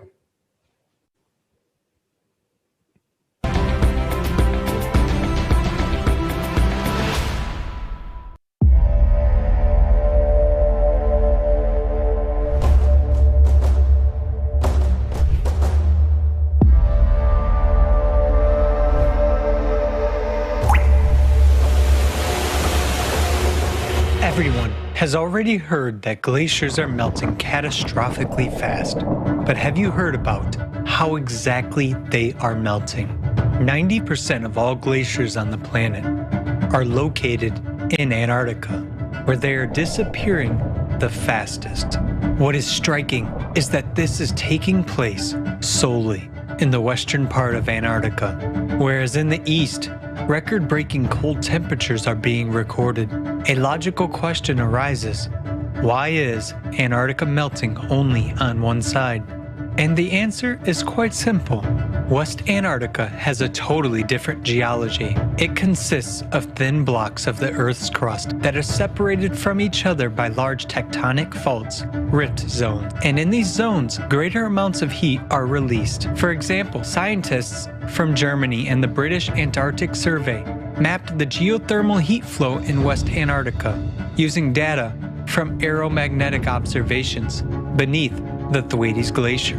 They discovered an area where a huge amount of heat comes from the Earth's bowels. According to scientists, this is due to the fact that the glacier lies in a tectonic trench where the Earth's crust is much thinner. Surprisingly enough, West Antarctica is one of the largest volcanic regions on Earth. There are more than 140 volcanoes sleeping under the ice, and they are now much more active than the scientific community previously believed. A team of researchers from the University of Rhode Island discovered a new factor in the rapid melting of the Pine Island Glacier in Antarctica. It's an earlier unidentified active volcano buried deep beneath the ice. Evidence of volcanism was indicated by high concentrations of the helium isotope, which comes exclusively from the Earth's mantle.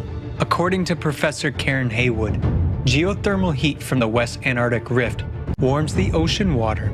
This in turn leads to the acceleration of ice sheet melting. Thus, it is the geothermal heat from volcanoes that is contributing to the rapid melting of the Antarctic ice sheet, not global warming at all. But why are there so many volcanoes under the ice of Antarctica? NASA experts have found out the reason based on data from NASA's IceSat and IceBridge satellites. They have concluded that under the surface of West Antarctica, there is a large mantle plume that is a flow of red-hot magma which rises and expands beneath the Earth's crust. According to the scientists' calculations, this area is warming with almost the same intensity as the Yellowstone supervolcano. The heat flux measures 150 milliwatts per square meter, reaching 180 in the rift areas. This is about 3 times as much heat as the adjacent rock layers receive. Thus, all indications are that glaciers in Antarctica are melting, not at all due to anthropogenic factors, but due to the volcanic heat. At the same time, the temperature of the Earth's crust is rising and parts of the territory are elevating abnormally. Why does the scientific community ignore the connection between all these phenomena? Equally intense ice melting is also taking place on another part of the planet, in Greenland. Research conducted in October 2020 showed that Greenland's ice is now melting faster than ever before in the past 12,000 years.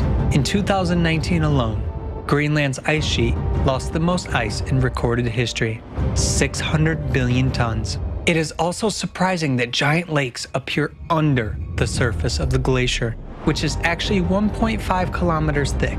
As of today, we already know about 6 dozen subglacial lakes of Greenland. The temperature of the ice surrounding them is around minus 28 degrees Celsius. But these lakes do not freeze. Why? Several research groups of scientists joined in the effort to find an answer to this very question. They discovered the fact that under Greenland, just as under Antarctica, there is a mantle plume. Geothermal flows coming from its bowels cause formation of subglacial lakes and melting of glaciers. Using gravitational research, a team of American scientists led by Professor Ralph von Friese estimated the thickness of Greenland's crust. Active melting of glaciers has been observed in the northern part of the island, where the crust is thinner and an increased geothermal flow due to the rising mantle plume has been detected. Using seismic tomography data, scientists from an interdisciplinary team at the Schmidt Institute of Physics of the Earth saw that the flow of magma rises from the center of the core to the Earth's surface right beneath the central part of Greenland. This is where the largest number of subglacial lakes are located. The scientists have calculated the theoretical heat flux corresponding to this magma chamber and found that this heat is sufficient to warm the base of the glacier up to the melting point of the ice. These same results have been confirmed by similar studies using machine learning technology. It is obvious that the world's two largest glacial regions, Antarctica and Greenland, are melting because of increased geothermal flows coming from the interior of the planet. But what is intensifying them? Mantle plumes have been beneath the glaciers for millions of years, but it is today that their magma rises closer to the Earth's surface and causes increased heating of the Earth's crust from the inside. This indicates that abnormal processes are starting to occur in the bowels of the Earth, in its very core. And the main question is, why is it happening precisely now? This answer is simple. Cyclical changes on a planetary scale occurring every 12,000 years. The melting of glaciers is only a part of the chain of climatic events that will lead to an imminent catastrophe already in the near future. Today, it is extremely important to unite the entire world scientific community in order to thoroughly study the real causes of climate change and prevent a great tragedy.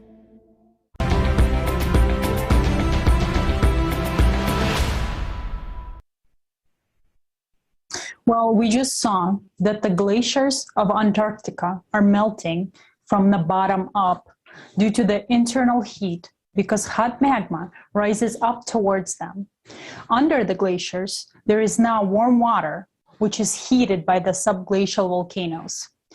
And this shocking piece of information has been made public to such a large audience for the first time right now.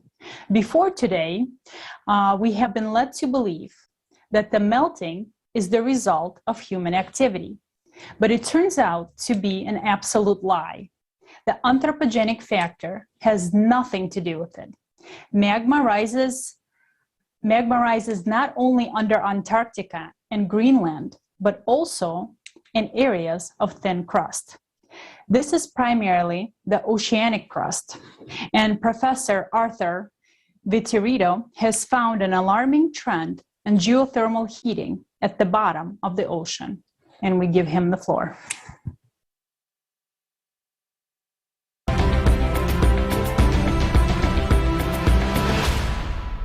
My name is Arthur Vittorito. I'm a retired professor of physical geography, and I'm happy to be participating here in the Global Crisis Time for Truth conference here on December 4th. I was asked by a student a number of years ago if the number of earthquakes on the planet had been increasing. And I said, yeah, they have slightly, but I haven't looked at the data carefully. And when I looked at the data carefully, I started to see some things that intrigued me. And what intrigued me most was the fact that the number of earthquakes was starting to increase rapidly on the ocean floors. The oceans contain about 1,000 times the amount of heat that the atmosphere contains. So if you will, the ocean has been called the great flywheel of climate. So if we can intensify what we call the thermohaline circulation, first let's look at this greater geothermal flux. Geothermal, of course, is heat that emanates out from the mantle of the Earth. It's what we see in active volcanoes, geysers, hot springs. And we see that the vast majority of geothermal heat on the planet has its origins at the ocean floor. And this diagram here by Davies and Davies shows in red where most of the geothermal heat for the planet is emanated. And we can see that it perfectly matches up with the parts of the Earth's crust that are splitting apart. These are what we call the mid-ocean spreading zones, okay?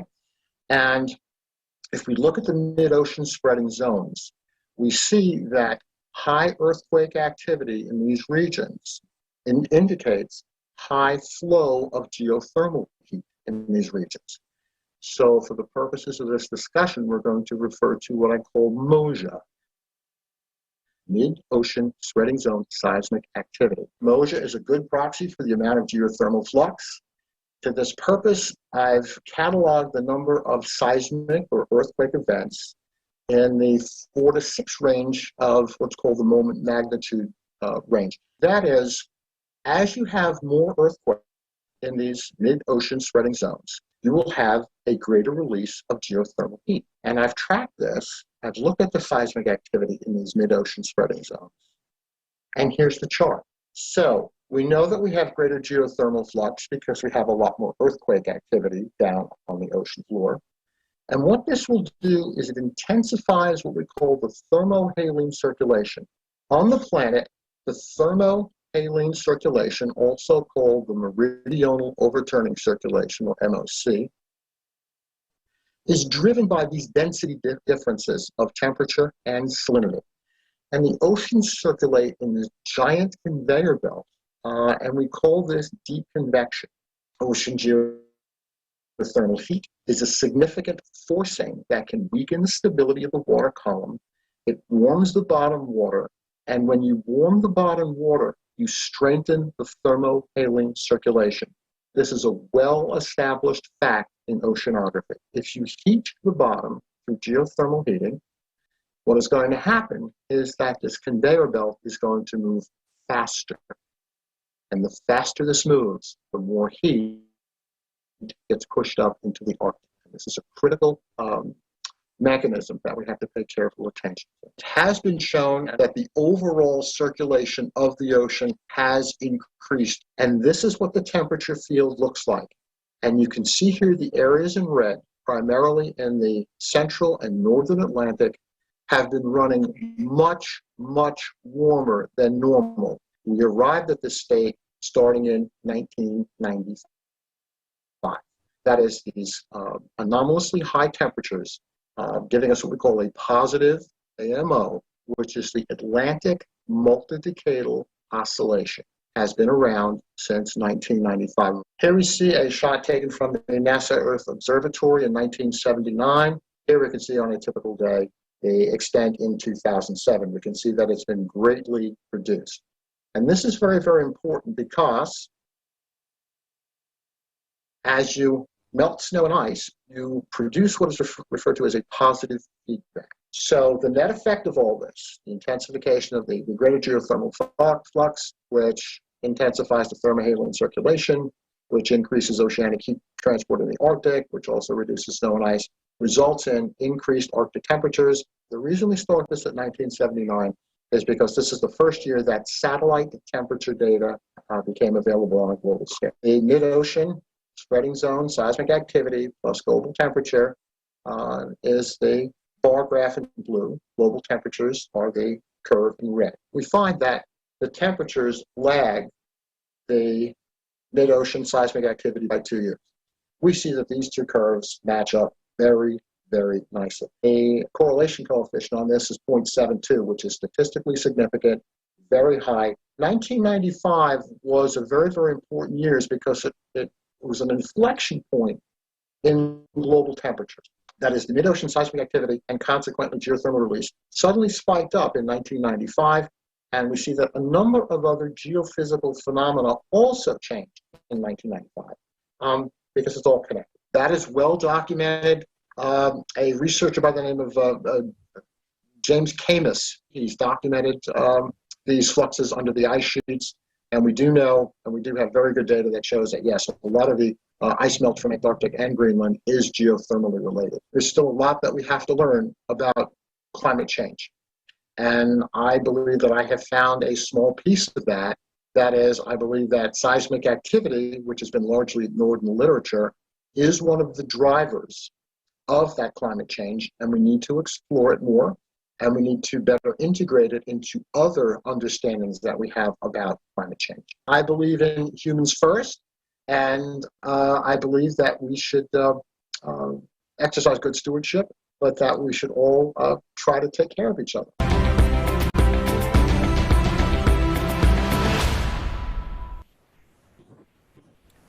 Thank you, Professor Vitorite, for sharing your research. Thank you. Thank you for sharing your research, and let's look at some other interesting patterns related to geothermal flow in the ocean. Oceanographers from Germany have found that just off the coast of West Antarctica in the Weddell Sea, the water at the depths of more than 2,000 meters warms up 5 times faster than at the surface. The temperature of the upper layer of water, 700 meters deep, almost never increases. This demonstrates that heating comes from beneath the surface. Thanks to the network of Argo buoys disturbed throughout the world's oceans, scientists can obtain data on changes in water temperature and salinity. In this way, anomalous zones of elevated temperatures in the ocean have begun to be detected in recent decades. The water in them can be as much as 10 degrees warmer. They became known as blobs, heat bubbles, or heat blobs. Blobs appear from time to time in the Pacific Ocean, and 2 spots stand out in particular off the coast of Alaska and near New Zealand. The appearance of such anomalies has become suddenly more frequent. Scientists can reliably explain where such a heated ball of water appears in the ocean column. But in preparation for the conference, we could not disregard such an interesting phenomenon, and accidentally, a geophysicist I know had a map of the location of magmatic plumes of the planet. Also, I want to know that the boundary of the core and mantle, there are giant structures of reduced velocities, which are also called magmatic droplets. They feed the magmatic plumes which rise from the core to the ocean floor. And when the map of thermal anomalies and the location of the plumes were superimposed, we got the following picture. Some magmatic plumes appear directly under these thermal drops in the ocean.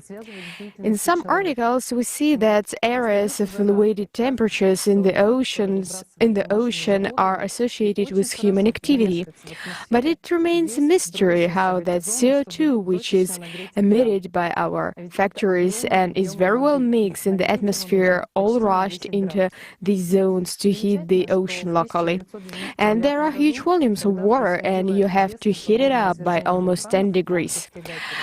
In 1999, when there was a well-known underwater volcanic eruption on the Gagel Ridge, heated water also rose the surface. Maybe it's time to consider the hypothesis that blobs in the water's oceans are related to magmatic plumes on the bottom after all? Unexpected behavior is also obtained in another area of the ocean, the Gulf Stream current. Scientists have established that the temperature of the ocean surface is rising. It means that according to all the laws of physics, ocean currents should speed up. And that's what we see. A prime example is the Antarctic current. But then, why the Gulf Stream is slowing down? The Gulf Stream started up 11,000 years ago at the beginning of the Holocene, when it was warming and the Earth was coming out of the Ice Age. But now it's getting warmer and the glaciers are melting, but it is slowing down. Climatologists know very well that the stoppage of the Gulf Stream will lead to. As a result, winters in Europe and North America will become harsher, and the sea level at the USA shores will rise faster. So, what do we see? That glaciers are melting from the inside out, areas of magma sources due to heating. In the oceans, the lower layers of water are warming and abnormal heat drops appear above the magma sources. Seismicity on the ocean floor grows and geothermal flow increases. The Gulf Stream is also behaving unexpectedly. All these factors indicate to us a significant impact of geothermal heat on the global nature mechanism of our planet. And I want to ask you another question. Are we so blind that we will explain all these large-scale phenomena only by human activity? All these processes have intensified in recent decades, and it is clear that they point to global changes within the planet.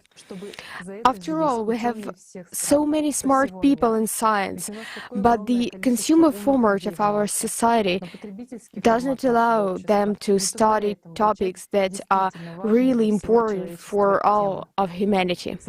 A creative society starts with the truth, and we are articulating this truth right now. The next speaker is going to talk about the processes that indicate increased natural degassing, namely fires burning falls. I give the floor to Peter Lushin. Greetings to the participants of the conference. Correlation of wildfires with faults in the Earth's crust. And first of all, the situation in Australia in the summer. Heat in the center of Australia. On the periphery, the temperature is few degrees lower, but although there are fires in hot places too, they occur mainly on the periphery, where the temperature is lower and where it is closer to the ocean. That is, the humidity is higher. Why is that? Well, because these most fire dangerous situations are correlated with the faults of the Earth's crust. This is in the west of Australia, as well as in the east and in the south, everywhere. So why is everything happening along the faults of the Earth's crust? Active faults in the Earth's crust mean ionization, which leads to a decrease in the humidity of atmospheric air, to many-fold decrease in precipitation. Experimental observations also show this. Those who have swum in the sea, where there's vegetation below, have noticed in summer that there are air bubbles coming from the bottom, and their flow rate can be measured. If there are faults in the Earth's crust, or an earthquake, then fountains of gas are visible on the underwater radars. When these gases reach the surface of water, if there is ice at the top, many bubbles can be observed in the ice. If they make a hole in the ice in these places, even fires occur. Satellite maps show that at places of high concentrations of gases over the centers of earthquakes, fountains of methane appear in the atmosphere, spreading for hundreds and thousands of kilometers. This takes place in the Caspian Sea, in the States, and in Mexico. Everywhere, plumes of methane spread from earthquake epicenters. Baikal region, 2009, there were not many earthquakes and fires, and they were only in the south of the region. But in 2010, there were hundreds of fires, and not only in the south, but also in the west of Baikal and in the southeast. And these fires were localized to linear features, lineaments. Look at the map of the earthquake's hypocenters. Yes, they go along Lake Baikal, but there are no fires there. In the northwest of Lake Baikal, there are no earthquakes at all, but there are hundreds of fires. It turns out that in that area, there is a magnetic anomaly and a fault in the Earth's crust. Next, similarly in Greece, in places where there is methane, there are massive fires, and where there is no methane, fires are sporadic. Turkey. There is a methane outbreak in central Turkey, so there are hundreds of fires, and these are not sporadic incidents. In India, they burn reeds. This is an ordinary situation, but extensive fires occur only in cases when there is an increased concentration of methane close to the Earth's surface. Southeast of the United States, fires are often lined up in lineaments. And if you look at the tectonic map, yes, they are all, or almost all, related to the faults of the Earth's crust. This is Florida and Texas and some other states. Everywhere, everything is the same. Hence, the conclusions are, natural fires are activated near the faults of the Earth's crust with abnormally high magnetic fields due to the increase in dry thunderstorms. There is a tendency for the increase in the number of fires with an increase in the concentration of methane near the Earth's surface. The deviation from the tendency is due to the fact that the degassing of methane is not explicitly associated with weather and dry thunderstorms.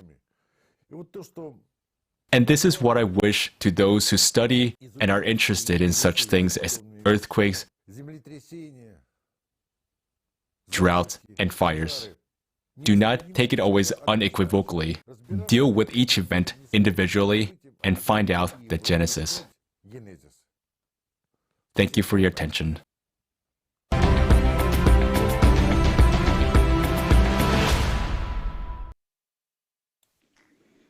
I'm very grateful to Piotr Lushvin for the information he has provided, because fires that occur along the faults become more and more frequent for a reason.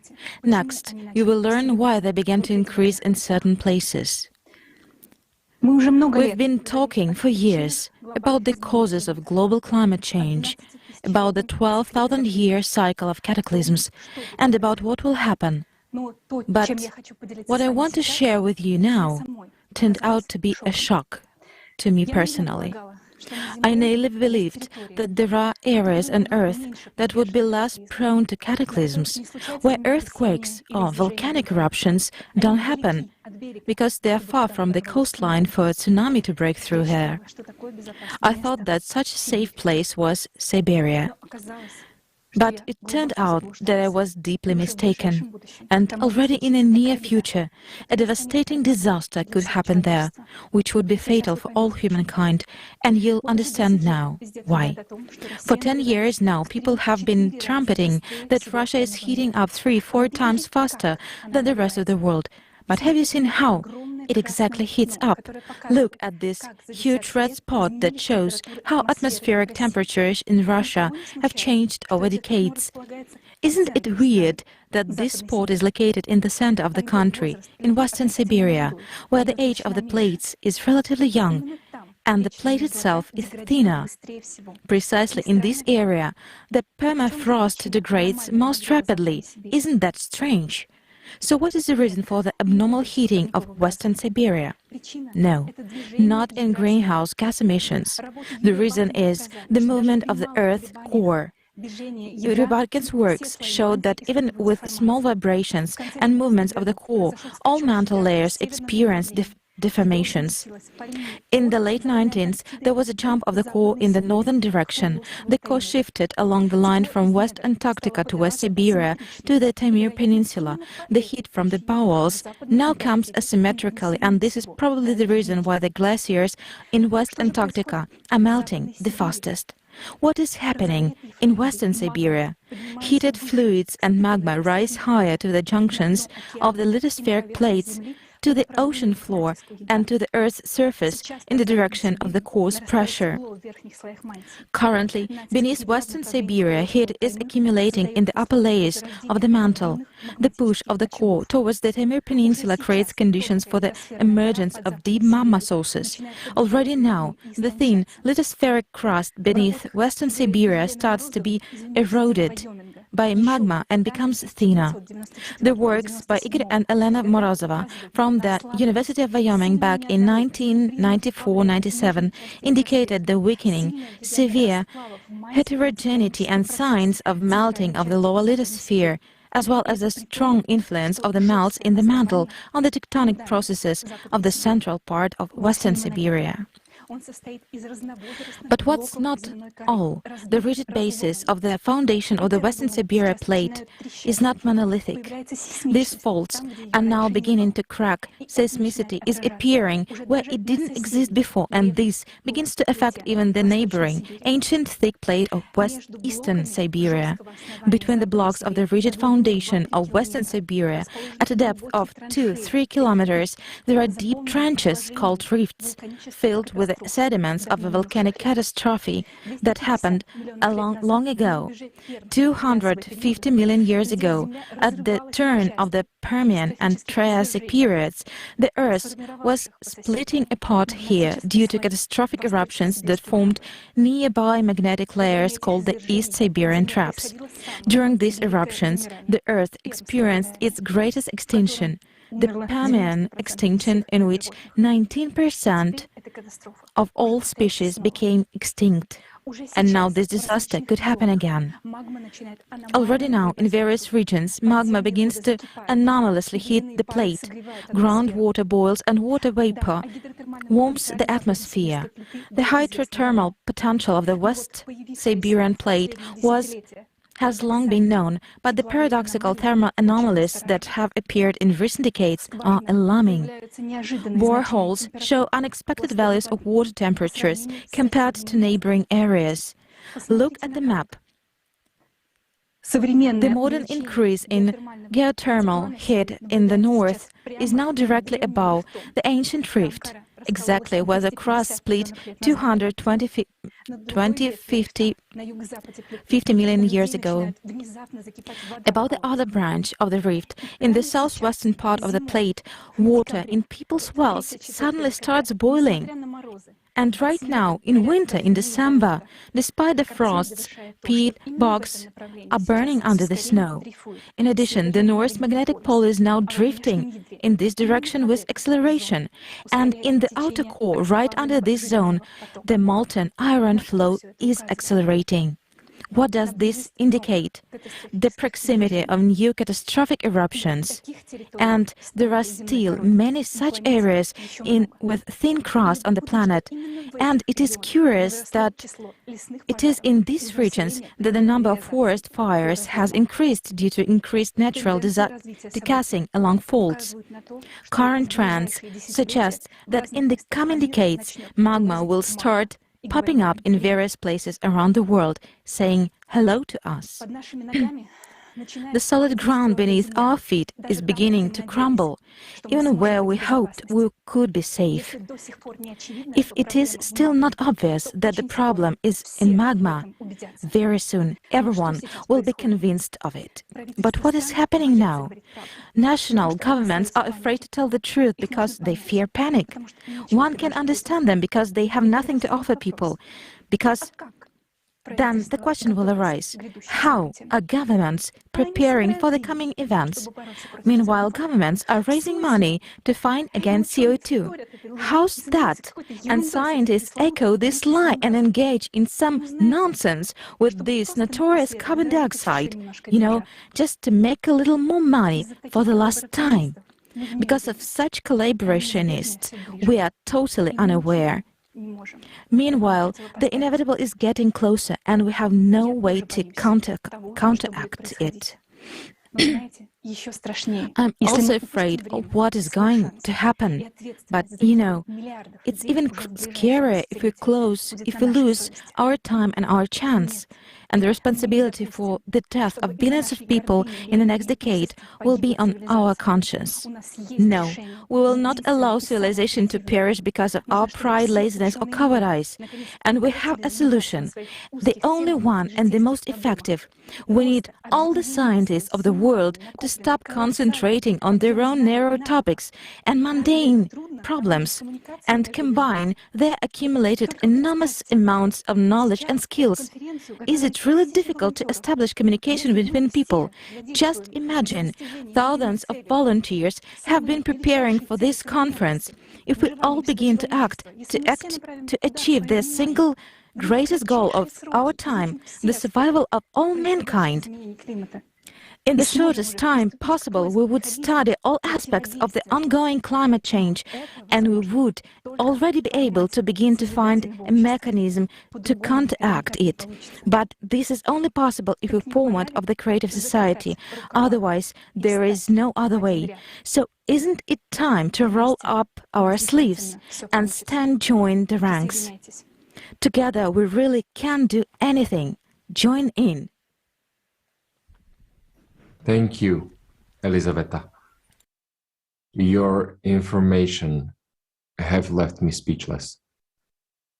And I believe many of our viewers as well. How much more convincing evidence do we need, guys?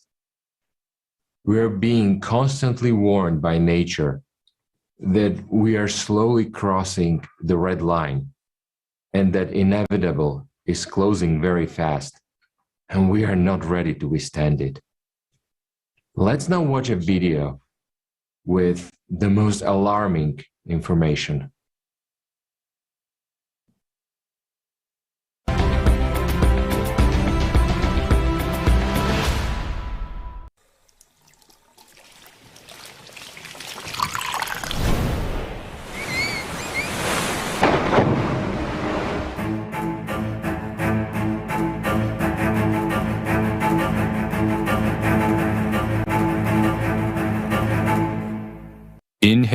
of the Earth. Scientists have been recording something frightening. Lakes, rivers, and waterfalls are disappearing all over the planet. Where is the water going so fast? Lakes. The second largest lake in Bolivia, which is called Pulpo, has simply dried up. Satellite images show that the water was still there in April 2013. But by January 2016, the lake had completely dried up. Not only has this become a tragedy for the people living there, but also a dire prediction about the future of many lakes on a global scale. The destruction of Lake Aguelo, that had been 6 meters deep, happened so suddenly as if someone removed a giant plug and released all the water. In just 7 years, the lake completely disappeared. In California, the state's second largest reservoir, Lake Oroville, is disappearing at a catastrophic rate. As you can see, even a buoy is at the lake bottom. For the first time in history, what was once the deepest reservoir has descended to a record low level. In Lake Pechera, the water disappeared along with fish. The narrow hole through which the lake apparently drained dragged down all the aquatic fauna with it. Rivers.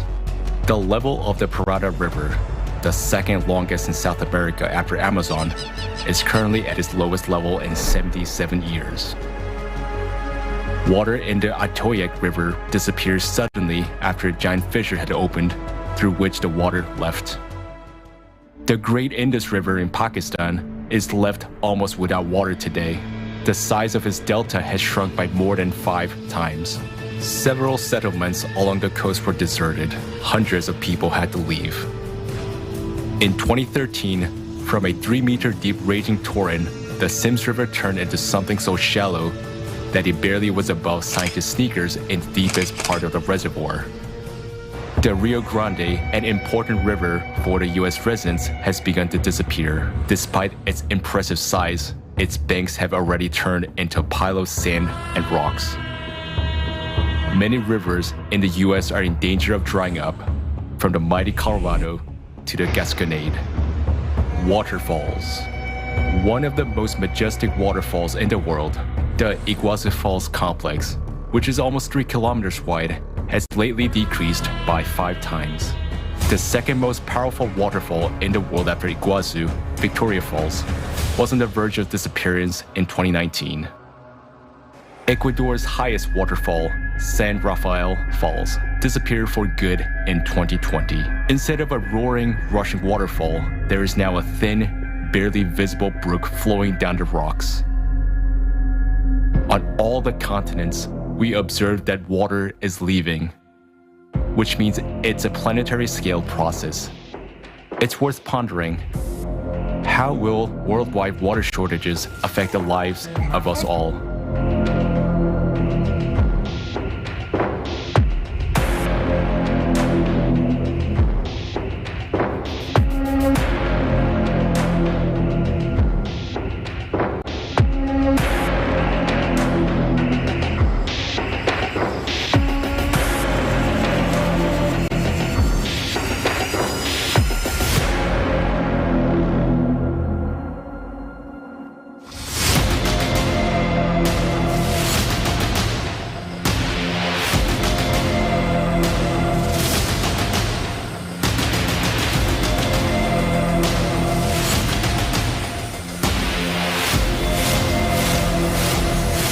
According to the research by American scientists, water level in the world's largest rivers have dropped significantly over the last 50 years. All around the world, thousands of rivers and reservoirs are disappearing, but at the same time, there are powerful downpours. For example, in China, despite frequent floods, more than 27,000 rivers has disappeared, which is about 50% of country's rivers. How can this be explained? In Ukraine, more than 10,000 rivers have disappeared over the past 30 years, and wells are drying up. A quarter of England's rivers and a half of its small streams are also in danger of disappearing. Due to water shortages, India is facing water crisis like never before. A natural question arises: where is the water going? Currently, our planet is entering a cycle of planetary cataclysms, which occur every 12,000 years. During the cycle, galactic interaction affects the core of the planet, causing the core to become unbalanced, and it begins to jump. Because of this, the planet accelerates its rotation and begins to expand along its equator. Microcracks are formed, and water reservoirs goes down to greater depths. This intake of water by the planet can be compared to an inhale. Right now, the planet is inhaling. Does it mean that at some point it will exhale? So when and how will our planet exhale? As a result of the planet's acceleration, its centrifugal force changes and magma begins to rise to the surface of the Earth's crust and warm the underground waters. Already today, we're witnessing rapid melting of glaciers from the bottom up, heating of deep layers of the world ocean, melting of permafrost, and cases when people see water in wells boiling up. In the bowels of Western Siberia alone, at a depth of 1.5 kilometers, there's an entire sea of hot water measuring 1 trillion cubic meters. And such bubbling and boiling underground sea are not only found under Siberia, but in many other regions as well. There is enough water to cause another biblical flood. So when magma reaches these huge reserves of water, this water will start to massively evaporate. Just imagine the quantities of water that will come out of the ground as the planet exhales. This will result in incessant downpours, causing catastrophic floods. We expect water to rise up by miles, so only the tops of the mountains will remain. The fact that the planet breathed has been mentioned since time immemorial. This already happened in the history of humankind. An example of this is the Great Flood, which is mentioned in many myths of the people of the world. Well, we have mentioned that the earth breathes, it absorbs water, and having contracted, gives it away. And this happens instantly. It can happen overnight. Our civilization is faced with the most terrible enemy, one that is merciless in its manifestation. He is already overpowering us, and we, because of our separation consumerist format, are not even fighting back. If we want to preserve life on the planet, we need to act as a united front. This is the only way to guarantee a secure future for us. To do this, it is vital for us to unite and change the format of society to the creative one. In this format, we will quickly develop technology which will provide us with the ability to preserve our lives as the Earth exhales. Right now, you decide what happens next and which scenario we will follow.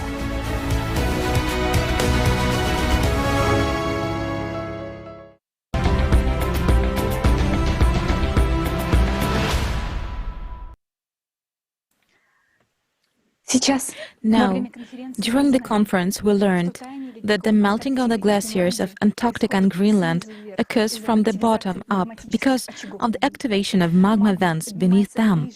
Magma is rising closer to the surface in areas of thin crust and in zones of known magmatic activity, and this is increasing volcanic eruptions in the ocean and on land. Seismicity on the ocean floor increases, geothermal heat increases, and this leads to heating of the lower layers of ocean water. This in its turn leads to accelerated currents and changes in atmospheric circulation. Earthquakes increase on land as well. Flammable gases are released through faults, and the number of natural wildfires increases. Underground waters in regions with a thin earth crust become abnormally heated. More sinkholes and karst funnels are forming. New cracks are being formed which divert water deep into the earth. All processes are intensifying. The conductor of these changes is the core of our planet, which has been undergoing changes in the cycle of 12,000 years due to the impact of external radiation. We underestimate the strength of the core. It seems to us that if the core is so huge and clumsy, it cannot affect the surface of the Earth. But we are deluded as the tiny bacteria on the crust of an apple, who think they are the reason the apple falls to the ground in the fall. I present to you the most recent open-source data available on the study of our planet's core and the consequences that these changes in the core cause.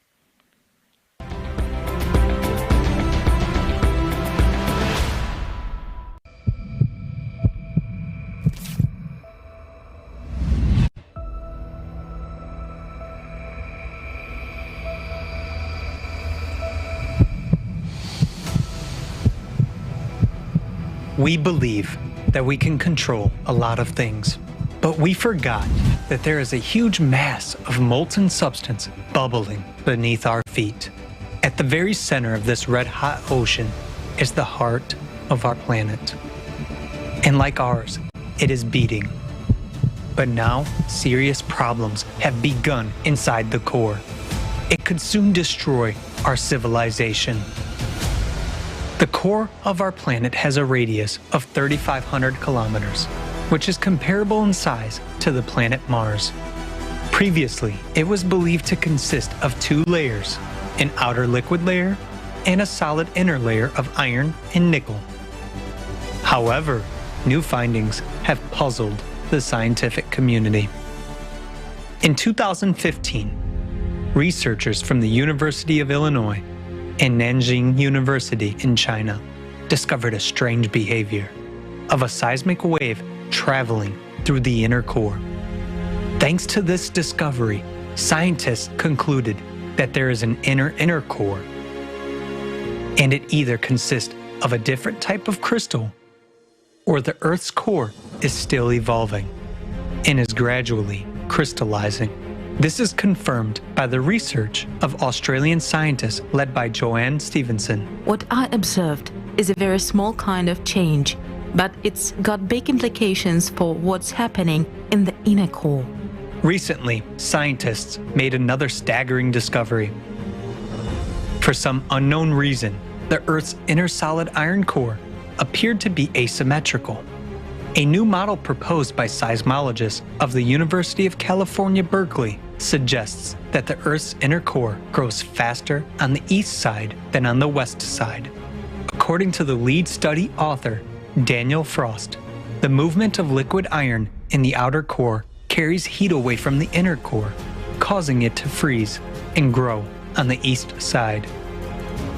Phil Livermore of the University of Leeds and his colleagues were surprised when a trio of satellites called SWARM detected signs of a fast-flowing river of liquid metal in the Earth's outer core. Researchers indicate that this jet stream moves from Canada to Siberia and now wraps halfway around the planet. The vast jet stream, about 420 kilometers wide, has accelerated threefold since 2000. It remains a mystery why the speed of the iron stream has increased. But the anomalous phenomena don't end with that. Geophysicists at the University of Maryland have analyzed thousands of recordings of seismic waves traveling through the Earth and discovered two strange structures at the Earth's core. One beneath Africa and the other one deep below the center of the Pacific Ocean. These structures are features of very dense, hot matter at the boundary between the core and the mantle, and are known as ultra-low velocity zones at the roots of deep-seated mantle plumes. Notably, each of these two giant blobs has an area comparable to that of a continent, and the height of each is 100 times higher than Mount Everest. In the year 2020, scientists discovered that the patch of hot material beneath Hawaii is even larger than they previously thought. A recent work by Maria Sekamestrenko a seismologist at the University of Oxford, confirms these so-called blobs as a source of the hot mantle plumes. And those plumes can trigger devastating supervolcanic eruptions when they surface. The mantle plumes caused massive volcanic eruptions that formed Iceland and continue to drive the rumbling activity beneath Yellowstone. There is a high correlation between these events. Climate changes and mass extinctions over the past few 100 million years. The results of recent studies of the Earth's core and the structures around it are alarming. And while only scientists know about this threat now, it will soon become apparent to all inhabitants of the Earth. Another important evidence confirming that abnormal processes are taking place in the core is the drastic acceleration of the North Magnetic Pole's drift by 3.5 times over the past 20 years. Together with the extreme acceleration of the North Magnetic Pole movement, a mysterious anomaly weakens the planetary magnetic field, which protects us from dangerous galactic and solar radiation. Scientists have been able to calculate that the Earth's magnetic field has weakened by 9% over the past 200 years. As a result, an area of weak magnetic field known as the South Atlantic Anomaly has been formed between Africa and South America. Moreover, in the last 5 years, another such area has developed southwest of Africa, and it is actively growing. The electromagnetic field is generated by the dynamo mechanism in the Earth's core, and therefore it is evident that changes in the magnetic field indicate changes in the core.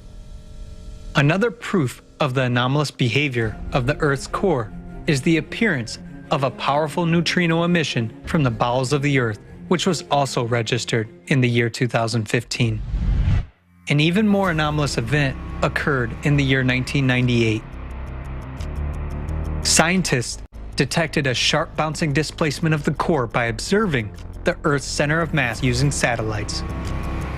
As a result of the bounce, the core shifted sharply northward toward the Tamir Peninsula.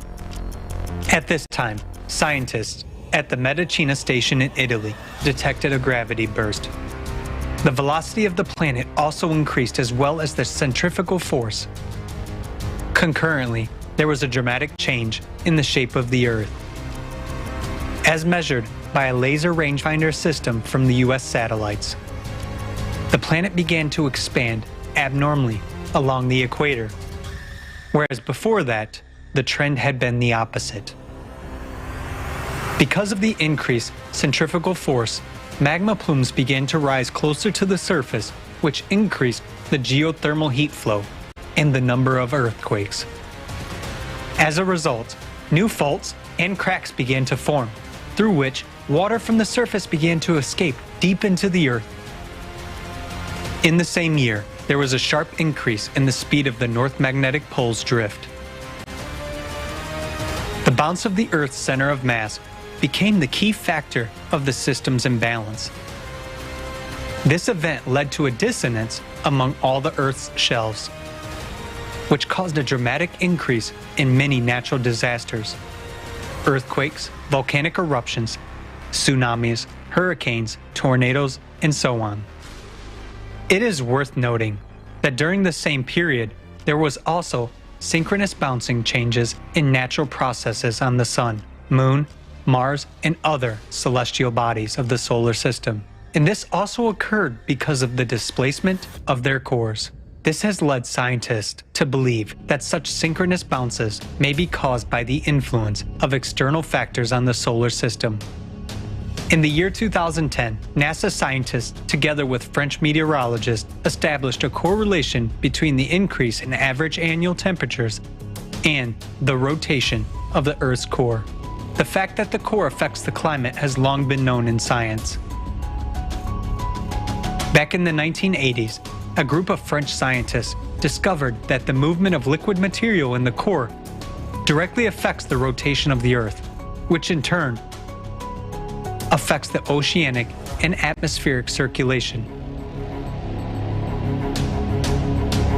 The bounce of 98 led to major changes on the Earth's surface. But this started even earlier. It is no coincidence that the New York Times published an article in 1985 about the leading role of the core in climate change. But you can't make the core pay taxes on gas emissions, while you can make people pay. So now, everyone has forgotten about these studies. But over the past 50 years, our planet has continued to accelerate. Since the year 2016, this trend has intensified even more. July 19, 2020, was recorded as the shortest day in the history of observations. Even seemingly insignificant acceleration of the huge mass of the Earth will cause catastrophic consequences in the near future. It is clear from all the facts that the processes now taking place in the Earth's core are the cause of climate change. According to many researchers, such drastic global changes in the planet's core are caused by immense energies coming from the depths of space.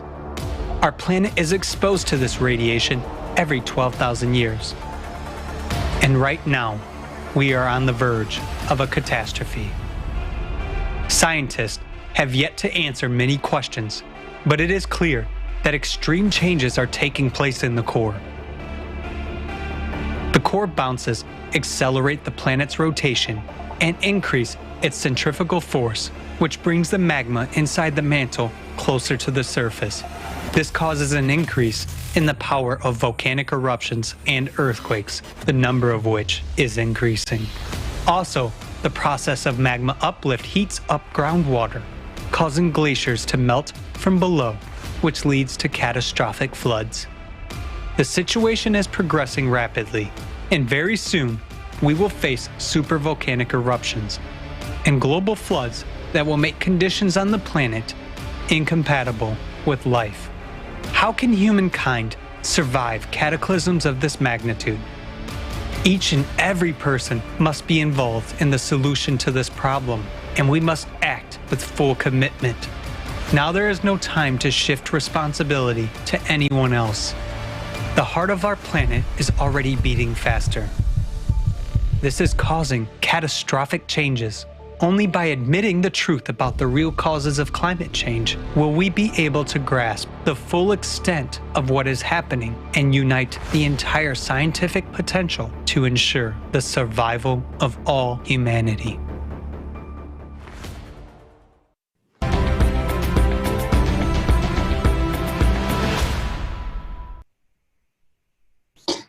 What is happening to the planet's core is truly, really shocking. It has a significant effect on the climate and all processes on the Earth's surface. But what do we keep hearing? That the human is the one to blame for climate change. We have confused ecology and climate. Climate is changing due to the cyclicity, and a person has no effect on this. Yet a person has a significant effect on ecology, and we see what a sick state our planet is in. There's also information stating that a person can alter the planet's rotation speed. How can this be possible? Maybe Elizabeth, could you please comment on this?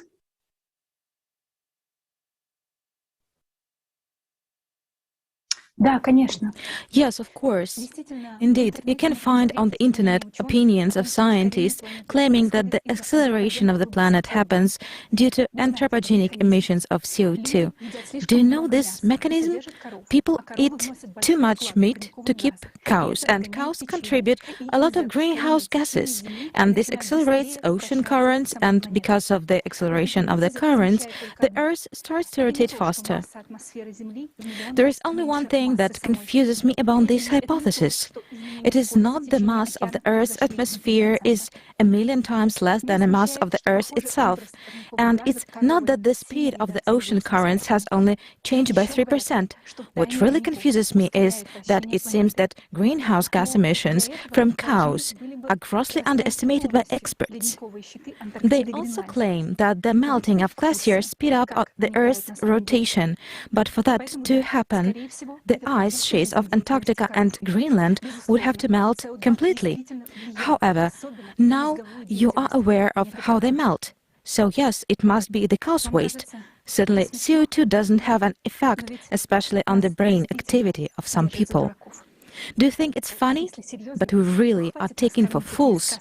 But seriously, stop feeding us with these fairy tales that humans, with their greenhouse gases emission, can affect the geodynamic processes on a planetary scale, making the Earth accelerate. And you know what else is very interesting? For the last decades, the speed of rotation of the planet does not fit in the usual models. But these changes occur in stages and cyclically. And when the planet slightly slowed down during another spin, you could read articles in the media telling this was also due to human activity.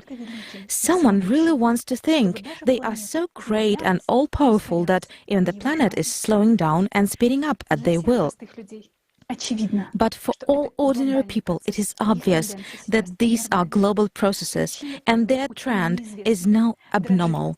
The reasons for this are not known to scientists. It's trembling, it's shaking, they write. On July 19th, they recorded the absolute record for the speed of the Earth's rotation in the history of observations. This means a record increase in angular velocity, the centrifugal force that affects the rise of magma from within. Even from the core surge in 1998, the Earth didn't accelerate that much. This means that we will see the consequences of this acceleration with our own eyes very soon. Здравствуйте, друзья. Я бы хотела поговорить об атмосфере и о том, насколько она важна и какие изменения сейчас происходят. Атмосфера Земли — это не только воздух, которым мы дышим, но и это уникальная защитная оболочка, благодаря которой возможно Hello, dear friends. Atmosphere of the Earth is not just the air we breathe, but also a unique protective shell that makes life on our planet possible.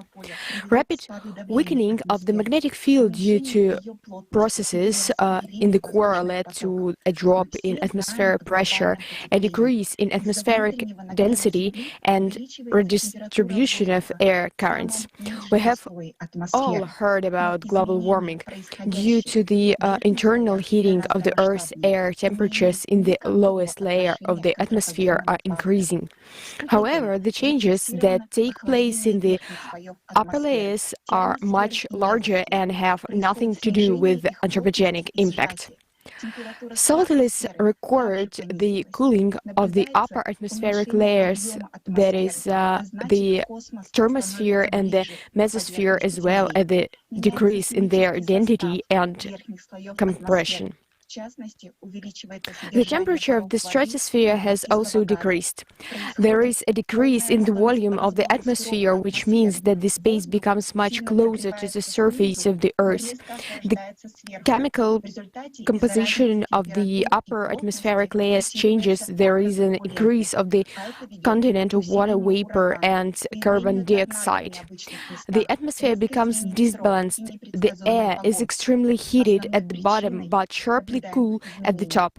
As a result, microturbulence increases due to temperature and density differences, and this leads to an increasing number of hurricanes, tornadoes in atypical places, abrupt changes in winds, and unpredictable weather.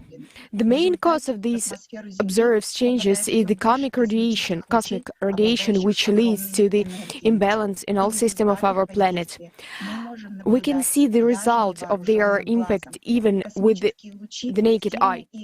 Cosmic rays strongly ionize the atmosphere, which contributes to the formation of unusual clouds that actually do not bring us anything good. In recent years, due to low temperatures and an increase in water vapor, the formation of silvery clouds in the upper atmospheric layers is observed more and more often. These clouds reflect sun rays and thus less the heat reaches the Earth.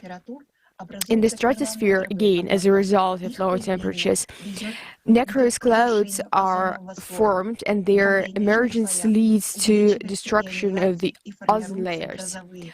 In the lower layers, ionization increases and the thunderstorm clouds are formed. Thunderstorm cyclones also to be mostly observed in tropical latitudes, but nowadays they are moving further and further to the north.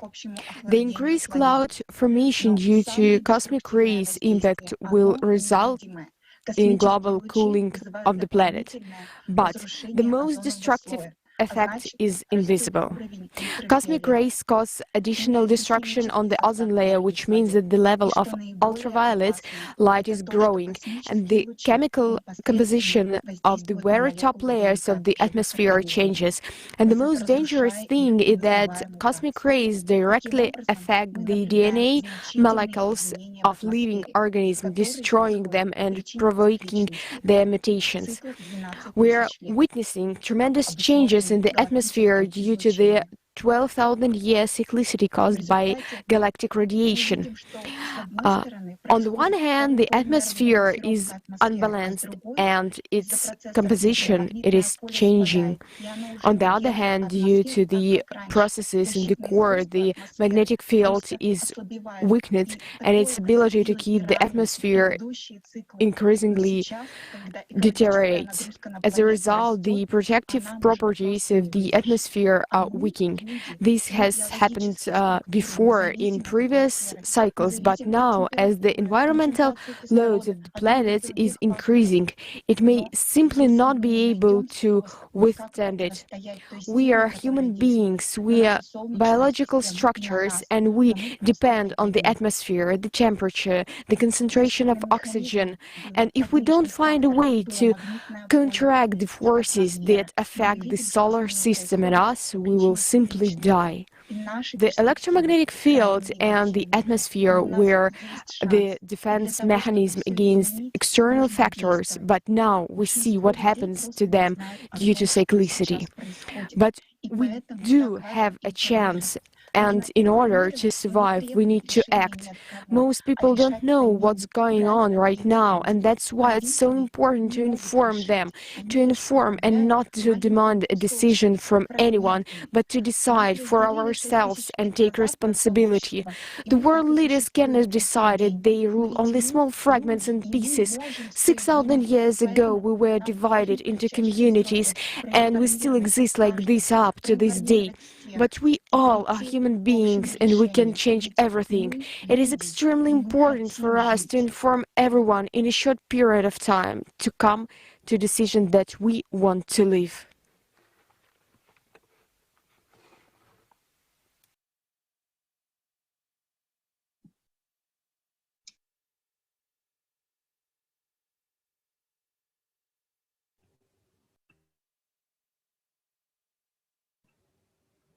Jason, please go ahead.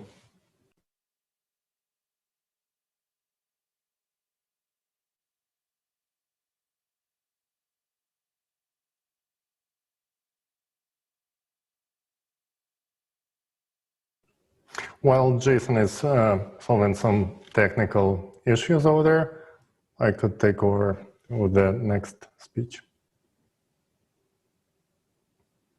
Okay. So experts are actually puzzled by the anomalies occurring on the sun. For example, the magnetic field of the sun is rapidly fading.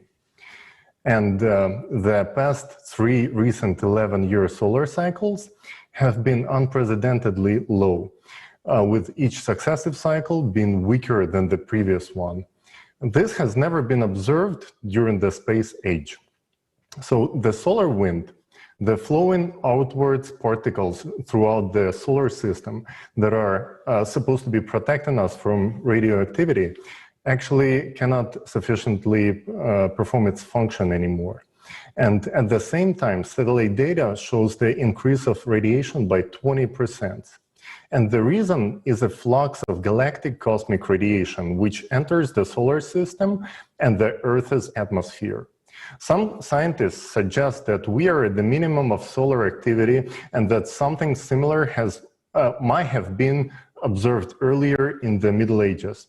But there are a few extremely alarming facts.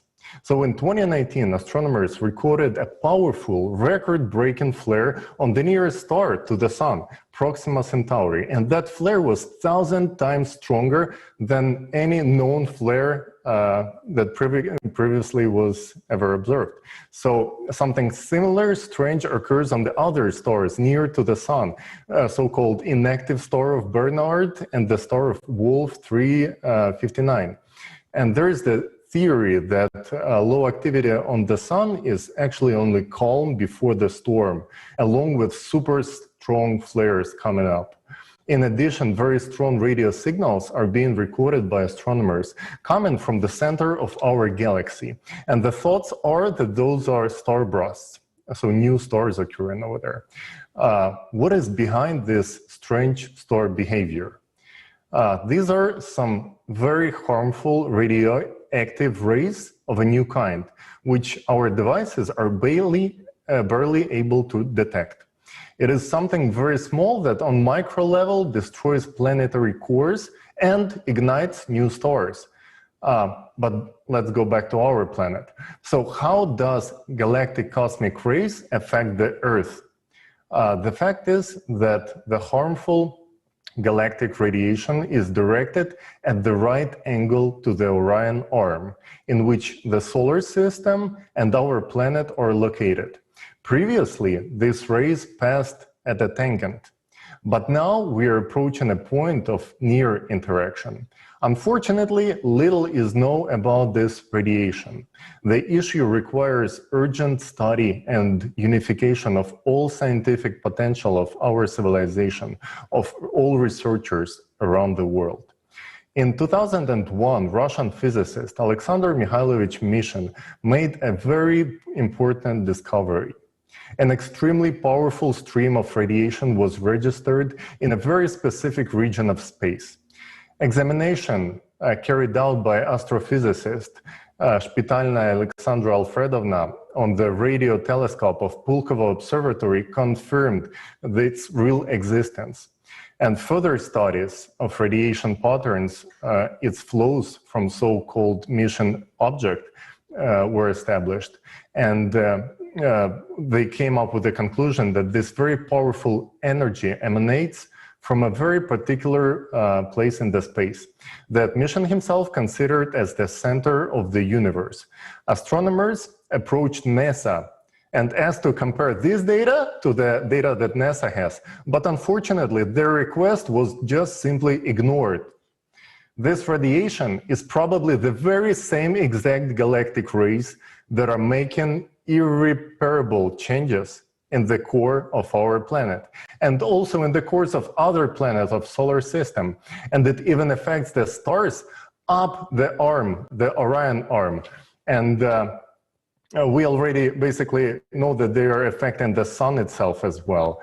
And we know what kind of damage they can do within the 12,000 year cycle. Actually, the cataclysms that are caused by this radiation.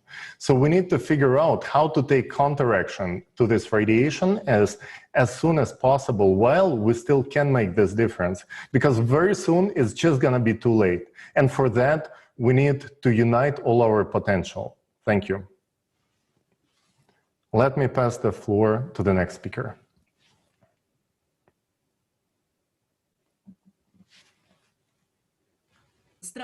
Hello. I welcome everyone to the conference Global Crisis, Time for the Truth. My name is Elena Podladchikova. I'm a PhD in space physics. I study the sun, climate and astrophysics. Currently, I'm working at the Davos Observatory on a number of space missions that deal with these fields. What's happening with the climate today is really unusual. As a scientist, it got me thinking. I started asking my colleagues, I started summarizing my research. And really, there's a lot of strange things going on. Let's approach this question in terms of solar activity. We all know that there is an 11-year cycle of solar activity, then there is a 100-year cycle and 200-year cycle. Give or take a few years, a 400-year cycle, and so on. The upcoming period is what we in solar physics call a grand solar minimum. Most likely, it will last perhaps until 2045, according to our current estimate. During the periods of solar minima, especially a long protracted minimum like the current one, which has been going on since 2012, we are exposed to solar and cosmic rays. Cosmic rays are more energetic and more dangerous. Many stations on Earth that measure cosmic rays are, as expected, registering more and more cosmic rays, very highly charged particles. Cosmic rays are bad for human health. We scientists usually don't focus on that. We are kind of aware but don't write about it. There could be an effect on heart, on lungs, on a person's lifespan. I would say it's very dangerous. Cosmic rays coming to Earth are not good for the biosphere. We're studying their effects on soil, wetlands and water. Unfortunately, scientists aren't all united in these studies yet, because everyone is studying their own area. I think scientists are very, very close now to figuring it out, and will soon understand exactly what kind of coherent radiation is affecting the climate. We know very little about our environment and about space. We are scanning outer space at newer and newer wavelengths, at newer resolutions. The technology is improving extremely fast. Sources of coherent maser, laser radiation may be in many places in our galaxy, but the center of the galaxy probably has a strong source of coherent radiation. Again, this has been discovered by a Japanese telescope and a telescope array in Chile. This is a completely new established fact. For example, at Moscow State University, geologists have established the influence of cosmic objects, the center of our galaxy, gravitational and other interactions on geological processes. Friends, the situation is very serious. People are dying. We are aware of that. We can't deny it. A lot of research has been done. Hawking, Zeldovich. Unfortunately, in the past, a lot of scientific minds have been directed towards military developments. Friends, scientists around the world, let's come together and think about how we can use at least that information which we have now. We know what is going to happen to the climate. It had already happened 6,000 and 12,000 years ago. What's happening now is not new to us. How can we survive global disasters? We must act right now, because next year it might be too late. Let's direct our efforts towards saving humanity. I didn't want to say this before, but now, after analyzing all the facts, the future depends on our choices. We don't have time to ponder. We only have time for action, only for treating each other well, for being completely open, for spreading full information, and for involving a lot of people of interdisciplinary fields. Are you ready? I'm ready for that. Friends, you know, we are geniuses. I'm not talking about me, I'm talking about all of us. Do you see how much we, humanity, have done and how much we have understood? Let's use that. Let's tell each other what we can do. And I believe that we will. Thank you, Mrs. Podlachikova. Thank you so much for this information. Very hard information, very truthful information. And I would like to thank all our speakers for being open and honest to bring this truth to us today. Let's continue. And I would like to remind our viewers that right now you are watching a live broadcast of the conference, Global Crisis Time for the Truth. Ahead, we have a part dedicated to human slavery and refugees. Stay with us. A premiere of the documentary film will be shown soon for the first time today as part of this conference. Journalists look into human slavery and mistreatment of refugees. This film is produced by volunteers of Creative Society from all over the world. Now, let's get back to the solution of the climate crisis. Let's watch an excerpt from a video shield with the participation of Igor Mikhailovich Danilov.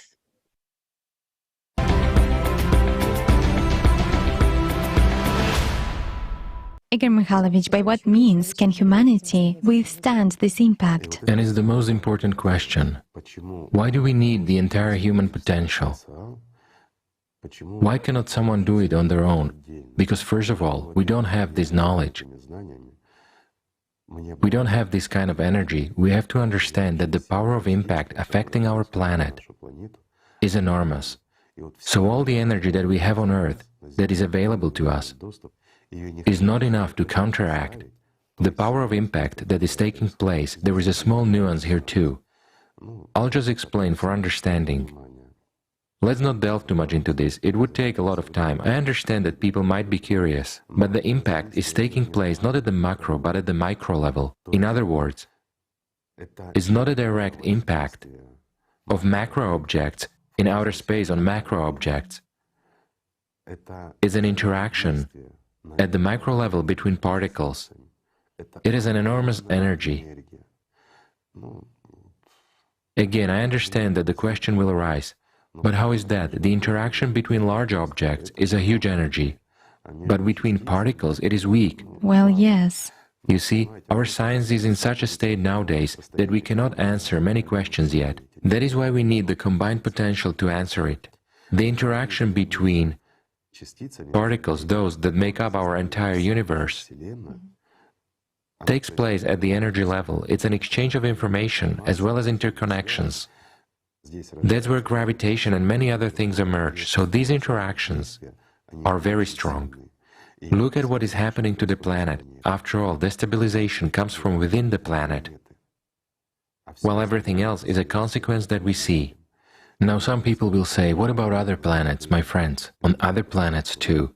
We see what is happening now in the solar system, on other planets, those very landslides on Mars and many other things. There is activity too and everything else. This means it's all about cyclicity. It's just that it is somehow not trendy to talk about it, or somehow. After all, carbon dioxide couldn't have affected Mars and caused the formation of landslides, indicating instability there. But mainly the planets that have a core and magma are affected. If it's just a rock, it will remain a rock. There is nothing in it that would give rise to dissonance. There is only resonance between particles in it. It's just a rock. Whereas our planet is very complex. It has a core, magma, a crust, and an atmosphere. In other words, these are different spheres, just like in a human body, but they are coordinated. A single organism is formed. What will disorders in, say, a person's bone structure lead to? To irreversible consequences. The same is true for the vascular system or any other part. Whatever we take, any system, any disorder leads to a global destruction of the organism. It's the same with us here. Therefore, what do we need in order to counteract this? An equally strong counteraction. Let me give you a simple example. Let's use Tatiana, for example, for you to understand. Let's suppose I give her a little push, and she tilts. Why? Because there is a force of impact. And now resist it. You see, exactly the same impact, but she doesn't tilt. Why? Because she counteracts my action. If we don't put forward this counteraction, our world will simply collapse. Mars is an example of that. Those who are smart will understand, look and see where we are going. Why? Because the cause is the same, and the effect will be the same. Again, here we not only need to possess this energy, and in order to possess it, we need to discover these sources, but we also need to understand what it is and how to use it. For example, we do not use this energy correctly. Let me push you, and you apply the same force. In the other direction, you see, it's even greater. She almost fell. Why? Even a light touch. Without help anymore, right? Yes, she applied a lot of force, but in the wrong direction. So if we make a mistake, we will kill our planet even faster. I think it's clear now. Again, why do we need potential? Why do we need energy to build and do all this? Let me give you another example. Why? Because it's a complex process, and it requires all people, all of our potential. And why could we not do it when we were 7 billion? Why can we do it when we are almost 8 billion?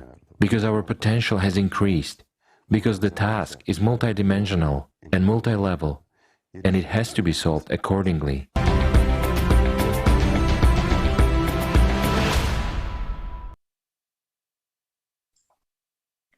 This conference has been going on for many hours, and I'd like to ask everyone a question. What do you think about everything that is happening in our world right now? Personally, I will hardly be able to fall asleep after what I have seen. At such moments, you begin to clearly understand that we really have no control over anything. We, people, have no one to help us. No one to count on but ourselves. It was horrifying when a man from Kenya described how his house was hit by lava in the middle of the night and no one was expecting an eruption. I immediately imagined what I would have done in this place, how I would have saved my children, whom I would have called first. So many people who have survived cataclysms said, we were not ready for this. And we really are not. None of us. I keep seeing the image of a woman from India sobbing because her children died from the flood that swept everything away. I remember the eyes of the man who was dismantling metal from ships in dumps with his own hands, and how he said that all he feared in his job was death because he had a family. So do I. I get completely terrified by Chinese variant predicted for us by artificial consciousness Jackie. I have seen a lot of movies, but this is tougher than Hollywood. Do you know what images came to my mind? Images of me standing at the entrance of the city with my kids because there is nowhere else to go, holding their hands, and then how we enter there, how everything is taken away from us along with some last remaining photograph, and how we are separated, how I see my girl's eyes for the last time, how I ask myself what will happen to them next. I disagree with Jackie. I'm scared to die, but I don't even want to imagine living under those conditions. Now, at this time, when so much climate horror is taking place on Earth, sheer horror, when we are all in such danger, when cataclysms are gaining strength and synchronizing every day, at this very time when we need to consolidate and act in one and only right direction, we are divided into camps, even on the causes of what is happening, into those who are for CO2 and those who are against it. Although we are all in the same boat, we are all in the same danger. And now I would like to address all the scientists who are so defensive about the theory of the greenhouse gases' impact on climate change. Are you absolutely sure of your theory?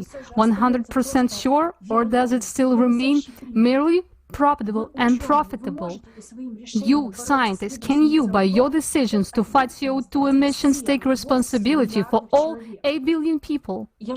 I live in Belgium. I pay a lot of taxes on CO2 emissions. I sometimes ride a bicycle, and I can actually solely ride a bicycle if I have to. But can you, scientists, guarantee that if we stop emitting CO2, the climate will get better? Can you take responsibility for all 8 billions? For me, for my girls, for your children, for your grandchildren, for your fathers and mothers, and say that CO2 is the only problem that affects the climate on the Earth? Are you really 100% sure that there are no other impacts that come from a vast cosmic space and which we know so little about? Also, tell me, have you ever experienced the loss of someone? Do you remember the bitterness of loss, when the thoughts were constantly swirling in your head? What could I have done to prevent this?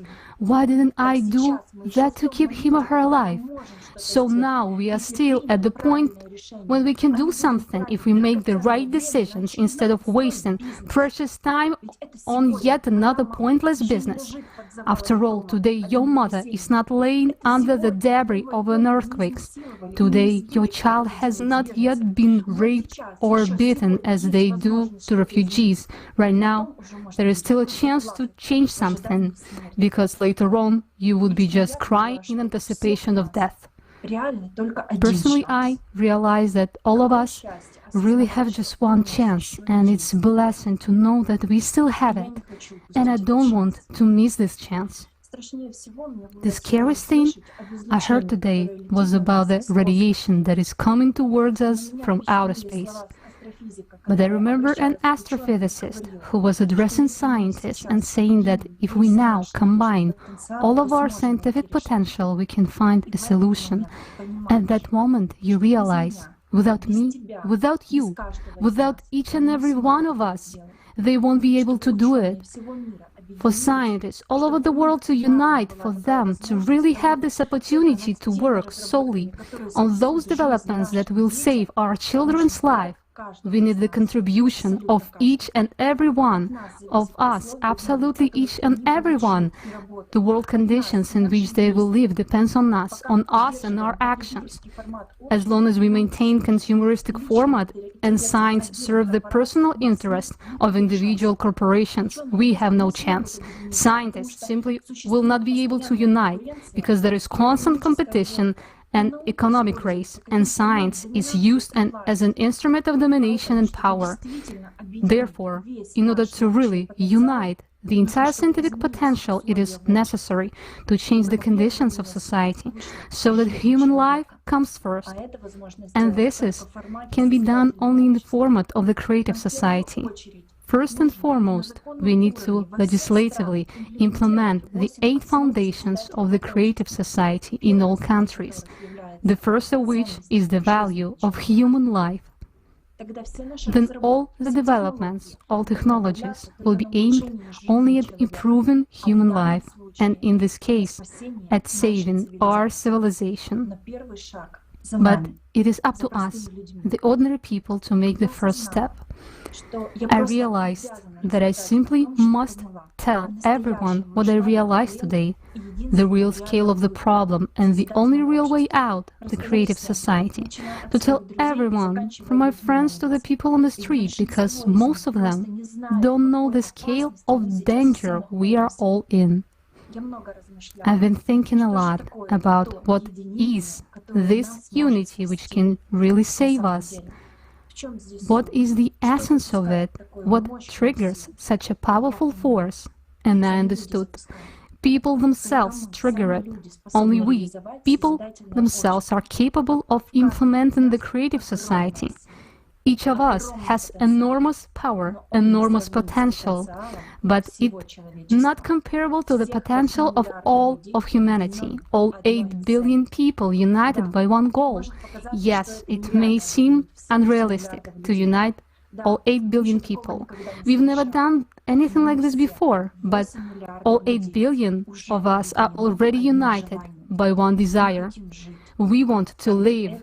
And for this, we should not only desire, but also start to take an action, to act in sync, to achieve this goal.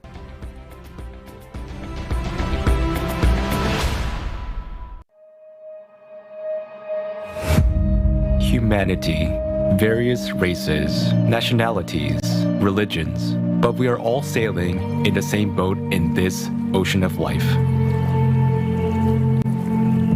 At the course of all-absorbing consumerism, which our common ship has taken today, is leading us to precipice.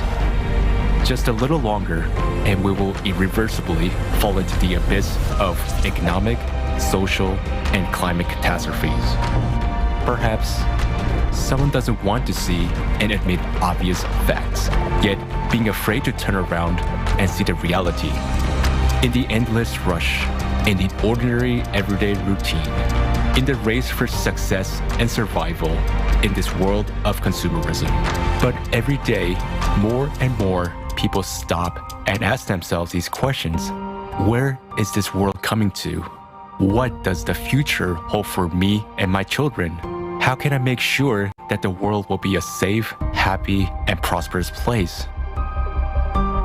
After all, no matter how successful you are, if the whole world is falling apart, there is no way you can avoid a bitter fate.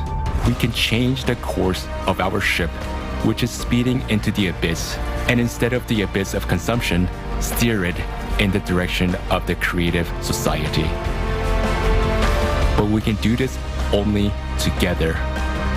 We need to unite our collective human potential, become a united civilization, and row in one direction.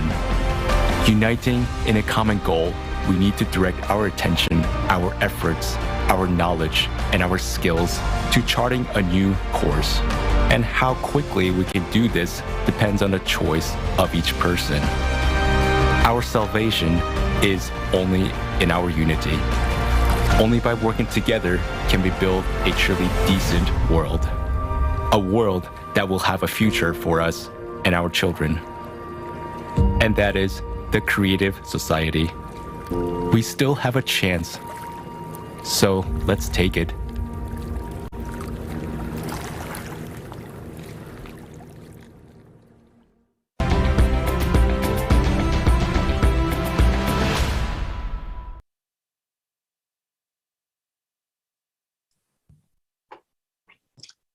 Hello. At present, we, humankind, face a global problem. Destabilization of the planet's core is no joke. Everyone understands this. Everyone understands that creative society is the only option to unite. But why do they not go for unification? Because there is a fear that even if we all get together, go va-bank, throw all of our energy into uniting, create a creative society, and we won't find a solution, and that's it. Time is spent and effort. There is no solution to the problem. The end. Finito.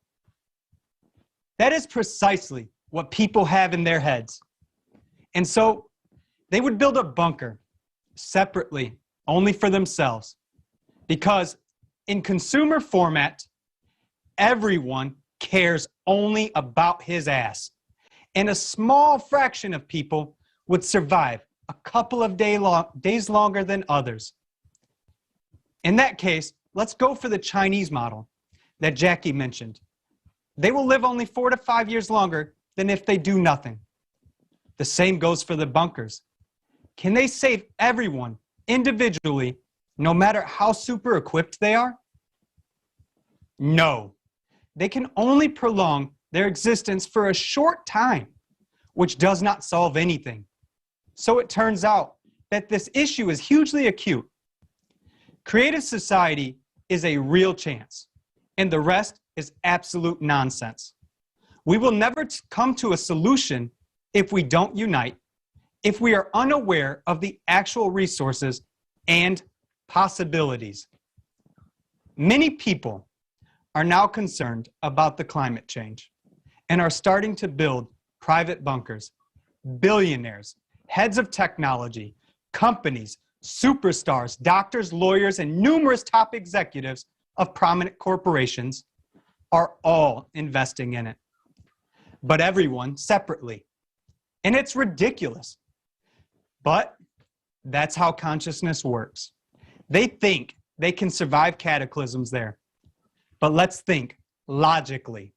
How can they survive what's coming after everything we've seen today? It's not like it's a one-day situation to simply wait out in a barrel. Everything is destroyed once and for all, and for many years to come. And if we don't stop the process now, it will be forever. And then what? To be buried alive in this barrel bunker. Is that what they want?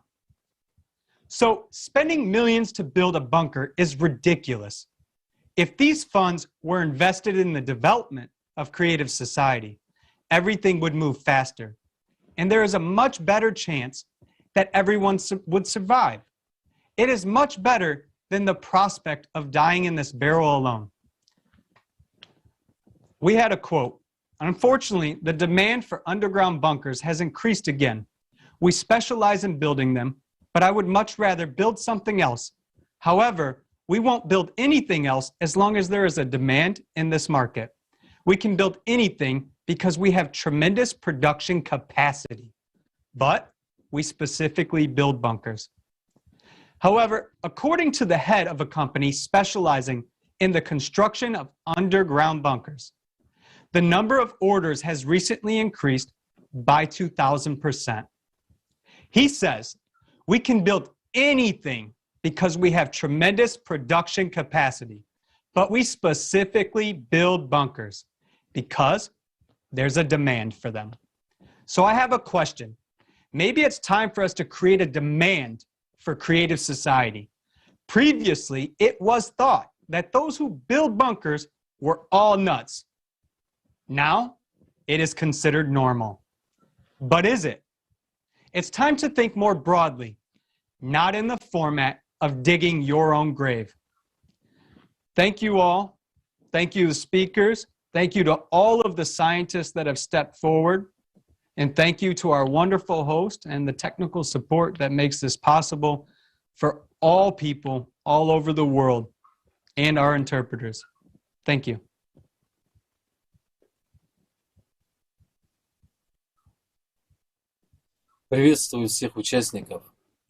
I'm very happy to see all the participants and viewers of the conference, and I want to thank everyone for their active participation.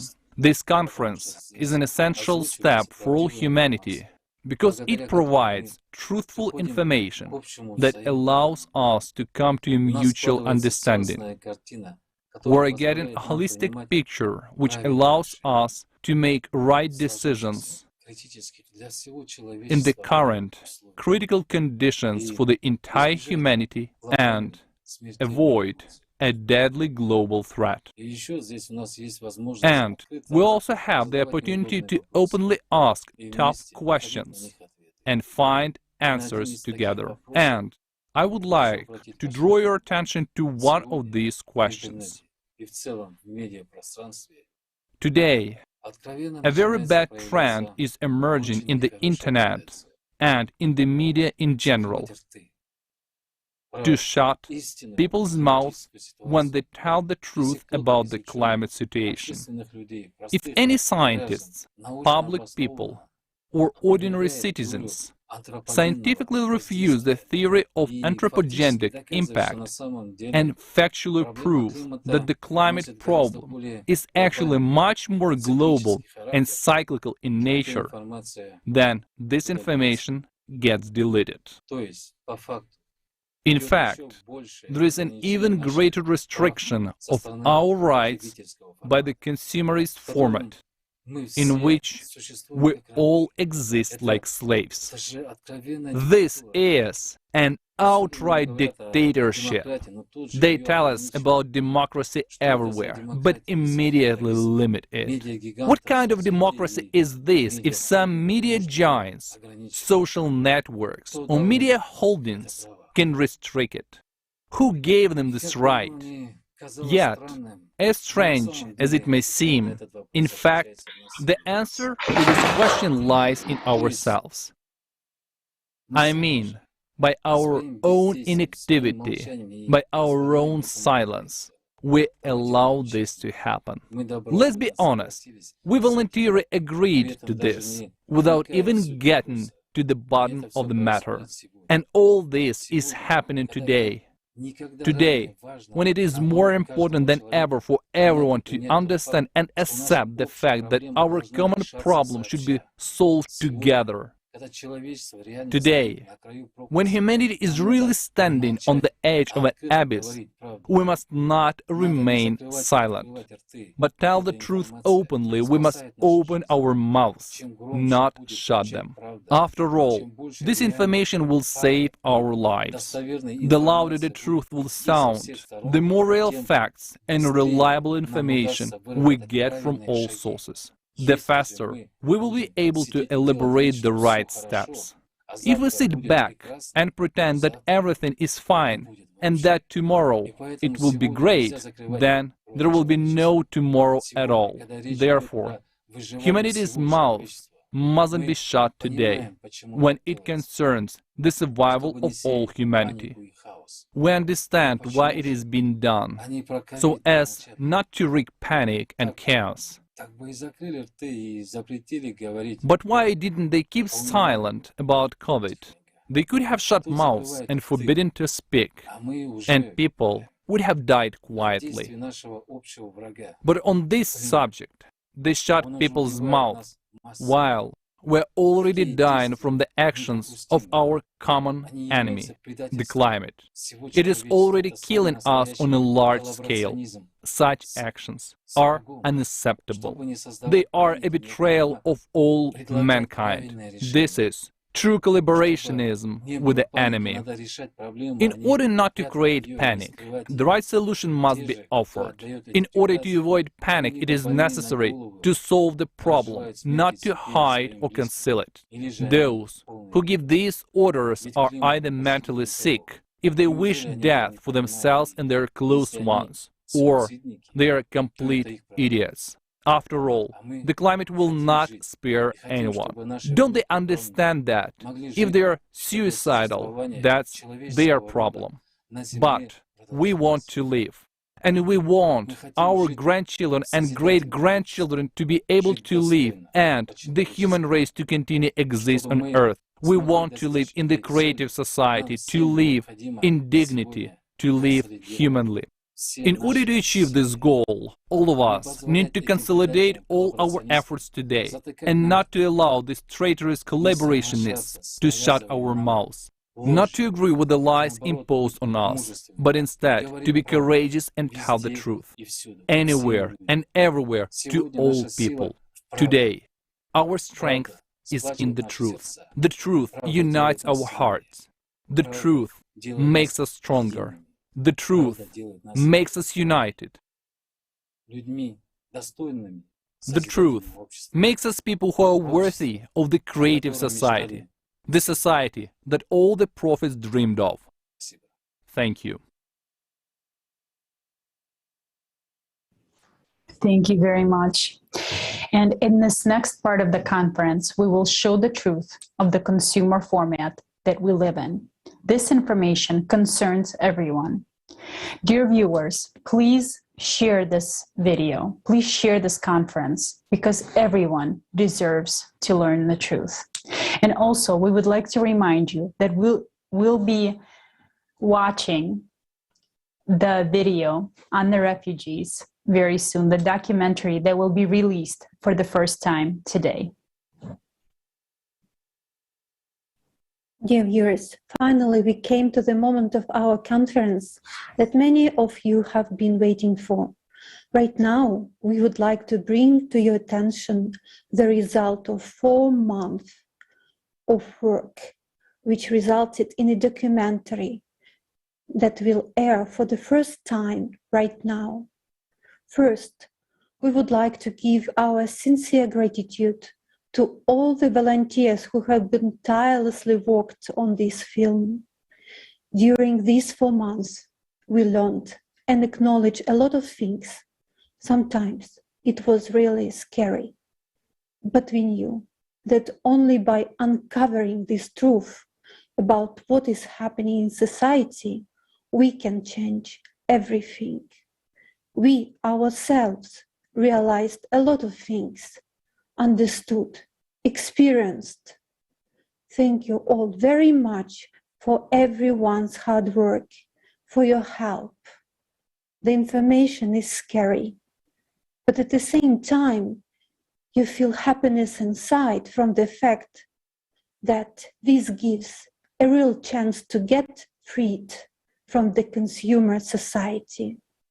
We ask you to share your feedback, understanding, and any comment with us about the next video. Please send your videos to info@creativesociety.com or just comment below the comment section. Let's watch it.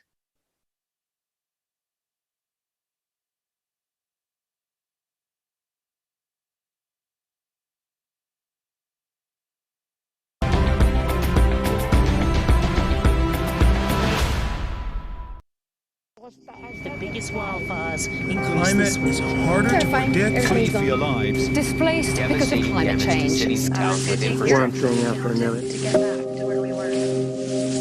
I lost my home.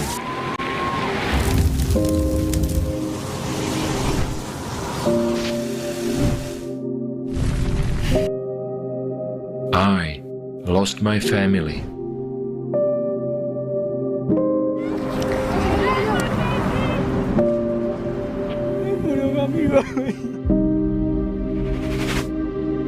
I was running for days.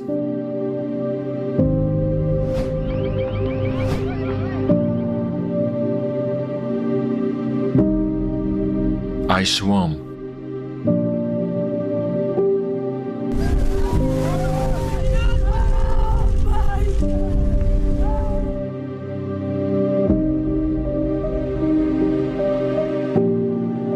To end up here in a new place. I have no food and no place to sleep. I was trying to find someone, anything, to help me. No one is looking for me. No one needs me.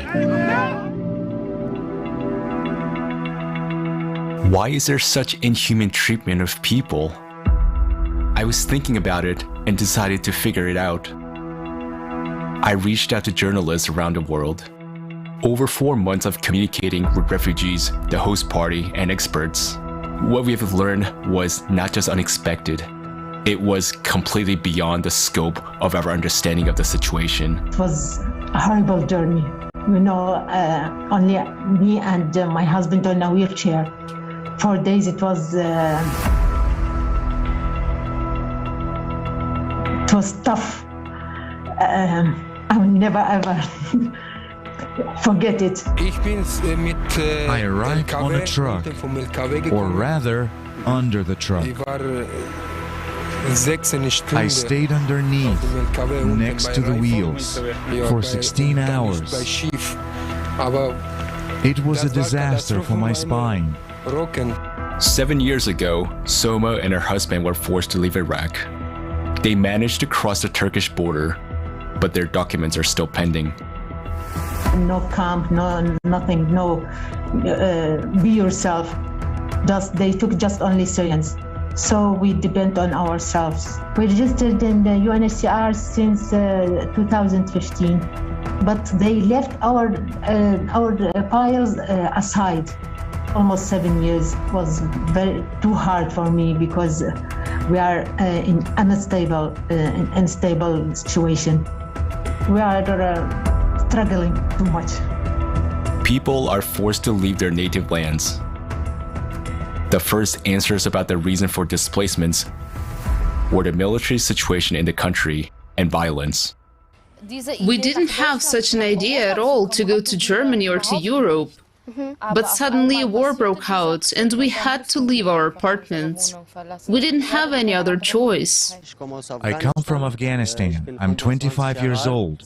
I've been living in Germany for 6 or 7 years. When I came to Germany, I was 17, and nobody helped me so far. I have a lot of problems. It was very difficult and dangerous along the way. It was very hard in Iran and in Bulgaria. For 5 days and nights, we had been walking over the mountains without food. We had only cookies or something that was in our backpacks. And yes, the journey was very hard. We didn't go by car. We walked on foot from Afghanistan to Germany. If there had been no war in Afghanistan, I could have stayed there with my family. I left my family because of the war. I lost my father in the war. We managed to talk to a woman from Sweden who has been helping refugees. She asked us to hide her face for security reasons. Now I'm going to tell you something very scary. Do you know what Bachabazi is? I know that it exists in Afghanistan. They have a clan with a man leader. He has money and he makes all the decisions. They are not allowed to touch girls, but they look for a handsome boy. They take that boy, put makeup on him, and he dances for them at night. Then the boy is forced to go with a man he's told to go with, and he is sexually abused. I took 3 of these boys to a hospital in Sweden to have them undergo surgeries. They were all so very damaged inside. One of the boys even had worms in there. Those clan leaders told one boy to come back to Afghanistan and continue spending time with them. They told his mother, if he doesn't come back, we'll kill his little brother. And we found out they actually did that. The boy survived thanks to the personal involvement of this woman, but that's not always the case. Often, people who seek refuge in another country encounter new troubles and threats to their lives there.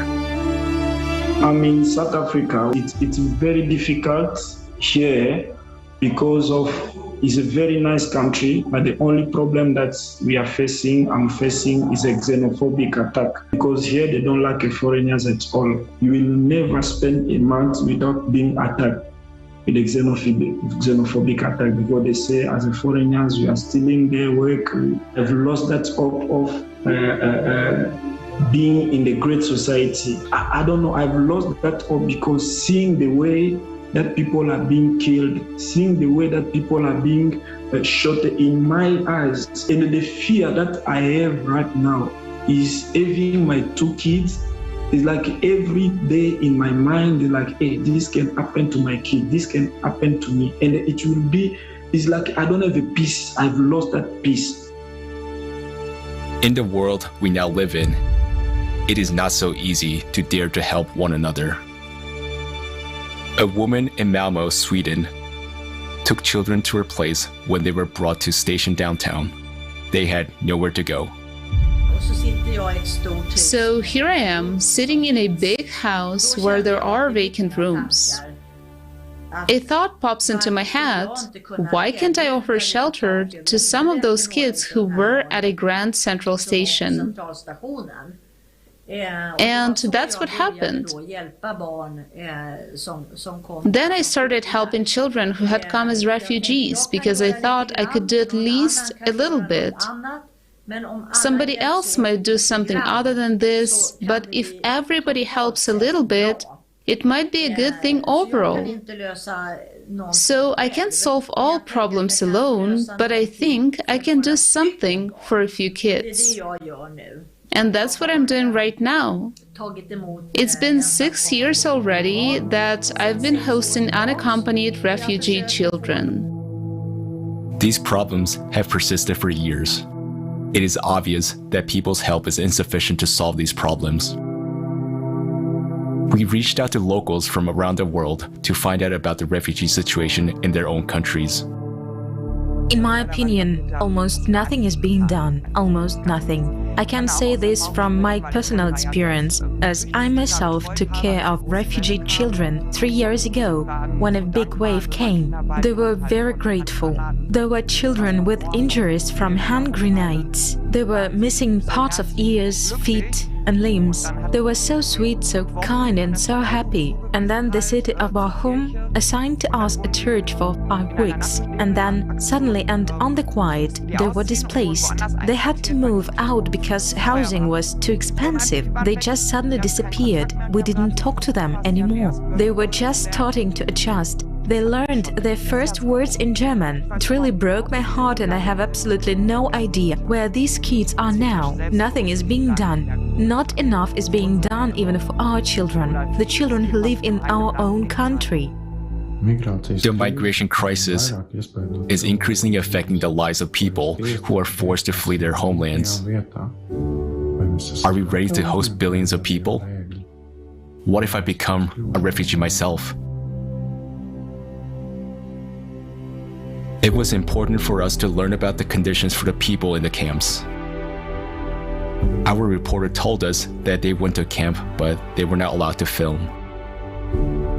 So we reached out to experts who know about it firsthand. These camps are too much big, the security is never enough, and really people go through every kind of abuse and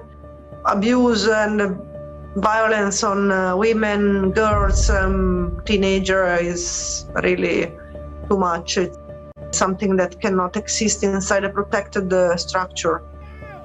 Today, forced migration is inextricably linked to ongoing human rights violations.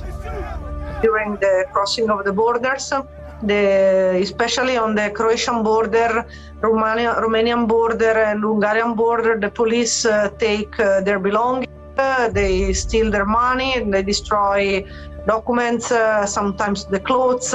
We have been seeing people that come naked from the border.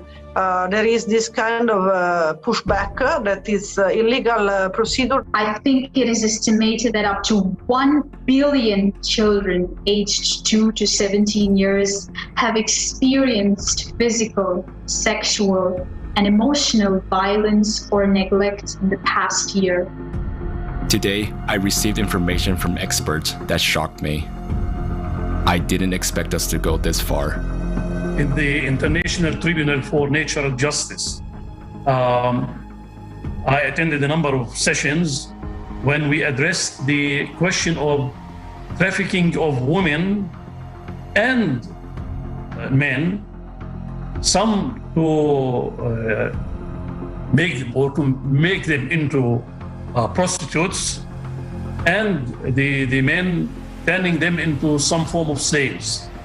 I also turned the attention of the listeners to the fact that in North Africa, even in Libya, there was some form of a market where people were sold against $70, $100, $200 of young men to be taken to work for free, which means almost like slaves.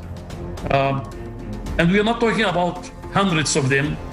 The question of trafficking of women and others, among them young children, we're talking about 2 million people every year. So we're talking about a huge number of human beings who are being trafficked for purposes anything but human. A child can be sold many times. I remember one day I came across the story of a girl who was, she was Turkish. She had been sold 17 times, and she had been trafficked from one country to another 17 times. And she had experienced only rape, no working, no papers, and no money sent back to the country. Children and young people are being trafficked every day as we talk, every day, every minute, every hour. And what happens to them next, nobody knows. In Bangladesh, there is one area where openly that slavery market runs. How we do the auctions for anything, like that the humans are, children are purchased and sold. Yeah, and Myanmar is that thing. 2016, when I was doing undercover operation, to that time I also sat in many auctions as a customer, as an undercover when I was doing the undercover. There where we were sitting for the auctions, 9-year-old girl, 10-year-old girl, as per the demands.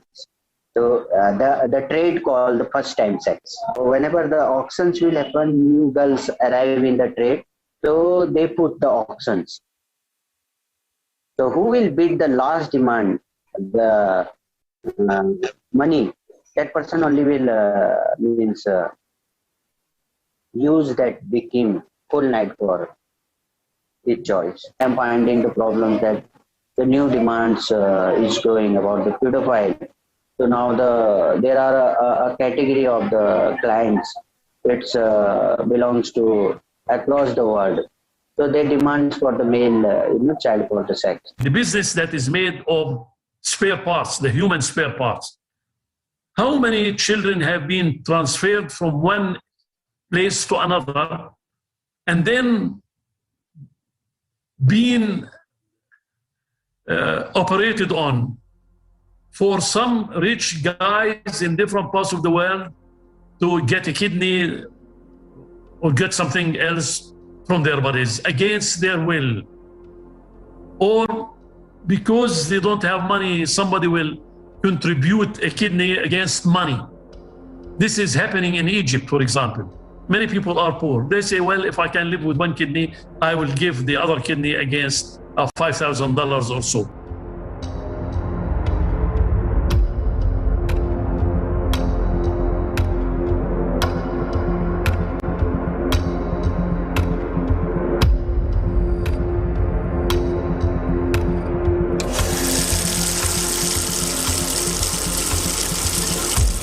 Black market, traffickers, mafia is part of this economy that is ruling the world.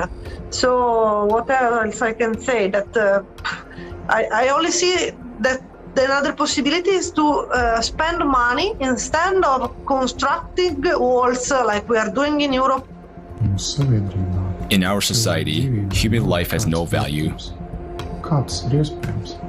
How is it possible that instead of help, people encounter violence, aggression, abuse, and slavery?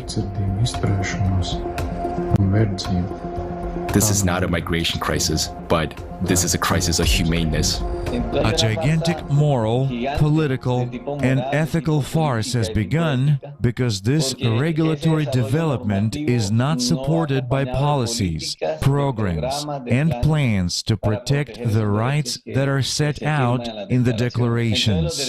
Human rights are growing in terms of recognition, but they are declining in terms of ensuring, guaranteeing, and protecting the implementation of actions aimed at making them a reality and not merely a formal discourse of a democracy. More and more often, they act to protect private capital rather than to defend the rights of the public. In our consumer society, it is impossible to solve these problems because there are rules and laws, but behind the words migrant, refugee, and internally displaced, there is no primary component: human being. It is terrifying to imagine what will befall us given the escalating climate crisis. Climate change is an integral part to national security. Climate change is a threat multiplier. We have climate-induced refugees. A case in point is myself.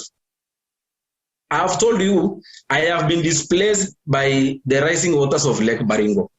So governments are not committing to help people to mitigate the climate-induced disasters. Now, you can see now conflict, climate-induced conflict, climate-induced migration, climate-induced food security, climate-induced health insecurity, climate-induced refugees. You see, for the first time in the history of humanity that we have climate refugees. So where is the missing link? The migration issue will only worsen due to increasing intensity and frequency of natural disasters. People, by looking at the existing legal frame, will not ever be entitled asking for protection. Because you will ask them which country you're coming from, they would say there is no country. I had a country called X, but the country now is underwater. or I had a village and this village is being totally destroyed or disappearing. We have something called the Warsaw International Mechanism on Loss and Damage. It's not an easy thing to discuss and get agreement from 200 countries. Everything has to be agreed by everybody. It cannot, if there's one country doesn't agree, then you don't have a global agreement. And so that's one of the deficiencies of having global. There's no international law. But I would like to urge each and every one of us that yes, there are policies, but what are we executing as an individual? What is our role to play in this major crisis situation? And I think that this is the truth that we need to answer to ourselves individually and collectively. People who don't want to know anything about child trafficking, child rape, hunger, or other scourges of our times, they are part of the problem. Because not only they don't do anything, but they're silenced. And when the climate change will be so tough and so bad that people from some regions will be forced to migrate to other parts, we will go back to the same situation. And then those children and those people are the easiest prey to human trafficking because they have nothing. And sometimes they don't even have an identity. It turns out that there are still no effective programs for the resettlement of refugees. For so many years, the United Nations has been working. For so many years, the Refugee Rights Commission has been working. So many humanitarian organizations and NGOs around the world have been working, but there are no working, established or adopted programs on how to work with these refugees. There are none. And the Refugee Commission itself admits this. Actually, we see that not everyone cares about ordinary people. But if they don't realize that we are all interconnected, no money, no private jets, no private yachts will get them to safety. If the whole earth starts exploding, flooding, and drying up, it's just going to hit everyone. Now refugees are forced to leave their homes. They face condemnation and cruelty. They are left alone with their misfortune because of the consumerist format of society. Tomorrow's climate catastrophes could be upon us as well. Answer yourself honestly. Are you ready to face what refugees face? Are you sure you won't be in their shoes? That you and your loved ones won't have to go through what they're going through.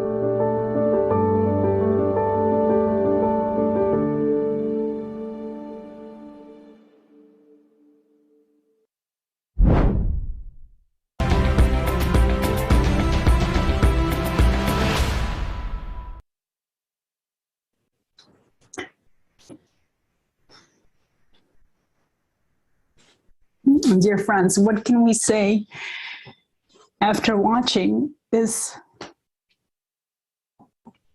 painful and devastating video?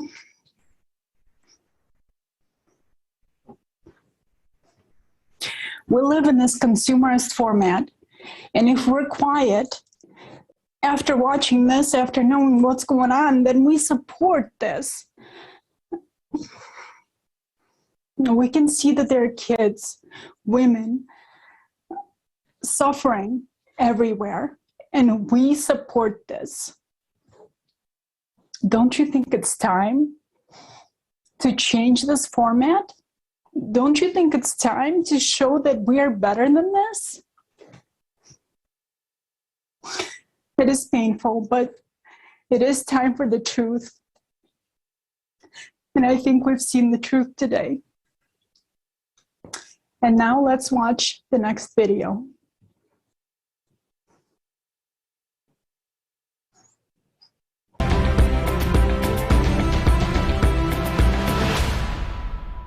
In this video, we had to change some words and expressions using milder terms.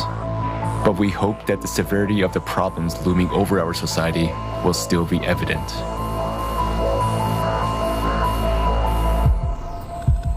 In the 21st century, human civilization boasts about its high level of intellectual development and incredible technological achievements. At the same time, at least half the world's population do not receive the health service they need. 8 million deaths occur every year as a result of poor quality of medical care. Healthcare costs are so high that they drive about 100 million people into extreme poverty each year.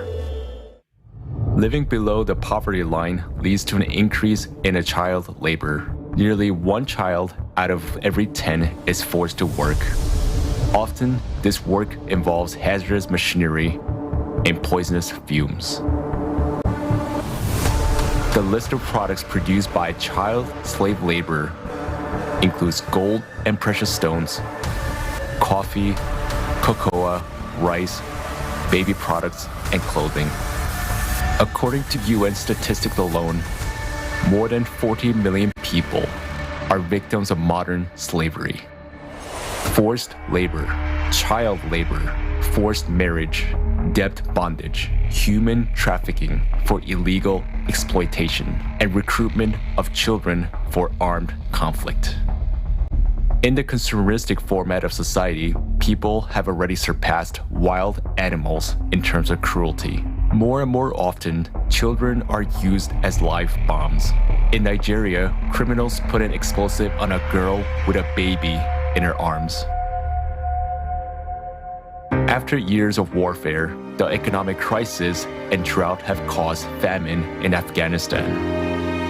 There is a well-known case where a mother was forced to sell her little daughter for 400 euros to feed her other children. Today, more than 41 million people are one step to death from starvation, and about 811 million people are starving. Meanwhile, every year, more than 1 billion tons of food are thrown away, and unsold goods, including those produced by means of slave labor, are destroyed. The absurdity of consumer society is that a human himself has become a commodity.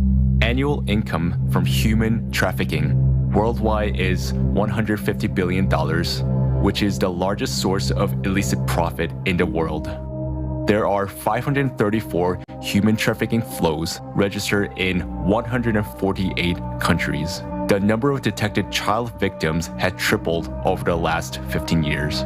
Victims of traffickers are mainly migrants and jobless people, as they are the most vulnerable. International treaties proclaim goals of ending poverty and slavery. But in the context of a mass consumption economy, the whole system is designed to protect private capital. In the consumerist format of society, money is more valuable than human life. Worldwide, more than 2 million children a year become victims of trafficking for all kinds of exploitation. In Mexico, 25% of all women who are victims of trafficking are girls under 18. Please help. My husband threatens me. He beats me. He forces me to have sex with his friends who come here so he can make money. They started beating me, pouring alcohol on me, making me drink, pointing a gun at me, saying they would kill me and no one would ask about me, no one would know where I was. And they opened the window and said, "Jump or we will shoot you in the head." And did you jump? Yes. From which floor? I think it was the 5th floor. In the consumerist format of society, people are ready to kill each other to satisfy ambitions for fun and profit. Illicit trafficking of human organs worldwide is estimated at $600 million a year. According to WHO statistics, 10,000 human organs are illegally transplanted every year. In Nigeria, special baby factories are set up on a massive scale where children are bred like a livestock. Teenage girls are forcibly impregnated and coerced to bear their life commodity for sale.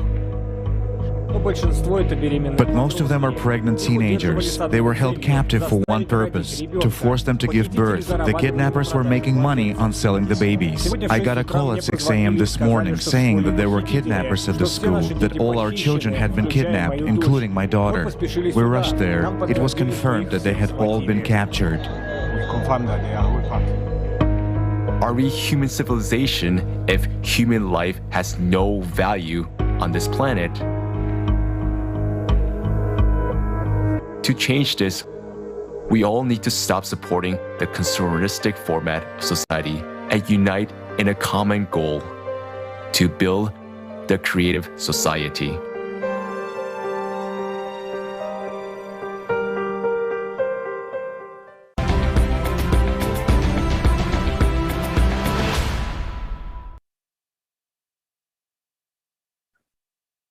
Ну что здесь сказать?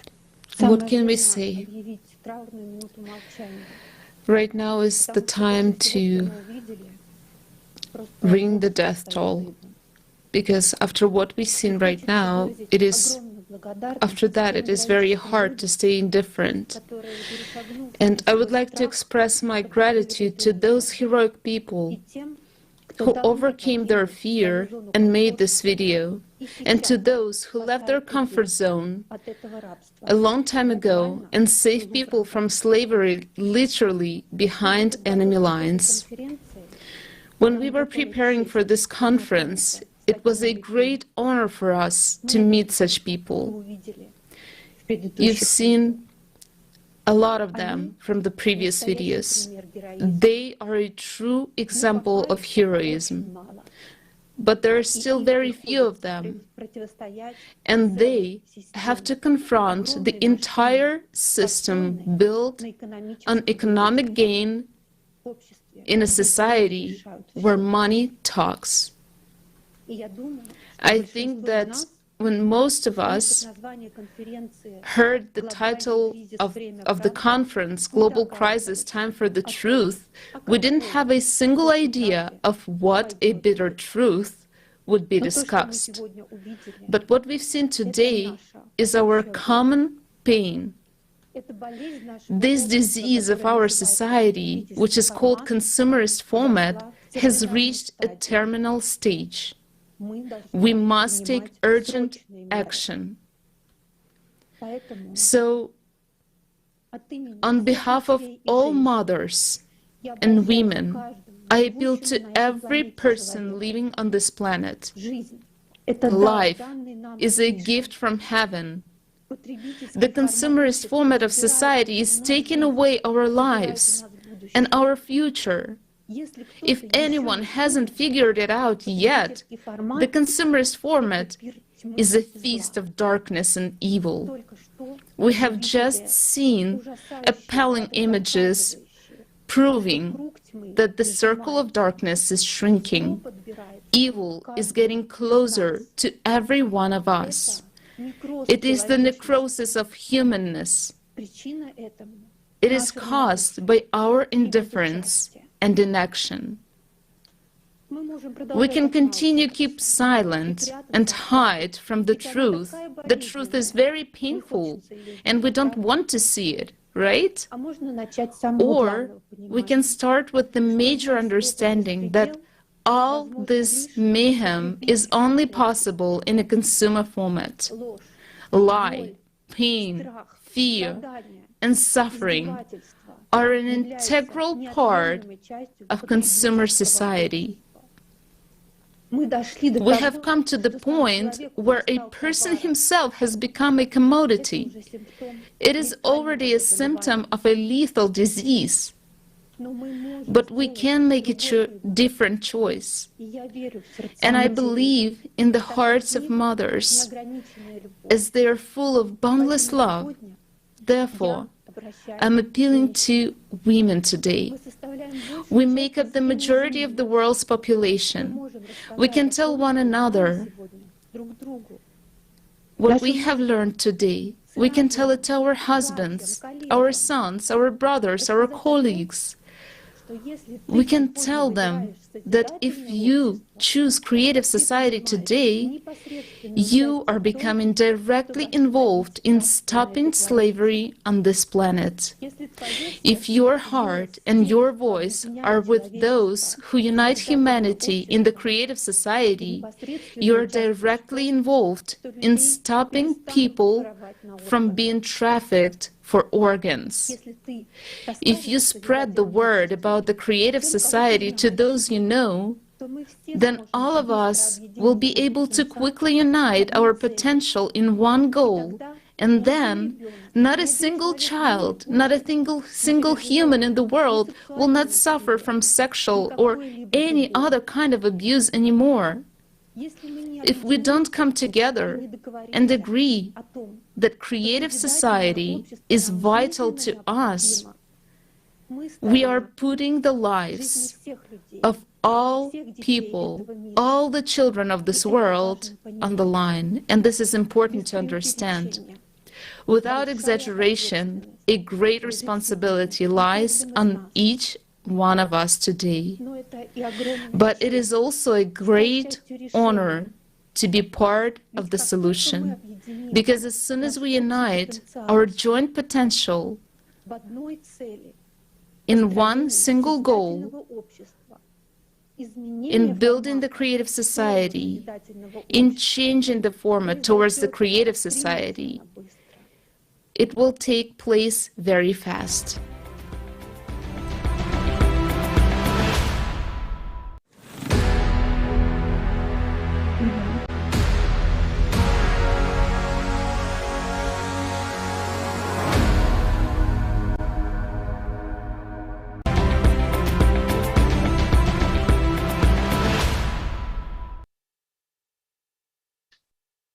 On one side, the planet is burning.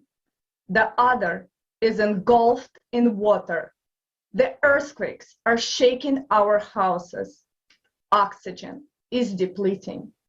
The volcanoes are erupting. Yet, we have nowhere to run. We are separated. Each of us is trying to save their own life because there is no more food or water left.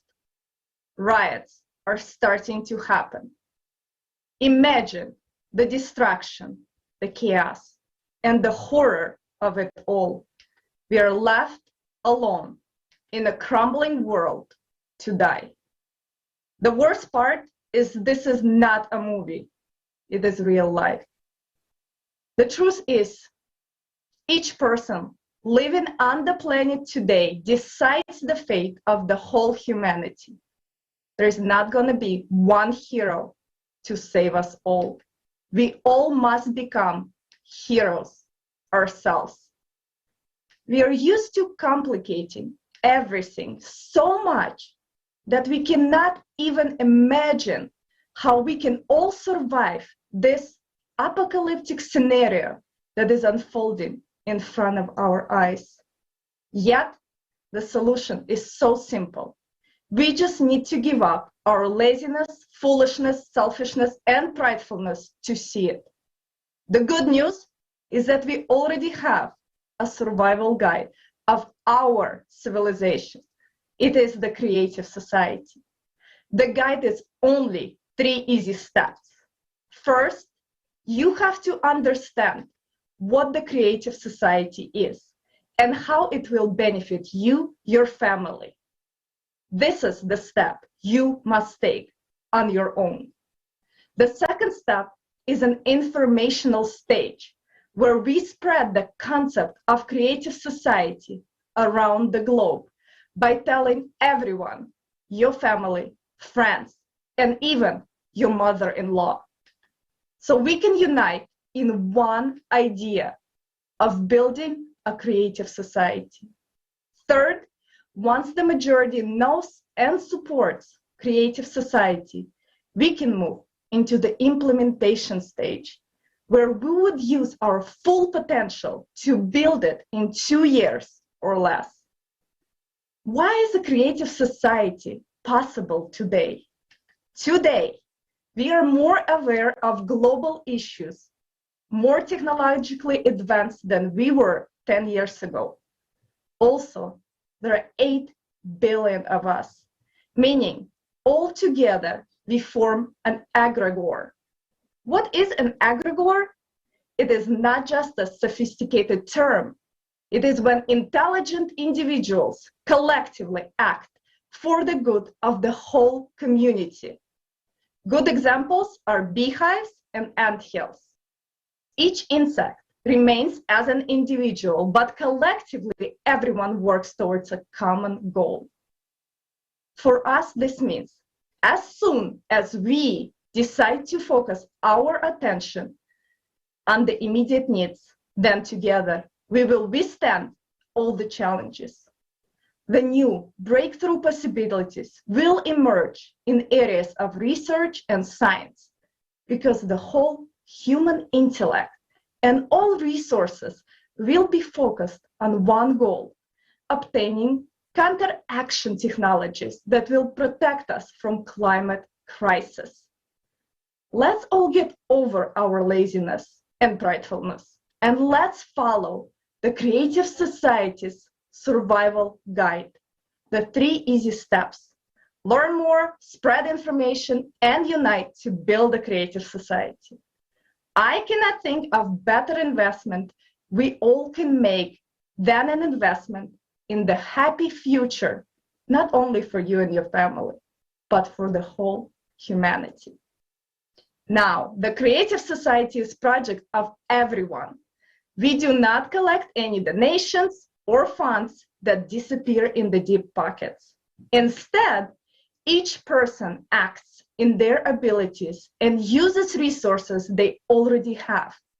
So if you are able to spread information about Creative Society by running Facebook ads, putting up a billboard in your city, running national or local commercials, putting flyers around your city or town, putting a sticker on your car's bumper, publishing an article in the New York Times, becoming a Creative Society media partner as a local or national blog, podcast, radio, or TV show.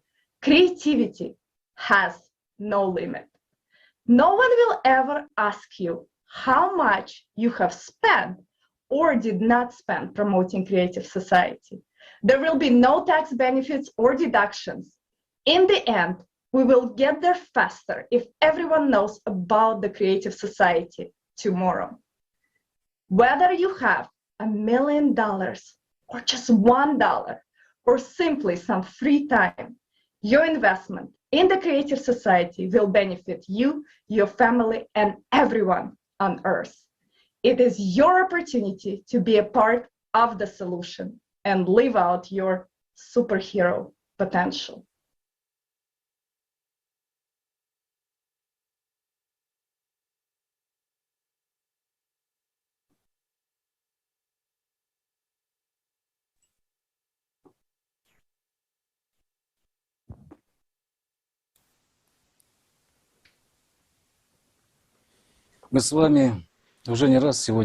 Today, we have heard such words as consumerist format more than once. That it is both the cause of humanity's global crisis and, at the same time, the stumbling block in solving these problems. The consumerist format itself implies incessant struggle, division, disunity, war, violence, and slavery. We see all these examples in our history. A 6,000-year history of wars. But today, we can turn this habit of fighting to our advantage.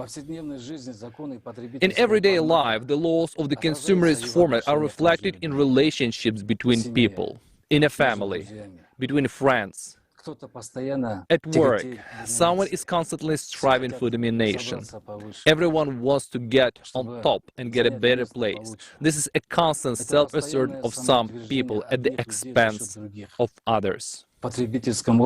In consumer society, it is not the person himself who is valuable, not his ability nor achievements, but his being in the certain circles and his titles on the paper, which are not hard to buy. In consumer society, everything can be bought in general. It's a matter of how thick your wallet is. Quantity is also more important than quality in consumer society.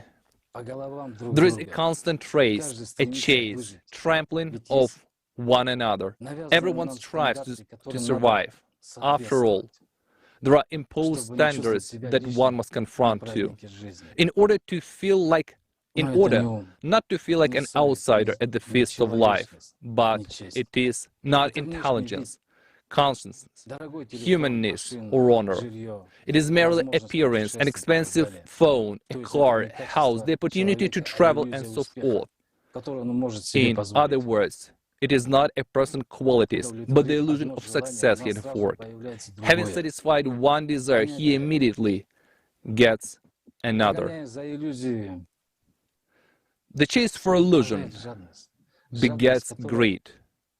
Greed that leads to worse. When you are no longer satisfied with what you got, you begin to take things from others by force. And in such a format, losses and destruction are inevitable. Everyone dies in this struggle: kings, rulers, ordinary people, and entire empires. This is an integral and unavoidable part of the consumerist format. Is that really all we're capable of? The consumerist format is a step into the abyss, and that's where we have all been heading for thousands of years, and now we have come to that very brink. This path has cost us the most precious things of all, human lives. But the consumerist format is temporary. Sooner or later, humanity becomes convinced that it leads to a dead end. Because constant fighting with each other, destroying each other, means fighting with life itself. But don't we people want to live? Don't we want to live in stability and prosperity? Don't we want to live in respect and prosperity? Of course we do. No sane person would say that these values are alien to him. This is what we want to see at the forefront of the society we live in. In the current format, it is impossible. All because of that very constant striving for struggle. Even if people of one country unite, they will fight against the other one. We want change, but we're always waiting for something. And today, we no longer have time to wait for some miracle or new government to change everything. When we hear about change, we immediately think of struggle. We're not each other's enemies. Our main and only enemy today is the climate. And since we're so good at fighting, maybe we should direct our forces towards surviving in this fight. We're used to taking sides with one or another camp. But the climate will blow all camps away. If we don't unite now, we just won't have time. Wouldn't that be stupid? To lose the whole world simply because we're afraid of losing the illusion? We do not trust, we do not understand, we're afraid to face the truth. The most important thing is at stake, our lives. We must combine all our forces for the survival of everyone. The climate does not care what country you're from, what income you have, how many education degrees or children you have. This enemy has come without declaring war. It will wipe us all out. if we have nothing to counteract it, and today no country can offer common idea or ideology, we're all divided and separated. And some people will never want to live by the laws of others. But we can begin to live by common laws, the same for all. We have a way out. There is the creative society, the 8 foundations that are close and important to every person. The creative society for everyone. It's the kind of society everyone wants.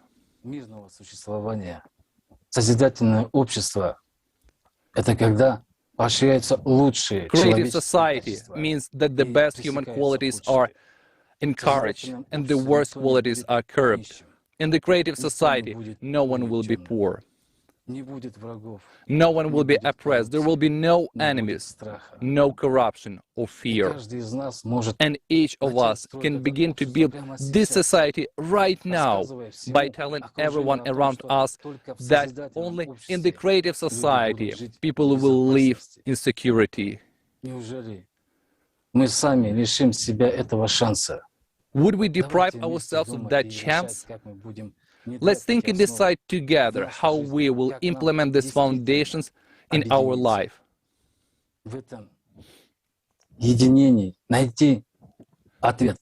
And find in this unity the answer to the climate threat. We can do this, but only together. We have everything: technology, information, and resources. We have everything. We just need to stop being afraid, being lazy. Really figure this out and cast aside illusions and division. Today, millions of people are already building the creative society, but each person matters. If you are not with us, all of us will lose. After all, this is our common struggle, the only struggle in our entire history by winning which all of us win. Friends, we must start living in a new way. If we do not begin to live in a new way, we will not begin to live at all. Thank you. Either we build a creative society, or we destroy one another. That's not a scary story. That's reality. Everyone is looking for a super idea now, a supranational idea, a uniting one, and no one has this idea, not in a single country of the world, and will not have. Because the only idea today is the idea of peaceful existence, the idea of what all people want. Isn't it so? It is. And what do all people want? All people precisely want the creative society. Perhaps we shall repeat that over the last years, probably it's about 9 years, we've been working. Volunteers all over the world carried out various surveys. There was Lagoda, then Alatra, there were various projects, and millions of people have really been surveyed in all parts of the globe, everywhere.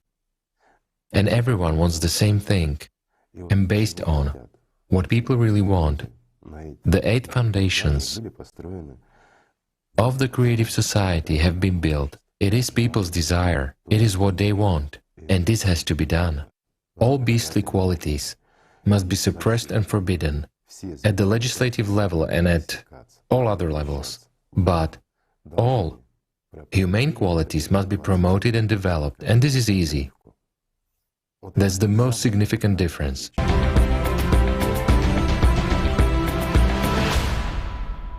The world is on the verge. The facts and evidence voiced at the conference have convinced us of that once again. We appreciate everyone who's been with us today. Participants of the conference have raised the topical issues of the consumerist format of society, which are aggravating against the background of our climate and environmental crisis. The data voiced on the monitoring of our climate change and the ecosphere state of our planet are striking. Humanity is really in danger. Only an ignorant one can deny it. Not being aware of how high the price of inaction and lost time is. As of today, numerous disputes are going on in the world regarding the cause of climate change and who is the blame. However, these disputes only result in discord, division, and shifting of responsibility onto one another. Searching for guilty ones will not change the situation and will not save humanity. While we are wasting time in vain, the cataclysms are increasing. The planet is dying because of our inaction, and consequently, the chance for humanity's salvation is diminishing day after day. We as humankind are approaching the critical point after which we no longer will be able to change anything. If we do not act now, we deprive the entire humanity of the future. I emphasize, the entire humanity. We will destroy ourselves, our near and dear people, and our whole civilization through our indifference, lack of understanding, and our unwillingness, meaning through our inaction. The planet's ecosystem is rapidly collapsing due to the anthropogenic factor, contamination of the world's ocean, deforestation, the disastrous problem of waste, and many more. However, the main problem is even more serious. Society with a consumerist worldview treats the environment merely as an endless resource, thoughtlessly using it beyond measure for the sake of someone's personal profit. Verily, selfishness and greed have overshadowed our minds. Our momentary striving for enrichment has become more important for us than our own future and the future of our loved ones. The worst thing about the consumerist slavish ideology is that we, people, are merely a resource in somebody else's hands for increasing their own selfish goals. As a result, our inhumanness begets global crisis not only in the environment, economy, and other fields of human activity. The main crisis is the moral one. It has exceeded all limits. In our allegedly civilized world, there is plenty of violence, slavery, and exploitation of children's labor.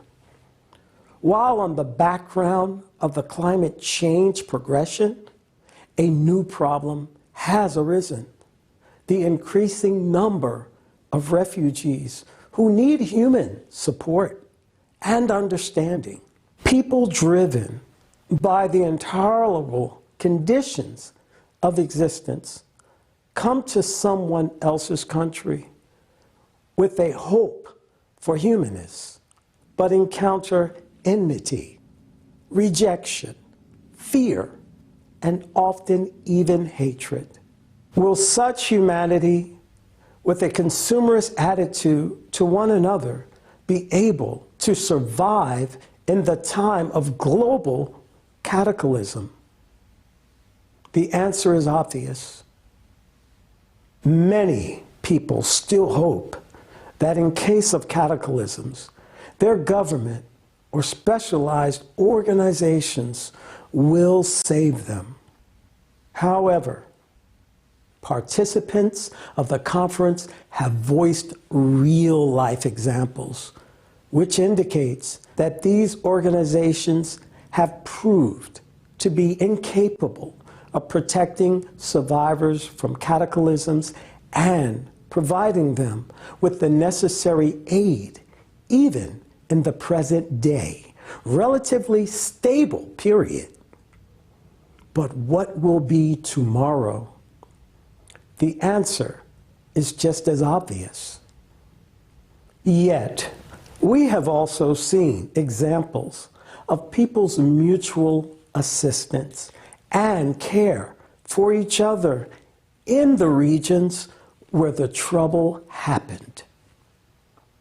These examples demonstrate to us that we, people, as society, can come to each other's rescue by uniting and assuming the responsibility and not relying on someone else. This is exactly the main point and quintessence of our appeal to the world. The more of us there are, the more we are capable of, and the more chances we have to survive. The power of humanity's potential is tremendous, while the power of the united humanity is uncountable. This is precisely the essence of building the creative society. As of today, creative society is the only idea that can unite absolutely all people, the entire humanity, and to direct the enormous all-human potential to creation of a united civilization and survival of the entire humanity population in this disastrously hard time, which we as humanity have entered for the first time in our history. We shall overcome any challenges and dangers only together as the entire humanity. We will jointly protect what is precious to our hearts. We will jointly revive this world, restore our planet, and rebuild our common home. On March 20, 2021, a landmark event took place. The worldwide conference, Creative Society, What the Prophets Dreamed of. There, we, people from all over the world, brought together representatives of different religions and concluded that all scriptures talk about the creative society. That's the true face of all religions. It doesn't matter what religion you belong to, or if you are an atheist. The creative society is for everyone. The apostolic blessing of the head of the Holy See and the entire Catholic Church, Pope Francis, is with us. His prayers are with us. Today, the whole world must unite in building the creative society where humanity's potential plays a key role and where every person's life is of the highest value. Today, building the creative society must become the #1 task for every sensible person on this planet. I would like to express gratitude to every participant of the Creative Society Project. You are the ones who are driven by pure conscience, superior moral qualities, the highest manifestation of altruism and love of fellow human beings, and who act by the call of their hearts. Every participant of the Creative Society Project is an inspiring example of unshakable faith in humanity's ability not only to save our home, but to build a new, wonderful world for each citizen of our united society. I'm proud of being here with you today. I'm proud of being a participant of the Creative Society Project. And it's a great honor for me to stand shoulder to shoulder with you. My dear friends, despite the collaborationism of the consumer format, we must win. We have nowhere to retreat. We have one planet. We must all unite and win. And victory will be ours. May God bless us all.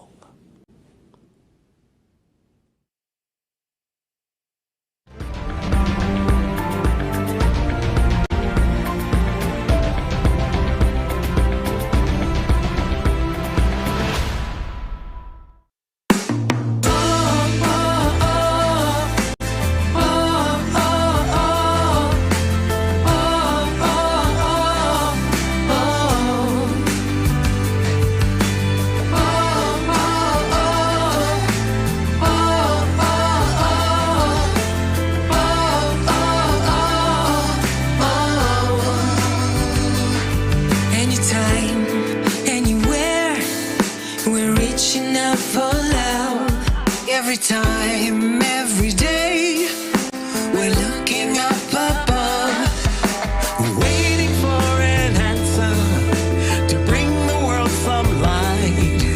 We need to come together to make the future bright.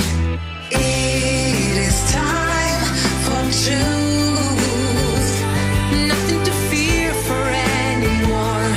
We can open any door. It is time for truth. Tell the world what we're about. Stand up and shout it out. It's time for truth.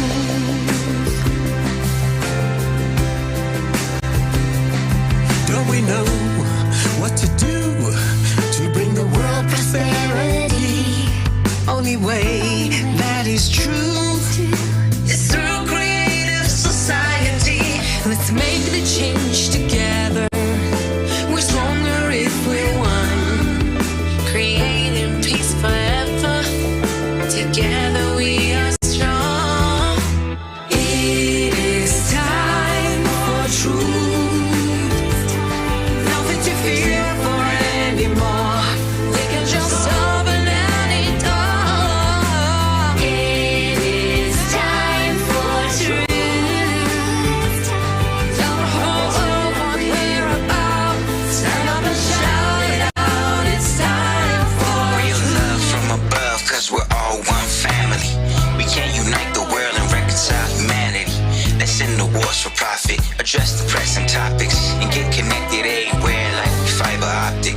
Read the signs of the times, it ain't hard to see. It's time for peace and love, it's time for unity. It's time to put aside the drama, do it for the youth. It's time to stand together, for real, it's time for truth. It is time for truth. Nothing to fear for anymore. We can just